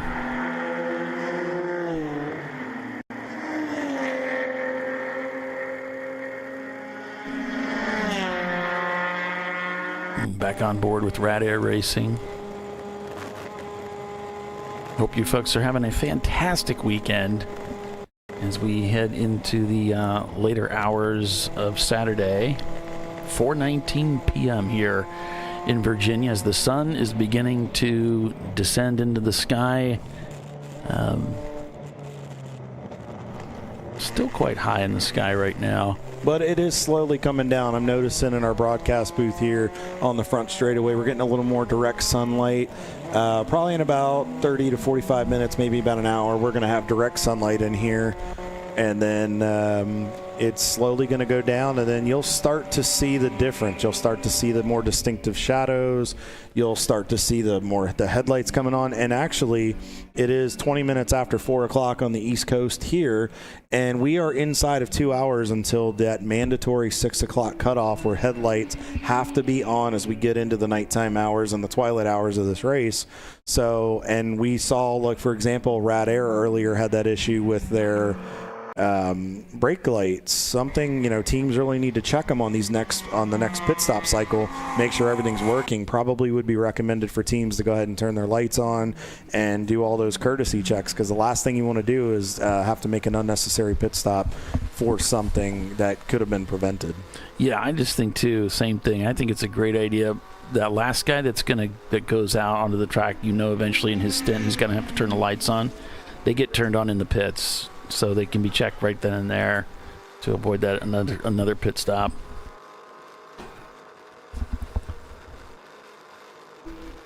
Paulie, we've been invaded. We've been invaded here. We got another guest with us. He's been with us before on ChampCar.Live. One of my students here. Mr. Tim Averill from Embracing AI. How are you, sir? Hey, doing good. So we were talking about coaching, and Paulie's been plugging me a little bit. Very, very nice. And Andy from Rad Air did the same thing. So I'm assuming you guys are running second. Everything's looking good so far. Hopefully the coaching paid off. Yes, absolutely. I highly recommend Kyle. So, well, more importantly, did you have a good time out there? I know you'd never been to VIR before. What do you think of this place? Yeah, it's a great track. It's highly technical. I like it. You like it? What'd you think of Oak Tree for the first time? You know, that's really not giving me too much trouble. The upper S's? No. Where are you still trying to figure it out? No, was it turn 3 maybe? That NASCAR bend, Yeah, I'm not getting a good exit out of there. Yeah, I'm probably losing 3-4 seconds. So, but I'm going out again. So, what time you head back out? About 6. Okay.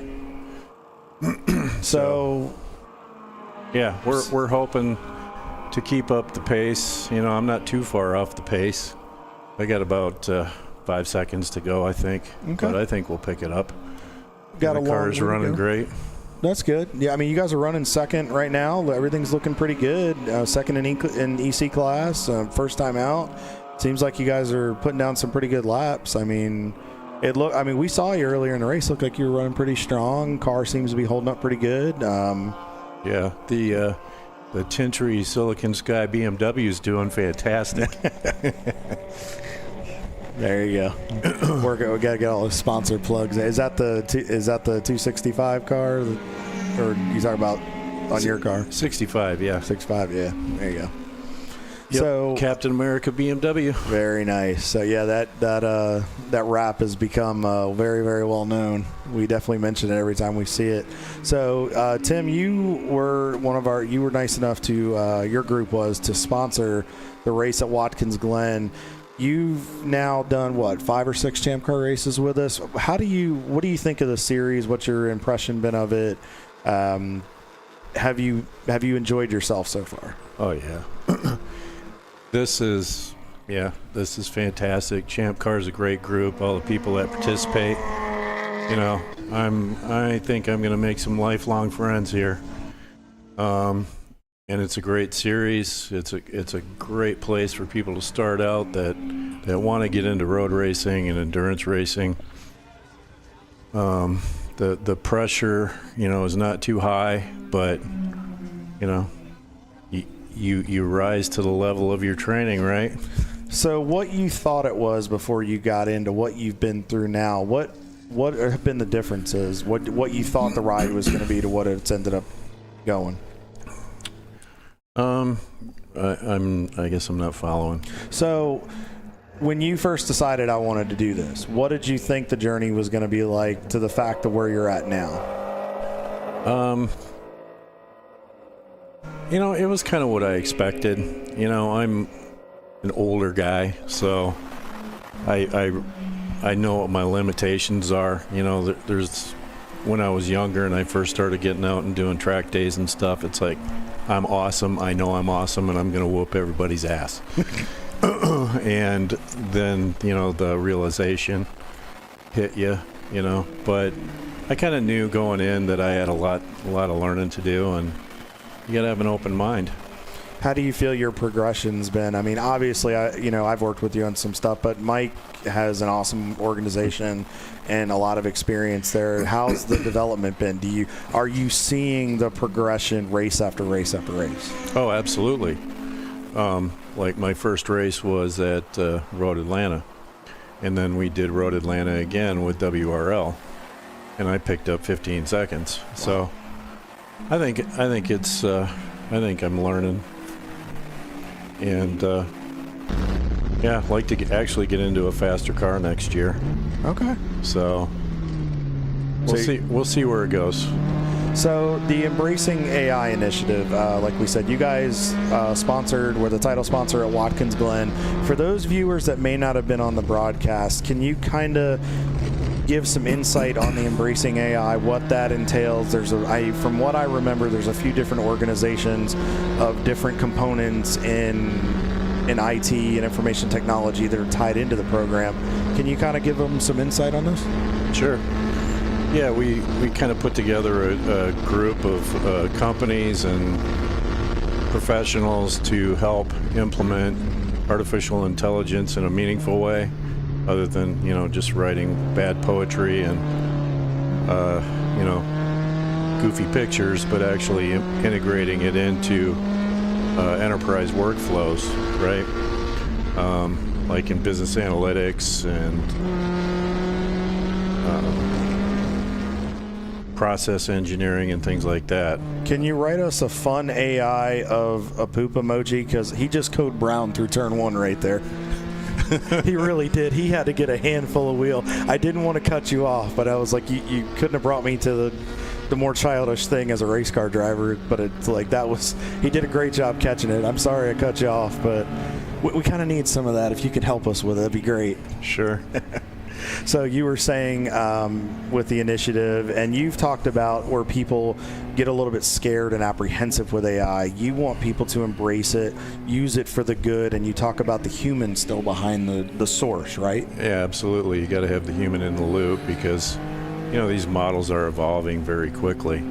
But there's a lot of business use cases where it can make a huge difference. Like we're working on a project with offshore oil rigs for doing corrosion detection on the piping and the beams on these offshore oil rigs, and they're terribly expensive to maintain, and send people out there to do the physical inspections with drones or with rope access. Where we're training models right now to detect corrosion with cameras on the drones and be able to tag and categorize it automatically. But you still have to have the engineers verify the data. But it gives you an advantage to be able to process these inspections considerably faster. And then also in safety, right? Making sure that people are wearing the proper PPE in dangerous environments like oil rigs and things like that. Is that something that, with a system like that, you said you're working on it and we're developing it, start to finish, and I meant to ask you this at Watkins Glen and I didn't even think about it. How you have all those components, how in depth is that process? How long does that take? Is it ever really finished? Because it's always evolving or having to make adjustments to get it, like the finished product out, I guess, before any changes. How long does that take? It just depends on the implementation. We're getting ready to work on another integration with business intelligence and data warehouse with a manufacturer where we can program the AI to look for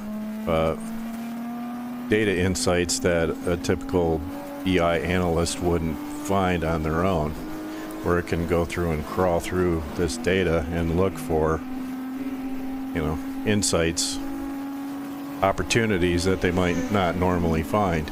Okay. And then also integrating it in with machine data and log data from the manufacturing equipment, where it'll automatically capture like an error code coming from a machine and then pull up the manual for the particular machine and tell the maintenance team what the error is and what they need to do to service it, and have all that information on hand immediately. And then over time too, it helps with the predictive maintenance as well.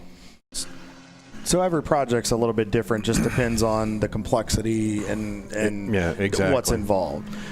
The key is having the data, having clean data, having it organized and accessible. To where it can be easily integrated into the systems and things like that. Yeah, okay. Exactly. So you have talked about, and we've talked about this extensively because I work in the IT field for my day job. Paulie is very heavily integrated in the IT field. He's very knowledgeable at what he does. I'm still learning some components. You gave me some great tips at Watkins Glen that I'm working on implementing in my own career.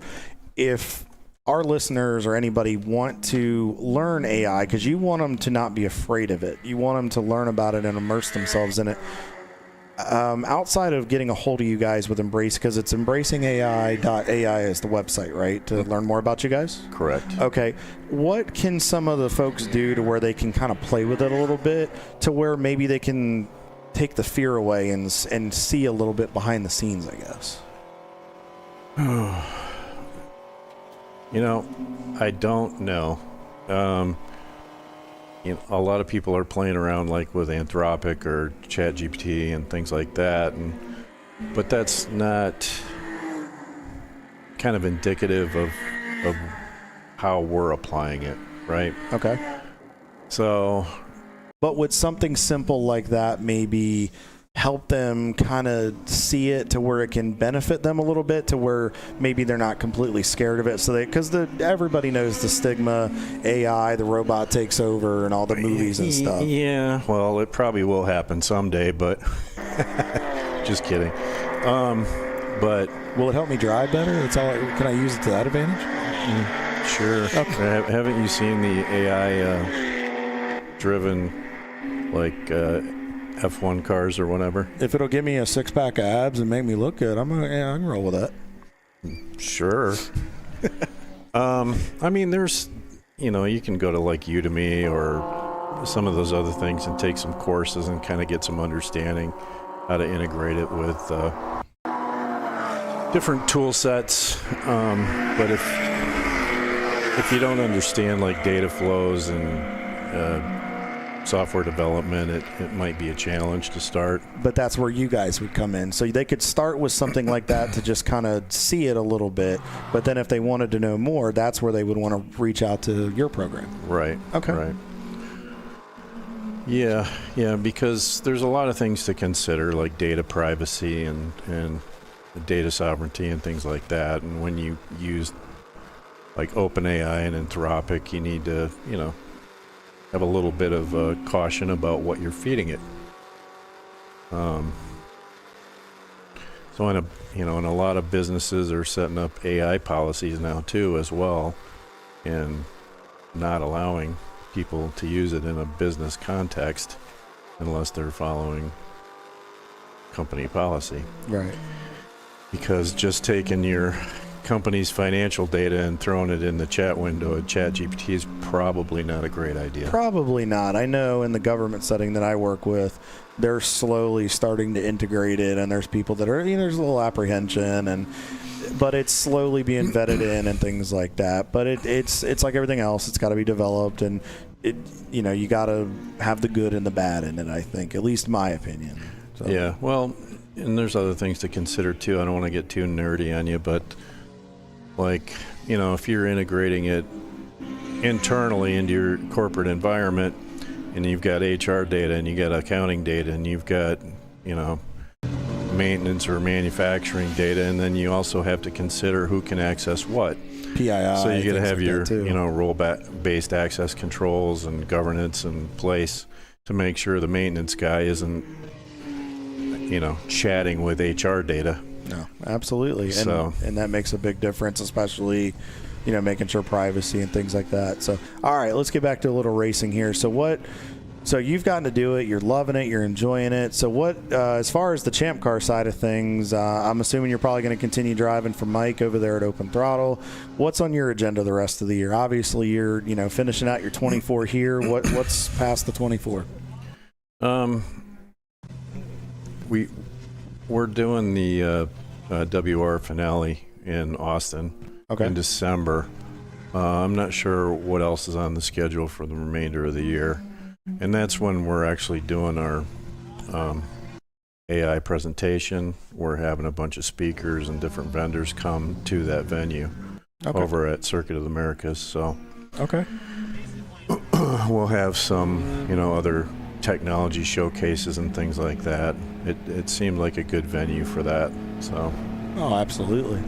So you're not sure. So you're at this point, you're not sure if you're running any other Champ Car races this year. Is there anything you would like to run that you got to see works with the old work schedule? I still want to do Sebring. Okay. I haven't had an opportunity to do that, and that would technically be my local track. So Because you're based down in Florida still, right? yeah, Okay. yeah, it's about a 2-hour drive to Sebring for me. Okay.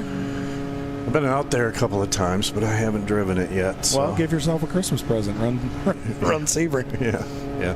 Well, I didn't want to do the overnight. I wasn't ready for that.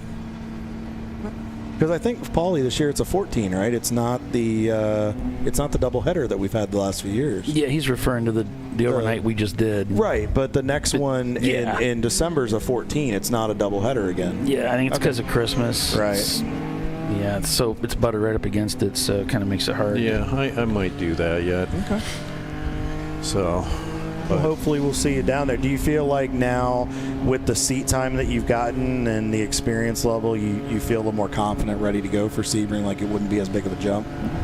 Oh, yeah, I'm not concerned. I just didn't want to do it in the dark for my first go-around. Oh, I don't blame you there. Absolutely. So, but yeah, no, I'm looking forward to it.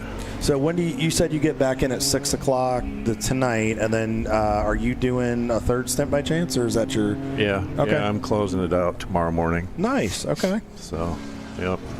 So we'll look forward to watching you at the finish there. Yes, that'll be my first checkered. So, yeah. Well, you'll have to let us know after you get out of the car how that Twilight stint is. Do I get to go do donuts afterwards? I don't know. You have to talk to some folks higher power than we have, but I don't know. There's always a chance, but I mean, you could make your own donuts. I mean, might get a talking to afterward, but yeah. But we wish you the best of luck and have fun out there, and glad you're enjoying VIR, and we'll hope to see you at Sebring. Good luck at the event down there in Austin. I hope everything goes well with that, and definitely keep us posted. And if you guys are interested, we threw the link in there, the embracingai.ai in the link there if you guys want to check it out. Tim gave some great sources with like ChatGPT and some stuff just to kind of learn it and not be too intimidated by it. But Tim, it's a pleasure to see you again, sir. Good luck in your 6 o'clock stint. Wave as you come by. If you're doing those donuts, at least do them in front of us so we can get a camera on it. I will, yeah. Maybe do a little landscaping. All right, there you go. All right, thanks. Talk to you later. Tim Averill, everybody, Embracing AI Initiative, our title sponsor from Watkins Glen. Always a pleasure to have him in the booth. So with that, we'll take a quick commercial break and be back in a few to follow more of the racing action here at Virginia International Raceway. So don't go away. We'll be right back.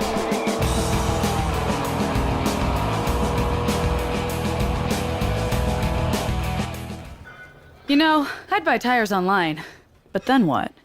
We've thought about it. We're TireRack.com. They should let you ship directly to a mechanic.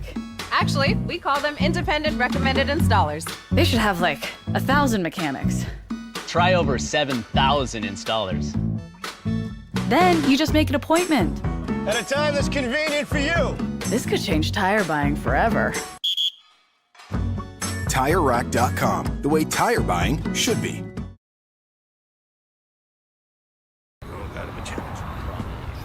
Ricky's truck is having trouble starting. So he went to AutoZone, where Joseph, a friendly AutoZoner, totally understands. He points out AutoZone's many free services, including battery testing and charging. Less delays, more free services.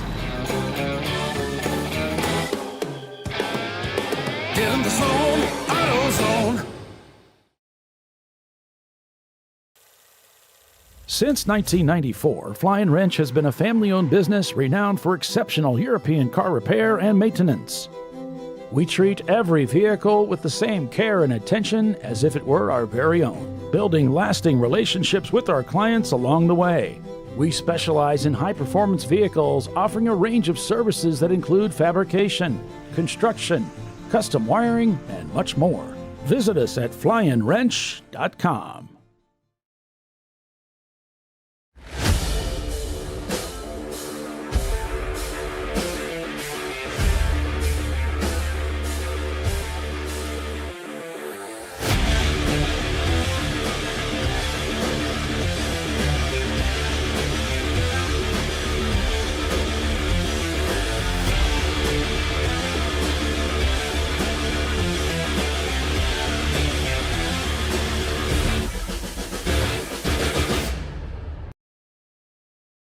Welcome to Parts Badger, where we want to be your online machine shop. Through our online platform, we connect our global manufacturing capacity to your fingertips. You can request a quote, place an order, manage your parts, and even share that information with a colleague right online. If you prefer, you can work with our experienced team of sales representatives who are supported by our design engineers and project managers as well. Whether your project's big or small, simple or complex, Parts Badger can get it done. See if we can help your company at PartsBadger.com.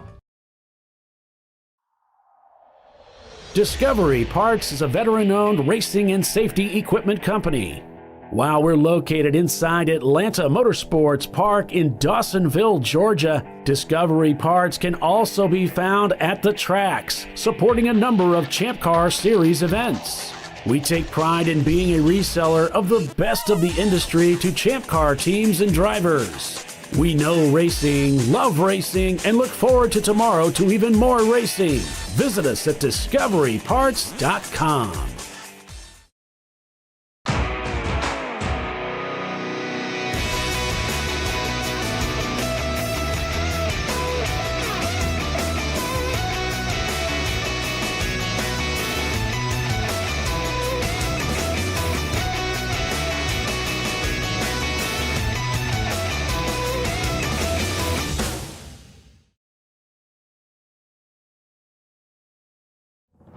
LifeLine's continuous commitment to research and development ensures that we supply the most innovative and cutting-edge products available, used by the majority of the world's motorsport championship-winning drivers, teams, and constructors. LifeLine has a stringent and proven history of success. LifeLine's continuous commitment to research and development ensures that we supply the most innovative and cutting-edge products available. LifeLine's 0360 systems are the result of over 7 years of intensive research and development using 3M's Novik 1230 environmentally safe gas extinguishant.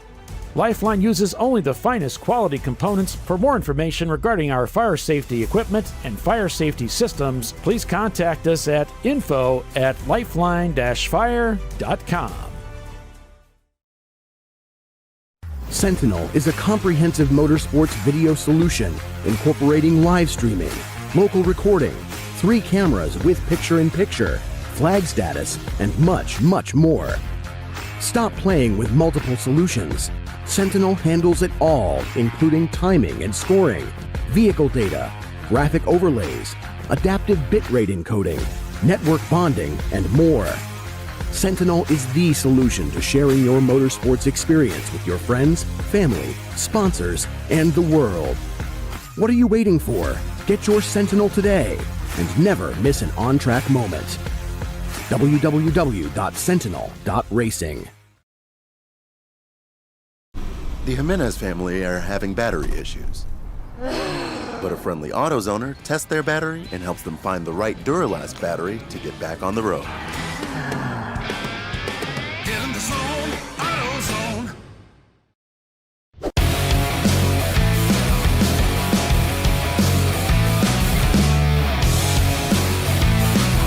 Welcome back to the TireRack.com Champ Car Endurance Series LifeLine 24-Hour Classic here at Virginia International Raceway for the annual twice around the clock event for Champ Car. I am Kyle Lockrow. He is Paulie Veltum. Lester Epps, the Less is More cam, still active on pit road. Les was taking a little bit of a breather there, but he's back down there giving you all the action up close. So far, Rockwell Autosport Development is still holding down the top 3 spots. That's your C-Class leader with the 715 entry, the 10 car, and the 1 car. They had a little bit of a hiccup earlier a bit ago for a black flag, but they are working on recovering from it. The 715 and the 10 are on the same lap, 157 laps complete to this point, with one of the sister cars a lap back from there. There's 4 cars on the same lap, 1 lap back from the 715. That is the the Rockwell Autosport number 1, the 901 Motorsport 903 entry, and then there's also Tater Racing in the 442. That rounds out your top 5. There is an EC car mixed in there, which is Gorman Motorsports that leads the way. C-Class cars still have a stranglehold on the top 10 here, with Rockwell Autosports 41 running in 6th, Brew Crew in 7th in the 244, TCR in 8th, 901 Motorsport in 9th, and Chattanooga Touring Wagon still holding out the top 10.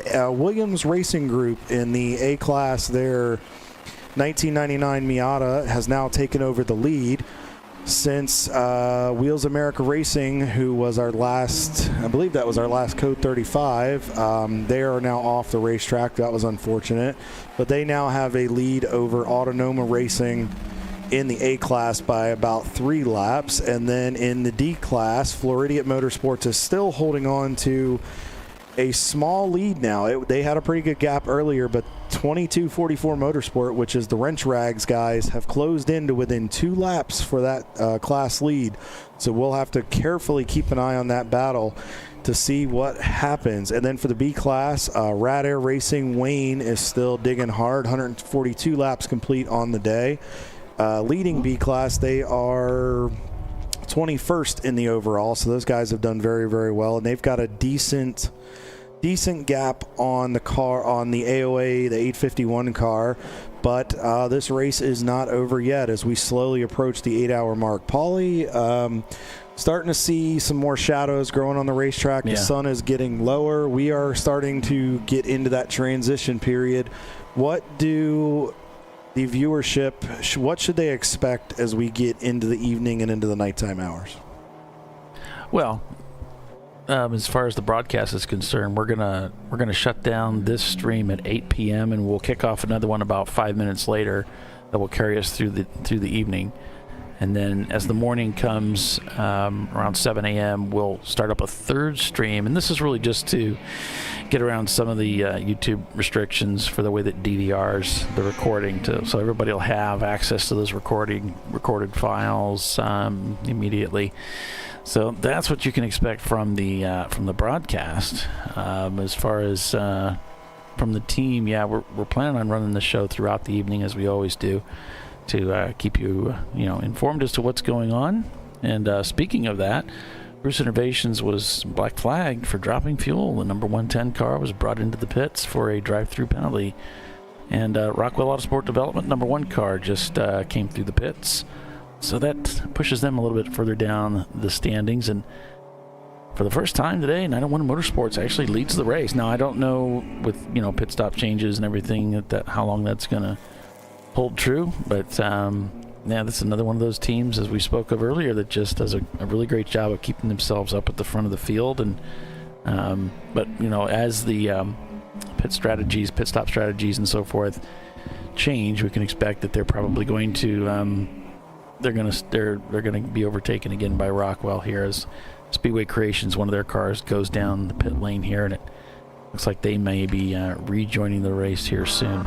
They were just in a little bit ago, so I wonder if they had to come back down and do a check on something, but we'll have to get clarification on that.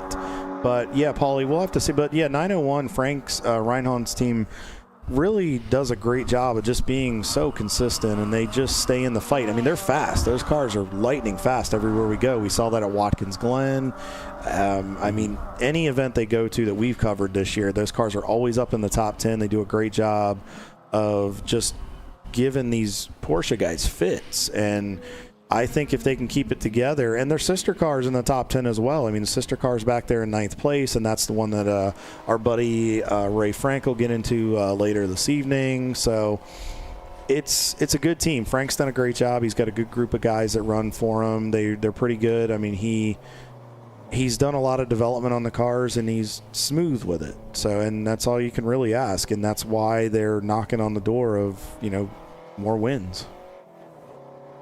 So as we're back on board here with Hard 6, actually, I'm glad you went back to that, Paulie. I just got an update from those guys. So right now in their car, Brian Erdman is driving the car right now. Ben will get in just about over an hour, and he'll do another stint in the car. And then Mr. Keating, once he gets a nice bottle of water and a little rest, he's going to come up and hang out with us for a little while later this evening. So if you're a Ben Keating fan, hang on. You're going to have him on the broadcast. And then while he's talking to us, Mr. Fred Proctor, one of their teammates, is going to do his second stint. And this is his first 24-hour race ever. So Fred, good luck if you're listening. Hang on out there and have a great time. Thank you so much for choosing Champ Car to make your first 24-hour start. We're glad to have you. We wish you the best of luck. and let us know how the experience goes.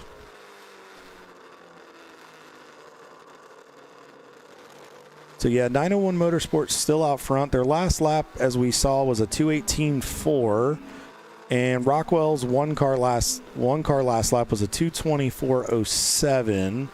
And then Tater Racing is a 2:21.06. Paulie, I'm starting to see the Rockwell cars. Now, the 10 cars on pit road. Okay, it looks like Rockwell's starting to bring some of the cars to pit road. So I think we're about 9 minutes from the top of the hour to approach the 8-hour mark here. I think we're starting to get ready to get deep into this next pit cycle. I think we're going to see a little bit of a variance because of some of those code 35s earlier in the day. Yeah, I would say that's on point. So let's, we got a couple minutes here. It's still business as usual up there. Now it looks like Rockwell, 901 is in the pits, Paulie. They just came down the order a little bit. So Rockwell will retake the lead, and that puts Tater up into second. They haven't been on pit. Yeah, the one car is on a different pit cycle, it looks like, compared to some other cars. So I think that's kind of what's shaking this up. Tater hasn't been in a little bit, so we'll have to keep an eye on that and see how long they stay out there. With the pace slowing, I mean, they've kind of increased their pace a little bit, but as we get into the overnight hours, you'll start to wonder if anybody maybe adjusts their pace a little bit to maybe stretch the fuel. I mean, yes, you have to stay on pit road with the 5 minutes, but maybe do you want to try some stuff? Do you want to maybe try to get an advantage on somebody? Maybe it's too early in the race to find out, but you never know. Brew Crew Racing is still hanging on to a strong 5th place there with the 244. They've been hanging in the Rockwell contingent there. It looks like those BMW, it's going to be a battle for a little while here with those BMWs. And then with Chattanooga Touring Wagon, they're just kind of laying back in the weeds there in 10th. And then MDR Motorsports in their Boxster. So we've got a lockout of the top 11 overall for C-Class cars at the moment. And then Williams Racing Group has snuck into the 12th place overall as they lead A-Class, and they're only 7 laps off the overall leader, which is not bad 8 hours into this race. Gorman Motorsports has about an 8-lap lead still with the 265 car over Faux 30, which is an open throttle racing entry there. So a little bit of a gap in EC, but as we saw with Wheels America Racing, it's not over, and anything can happen because they had a pretty healthy margin over Williams Racing Group, and unfortunately they fell into an issue as we saw the broadcast a little bit ago. As we're back on board with Brew Crew, this is Ian in the car right now. Yeah, this is a feed we haven't seen actually yet today. This is the number 86 car. So we've got the feed from both of those team machines. And the last lap was a 2:26.19. Looks like he's 14 laps down. They did have some trouble with this car, so they're 14th in class, 22nd overall. Yeah, they're having a solid day. They were up a little bit farther in the race, but it's not over yet, and we got a long way to go with as far as time in the race. And this is really what you need to do. You don't have to be the fastest car. He's running really well, and you can see he's fighting the car a little bit because it's slick. So, and he's still letting, he just went by some lap traffic. He gave a wave as a thank you for the traffic, giving him a little bit of room. And really, you just got to keep the car on the racetrack, and you just got to keep yourself moving, and you can gain time. Again, you do not have to be the fastest car to win this race. Now, we are getting into those late night hours, you are going to have to worry about sunlight. So any of the drivers that go out here, I would say in the next couple hours, if you have a tint on your visor you can use, I would highly recommend it. Maybe bring your visor down enough to just help with the sunlight. But also, if you can, if you don't fog up, maybe put some sunglasses on just to get through those kind of twilight hours. Got a little crossed up there. Looks like he's I think he got a tire off there. Yeah. He might be shaking it to get some of the junk off of his tires. Yeah. He might also be checking to make sure that he's got good steering there. Yeah. because where you go off there off a 17, it can get kind of rough. So he might just be making sure nothing's broken, but also getting any of the junk off his tires. Yeah, I know for me, the secret sauce was a visor that had the smoke tint. So it's not super dark. It's the lighter tint, and then you can just kind of crack that if you need to see better, or you can drop it down a little bit to deal with the glare and the sun. And of course the tire rack banner is kind of helpful too, except at Daytona sometimes it's a little much. And then that's a different issue altogether. Paulie, I just got an update from, before we bring on our next guest here. What? No, tell me the update. We've been invaded. Yep, it's, now I told you there was 2 laps gap between Floridian and 2244. Yes. It's going to change. No, really? I know, right? Who'd have thunk it? 2244, the wrench rack guys, I just got a report. Clutch pedal went to the floor. They're getting ready to change it. Oh, so come on. Unfortunately, those guys are going to have to get some work done here for a little while. Guys, thank you for the update. We're sorry to hear that. Hope you get back into the action really quickly. But, man, we are seeing just some attrition this year, Paulie. It has taken some of these boys for a ride and girls for a ride. Oh, yeah, it's a long race. It's tough. Oh, it's not over yet, but, just gotta go, gotta do the best you can with it here. So we have a guest here in the booth, Paulie. Do we have time, or do we need to pay some bills, and then do we want to bring him back on the other side? Yeah, we can just we can go to break right now, and then we'll visit with another guest. So right now, Rockwell Auto Sport Development leads over Tater Racing.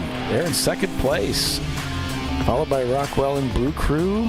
29 seconds off. Car. Not far away, guys. Stay tuned. Yep, we'll be right back.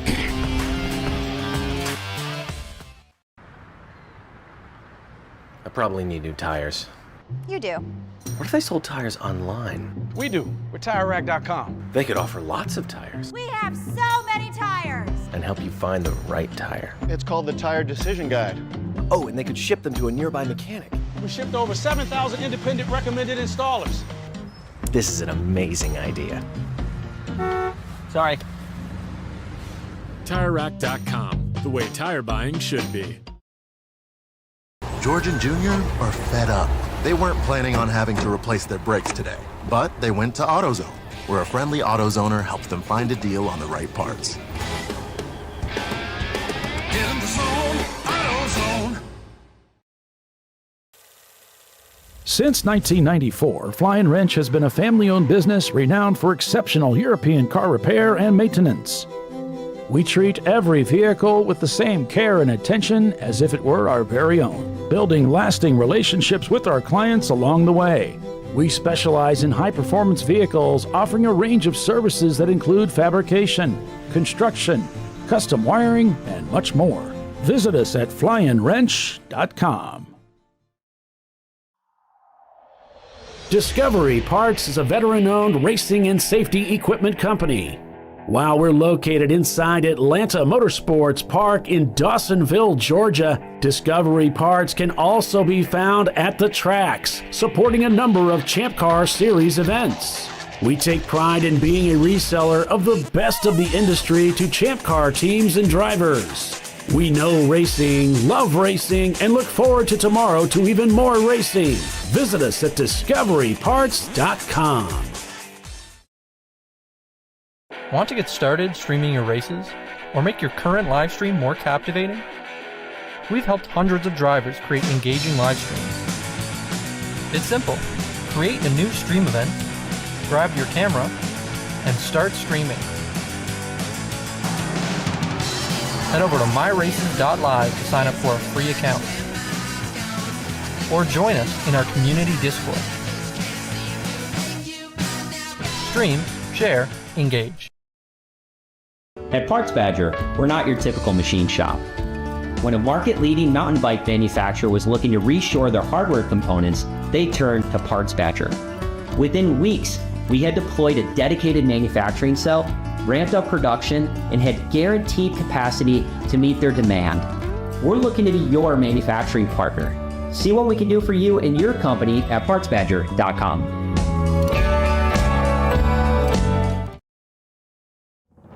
LifeLine's continuous commitment to research and development ensures that we supply the most innovative and cutting-edge products available. Used by the majority of the world's motorsport championship-winning drivers, teams, and constructors, LifeLine has a stringent and proven history of success. LifeLine's continuous commitment to research and development ensures that we supply the most innovative and cutting-edge products available.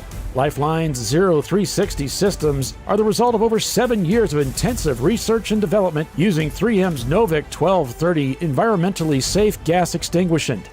LifeLine uses only the finest quality components. For more information regarding our fire safety equipment and fire safety systems, please contact us at info@lifeline-fire.com. Sentinel is a comprehensive motorsports video solution incorporating live streaming, local recording, 3 cameras with picture-in-picture, flag status, and much, much more. Stop playing with multiple solutions. Sentinel handles it all, including timing and scoring, vehicle data, graphic overlays, adaptive bitrate encoding, network bonding, and more. Sentinel is the solution to sharing your motorsports experience with your friends, family, sponsors, and the world. What are you waiting for? Get your Sentinel today and never miss an on-track moment. www.sentinel.racing. Dave's twitch is bad. That's because his wipers need replacing. But he went to AutoZone, where a friendly AutoZoner guides him to the right wipers and makes sure everything is working smoothly. Get in the zone, AutoZone.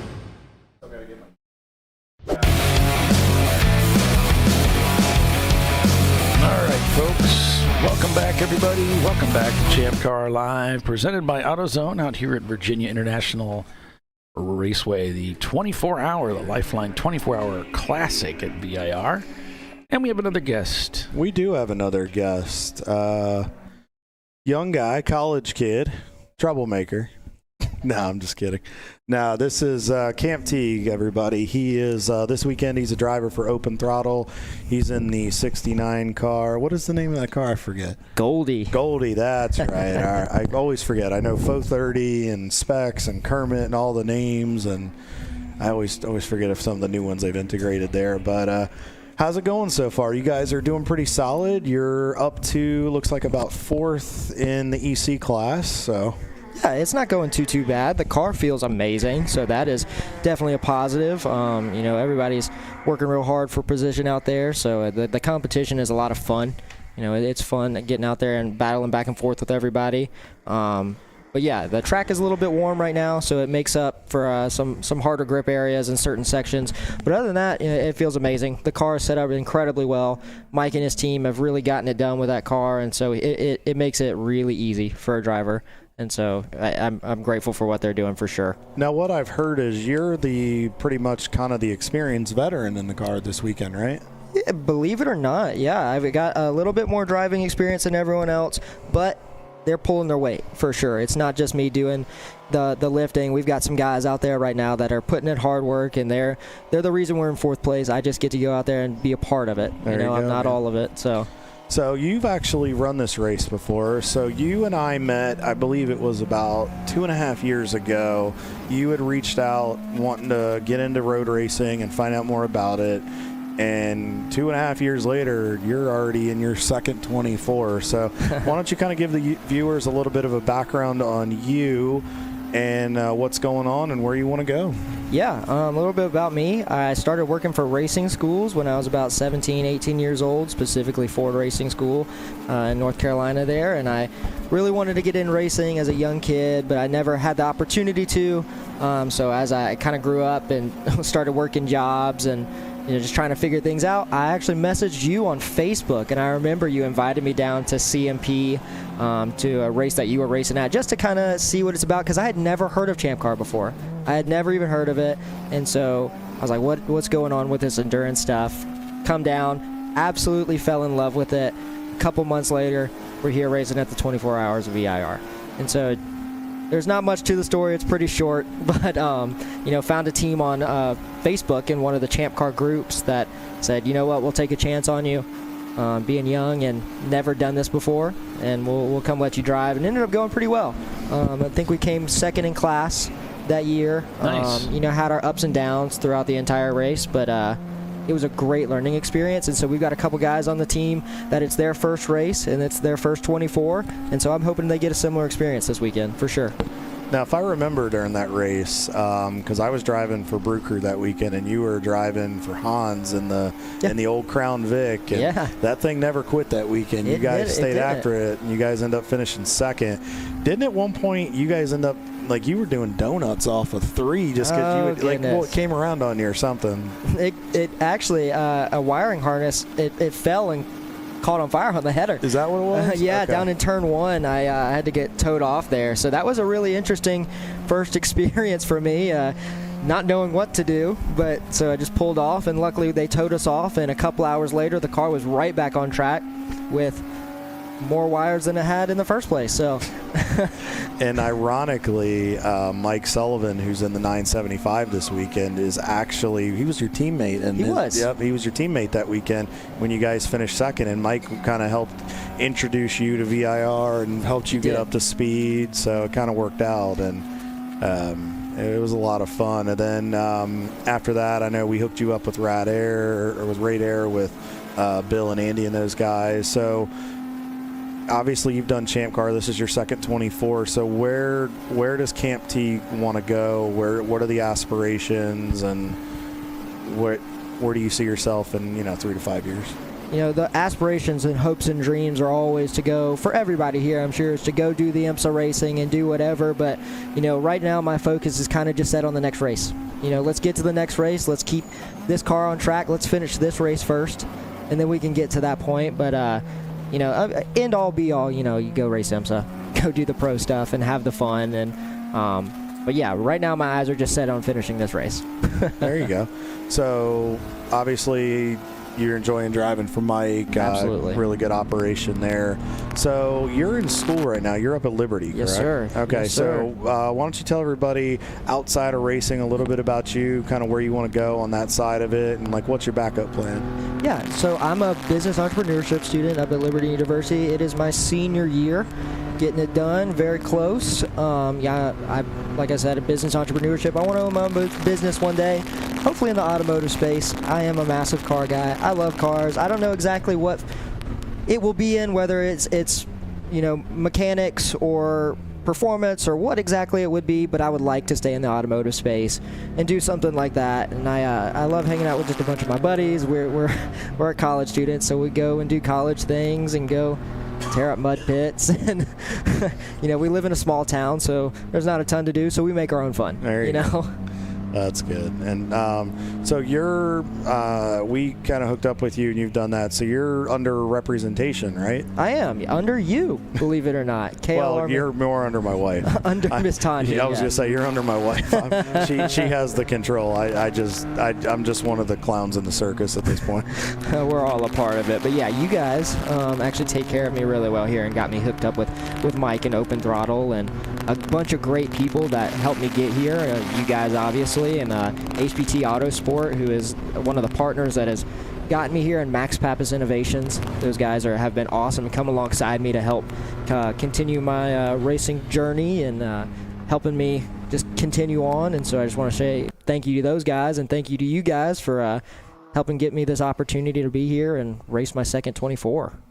Yeah, it's been a big journey for you. You've been working. I know you've driven for a few different teams, and so with the business side of it, what do you think you would want to do as far as your own business, and what would be your dream business to own? I really like franchising. That's an interest for me. Radar specifically, the company that we have both driven for. They are an awesome franchise out of Ohio, and so I really want to work with Bill and his crew and kind of learn how their business works. They have an awesome concept with dealership quality for fair prices, and so I see that being an opportunity that I could be looking into. Or I really like simulators, automotive simulators and stuff like that. I would see something developing simulators and doing some stuff like that. Yeah, it looks like we're going to go to code 35, car 770, Animal Speedworks. Seems to be stricken, and also car 851 might be involved. That's one of the AOA teams, but go ahead. So the 770, real quick, before we get back to you, Camp, I want to make sure we don't cut you off again. 770, Paulie, looks like he's stranded up there at the right side of 14, right as Camp was in the middle of what he was talking about with his business interests, what he wants to do post-college. He's stranded up on the right side just before the turn into 14. I haven't seen where did you see the 851, or where can our viewers that are following Marching Ants potentially find that 851 based on anything? Any idea yet? It looks like it's over in turn number 9. Okay. And yep, I can see it. It's just past the marker right there. So looks like it's hidden behind what would be recognized as that sector. They're all getting stuck uphill today, aren't they? Yeah. So, Camp, actually, this kind of leads us into a good point here. With the elevation changes, you've been to VIR a couple times. Yep. So, with you being the little bit more experienced guy in the car, what are you relaying to these guys and some of your teammates? What advice are you trying to give them to help make their 24 a little bit easier? And are there any that are experiencing VIR for the first time? Yeah, there's a couple guys that are experiencing VIR for the first time for sure, and some people are experiencing their very first race for the first time. And so, there's a lot of things you want to tell them, like, hey, just don't push past your limits. Don't feel like you have to be the fastest guy on track. Keep the car on track. That's the most important thing. Bring it back in one piece. Your times don't really matter. What matters right now is keeping the car on track, learning a little bit, following other cars, learning the line, and basically just keeping the car reliable. That's what we want. You don't win the race in the first 8 hours, right? You got to save for the entire 24. So that's the plan. Keep the car on track for the full 24 and just have a good time. Just have fun. Absolutely. So going through the nighttime hours, when do you get back in the car? I get back in at 10 o'clock tonight, okay. 10 till midnight shift. So a little bit later, a little bit darker, maybe track temp's a little bit cooler, so maybe that'll benefit us just a little bit. But yeah, 10 o'clock. What preparation did you do? I know you've run the 24 before, but it's been a little while. What did you do to get reacclimated to this place, knowing you were going back into a setting where it was going to be very dark? It's been interesting. I haven't had a lot of time to get a lot of work in on the sim, which is disappointing. Just because of over the summer, I worked a lot, whether instructing for other racing organizations and doing a bunch of that stuff. I feel like that's kind of helped me prepare for the endurance side of things. And so I feel like that's been important. Just staying in a car is really important to prepare for any race, really. And so I feel like that has helped me be ready to go for this race. Absolutely. All right. So real quick, we want to let you get down there and get back down with your team. So what partners do you have to thank? I know you mentioned a couple people. So who helped make this happen and support your program, and where can everybody find you on social media, and how can they learn more about Camp Teague? Yeah, and so the people that are here is kind of supporting me this weekend. The big one, HPT Autosport, Scott, they are an amazing crew that sells awesome racing parts, and they're accessible at hptautosport.com. Max Pappas Innovations, they provide all the steering wheels and seats and gloves you might need for inside the car. Very well known in the NASCAR and racing industry in general. Amazing company. KLR Management, they help me find all the seats that I need, and they help me get involved with the teams. That's kind of what I have on my docket for this race, and I'm really grateful for all those guys and getting me here today. Where can they find you on social media if they wanted to get a hold of you outside of the KLR Management Group stuff? Where can they find you to find out what you got going on your program? Yeah, so I'm on a bunch of social media, so Facebook and Instagram, Camp Teague. If you just type in Camp Teague, I'm on social media, and I have a bunch of links in my bios to help you get connected to me if you want to have a conversation or get in contact with management. And just Camp Teague on Facebook and Instagram, and you'll find me. So if you want to get a hold of him and you're interested in getting a hold of him, you can reach out to Tanya Lockrow on, if you go to my website, KyleLockrow.com, go to the KLR portion, you can find it. Shoot an email or a phone call to get interests. He's doing a lot of different road racing camp. Thank you so much for coming up, buddy. It's been a pleasure. Tell Mike and the guys hello, good luck. Tell Charlie, do some work. Yes, sir. Thank you, Kyle. No problem, man. Have a good rest of your race. All right.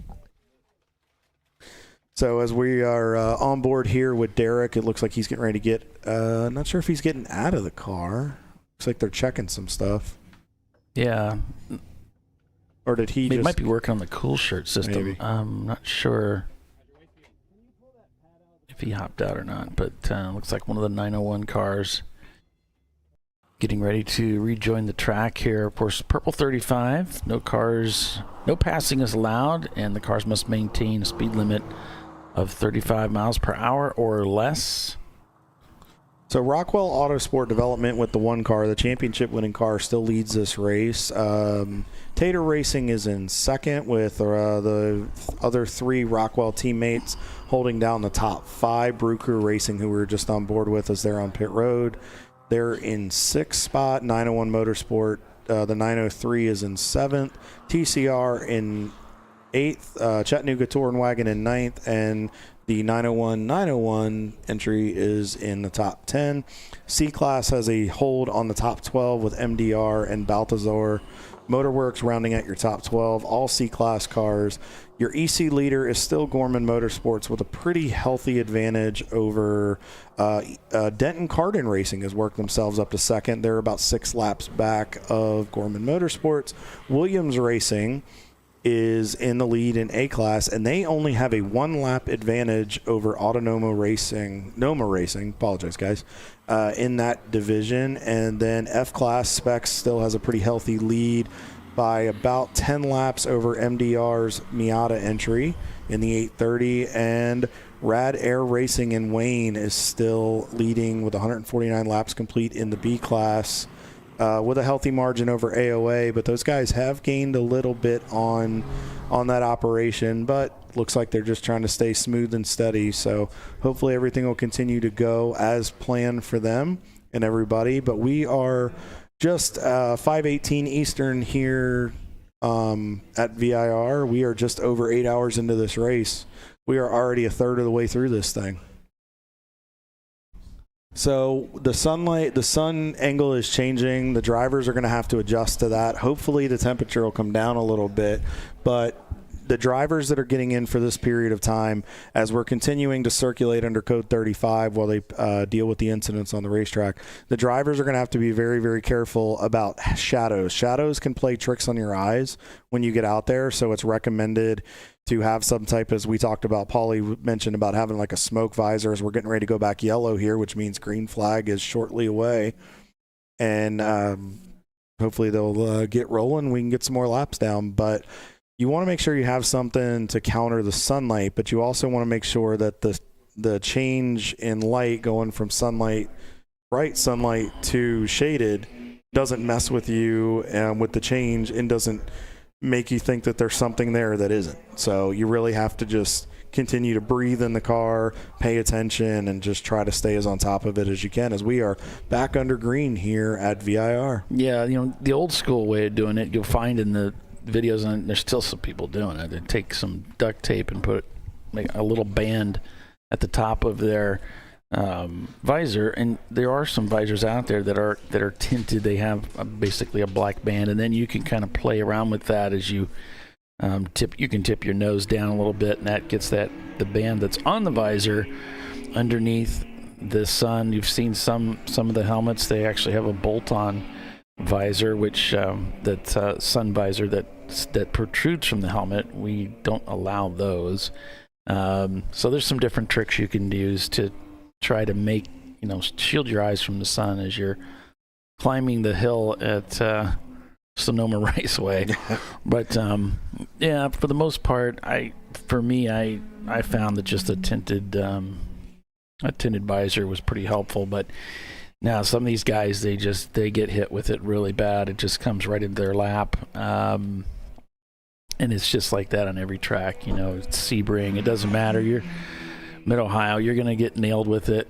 And so there's some different tricks you can play to try to combat the glare. They also have kind of similar to what the dirt guys use, where they have the tear-offs that they can pull off of their visor when they're racing on the dirt to combat with the mud that gets thrown up. There are tear-offs that you can get for a visor with a clear shield if you're running a race like this, where if you need it in a portion of the day, you can put a couple of those on your helmet, and then you can kind of tear them away a little bit. You got to be careful with the adhesive for them, because sometimes they can get stuck together, and you got to make sure that you you have the separations in them. But that's a good way to do it, where if you only need it for a short period of time, throw that on there, and then when you're done, you can just tear it off and do that.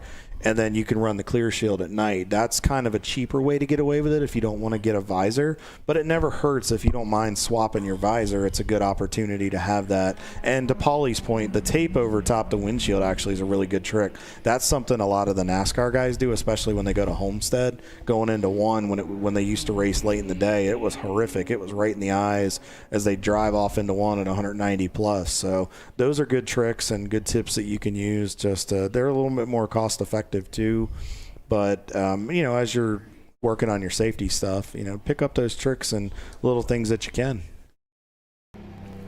Yeah, Looks the like reflection cam is nice too.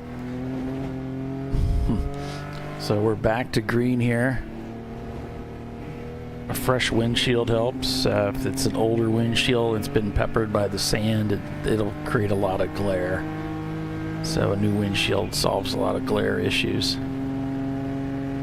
Yeah, absolutely. As we're Sunglasses would be cool if you can get them polarized. And they just look cool too. That just gives you like an extra couple horsepower just because of the cool factor. Yeah. So as we're back on board here with Derek, we've spent a lot of time in the 244 so far today, and they've been putting on a show for us. It looks like Derek's having a solid stint here so far. Yep, using up all that curb right there, using up all that racetrack. But you notice, I talked about this earlier, if you go all the way to the left, he won't turn the wheel. And yeah, he's got his right hand because he's getting ready to put the car up into fifth, but he can give his right hand a rest because there's a lot of right hand turns here at VIR. So he put his hand on his lap for a second. He didn't have to turn the wheel one little bit. He crossed the racetrack. It looks like we may be going back yellow again here, Paulie. Oh, no. Wonder if we're a little case of yellow fever. Yeah, speaking of yellow fever, looks like Ben Keating back behind the wheel of the Hard 6 1998 Acura Integra here this weekend, enjoying some VIR time in a far less powerful car than what he's accustomed to racing in the IMSA series. But having a good time out here, I'm sure, nonetheless. So off to caution we go. What was that note a little bit ago on the 975? They got caught for speeding, and then what? They're no longer. It's black flag. That's okay. That's a technical thing where it says no longer. And it's confusing if you read it because you think, well, then why did they get penalized? But it's a clearing. It's a clearing thing having to do with their system. Okay, gotcha. Yeah, it's not helpful. So 414 is I saw Pitt. I got on track. concerned. Let's see what's going on with Henderson Racing. This is they were in the news previously. This is over in turn 3.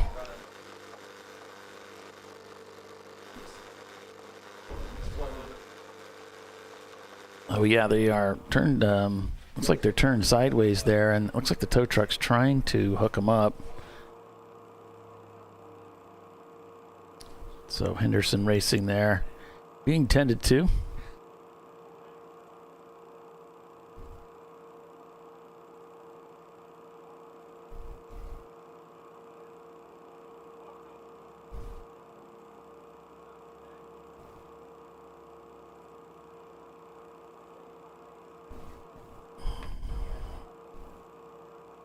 Thanks so much for joining us, everybody, today on ChampCar.Live, presented by AutoZone.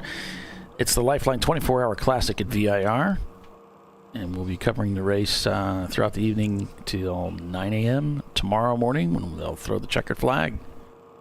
So Henderson was, before the incident here, they were in 6th in the EC class, 135 laps completed on the day. So they were having a pretty decent day. They'd been in the top 8 most of the day in that class, and we're having a pretty decent run. So I did get a couple updates here from the 2244 guys, the wrench rag guys. So the driver was able to kind of hang around in 4th gear and ride around with it. They're saying they're assuming it may have cooled the clutch down a little bit. The clutch isn't slipping, and he's able to get it to shift by just not pushing the clutch all the way down. So they're going to hang on for a little bit and ride it out and see what happens. So thanks for the update, guys. We appreciate that. We wish you luck going forward.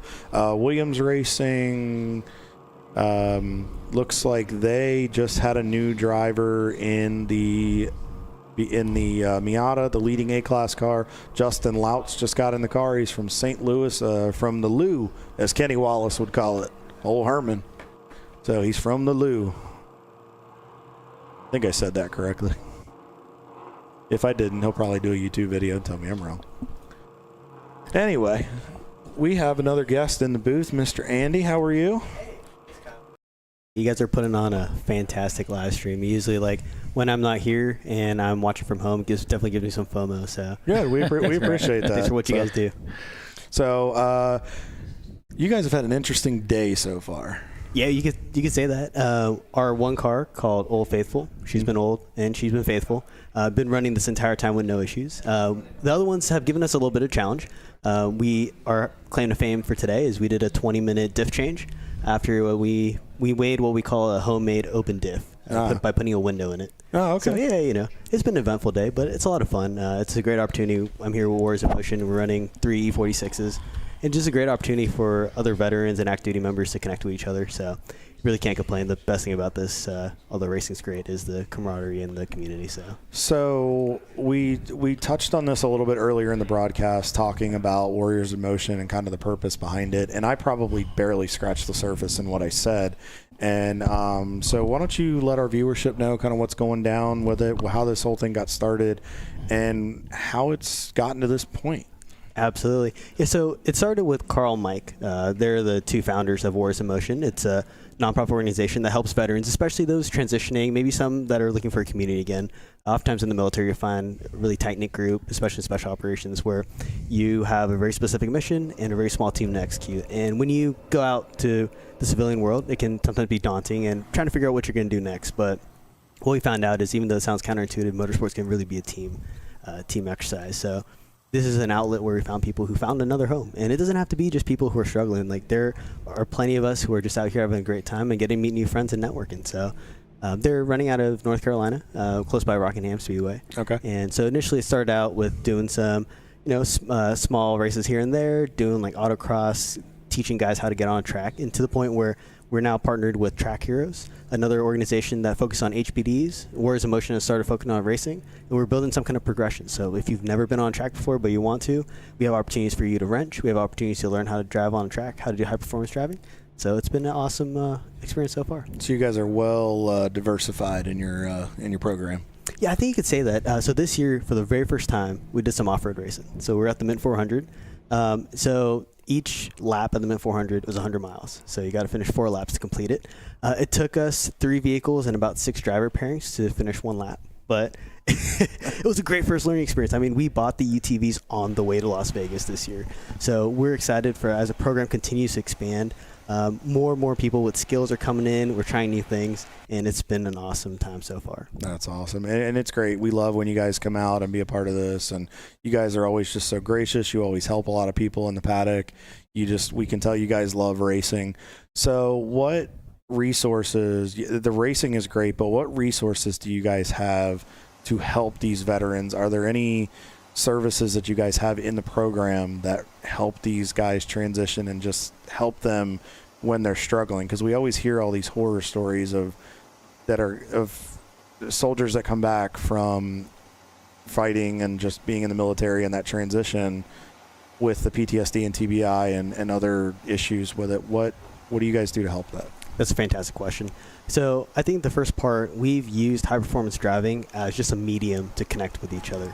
So we found out that oftentimes when someone's struggling, or maybe they don't even know they're struggling, and they just feel like something's missing, the hardest thing is just to open up.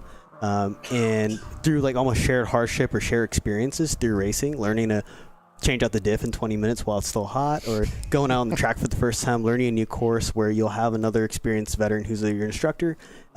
All of that helps with the shared experience. And then, in the evenings when we crack a beer or we do debriefs, we're driving across the country in the toter home. That's opportunities for guys to start connecting and talking. So we found out that the most successful thing wasn't so much like a program for people to start talking about what they're experiencing, but give them an opportunity to bring it up themselves. And that's what we found to be most beneficial. So just as we're going back to green here, we have Andy from Warriors in Motion here in the booth with us as Rockwell Autosport continues to lead here in this race. Tater Racing, as we're on board with them in their 1988 BMW 325, as they're working some traffic here, trying to get by one of the D-Class Mustangs. Rockwell is still holding down the top 5 with the Tater Racing mixed in there.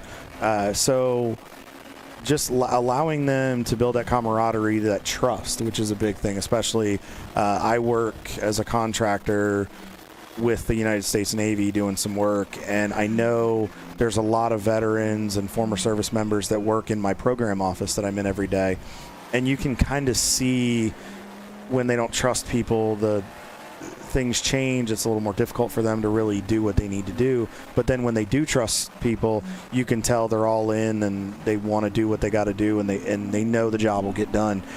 Do you feel that that is what this program does? It really helps these guys, and is that what allows them to build that trust to then feel comfortable enough to be vulnerable to open up? Yeah, definitely. And I think the biggest thing is it helps other veterans, like-minded veterans, people who love endurance sports, people who love finding challenges, to connect. I think sometimes one of the hardest things, especially being an Air Force guy in a heavily Army area, is to find other folks to hang out with and network. And motorsports and through Warriors in Motion has given me the opportunity to do so. I think that's the biggest thing. Absolutely. Yeah. So, and first of all, we want to say on behalf of everybody from Champ Car Endurance Series and everybody from TireRack.com, all of our partners and sponsors, we want to thank every one of our service members, active, those veterans that have previously served, all armed forces. We want to thank you for your service. We appreciate it, for the freedoms that we get, for everything you guys endured. It means a lot to us, and we can't thank you guys enough, and we continue to reiterate it because you guys don't get enough credit for what you do. Well, thanks so much, Kyle, and really a heartfelt thank you to everyone here at Champ Car as well.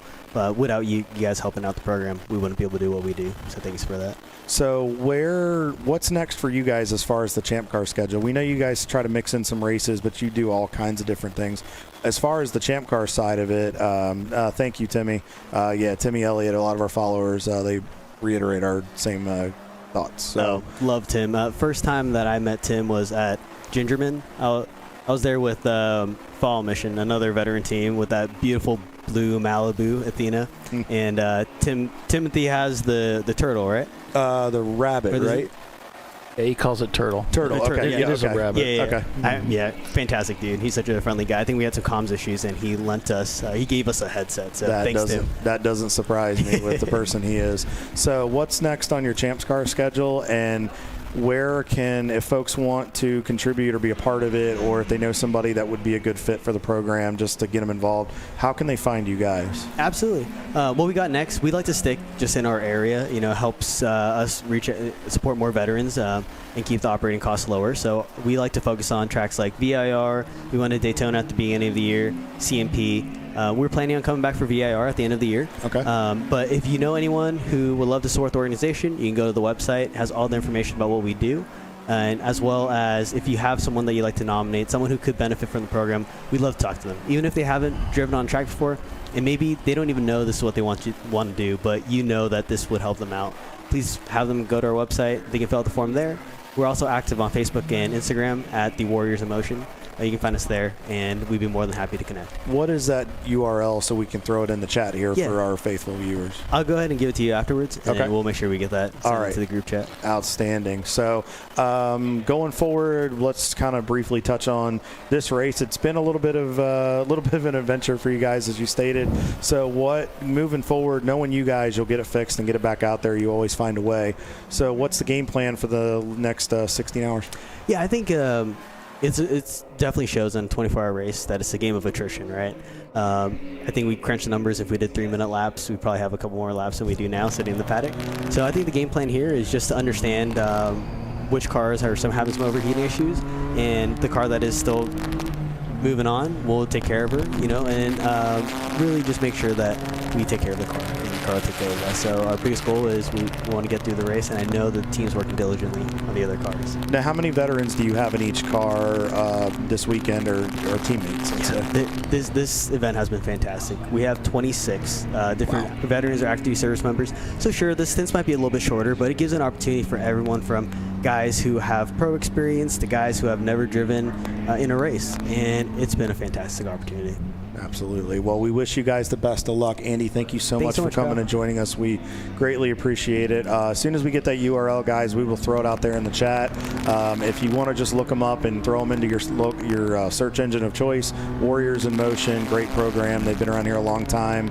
And if you know somebody, like Andy just said, nominate them. Please, get them that help that they need. Get them that camaraderie. Let's make sure we save them.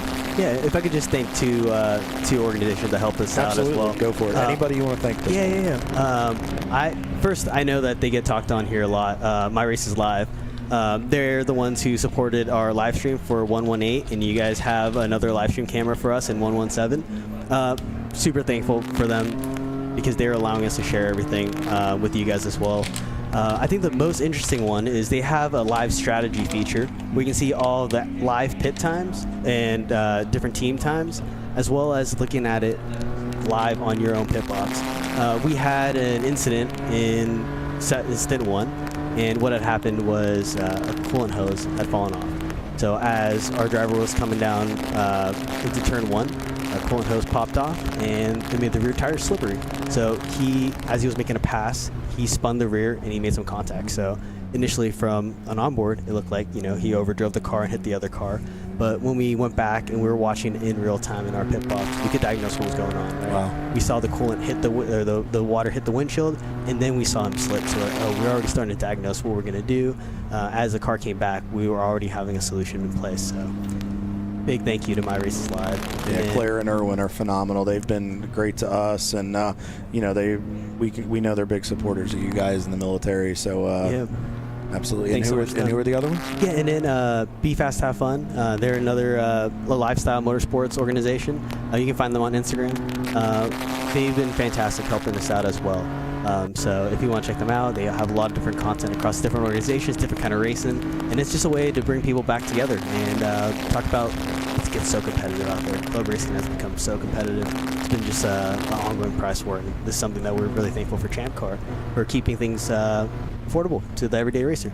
But they want to push forward, that community aspect. So absolutely. Yeah. Well, Andy, again, good luck, sir. Give Carl and everybody my best. Go get them, and we're pulling for you guys. Definitely underdog story. Keep fighting. And how many dollars are we up to in the swear jar now? It was funny so Mike, as soon as Splinter 117 came into the pits, the hood goes up and he goes, "Hey guys, it's live streaming. Be careful, it's live streaming." So he's thinking about it. If one person wanted to know how much we owe in the swear jar, he would. All right. Well, you guys have a great rest of your race. Good luck. Let us know when you get back in the car. Keep texting us those updates. We'll get it out there as much as you can. Be safe tonight, okay? Awesome. Thanks so much. Appreciate it. Got it, buddy. Have a good night. All right. Warriors in Motion. Andy, one of our service members. Greatly appreciate his support. As we're still on board here with Ian and one of the Brew Crew entries, we're riding along. Looks like he was having a hard time getting by one of those 944s there a lap or so ago. They're coming out of 4 into 5, so looks like he's no harm, no foul, still recovering. Rockwell still continues to lead, but Tater Racing has all of a sudden kicked in the afterburner. They are 25 and a half seconds back of Rockwell, and then about 28 seconds behind them is the 715 Rockwell car. So, Paulie, we are in for a three-way fight for the lead here very shortly, my friend. Yeah, I mean, it doesn't look like he's got enough pace to reel in the Rockwell #1 car, but he's certainly put himself in a fantastic position. So it's kind of surreal almost the way we were just talking to them yesterday, how well they'd been doing. And how they keep putting themselves up in front. And in fact, they just got past. They're showing open throttle F-Class car. No, they refreshed it. Okay, there we go. So yeah, now they're shown in second place. So and turned at 217 on that, or that's their best lap. They just turned at 218. So. I mean, they're just laying down consistent times where there's been a little bit of fluctuations with. And real quick, let me make a correction. I think, as I was talking about the 86 as we got done with Andy's interview, I think Kate caught up with me or heard me make the boo-boo on air. That's Shannon in the car, so my apologies. I guess Ian had already hopped out. So Shannon is taking the 86 for a ride. But yeah, it's getting close, Paulie. Tater continues to be as consistent as possible, and they're capitalizing on those little mistakes. Because remember, the one car had a couple things earlier that they've kind of had to overcome from. But Tater so far has been relatively flawless, and I mean they're giving Rockwell an honest run for their money. So with that, we'll take another commercial break and be back in just a few. So stay with us, everyone. You're watching Champ Car Live, presented by AutoZone. We'll be right back.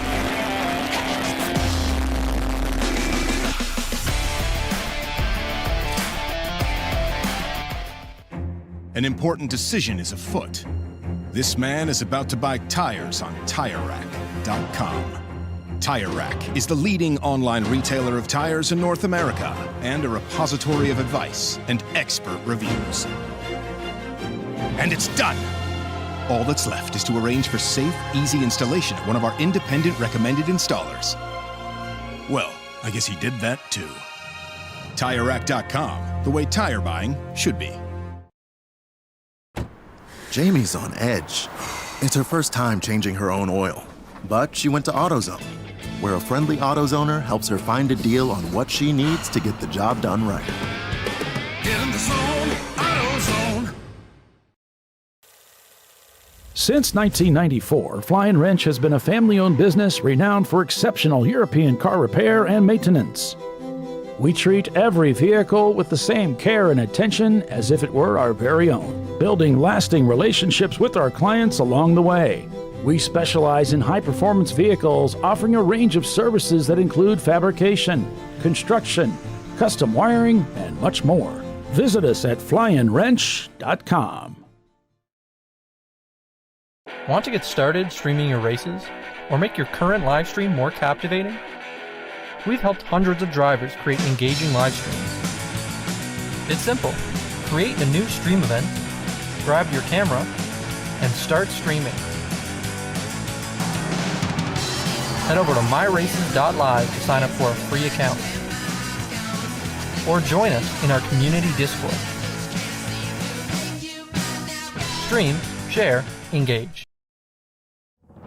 LifeLine's continuous commitment to research and development ensures that we supply the most innovative and cutting-edge products available. Used by the majority of the world's motorsport championship-winning drivers, teams, and constructors, LifeLine has a stringent and proven history of success. LifeLine's continuous commitment to research and development ensures that we supply the most innovative and cutting-edge products available.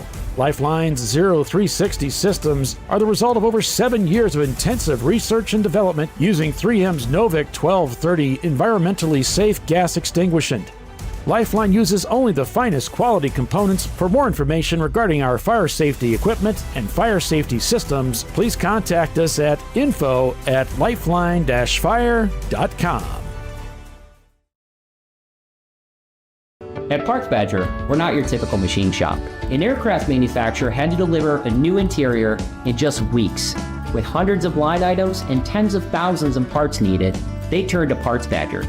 We have the connected manufacturing capacity, the experienced team of design engineers and project managers, and the proprietary software to get it done and deliver. See what Parts Badger can do for you and your company at partsbadger.com.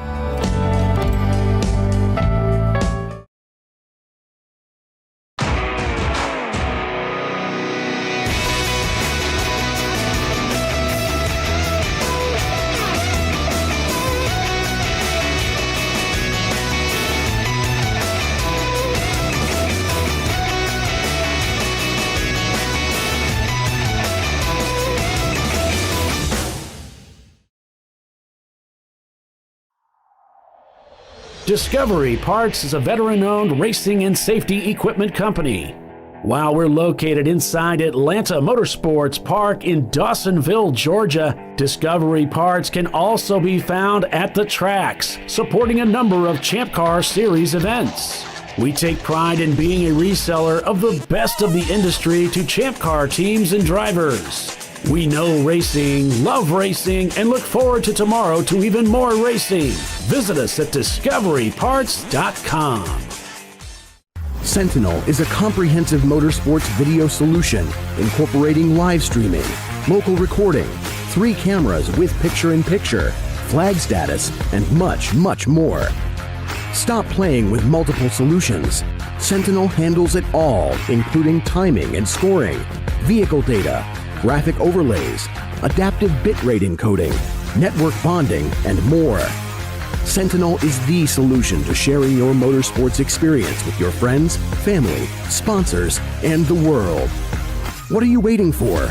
Get your Sentinel today and never miss an on-track moment.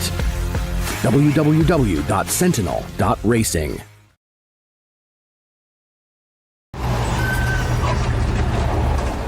George is fed up. And so is Junior. They weren't planning on having to replace their brakes today. But they went to AutoZone, where a friendly AutoZoner, Renee, helps them find a great deal on Duralast gold pads and rotors. No headaches, just the right parts, and friendly service. Get in the zone, AutoZone.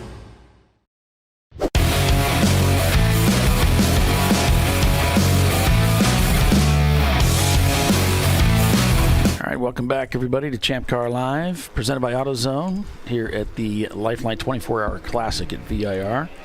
Paul Veltum, along with Kyle Lockrow and Les Epps, calling the race for you, bringing you all the racing action here at VIR. And we were on board there. big hit. Man. Looks like Brew Crew actually might have had contact. I'm seeing smoke. He may... Oh, wait, maybe that was just from the other... We'll have to see what happens.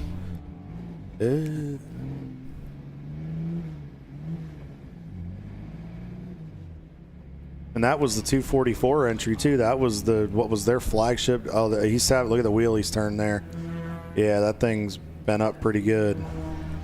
Hopefully he can get to the South Pit Road right there and get it off the racetrack. Yeah, it wasn't pretty. I think we can actually we can roll this back a second here, Kyle, and get a look at what happened. Oh no! A huge hit.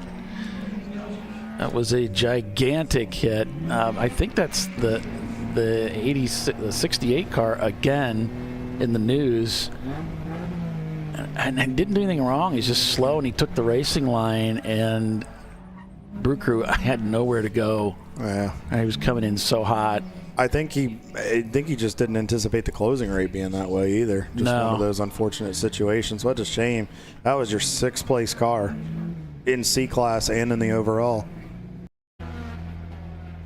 As he's working on trying to get it back to the pits here. You can see he's having to hold the steering wheel because where he hit there in the left front, I'll guarantee you it's knocked the left front suspension out.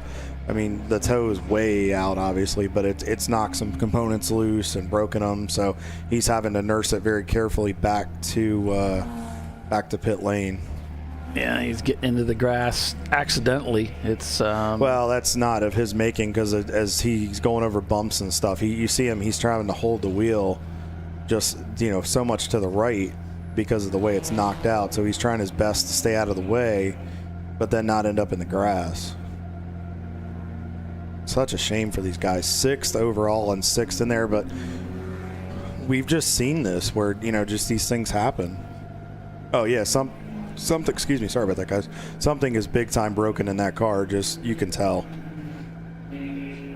Oh, excuse me. Ugh. Sorry, guys. A little bit of indigestion there. Trying to stay hydrated for my stint later tonight, and apparently wants to come back up. So. Can hear the tire squealing. Yeah, see, he's having a hard time even turning it to the right with that left front suspension broken. It's dragging pretty good, so. I don't know if we'll catch it. I think he's already, let's see here. That's he's already heading downhill. That's the 86. Somehow we, that might have been him. I don't know. Somehow we kind of missed him. Oh my gosh! It's terrible. Now the question is, can he get across safely with that? Because I mean, he's fighting to get that thing to turn to the right. Is the problem? There it is. Yep. So. Working his way. He safely made it to pit lane. It looks like so. Looks like we're gonna stay.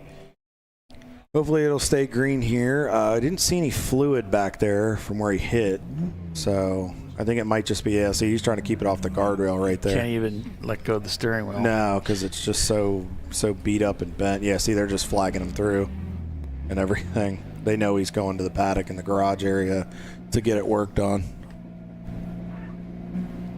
That's a shame. That's such a shame for those guys. They had such a great run going today. Yeah, it's frustrating. You know, just one of those things. It's hard to. It's one of those moments you wish you could just rewind everything and say, I wish I could put myself back in that situation again, knowing what's coming, so I could react to it. Yeah, I mean, he was just trying to, let's see if he can even get it around here. It's going to probably take a monster effort to get that thing turned. Ooh, what the heck was that? I think that might have been with the wheel being broken the way it was. I'm wondering if it snapped. Because I heard a bang, so I wonder if the tire snapped because of the turn. Because he's shutting the car off, like it won't move. Now he's got to wait for somebody to come get him. Because I saw that when I heard the snap, I saw a pop in the left front. So I'm thinking, see how the car's kind of tilted over? I think the wheel has snapped or fallen, completely where he can't turn it, or it's locked up in the fender well. Yeah. Because they're getting the tow hook. They're going to have to lift the front end up to let the tow truck steer it back. He got it just behind the wall when it broke. I mean, he did a good job. There's nothing he could do. It's the unfortunate part of that setup, the way VIR's got it now, where you have to turn it. It just, it just stressed it too much.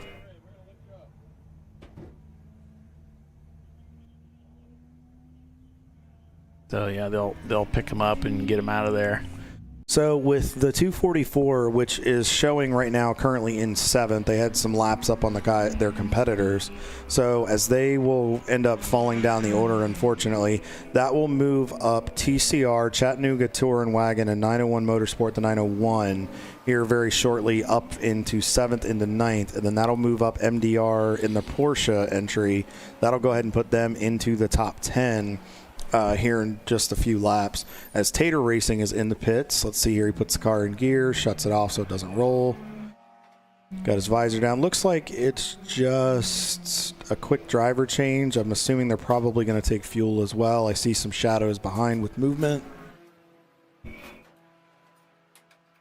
This is your 3rd place in C and in the overall. And Floridian Motorsports out there, motoring right along.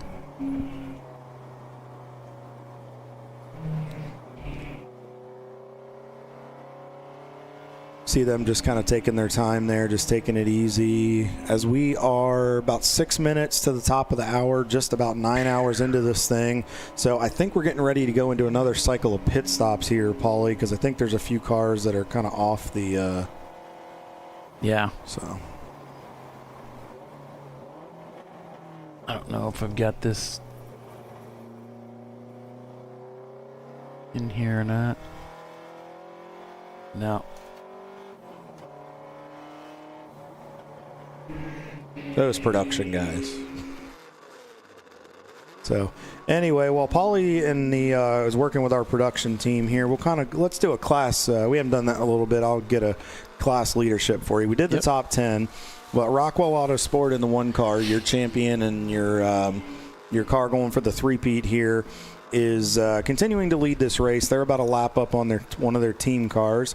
Gorman Motorsports is mixed into that C-Class conglomerate there in the leading EC division. Floridian Motorsports now has a 3-lap lead over 2244.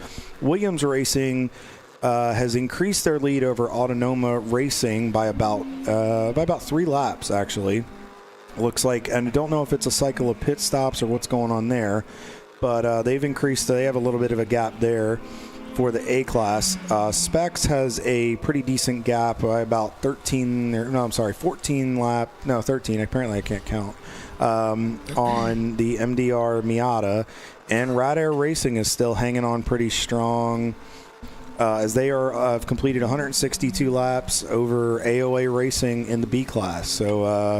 So far, and they are on the same lap as one of the EC cars in that overall, but again, the EC guys kind of fall into their own realm, so they're about 3 laps back of Hard 6 Racing. That's Ben Keating, who we're on board with right now. He's giving that brake pedal a good pump, making sure he's got all the pedal he wants.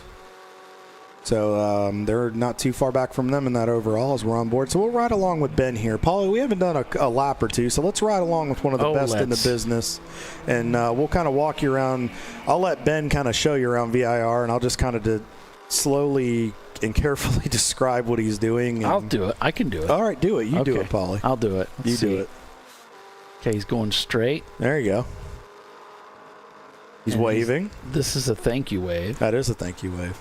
And then this is where you go left, and then you go right a little. Okay. And then you go left and then right a little. Okay. And then you stamp on the brakes, and then you turn left a lot. Yeah, then you try to not go too far right, so you go agricultural racing. And this is where you close your eyes. No, wait. There, where the sun comes in and bathes you. And now that is going to be something that comes into play there, because as it gets to that real eye level, you got to be real careful to make sure you don't miss your turning point. So as he continues to climb the hill on the backstretch, he's his car's pretty well set up. As you can see, he takes his right hand off the wheel, giving it a rest, kind of stretching it out there a little bit on occasion. He may do a quick security. Yep, there's that 4 to 5 security pump, bringing those pads back to the rotor, making sure everything is good to go before he gets on the brakes for 14.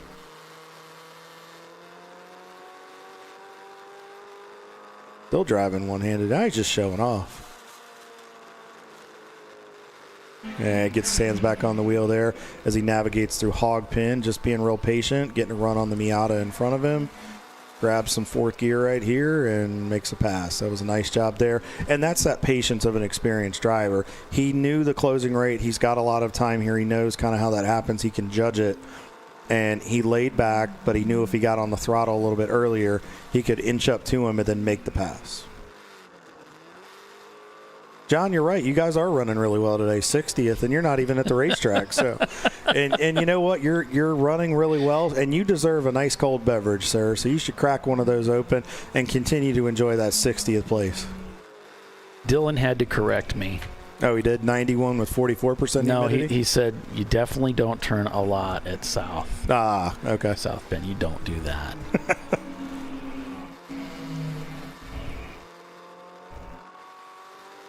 But, yeah, I mean, that's a lap around VIR with Ben Keating. There's not too many drivers that you can get on ChampCar.Live, get a bird's eye view of what it's like to ride with a pro. And, I mean, we had the pleasure of riding with Todd Lamb, who's a pro up at Watkins Glen as well. It's like, who needs yellow gloves? Just buy the whole suit. Yep, exactly. Just buy a whole yellow suit. That'll get you like 50 horsepower, both all the components, the underwear, the socks, the shoes. It all seems that to work for less. Yeah, it does. He is fast on track. He's got that wild yellow suit. They had a good run at Road Atlanta to start the year. He was driving for John, wasn't he? Or no, who was he driving for? At Road Atlanta? Yeah. Oh, I don't remember. He was in one of the Mini Coopers. Oh, okay, then yeah, that would be one of the John Allen special team. Yeah, John Allen. Okay. Yeah. Yep. So we're should be just about at 6 o'clock here, folks. Just about to crank over and start another hour here. We are at the, as you see, on board here still with Hard 6. Ben Keating at the wheel and his team. Whoa, now we're getting a little traffic. Had to get the brakes there. But, yeah, we're just crossing over, getting ready to start our, our 9th hour of coverage here. Or completing our 9th hour, right? Yeah. Yeah. Okay. So completing our 9th hour of coverage. You can tell we've been on the air for 9 hours. But it's been a great broadcast so far. Thank you so much for everybody who's tuned in. We really appreciate all the supporters. Glad to have you guys along for the ride with us here. Yeah, we'll have when he gets up here and on the broadcast, we'll have to let him know that if he gets those yellow gloves, it'll give him that extra 5 horsepower. Go big or go home. Exactly. Come on, Ben. So with the sun, it's changed a little bit. We're definitely seeing a little bit more direct sunlight here. Definitely seeing reflection off of the cars, and we are approaching right about the time where the lights are required here at VIR. We've seen some cars come by our tower that have not had the lights on yet, so I think gonna have to probably have those crew guys give those drivers a reminder to flip that switch or push that button and make sure those things are there. And correct, John, full send. Yeah, Timothy, but this is 11. It goes to 11. Does go to 11. Looks like AOA is on pit road. The 35 car, the 830, the Miata, that is, I believe, one of the F-Class cars. They're on pit road. Looks like they're headed back out, I believe. Yeah, they're headed back out onto the racetrack. They're in pit stall number 28, so because we're toward the front end of the pits, so they just went past us just a moment ago. So it looks like a lot of the guys are getting the notification here to get the lights on. Now, it's going to be a little hard to see some of them because of the glare, but Champ Car officials will be watching very, very carefully to make sure that they have those lights on and ready to go. Now, you will also see some cars that'll have some, for those that have never watched an overnight race or night racing with Champ Car, you'll notice some of the cars for identification purposes for their team, they will also put lights on the car, like LED type lights, light strips and whatnot, so they can identify the car to know, like, if they have somebody out there keeping an eye on it, or if the car, if we're broadcasting and something happens, and to be able to identify which one it is. So you'll see that with different colors. You'll see everything from red to green to blue, some run purple, whatever, Barney purple, whatever your flavor of choice is for lights. But as long as it helps you see and makes it easy for somebody to pick up your car. As we're on board with the guys from Fuse 15 and their Mazda, the 524. These guys have had a pretty solid day so far. Had some ups and downs, which is normal for a 24-hour, but they're still hanging on in, I want to say, it's showing 35th overall, but there's about 6 or 7 ECs in there. So for either around 28th place, 29th place in the overall right now, and they are in 6th place in... they are in 7th place in the A class. So a good run for those guys today, and we still have a long way to go. So the Hungry Geckos are being black flagged for dropping fuel.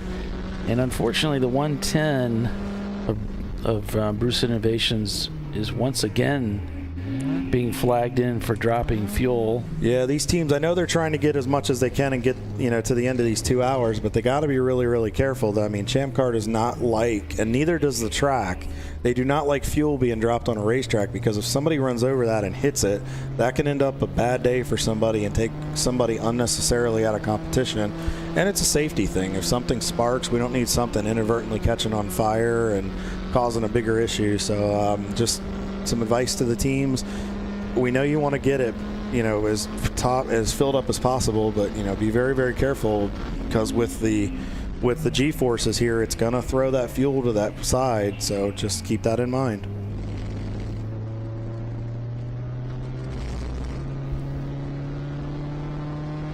Got a nice Sentinel system in their car, looks like here, as they go up over the rumble strip, get it turned, and start working down through hog pin.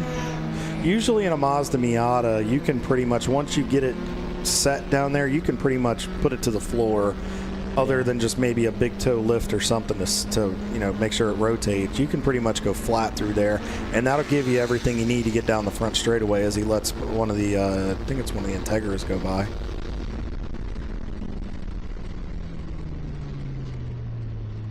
Is that one of the EC cars? Got a big run on him there. Oh, little catch and release. But he did the smart thing. He knew he didn't have the pace. He didn't fight him. He just kind of laid over a lane, let him go by, and he's staying right with him. And that's something in racing you do as time goes on. You want to execute passes and you want to give passes where you both lose the least amount of time. The biggest trouble and issue you're going to get into with it is when you start racing guys unnecessarily, and then all of a sudden it starts costing you time that you didn't need to lose. And as close as some of the gaps are with some of the classes today, as the 110 is on pit road serving that penalty, hopefully they will be able to get it back out, and hopefully they won't have any more issues. But you want to make sure you're just mindful of that kind of stuff, and you really just got to think about it. All right, so with that, we'll take another break here and be back in just a few minutes. You're watching Champ Car Live, presented by AutoZone. Some debris shown on the track over here around NASCAR Bend. But we'll be back in just a few. Stay with us.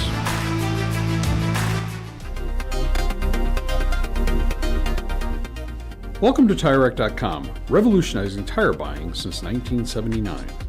With our unmatched selection of branded products, finding what fits your vehicle and is right for you and how and where you drive has never been easier.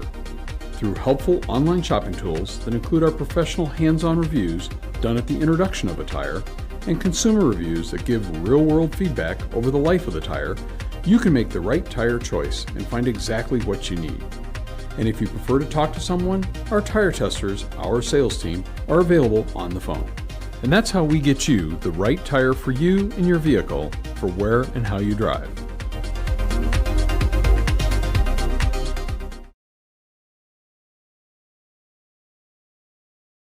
But he went to AutoZone, where a friendly AutoZoner guides him to the right wipers and makes sure everything is working smoothly.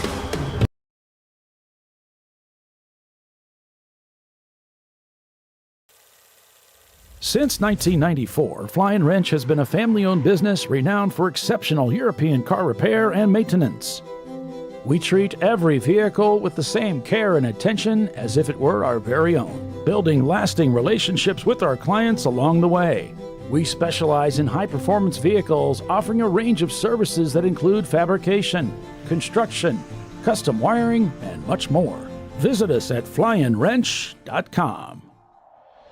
Discovery Parts is a veteran-owned racing and safety equipment company. While we're located inside Atlanta Motorsports Park in Dawsonville, Georgia, Discovery Parts can also be found at the tracks, supporting a number of Champ Car Series events. We take pride in being a reseller of the best of the industry to Champ Car teams and drivers. We know racing, love racing, and look forward to tomorrow to even more racing. Visit us at discoveryparts.com.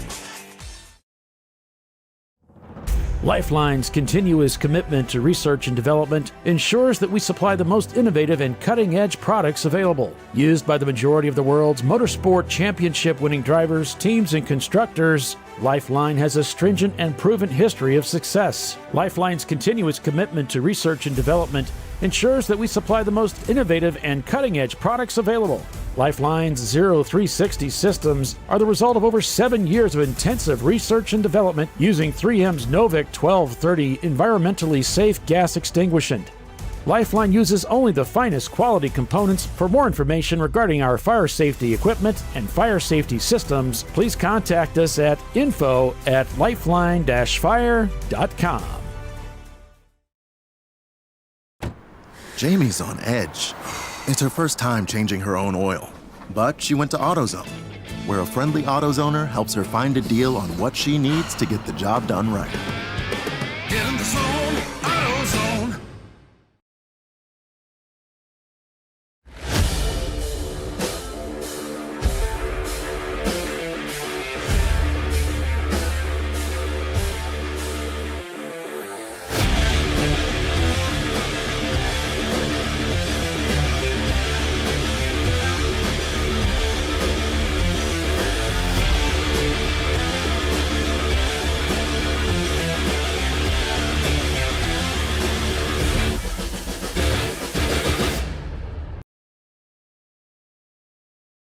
Sentinel is a comprehensive motorsports video solution incorporating live streaming, local recording, 3 cameras with picture-in-picture, flag status, and much, much more. Stop playing with multiple solutions. Sentinel handles it all, including timing and scoring, vehicle data, graphic overlays, adaptive bitrate encoding, network bonding, and more. Sentinel is the solution to sharing your motorsports experience with your friends, family, sponsors, and the world. What are you waiting for? Get your Sentinel today and never miss an on-track moment. www.sentinel.racing. Ricky's truck is having trouble starting. So he went to AutoZone, where Joseph, a friendly AutoZoner, totally understands. He points out AutoZone's many free services, including battery testing and charging. Less delays, more free services. In the zone, AutoZone.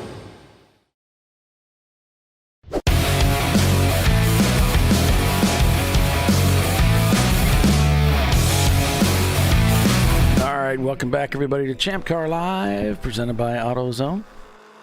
It's the TireRack.com Champ Car Endurance Series. Looks like we're going to get... Les just called me up, so he might be bringing us some coverage here in just a moment. Rockwell Autosport Development leads 1, 2, 3, 4. 901 Motorsports has dropped to 5th place as the 41 car of Rockwell Autosport Development. Their Delta just went up. We are code 35, that's why. So cars are slowing to 35 miles per hour and hold. As, looks like we have a car stopped on the racetrack.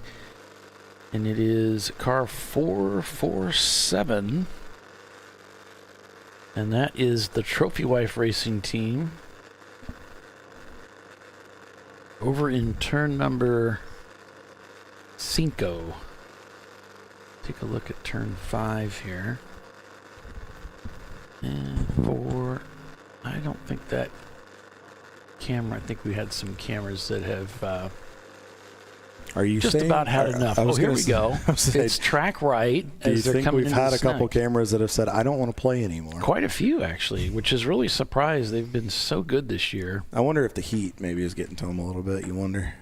So it looks like it might be the 7. Is it maybe the 770 again? Well, the race log says it's 447. Okay.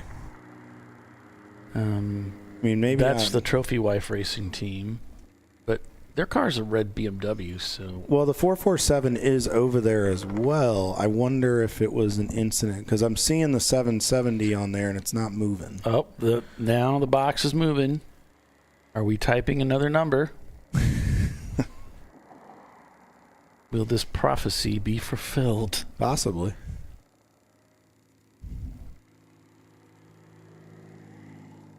We have car 115 trundling. I finally got to say it today. Down pit road. It's the Warriors in Motion. Old Faithful. Headed down pit road. Yeah, hopefully those guys can have a good second half to their race. But yeah, it looks like they got it. I don't know if they got it moving. Maybe got it moving. Yeah, they got it they got the BMW on the tow. So that's the Trophy Wife car. And, yeah, we got that old girl going again, so that's good news.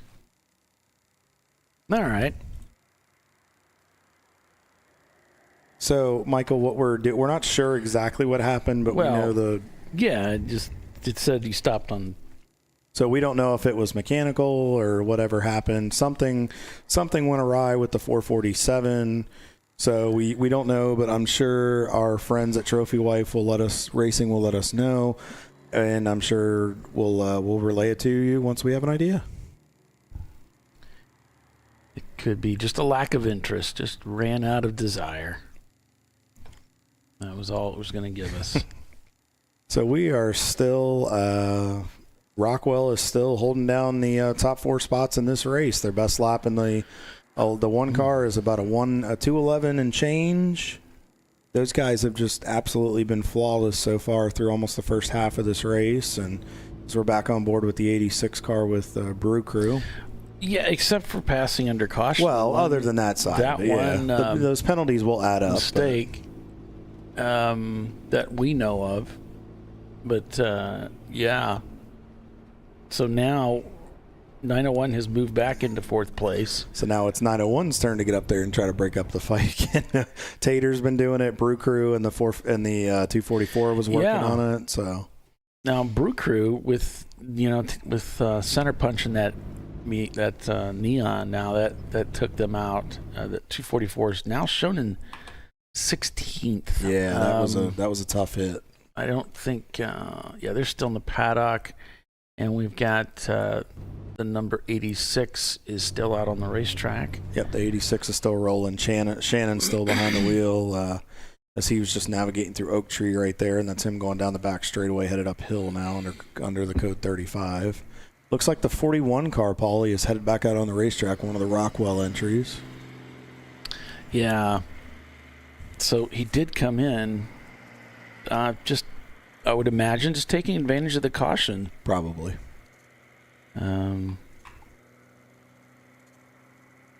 So we should we give him the kid? I don't know if you did it. I was stepping out taking care of some business. Did you? Do we need to give him should we give him a class leader update again?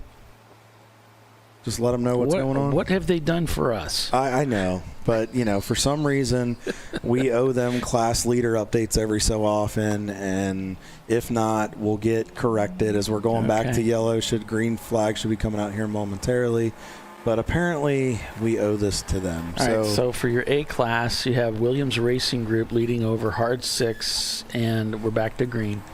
Autonoma Racing? I'm going to go with that. And then B class, we've got Rad Air, we've got AOA 2 and 3. And then for C class, it's going to be Rockwell Autosport Development. And for D class, let's see. We got Floridian Motorsports. Still leading the way there. 2244. And then for F class, got open throttle and MDR. Specs has a nice, healthy advantage on those guys right now. And then EC, you got Gorman Motorsport and open throttle. Now, I will say that Gorman Motorsports open throttle faux 30 has gained quite a bit. They are within 3 laps of Gorman Motorsports. So that is starting to tighten up, and Denton Cardin Racing is now up within 6 laps. So we're going to have quite a fight on our hands for EC.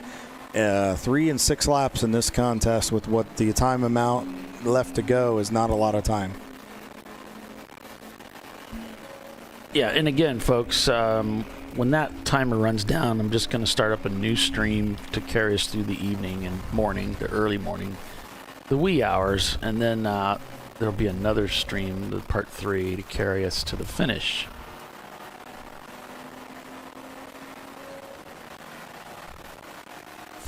And, so it's still Rockwell. Wow, I mean, they really are braking. He broke late and just zipped right by them. Got a car spun right there. That's one of the BMWs. The wrong way. Oh, man, that could have been devastating. Good heads-up driving by whoever's in Tater. Looks like one of the BMWs. That is a horrible spot to be in, folks. You've seen, as we've gone through the broadcast today, those cars tend to carry out right there and use up. Let's see if he can get it fired. Yeah, unfortunately, that's right where the sun comes into the cockpit, too, when the cars come around there. Looks like we got another car coming in. Looks like he sees it. Yeah, he got it tucked in there, one of the Miatas. Kai's behind seem to see what's going on. I'm sure the flaggers at this point, everybody's kind of identifying what's going on there. He still has not gotten it fired. So in this situation, for those that have never watched with us before know what kind of happens in this. When you stall out in a car, sometimes with everything, especially with the heat when it gets hot, sometimes you have to turn the whole car off, and depending on the cycle or what you have to go through, as it looks like we're going yellow, we may be going code 35. That was close. Yeah, just absolutely stay in the car. You're not permitted to get out of the race car unless you're on fire. So what he's probably trying to do, or whatever the driver at this point is trying to do in the car, is you have to cycle the car. You want to turn it all the way off, and then if there's a certain path or that you have to follow with certain switches and whatnot, you try to go through that and then get it to fire. When you get hot days like this, sometimes they don't like to fire, but also sometimes the starter doesn't want to go and engage for you. Oh, so, now he's backing up. But yeah, you just need to stay inside the race car. It's the safest place to be. They don't want you exiting the car unless you think you're on fire or something like that. Just stay in there. No, he was able to back up. I wonder if he's lost. I mean, he's got reverse, obviously, but it looks like he's struggling to get it going. I wonder if he's lost. Nope, there he goes. He's trying. The only thing you got to be careful about right there is there's a little bit of a dip. You don't want to get yourself high-sided either. There should be enough clearance in that car, but we'll have to keep an eye on it. It looks like yep, there he goes. He got it. He just had to bump, he just had to kind of bump the clutch hard enough to get it going, and looks like we're all good. So hopefully this should be a relatively short code 35. Not seeing anything else on the racetrack at this point of anything,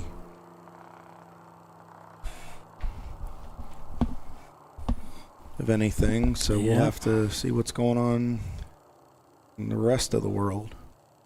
Yeah, it's not nothing else appears there.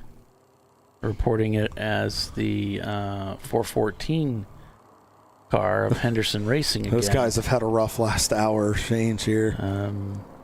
But you also got to wonder if some of the mental fatigue and physical fatigue is maybe setting in, where drivers are starting to make a few mistakes here and there, and guys are pushing really hard, and it could be just a lack of experience. It could be too, and with like you talked about, Paulie, with the light hitting you right in the eyes, it could have just caught him off guard. Red mist went down.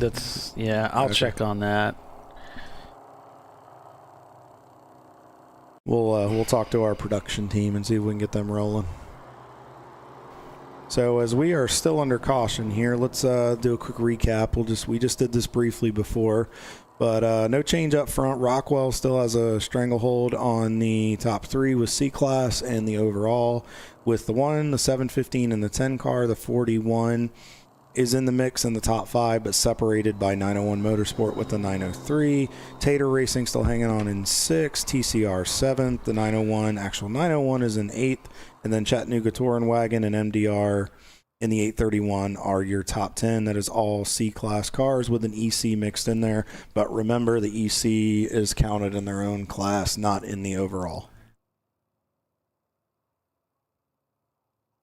So now that gap, Paulie, with the EC cars, Faux 30 is now within 2 laps of Gorman Motorsports. So the lap times are, well, we'll have to wait till they go back green and get a couple laps, and then we'll see what the lap times are comparative to each of them. Yeah.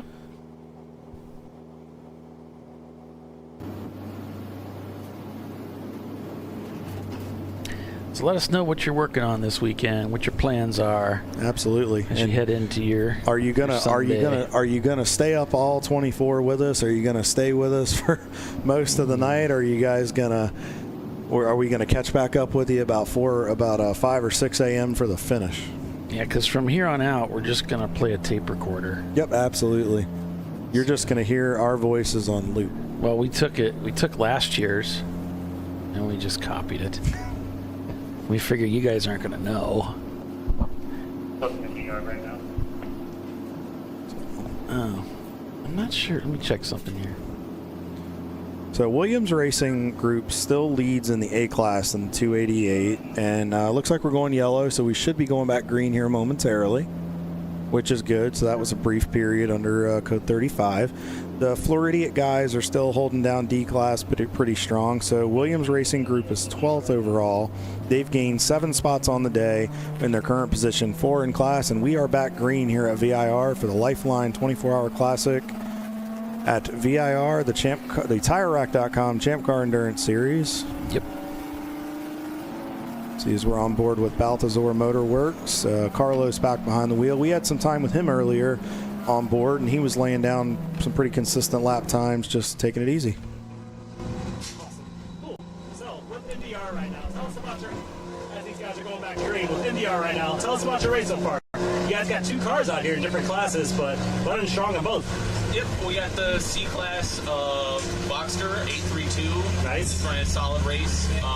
The Miata 830, which is our normal tried and true car, has fell in a little bit of bad luck, so we're trying to watch a little bit of damage that happened earlier, mitigating a little bit of oil consumption, but still haven't really missed a beat so far.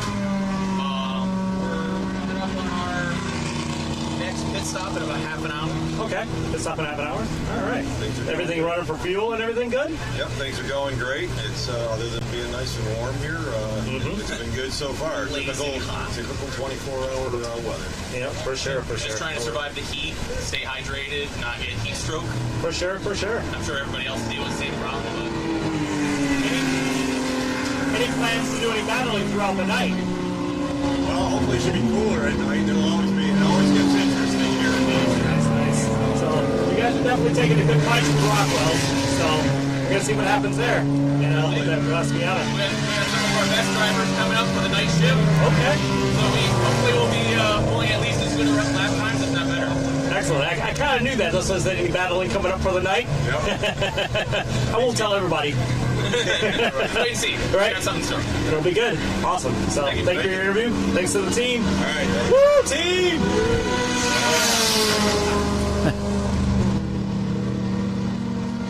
All right. Thanks, Les, for that interview. On the 914, it's been getting a 6 conversion. Love the Cadillac, but it's nice to work on something else for a change.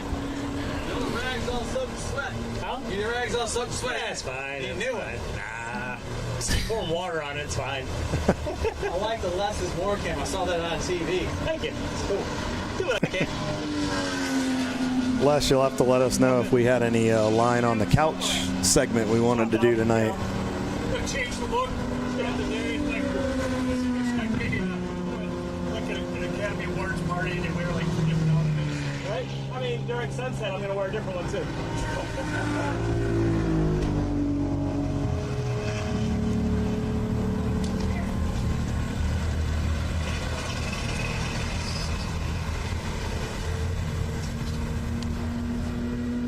So it looks like AOA is down pit road, the 35 car. Just saw Chump change a little bit ago come down pit road, so I think we're in another window for pit stops. It's going to pretty much be a standard thing right around the top of the hour. It just may alternate. It looks like there's a number of cars in the field on an alternate strategy. Yeah. Thank you, sir. It's like Specs is on pit road here. That's the leading F-Class car for open throttle. Doesn't appear to be anything major. They might just be tightening some stuff up. They may be doing a brake change. Yeah. So you may see this as we get to the halfway point. Yeah. It may look like it's something serious, but what they may be doing is just greasing some parts, making sure everything is what it needs to be. Looks like they're probably doing a brake change, checking hubs, and making sure all the studs are good to go. A lot of times you'll see that just with the amount of curb use you see here, and then just the amount of brakes you use here. You're definitely going to have to change brakes at least once or once before the end of this race. Yeah, you might need to. I think the PFC 11s probably would make it one race. They were... those things would last a long time. Went through several races on the same set of brake pads. But I like Mike Chiswick's suggestion to teams coming into Champ Car to race at 24. It's like, I think it's even documented, it's even written someplace. Like, if you're going to go to a race like this, bring somebody that knows how to use something more than a screwdriver. Yeah. Someone that's going to be able to change a wheel bearing at 3 a.m., because you're going to probably run into some kind of a problem. That's when it's never during the day, it's never during the morning, it's usually between like 1 and 4 when everybody's trying to get a little bit of shut-eye and you're trying to get recharged up for the day. Oh, looks like Rockwell's pushing one of their cars here. I wonder if it's out of... I wonder if they're trying to start it. Yeah, it might be the old push starter curse. Didn't we see this with them at Watkins Glen when they tried to get one going? Oh. Remember? They may have the same problem as the 944s. I didn't know that. I didn't know that was a problem with Boxsters. But they're moving pretty fast, to be just pushing it back to the pits. I think they were trying to get enough speed. I think they're trying to pop the clutch and get it started. But like I said, if I remember correctly, I think they were the team that had the same issue because they were leading at Watkins Glen. I think it was on Saturday. Yeah. It was Saturday or Sunday, and they had that issue where all of a sudden the car wouldn't start. And then they kept trying, and they couldn't get it. So you make the list. This car goes down. Right, so this guy comes over here. Okay. This guy is good. This guy doesn't run at night, so we got to put him in early. Okay. This guy doesn't fit in this car, so he's have to move this one over to this car. This car's down, so this guy's got to run pits and work mechanics, so he doesn't go. No. And then we switch him to a later one at night. Okay. And this guy's just unhappy because he hasn't eaten, so he's hungry. So we got to switch him back over here. And then this guy will go back in his car. If this car comes up, if it doesn't, we put it back in here. And then we wait till morning and hope both these two cars keep running. It's pretty simple. Just tell let's just tell them to run up the middle at this point. It's really pretty simple. Yeah, just go straight up the middle this time. If one of those cars breaks down, it's going to destroy everything for the rest of the weekend. It's going to be all done. I don't know what to do. He looked like he had it figured out, though, by golly. Yeah, Dan's a pretty good strategist from what I've heard. It looked like it. Well, I remember at one point he knows who's hungry. Yeah, oh yeah. He knows his people. Dan, I think, we used to work with the Ford Performance Racing School for a while. He's very good at dealing with personalities and people. So I'm sure he's got a plan and then has a B and a C and a D and all the way to Z. Okay, so those guys are down here somewhere working on the car, which is where I think they were pitted last year. They were right in front of the tower, but where are they? Oh, it looks like they got it started. Are they further? They're further down there. Yeah, they're farther down there. One of the taller tents down there. Because that's the Rad Air. Is that the? What's that? No, this Rad? is. That's RAD, Rockwell Autosport Development. Yep. Okay. It looks similar to Rad Air because of but no, it's they're not. They're way down there, but less caught up with them. All right, they got it running. If they run them out of fuel, and I think that's what happened here. Wasn't that what it was at Watkins? They ran it dry, and it burned up the fuel pump. That's Remember that? right. Yep, I do. That's what it was. You cannot run these cars out of fuel, or you risk destroying the fuel pump. And so they got it running. Now we'll see if it's going to live. And you also got to, you got to wonder, we'll have to see how that goes for those guys. Dun, dun, dun. Hopefully not that same luck. They had a horrible weekend at Watkins. No, I mean, you don't want that for anybody. No, not at all. All right, so we're going to take a quick break and be back in just a few minutes. Another commercial break. We're at the bottom of the hour. So stay with us. You're watching Champ Car Live, presented by AutoZone. Plenty of drama, always, in endurance road racing. We'll be right back.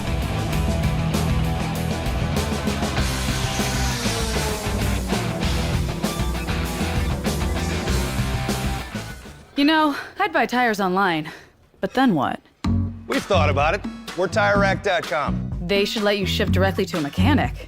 Actually, we call them independent recommended installers. They should have 1,000 mechanics. Try over 7,000 installers. Then you just make an appointment. At a time that's convenient for you. This could change tire buying forever. TireRack.com, the way tire buying should be.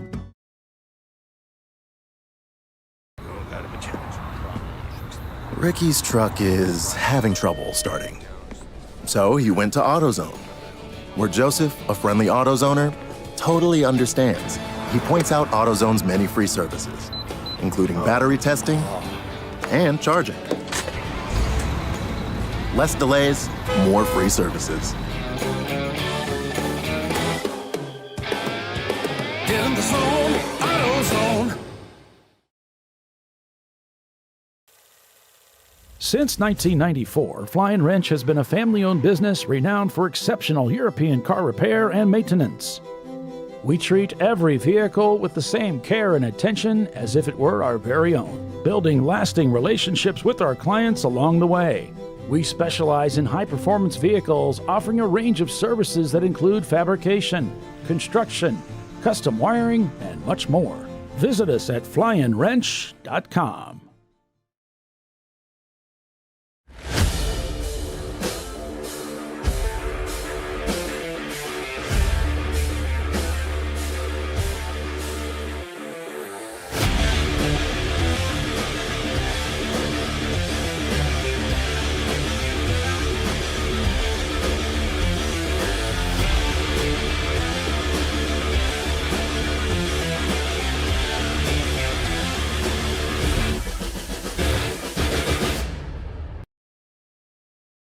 Welcome to Parts Badger, where we want to be your online machine shop. Through our online platform, we connect our global manufacturing capacity to your fingertips. You can request a quote, place an order, manage your parts, and even share that information with a colleague right online. If you prefer, you can work with our experienced team of sales representatives who are supported by our design engineers and project managers as well.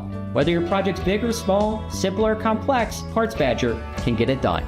See if we can help your company at PartsBadger.com. Discovery Parts is a veteran-owned racing and safety equipment company. While we're located inside Atlanta Motorsports Park in Dawsonville, Georgia, Discovery Parts can also be found at the tracks, supporting a number of Champ Car Series events. We take pride in being a reseller of the best of the industry to Champ Car teams and drivers. We know racing, love racing, and look forward to tomorrow to even more racing. Visit us at discoveryparts.com.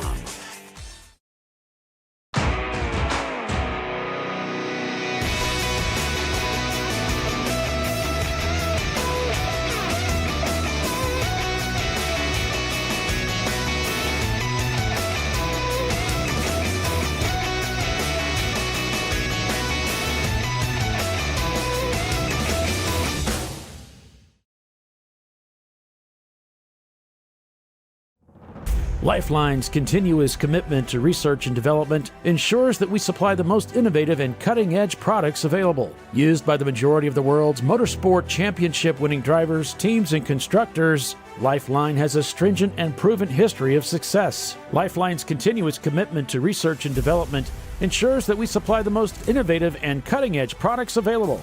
LifeLine's 0360 systems are the result of over 7 years of intensive research and development using 3M's Novik 1230 environmentally safe gas extinguishant. LifeLine uses only the finest quality components. For more information regarding our fire safety equipment and fire safety systems, please contact us at info@lifeline-fire.com.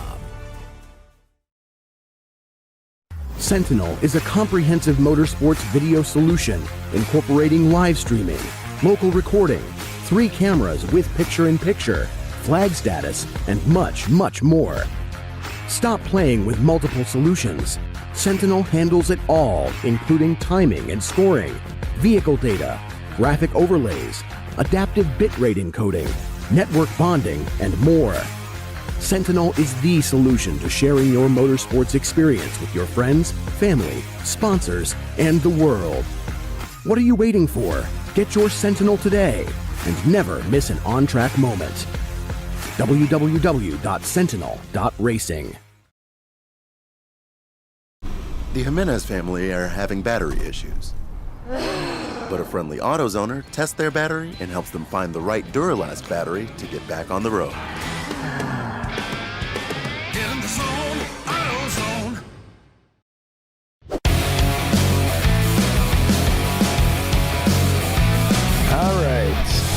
Welcome back, everybody, to Champ Car Live, presented by AutoZone. We had a car stranded there. It might have been the Henderson car again, but managed to get underway as AOA, one of the AOA cars, and the sun's out, guns out. It's an EC car. These two cars came together over in turn 3. Oh, Jesus.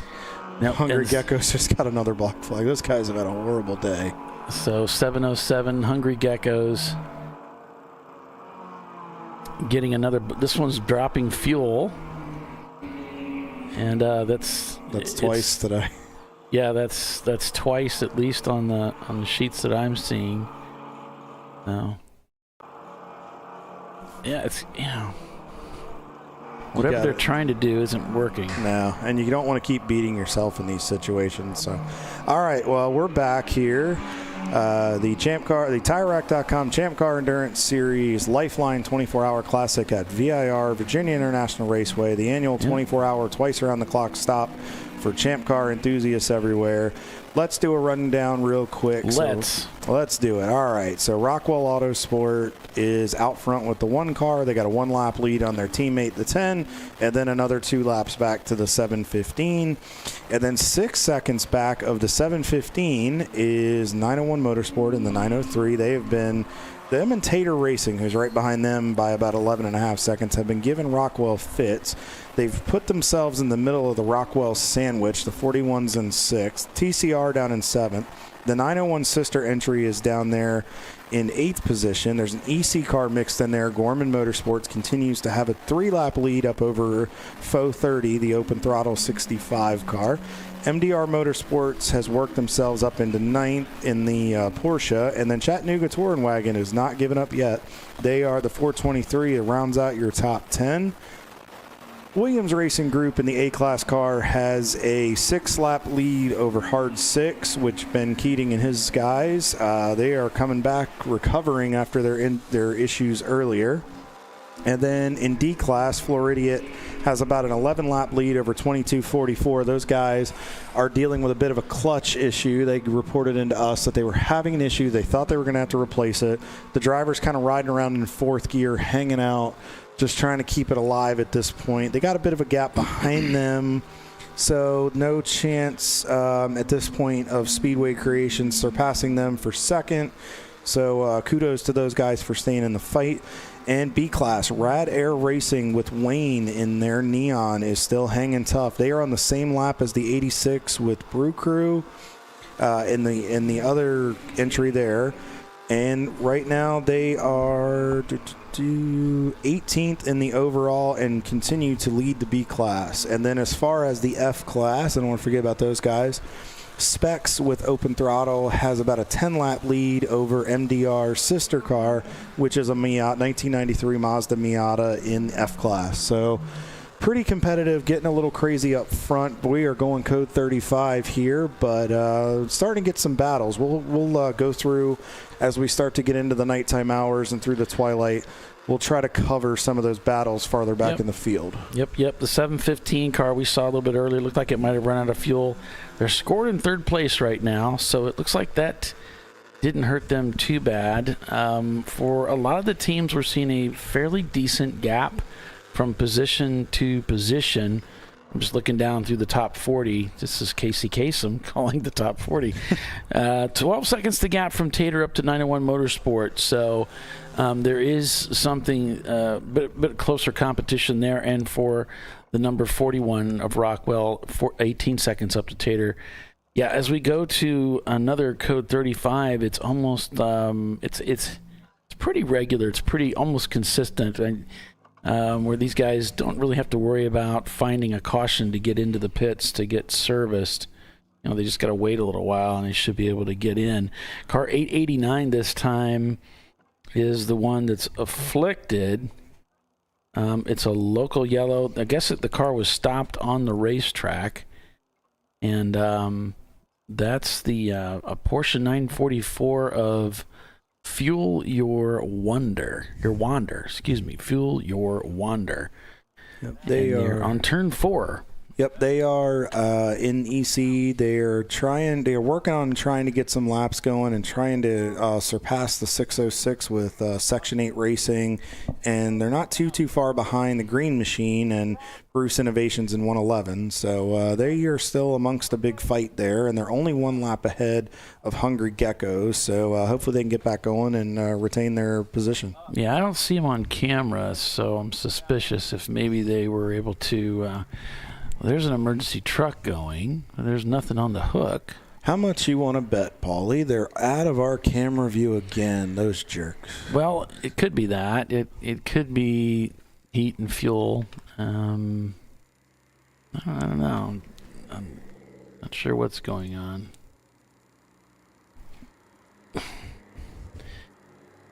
Yeah, no kidding, Dylan. It is hot for everybody. We're hearing it from everybody that's come up to the booth. The humidity is taking a toll on the Champ Car field. Crew members, drivers, family members. It is very, very humid here this weekend. Friendly PSA reminder, guys. Make sure you get some, hydration in you, water, Gatorade, anything, with electrolytes. Make sure you're monitor each other, take care of each other. Make sure if you see somebody starting to look a little off, make sure you take care of them, get them a little bit of ice, put a cold rag on the back of their neck, things like that, and keep an eye on your drivers under caution, because actually the heat isn't horrific under green, because the airflow, especially in some of the cars with a little bit more of an open cockpit, isn't as bad. But when you get under caution and the air circulation slows down, that's sometimes when a driver can get heat soaked. Especially a red flag. Right, exactly. So at that point, you really need to talk to your driver, pump them up, try to give them a little encouragement, just do the best you can, and try to distract them. A lot of this is a mental game. Just talk shop with them, just randomly find something to get their mind off the heat to where they're not thinking about it, but also remind them, pull their glove back, stick their hand out the window under caution. If you kind of tilt your hand back a little bit, you can let air get into your suit, and then that cold air can run up your sleeve and up your arm and help cool your body temperature down. So just keep that in mind as well. And then if you guys choose to use the chill out systems or cool down systems, make sure you keep those things going all the time. Yeah, you can tell them, hit that drink bottle and get yourself hydrated. I got out of a car at Mid Ohio, and I guess somebody walking by thought I didn't look so good, and they brought me something I hadn't seen before, but since then I hear about it all the time. It's called Liquid IV. So you just take this packet, and it's got the powder in it, and you just dump it into a standard bottle of water, shake it up, and he said it was amazing. It really brings you back to life. So I did that. So yeah, you can buy these things at like Walgreens or wherever. Also, when you're talking about Gatorade, today I had the first time I had a Gatorade. It's a no sugar added version, which can be good, and it was actually quite tasty. That's good. It was a berry, so that wasn't too bad. Anything you can do with electrolytes, guys. Even Pedialyte is a good option too. Bananas are good. Yeah, bananas are awesome, and actually bananas are good with the potassium to prevent you from cramping, and so is pickle juice. Pickle juice is a really good source. I had a fellow driver in ARCA that would drink pickle juice before he got in the car, and he said it just prevents cramps. There's just got to something be a better about it. way, man. It's something he liked, but he's from Texas, and it worked. Man, it was his name, D.L. Wilson. He was a teammate when I was at Fast Track Racing at Andy Hillenberg's shop down in North Carolina. Well, what I do is I always have banana every morning during that weekend, and I drink plenty of fluids and keep hydrated. And I will drink Gatorade even though I'm not dehydrated yet, and just kind of preload starting Thursday and Friday. Preload all of that hydration, and oh man, that is the best defense against heat exhaustion. There's nothing better. I've talked about it on the show before. I've been wearing a shirt and had the drink bottle, and both failed at the same time. On the race was just horrifically hot, and I survived it. I'm sure it was just because, well, partly I'm a stud, let's face it, but outside of that, it was the hydration. Well, we know it was that, the prep, because I've been sick before, but from heat, but. No, that hydration, man, that is boss right there. It makes a big difference, and you feel it when you do it. You'll notice, and make sure you stretch a little bit too. If you're getting ready to get in the car, stretch out. Try to, have somebody crack your back. Try to move that lactic acid around in your body, and make sure you try to stay as limber as possible, because that build up, and then especially with the heat, if your body's susceptible to like sodium and things like that, where you tend to bloat, make sure you try to, get that stuff moved around so you don't end up bloating up, because that can be very uncomfortable, and it can cause you to tense up in the car. There's a number 1 coming down pit road. They got some new meats on it heading out. I was watching an IndyCar race. Will Power got wrecked out like real close to the beginning of the race, and you get out of the car and they're interviewing him and saying, how are you doing? It's like, well, actually I gotta pee, because I was expecting to be in the race car racing, and all of that processed through his body before he had a chance to get to a bathroom. So this is what the pros do. They make sure they're hydrated properly before they get in a race car. They talk about drivers losing 3 or 4 pounds. Well, that's mostly just water. Yep. And that's because they're well hydrated, so they can cope with it. Absolutely. There's a number 10 coming down. Kind of what I'm getting from what we're seeing here, Paulie, it looks like they're kind of, with the 4 cars, they're alternating it, where they got the 1 and the 10 on a strategy, and then the 715 and the 41 are on a different strategy, which makes sense. So it looks like the 606 is on the tow hook there. That's the Section 8 Mustang. Yeah, that's like the 3rd time today that I've seen them on a hook. So yeah, they're not having a very, very good day here at VIR. So real quick, I do want to give a quick nod to my buddy Christian Emery, who's driving with them this weekend. Christian, if you're listening, hope you're having a good race. I know it's not going the way you guys planned it, but hit that reset button, buddy. We still got 14 hours of this thing to go, and anything can happen. So as we're still on board with the Floridian guys here, those are the villas up at the south end of the course that Connie was talking about. We had Connie Nyholm, the CEO of VIR, the complex here. She was talking about how they're, with the improvements, and they're adding villas, and it's, just a constant improvement. So if you guys get a chance, check it out. The tavern's up there as well. She recommended going up and having a drink if you get a chance, obviously tomorrow, or if you have family or folks that are hanging out, if they want to go up and have a beverage or get something to eat, it's a good place to go. The 86 is now behind the wall here. Both of their cars now are behind the wall. Uh-oh. And we were worried about how hard they were going, how well they were doing, if they pushed it too hard. And both cars are out. So the 244 has fallen down to, I think they're back on track. Maybe not, because it looked like their last lap was a 222. But they're showing 25th with a mix of ECs. They're trying to get it started. And then the 86 prior to this. I got no fuel pressure on the rail whatsoever. Oh, no fuel pressure. The 86 was only a couple spots in front of them, so. Drat. So we're back on board with Carlos here. We've spent a lot of time with Carlos. He is, if I'm not mistaken, he is 12th in the running order, with a couple, because there's a 14th that'll show, but 12th with a couple ECs mixed in there.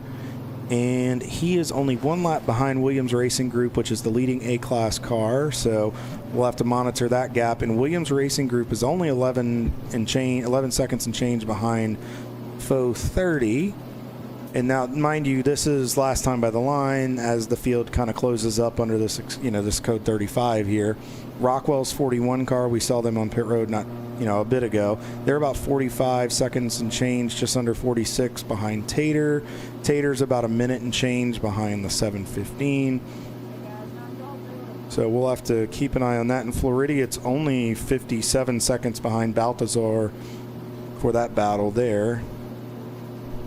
It's showing a lap now, but again, we'll see what happens as they cross the line.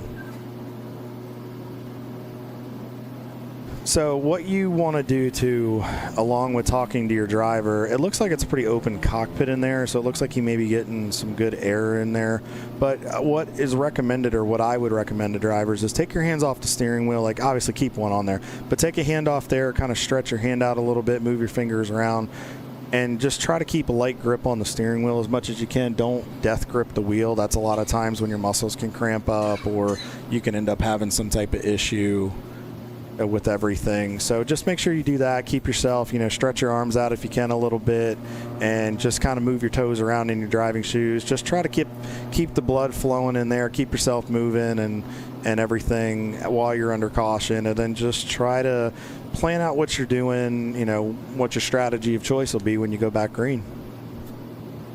So as you see there, the sunlight going into 2 and the NASCAR bend, you can see Carlos kind of messing with his visor. That sunlight for the next probably hour is going to be horrendous on these guys, and that is a prime trouble area that leads into a passing opportunity, so we'll have to see if that comes into effect. I can't tell if Carlos has a clear visor in his car or in his. I'm thinking he probably does, due to the fact that he has it up. So, and he's probably just trying to get a better field of line of vision with the shadows that play tricks on you. So, hopefully, it doesn't cause any other extensive issues. Looks like the 1 and the 10 were on pit road. It looks clear, and I think he's just hot too. I'm sure, just trying to get some air to his face.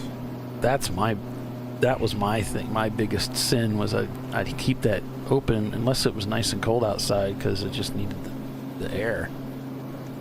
Yeah, and sometimes, you get hot and you get into the grind in the race. Sometimes lifting that visor up a little bit, getting that cool air in there, sometimes it kind of gives you that renewed vigor to keep going, and just like hitting the reset button almost is the best way to describe it. I need that vigor. We all need that vigor. I could use some vigor right now. We all do. I'm definitely going to need it as I get closer to stint time. Vigor. Yeah, I'm trying to sound established, and I'm trying to take my dad's advice, and it's probably blowing up in my face. He's probably listening, going, "That's not the way to pronounce that." Good Lord, it's not what I taught you. Well, he sounds similar to that. We call him Walter. So if you follow Jeff Dunham, the comedian, one of his coworkers, who that he worked with when he was a Secret Service Uniform Division officer, deemed him Walter. So if you've seen his puppet that he does a ventriloquist with, that Walter, that's my dad. And we call him Walter all the time when he gets grumpy. So it's always an adventure. But thank you, Mom, Dad, for listening. I appreciate it. You can take me out of your will later. That's perfectly fine. Mom, if you say anything, we have a nice home picked out for you. Best one. Ryan, my brother Ryan, Ryan's got that nice home for you on speed dial. Anyway, we'll go back to the more important race instead of talking about my parents and razzing my parents. I'm sure you folks want to hear about what's going on in the 24. Well, what's going on is the lights. The lights have to be. I've seen that. That looks like the Rad Air. Their lights turn on. You're going to have to get these lights turned on, and it's going to get incredibly dark out there.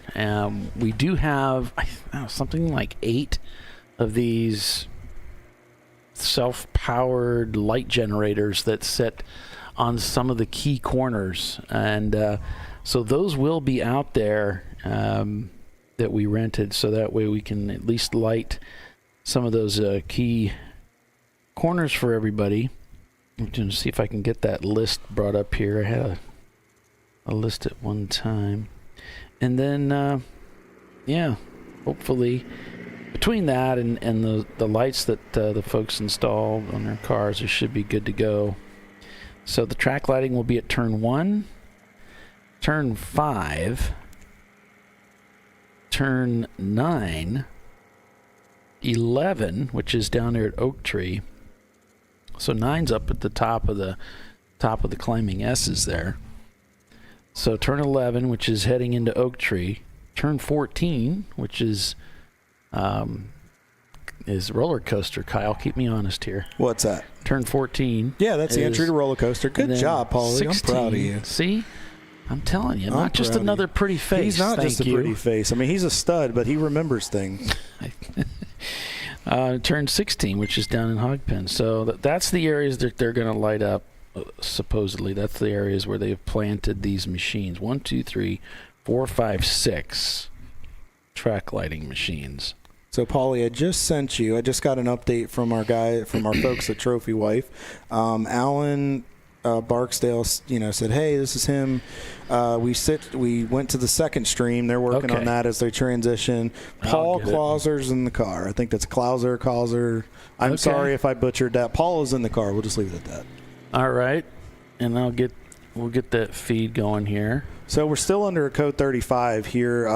Those of you that are just tuning in, as we're at in the heart of the dinner hour here, it is 7 o'clock. Paulie, we've been on the air for 10 hours. They get to put up with us for 14 more hours. That went so fast. It really did. I know. It went so quickly. As 901 Motorsport looks like they've just been on and off pit road for some standard service, and they're headed back into the fight. But all right, so if it's the dinner hour and you are just joining us or rejoining us, welcome back to the LifeLine 24-Hour Classic here at Virginia International Raceway. The TireRack.com Champ Car Endurance Series for our annual 24-hour, twice around the clock adventure here in good old Southern Virginia, right at the North Carolina line. Rockwell Autosport has a pretty healthy grasp on the top three. They've had a great race so far. A couple little snafus here and there, but Eric and his dad Alex and the whole team, Doug Oakley and their driver lineup, those guys have done a masterful job today. They hold down 4 of the top 5 spots, first, second, third, and fifth, with Tater Racing and their BMW mixed in. C-Class has had a stranglehold on the top 10 most of the day, with a couple EC cars mixed into the fight there. So let's go ahead and do another quick rundown with that. So Gorman Motorsports continues to lead by 4 laps over Faux 30 for open throttle. Floridiat is leading the D-Class, and they are up by about a 15-lap margin, so they've increased that gap a little bit on 22.44 with the wrench rag guys. And Williams Racing has about a 6-lap lead on hard 6 with Ben Keating and his crew. For A-Class, that battle's been very interesting. 7 laps, excuse me.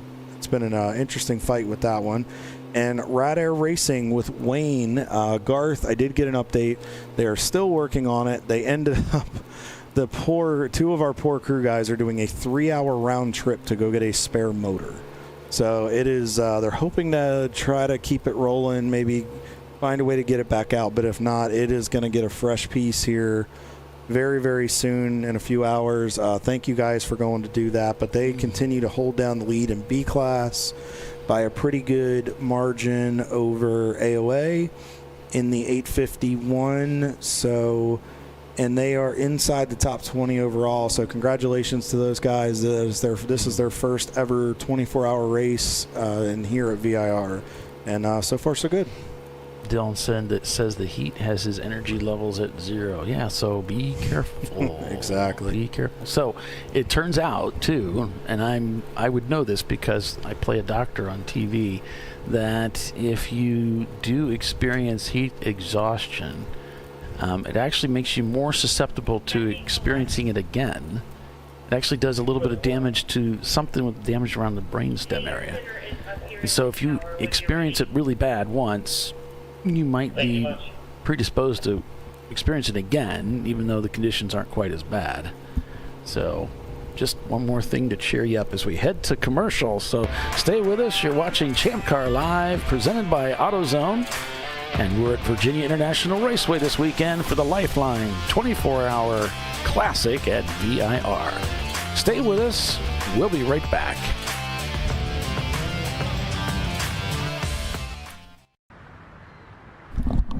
I probably need new tires. You do. What if I sold tires online? We do. We're TireRack.com. They could offer lots of tires We have so many tires. and help you find the right tire. It's called the Tire Decision Guide. Oh, and they could ship them to a nearby mechanic. We shipped over 7,000 independent recommended installers. This is an amazing idea. Sorry. TireRack.com, the way tire buying should be. George and Junior are fed up.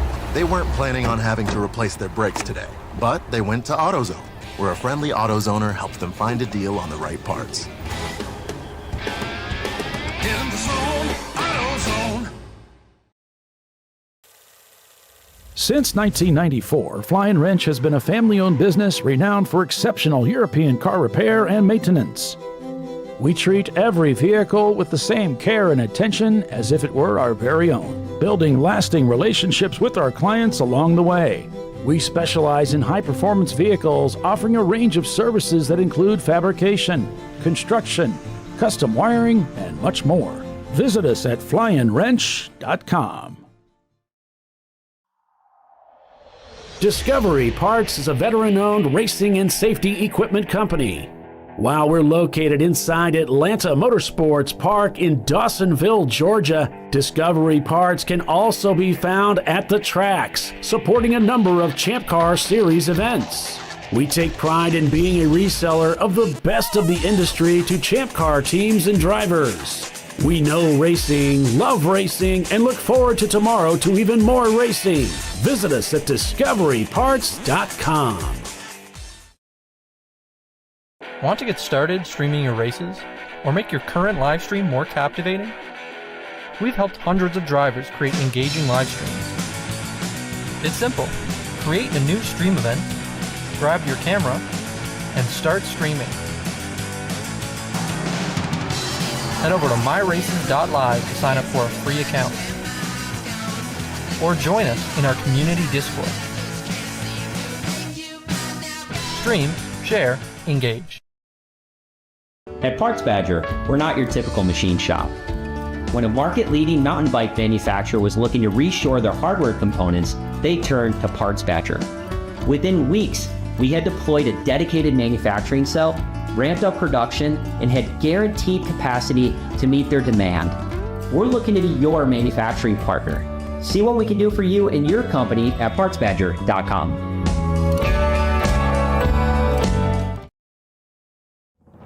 LifeLine's continuous commitment to research and development ensures that we supply the most innovative and cutting-edge products available. Used by the majority of the world's motorsport championship-winning drivers, teams, and constructors, LifeLine has a stringent and proven history of success. LifeLine's continuous commitment to research and development ensures that we supply the most innovative and cutting-edge products available. LifeLine's 0360 systems are the result of over 7 years of intensive research and development using 3M's Novik 1230 environmentally safe gas extinguishant. LifeLine uses only the finest quality components. For more information regarding our fire safety equipment and fire safety systems, please contact us at info@lifeline-fire.com. Sentinel is a comprehensive motorsports video solution incorporating live streaming, local recording, 3 cameras with picture-in-picture, flag status, and much, much more. Stop playing with multiple solutions. Sentinel handles it all, including timing and scoring, vehicle data, graphic overlays, adaptive bitrate encoding, network bonding, and more. Sentinel is the solution to sharing your motorsports experience with your friends, family, sponsors, and the world. What are you waiting for? Get your Sentinel today and never miss an on-track moment. www.sentinel.racing. Dave's Twitch is back.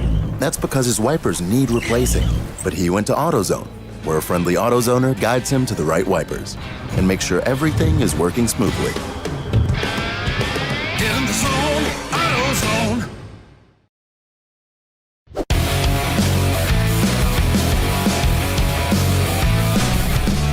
All right. Welcome back, everybody, to ChampCar.Live, presented by AutoZone. It's the TireRack.com Champ Car Endurance Series race at VIR, as you well know. Les down in the pits right now, looking for cool things to shoot and bring to us. And the word is, let's see, stopped on the racetrack between turns 10 and 11. Car 889, which is the FuelYourWonder.com Porsche. And I think that's the second time that car has been in the news today, so that's got to be a little bit frustrating.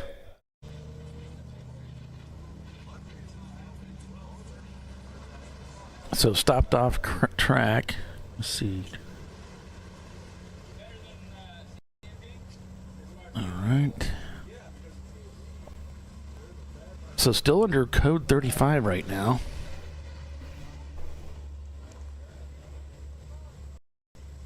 Thanks to everybody for tuning in and watching. Appreciate all of you also in the comments.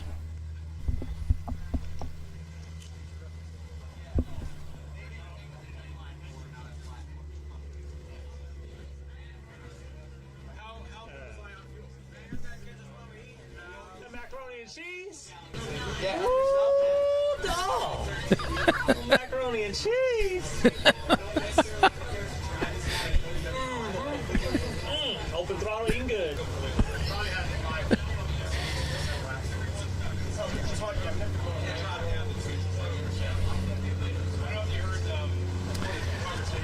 Yeah, we're kind of in a remote area. There's not a lot of restaurants around this area. The place where we're staying is in Danville. I know it. Rock them all, yellow belt. There's a few restaurants in Danville. There's a Chick-fil-A there, and that's what they brought us for dinner.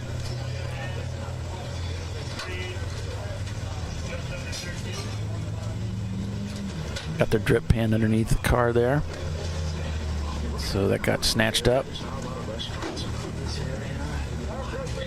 You can hear me in the background talking. So car 330 with that bright yellow paint job. Looks like an Acura.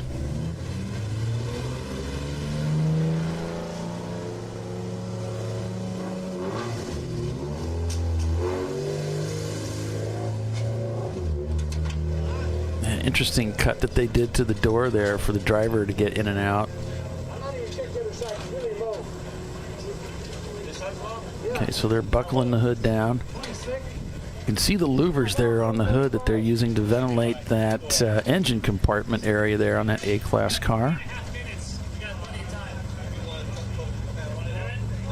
That's the Hard 6 Acura Integra.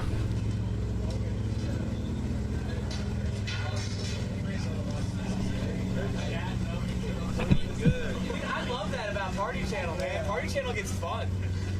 That's the one our camera went down. I wonder if he can reset that.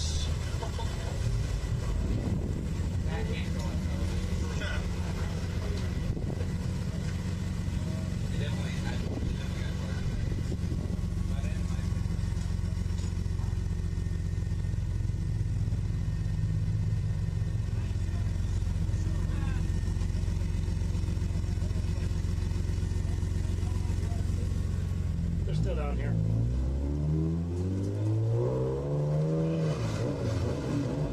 And try to get him to reset that, but no, he can't. They gotta leave. So we lost that in-car camera. It's probably a battery. Probably won't be able to use it. So yeah, what we're gonna do here, and I'm just gonna give you a reminder here. Live stream on our side went down, so next time you're in, I'm probably just gonna hop in and yep. They just radio me, and I'm like, and they're pulling out now. Not enough time to get something like that done. Usually, it can be difficult. We've done it before, but you got to be ready for it. Basically, there's just not much cushion time in there. 47 minutes from now, we'll close the stream down and start up a second one. And so I'm going to publish here shortly the link for part 2 of the LifeLine 24-hour Classic at VIR for 2025 on the Champ Car Garage. And if you are a subscriber already, you should get notified when we go live, just as you did for this stream. So you don't have to feel like you got to chase that down. It hopefully will pop up on your phone or your other mobile device.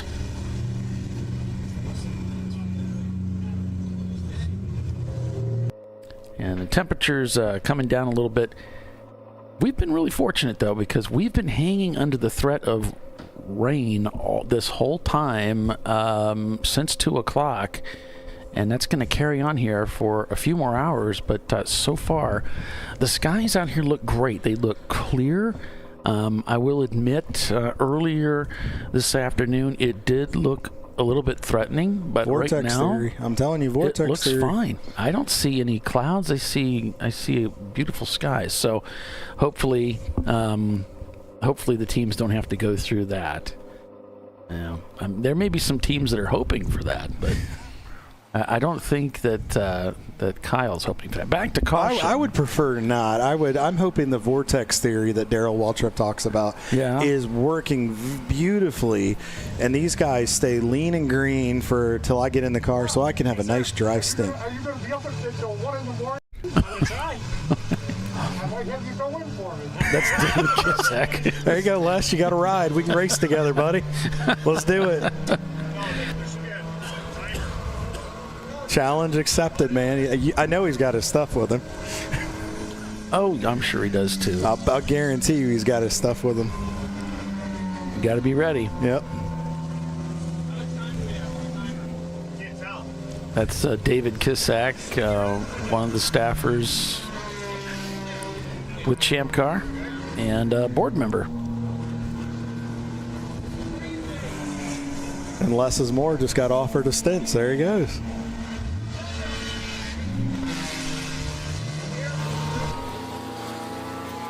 Close quarters down there as we go back to green here at VIR for Trophy Wife.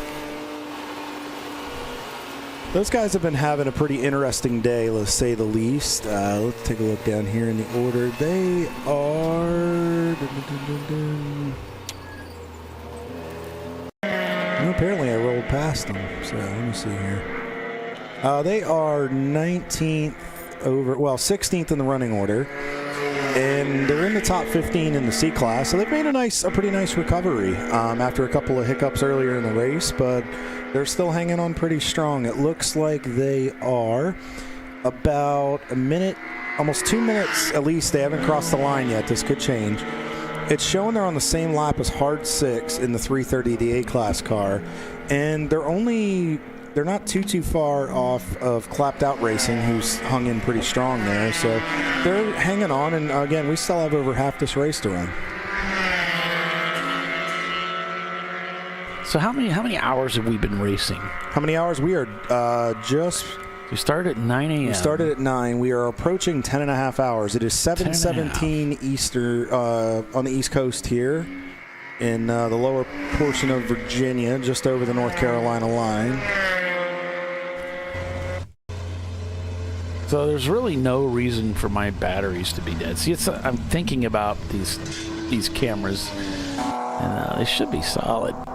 Yeah, it could be heat, could be any, but they should be. A lack of interest, like I said. It might be. Hey, they might have just said, no, we don't care anymore. So, but anyway, Rockwell Autosport continues to lead here in the 1 car. Yep. In the 10 car. So Rockwell still continues to hold down 4 of the top 5 spots, with Tater Racing in the 4th position, kind of mixed in the middle.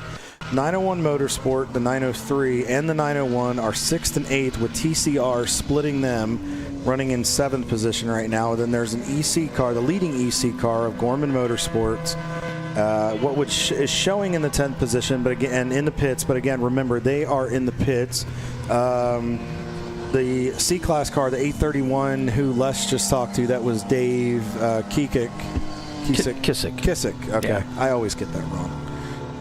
So, but Dave Kissick just got in the car, so next time he goes by the line, that should show. But he is rounding out our top 10. And then Open Throttle in Faux 30 is only 2 laps back of Gorman Motorsport. So if Faux 30 can take advantage of them being on pit road, this might be an opportunity to close in that gap. Yep. So, and then Floridian Motorsports continues to still lead that D class. Those guys have continued to just hang in that top 15 about all day. I think they're just riding at this point based on them. Yo, that was close. Took a ride off into the wild side, and Fuse 15 went ahead and checked up, not knowing what was going to happen to that car up ahead. And that's a wise maneuver, or just, dart to the right if you've got room and get out of the way. Yeah, it's kind of, you want to keep the car going. You don't want to don't want to get yourself mixed up in any mess there. But as we kind of look back in the order, we had a camera. I think we still have a camera. I don't know if it's still running in the Speedway Creations car, the 84. Oh, that died a long time ago. Oh, okay, all right. But we still want to mention them because Justin and asked us to show him a little love here on ChampCar.Live, and Ed Stein's in the car. We'll see Ed and Infinity probably back at Sebring toward the end of the year. Oh yeah, they're always at Sebring. They might have 2 cars down at Sebring. They might have the other, what is it, Sharky's the other car? Well, they have Sharky 2. They have Shark and Sharky 2. And and you do usually bring both of those at the same time. So, yep. Could be. Good to see the Shark cars back at the end of the round out the end of the year at Sebring, but we still got a good fight on our hands here at VIRs. You could see cars checking in here. So one thing you do need to be careful about too is that car's been sitting there for a little bit. I'll guarantee you they probably took fuel and headed down there. You want to make sure you try to time it to the best of your ability as we're back on board with Rad Air. I think this is Andy back in the car. Downshift into third.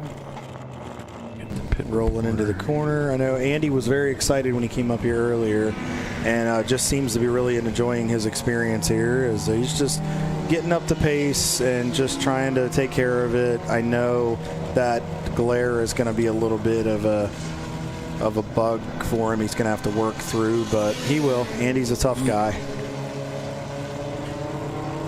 But still holding strong, still staying inside the top 20, continuing to lead that B class and just run laps and take your time, take care of the car, and that's the name of the game. Got some 3-wide action coming. Well, it's back to 2-wide, but it was 3-wide for a second down the front straightaway. A gaggle of Miatas mixed in with the Firebird because they came by us here on the front straightaway. It was a gaggle. It was a gaggle.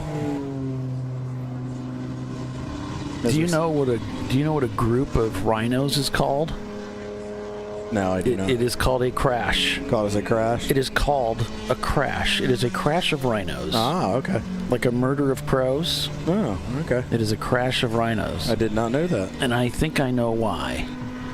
It turns out rhinos can run 30 miles an hour, but they can only see 6 feet ahead of themselves. That would be crash-worthy. It's true though. I believe you. Okay. I'm here. Why would you doubt, right? You are Champ Car's own national, and we are, and this is the National Geographic portion of Champ Car live broadcast. Is it? It is. We've crossed over. I think so. I'm not really paying attention. We're diversified. Oh, looks like Clapped Out Racing's headed back behind the wall there. Just saw that in the shot. Yeah. And John LeClaire is asking, no Betty White this year? I have not seen that car, and I could be wrong about this, but do you remember anything about that car being involved in an accident the last race we covered? Were they? I don't remember if they were at Watkins Glen or not. I can go back and look to see if they were at Watkins Glen. Let me go back to the old Speed Hive here. As Les is up and down pit road again. No, let me take a look here. He may be right, or we may be right, but let me go back and take a look and see what I can find. Huh? Cool down yet? Dude, you must be on fire. Cool and being cool, baby. Ice cold. This is like, only I'm less. in the car right now, so I can just be like, do it. Right? I mean, you got AC, man. You're good. What are you talking about? I said AC. This is your box. That's all. You know what I'm saying? Great. Cool down. You let me know. Trophy Wife Racing here. So we've got some information on a couple of cars. Car number 80, and I don't see him on my sheet, has been noted as smoking and off the pace. And 993 Clapped Out Racing also been noted as smoking. The 80 car. Is it 80 car? Yeah.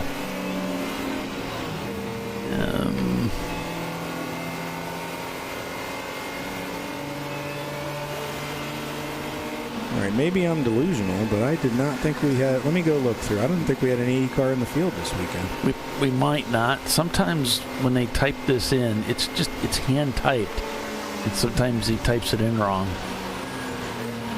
So I don't see it in the standings. Okay. But, well, we'll see. It might be. It could be like 8:30 or. It might be. Yeah. That could be. If it would be, that might be the MDR car. The it might MD, just, yeah. Either could I'm be not saying that. it is. No, I have no idea. We're waiting for official word from race control to know through the logs. Well, and as we speak, MDR is coming in the pits. Yeah. Let's see if they're going to head back out. Oh no, they're going behind the wall. So it's official. It's TV official. It's only official till ChampCar.Live calls it. Internet true that it was them. Internet verified. Yeah, internet verified.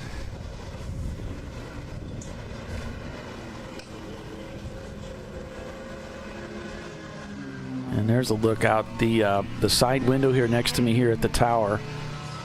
You can see how clear those skies look. Which is good and bad. Some of these guys probably wouldn't mind a few clouds to knock down that sunlight. Yeah.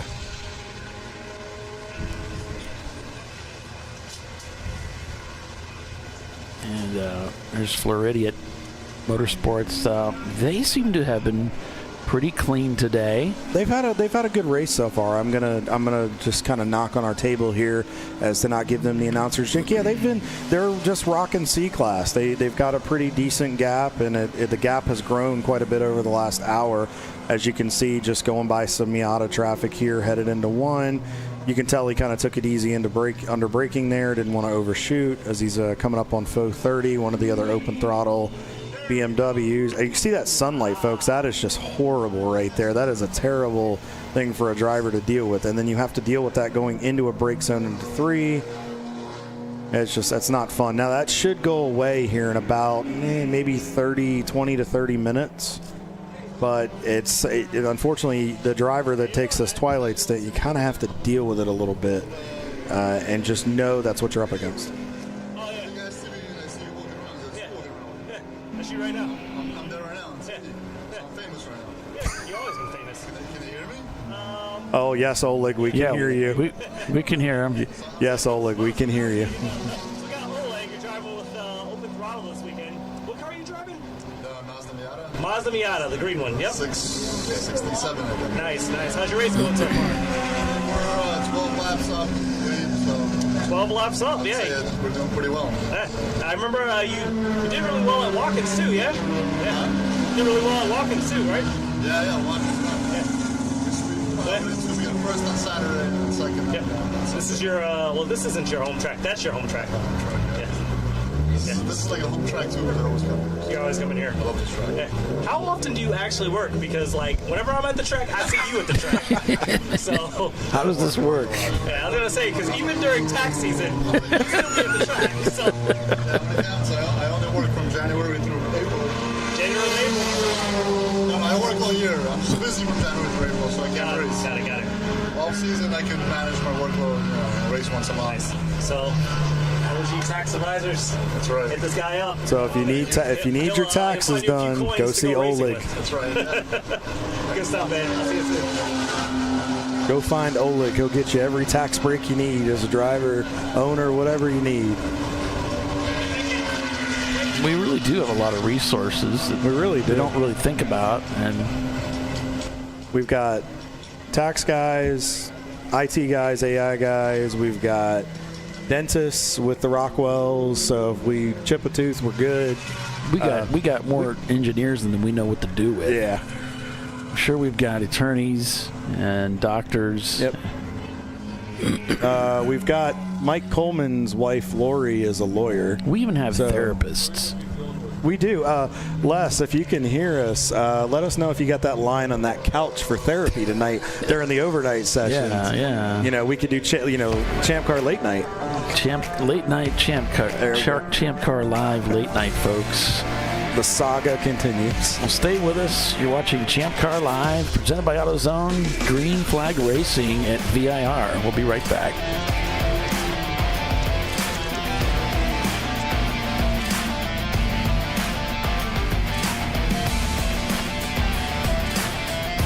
An important decision is afoot.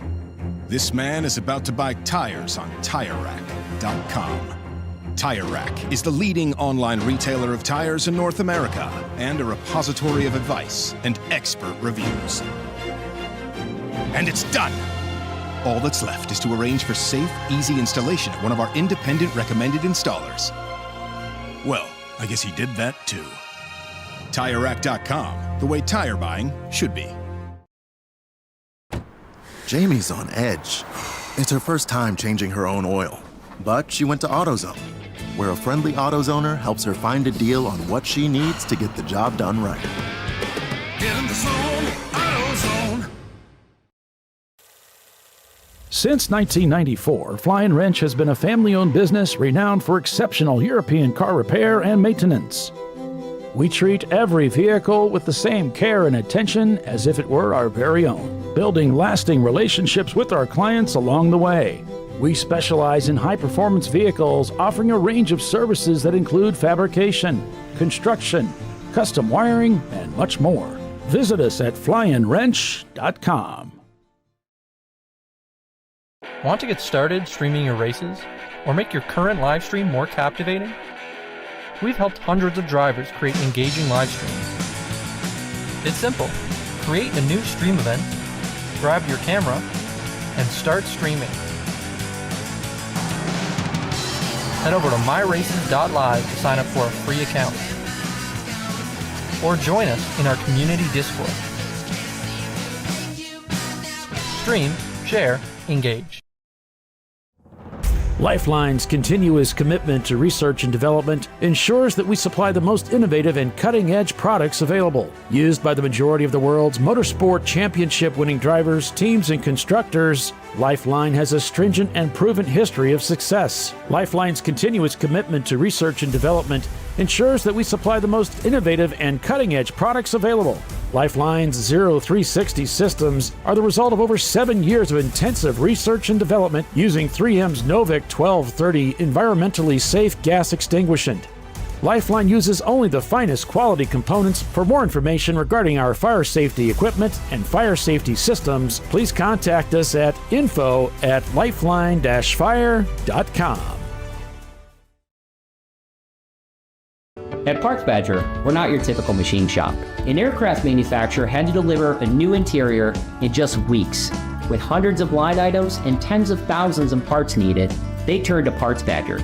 We have the connected manufacturing capacity, the experienced team of design engineers and project managers, and the proprietary software to get it done and deliver. See what Parts Badger can do for you and your company at PartsBadger.com.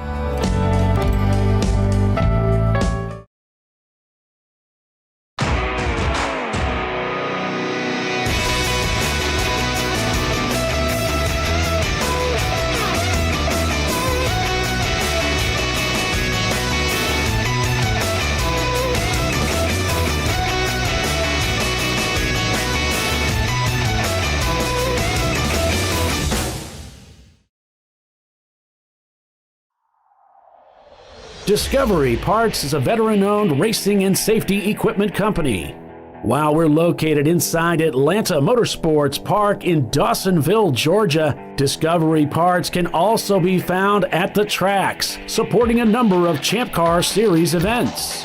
We take pride in being a reseller of the best of the industry to Champ Car teams and drivers. We know racing, love racing, and look forward to tomorrow to even more racing. Visit us at discoveryparts.com. Sentinel is a comprehensive motorsports video solution incorporating live streaming, local recording, 3 cameras with picture-in-picture, flag status, and much, much more. Stop playing with multiple solutions. Sentinel handles it all, including timing and scoring, vehicle data, graphic overlays, adaptive bitrate encoding, network bonding, and more. Sentinel is the solution to sharing your motorsports experience with your friends, family, sponsors, and the world. What are you waiting for? Get your Sentinel today and never miss an on-track moment. www.sentinel.racing.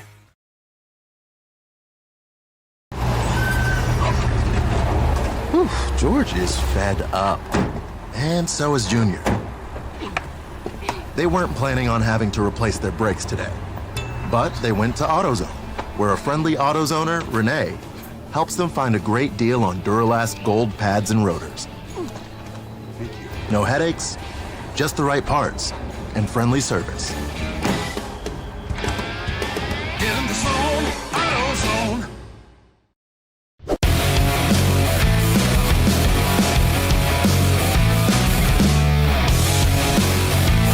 All right, welcome back, everybody, to Champ Car Live, presented by AutoZone here at VIR. And we have another guest joining us here in the booth as we're under caution. We got a car that stopped on the front straightaway. It was one of the Speedway Creation cars, the 998. And it looks like he just lost drive. Was going back to caution now. And so they put it on the tow rope and pulled it behind the wall. And now we're back to green.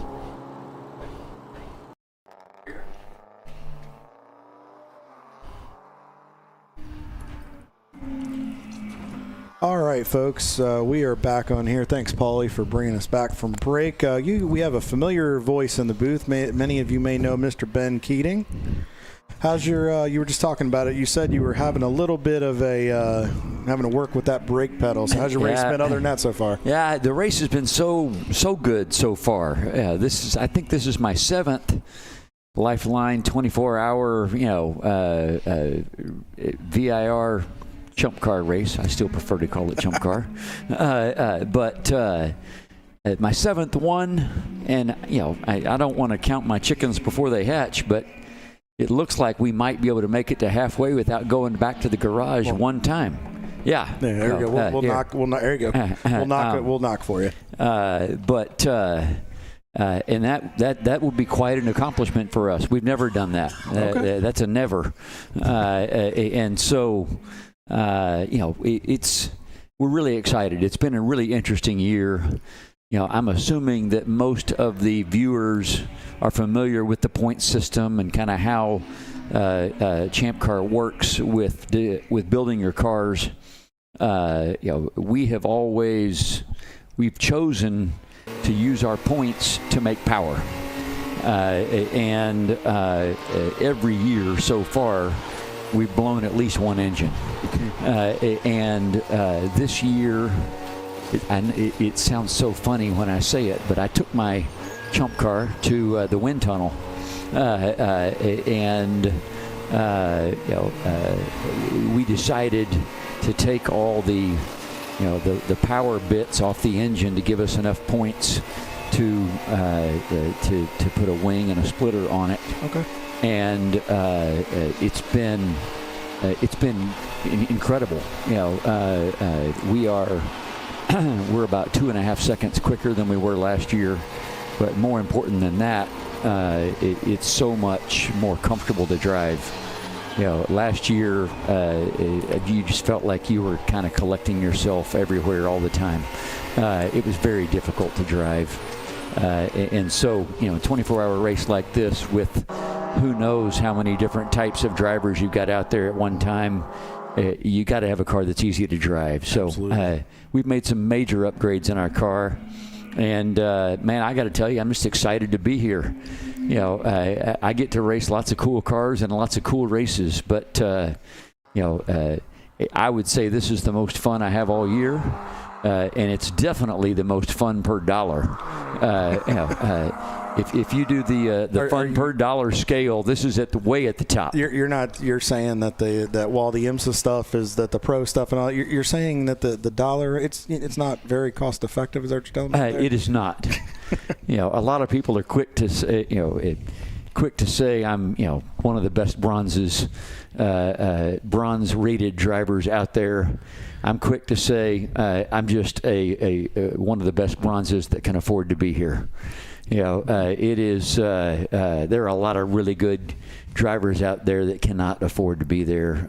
I am lucky enough to be able to be out there, but it's outrageous.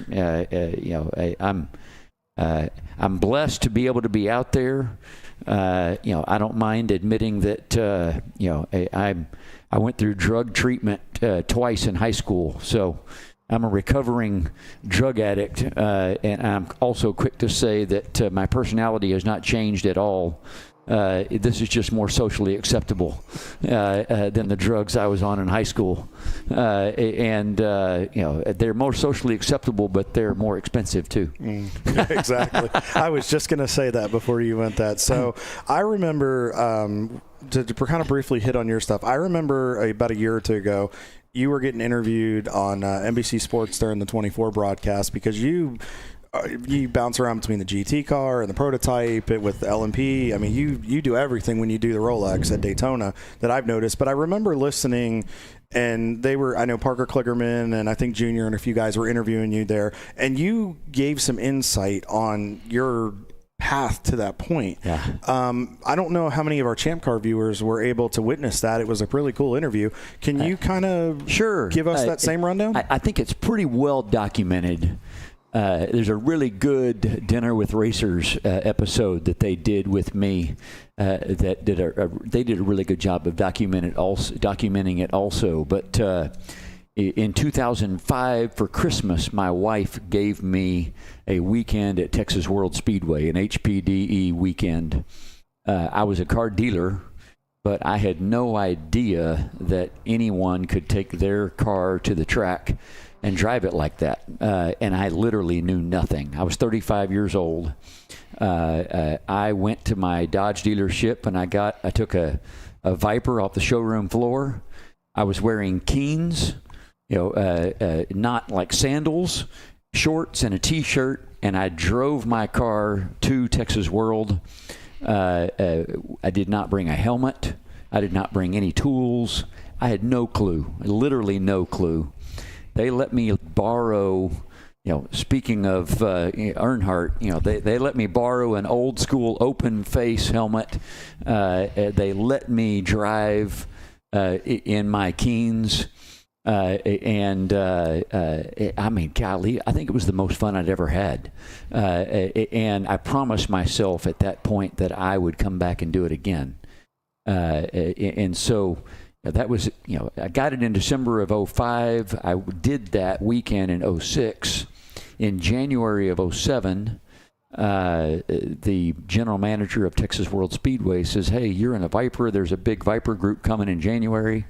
So I went back to what was called Viper Days back then. It was a driving school for Viper owners. Was that the one that the Dodge Experience was doing when you bought it and you could go and the instructors would work with you? And No, things like that was different. That was different. That was more like a deal with Bondurant or something like that. But so Skip Thomas had started Viper Days because everybody that was buying a new Viper was going out and wrecking it, and so he decided to do this driving school, and people loved it, and they kept coming back and back and back, and so that became a time trial competition for the people that were more experienced, and eventually that became a club racing series for people that wanted to race, and so in January of 07 I went back. And I walked around to all these Viper track rats and asked them, what do I need to do to make my car a better track car? And, of course, I needed, wheels and tires and shocks and seats and harnesses. And, I added everything up, and it was $15,000 at the time. And being the old used car manager, I realized if I take this brand new car and I spend $15,000 on it, it's going to be worth $15,000 less. It's really a $30,000 spend. And, Bobby Archer actually had a race car there for sale for $50,000. And I thought that was a way better value. And so I bought the race car for $50,000, and I put it in used car inventory at the Dodge store. And my second event ever with Viper Days, I got put in the race group because I bought a race car. Oh, wow. How was that? I broke my transmission. I had to start from the back, and I broke my transmission on the third lap. I didn't get to finish the race. But I did 6 races in 07 with Viper Days, the Viper Racing League at the time, and I did 6 races, and I was involved in 6 incidences. Oh. And they came back at the end of the season and said, Ben, nobody wants to drive with you on the track anymore. And so if you get one more incident in the next 6 months, you're kicked out, which is what I needed. So, yeah, that was at finals. So I had the off season.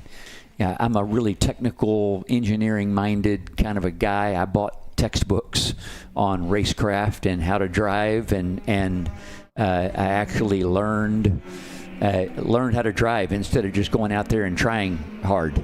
And so that was 07. And 08, I ran in 8 races and I won 7 of them. Oh, wow. And that's kind of how it started. Then I went to, I got out of my GTS and I bought a Comp Coupe. I raced in Comp Coupe for a few seasons, and then Chrysler came out with the Dodge Viper Cup, the ACRX cars. If you bought one of their cars, you could race in their series. And at the time, 08, 09, 2010, the credit crunch, it was really hard to be a car dealer. I should not have been racing. I didn't have the money for it back then. But, if you bought, these ACRX cars from Chrysler, they had 2 races per weekend. And if you won, it was $10,000. And so I figured if I could get in the top 2 or 3 every race, that could almost pay for my habit. Okay. That could almost pay for my weekend. And so I did Dodge Viper Cup for 3 years. And then my grandparents died in 2010, and they left me a little bit of money, a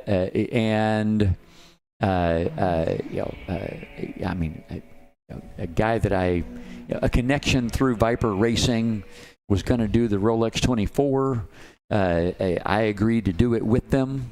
That deal fell apart, and I don't know how in the world Kevin Buckler keeps his ear to the ground the way he did, but I got a call out of the blue from Buckler. And long story short, in 2011, I did my first Rolex 24. And man, I was completely hooked. Then, I love endurance racing. I really got hooked on the longer the race, the better. If they had 48-hour races, I'd be wanting to do them. I really love the endurance stuff. I love the team aspect. I love having different drivers, and and so that's where I really got hooked on it. And Kevin was a good place to start, because of those, for viewership that aren't familiar, who he's talking about, Kevin Buckler. He's a businessman from out in California, owns wineries, won the Rolex 24, was with the winning team. They had done prototype competition in GT. In 2003, his team won the overall in GT. So he got hooked up with a great team to start, and they were kind of like what Open Throttle and Rockwell's got this weekend. That's what Kevin's team always did every year at the Rolex. Yeah, that's right. They were.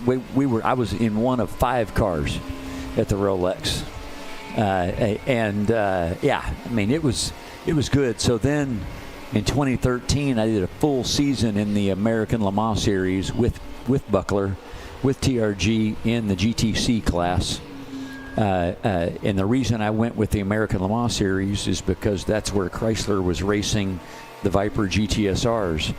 The first year they did it was 2012, but I wanted to stay close to Chrysler because I was the #1 volume Viper retailer in the world at the time, and I knew I wanted to stay close to Viper, and it worked out well. I got, Bill Riley and Ralph Gio got together, and I convinced them to build a GT3 version of the GTSR, which allowed me, so I agreed to buy the first 2, and I agreed to let Bill Riley run the cars for me. And so that's what I ran in IMSA in 14, 15, 16. That's how I got started. And then you've had Wins, the company that's been on your car, that you're involved. What's your involvement with that organization? I would say that's a business to business sponsorship. Okay. I am the largest auto group in the state of Texas. I have 32 dealerships. sell. We're going to sell around 70,000 cars this year, new and used, and represent 16 different brands, and we sell WINS products in all of our stores. For those that aren't familiar with it, and just so I don't get it incorrectly, what exactly does WINS sell, and how does that work with your dealership? So you got all these different types of jobs that you need to do on a car, and there are all sorts of different chemicals and additives that can make that job easier. And WINS is a company that sells, so they have different business designs around the world. So in Europe, they are a retail customer-facing brand. You go to the parts store and you buy the products and you put them in your car. But in the U.S., they only sell to dealerships. Okay. And so, you might, if we're using brake clean or carb cleaner or detailing supplies, or we're trying to do a transmission flush or a job on a rear end differential, we're using all of their chemicals and additives to do those jobs. And so, back in 2019 was the 50th year anniversary for IMSA, and they asked all the teams to do a retro livery. And so I was driving an AMG at the time, a GT3 car, and we looked back, and there wasn't really a good AMG Mercedes-Benz retro livery specific to IMSA. And as we were looking back into all these old, classic IMSA liveries, there was the purple WINS, GTP car. Yeah. And so I'm like, hey, I know those people. I do a lot of business with them. I'm going to call them up. And I did. And we started a great relationship. I would say that I spend a lot of money with them, and they give me a little bit of it back. But it's been a great partnership, because it's going on 7 years now, right? Yeah, they have dealer partners all over the country, and so they get to bring their distributors and their dealers out to the racetracks and kind of wine and dine them in an automotive environment. See the race team using their chemicals as well. It's kind of it's a cool deal. They also own Rain-X. And so you'll see, both WINS and Rain-X on a lot of our stuff. So it's been a really good partnership. It sounds like it. I mean, it's every time we see it, and I mean, just as much as you bounce around that garage area and paddock over there, you're always something wins. It's like, oh, that's Ben's car. That's right. So let's get back to the Champ Car side here real quick, if you don't mind. Great. So your guys, I had the pleasure of when I asked if I could put the camera in your car, which thank you, by the way. You bet. You've given us some great shots. We kind of used you. We were like, well, we're just going to ride along with Ben. We're going to let him do the work, and we're just going to say, yeah, he's turning, he's doing that. Usually we'll describe it, but we're like, no, that's an insult. We'll let him do the work. So I had a chance to talk to some of the guys. I know there's Kyle and a couple of the other, and I forget their names, and I knew I would do it. So how did you get hooked up with those guys? Are they crew guys in IMSA? Are they just friends? That's what I love about Champ Car. So I do this. I'm obviously, in the type of racing I do now. When I used to do Viper racing, I could have my friends come to the track because they had an HPDE element or a time trial element. They could bring their car, and they would do, it was so much of a social event for me. You go to the World Endurance Championship or IMSA, there is no passenger seat in those cars. I can't, there is no way for them to get on track. And so what I love about this is, so I'll go through all those guys. So Brian Erdman is the one who builds the car. Okay. He was my crew chief when I was Viper racing. He's been with me for 20 years or so. And he builds and takes care of, our 1997 Acura Integra. That's, among other things, that's his full-time job. Here, he's also a driver. So he wants to, he doesn't just want to work on the car. He wants to come out here and drive what he built. Kyle, who you mentioned, is part of our crew. He runs one of our collision centers. Okay. And then Tim Wright is down there as well. He is the service and parts director at our Honda dealership. And he brought his shop foreman with him because they like working on the Acura Integra because it's all their Honda stuff. That's the inside scoop for you. That's right. Make it easier. Exactly. But I work with all of them. And as far as the drivers go, I have a friend of mine that lives in Oregon that flew down here for the race. I love to cycle. I'm into cycling. I love to cycle, and he works in a bike shop, and I've worked with him for a long time. And so, he's gotten out of bicycle racing and into car racing, and it's really good. And so I invited him to come. Is he driving with you this weekend as well? Yeah, oh, awesome. Yeah. So it's me, Brian Erdman, the guy that built the car, Tyler, who is my bike shop friend, okay. A guy named Mike Gertz, who is a former Viper racer. Okay. I guess he still is. He does SVRA now in his ACRX. Nice. And then Fred is a 25-year-old kid that works for me, who is really, really good on the computer. Okay. But this is his first real race, and he's been doing incredible. That's awesome. I mean, I've raced with him a lot online. I know he's good. But earlier in the year, I told him if he learned how to drive a stick, I'd put him in the car. Okay. That's all I had to say. So he went and got a manual transmission. He's been driving it all year, so that I'd invite him to come race with us. and that's got to be fun, though, because it's got to be a nice reward for those guys because you're rewarding employees and friends, and it's got to be a good way to just unwind, like you said, the stress and everything. It's got to be a lot of fun, and it's got to be a hoot for those guys to get to say, hey, they got to run with you, and it gives them something to look forward to. It's so much fun. Like I said before, it's a social event. I'm going to pull up timing and scoring because I want to see how Fred is doing out there right now. Well, we can actually do one better for you here, Ben. We can pull it up right here. So here we go. We're running in second place. Last lap was a 2:30. 83. He did a 2:28 before that, then a 2:30. Probably a little traffic. He's about 28 seconds just shy of that off of Trophy Wife. There's a few ECs mixed in there, so he's hanging out in the top 15 right now. His goal for the weekend was to be below a 2:30, so he got it. He's got there. He'll be excited about that 2:28. It's fun. That's good. So are you guys, obviously, with your IMSA schedule and everything going on with your business interests, any other plans to come hang out and do some more Champ Car this year? So I am, this year probably not. Okay. But I am making lots of preparations for the future.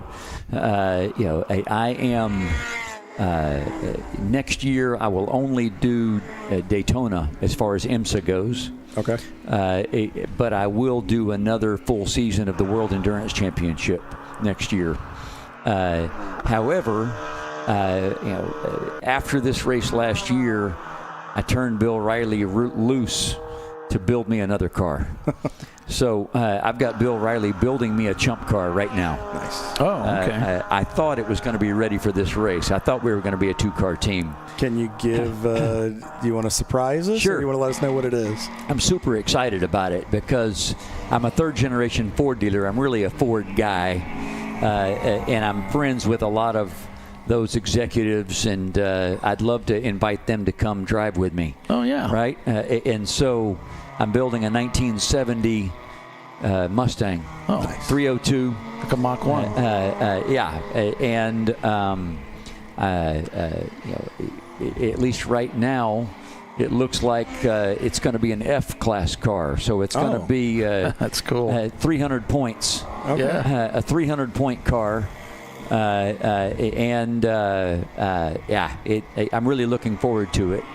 We're going to do a 3-speed automatic. Oh, okay. Nice. We're seeing more drivers go to that. Ed's guys went to that. We're seeing more guys go to that 3-speed automatic. Is that to make it easier on the other guys? Well, I mean, it's two things. Yeah. Number one, if you go in the automatic, you get 75 points. Okay. You have more points at your disposal. Gotcha. And so you're not giving up that much to put in the automatic. Would it be better with a 4-speed manual? Yes, it would. But in an endurance race like this, you just want to stay on track. Mm-hmm. Yeah. And the 302. Now, I don't know how much power we will make, but it won't be huge.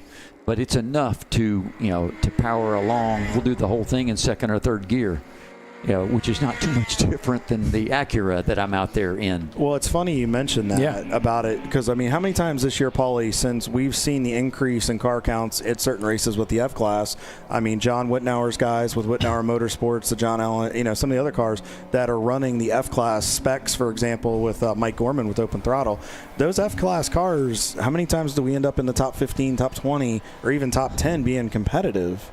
Yeah. And we're seeing that continue to grow. So it's good to know that we've got another F-Class car coming. I'm excited about it. I'm a competitive guy, and we'll see. But I'm going to see if I can get an F-Class car in the overall podium.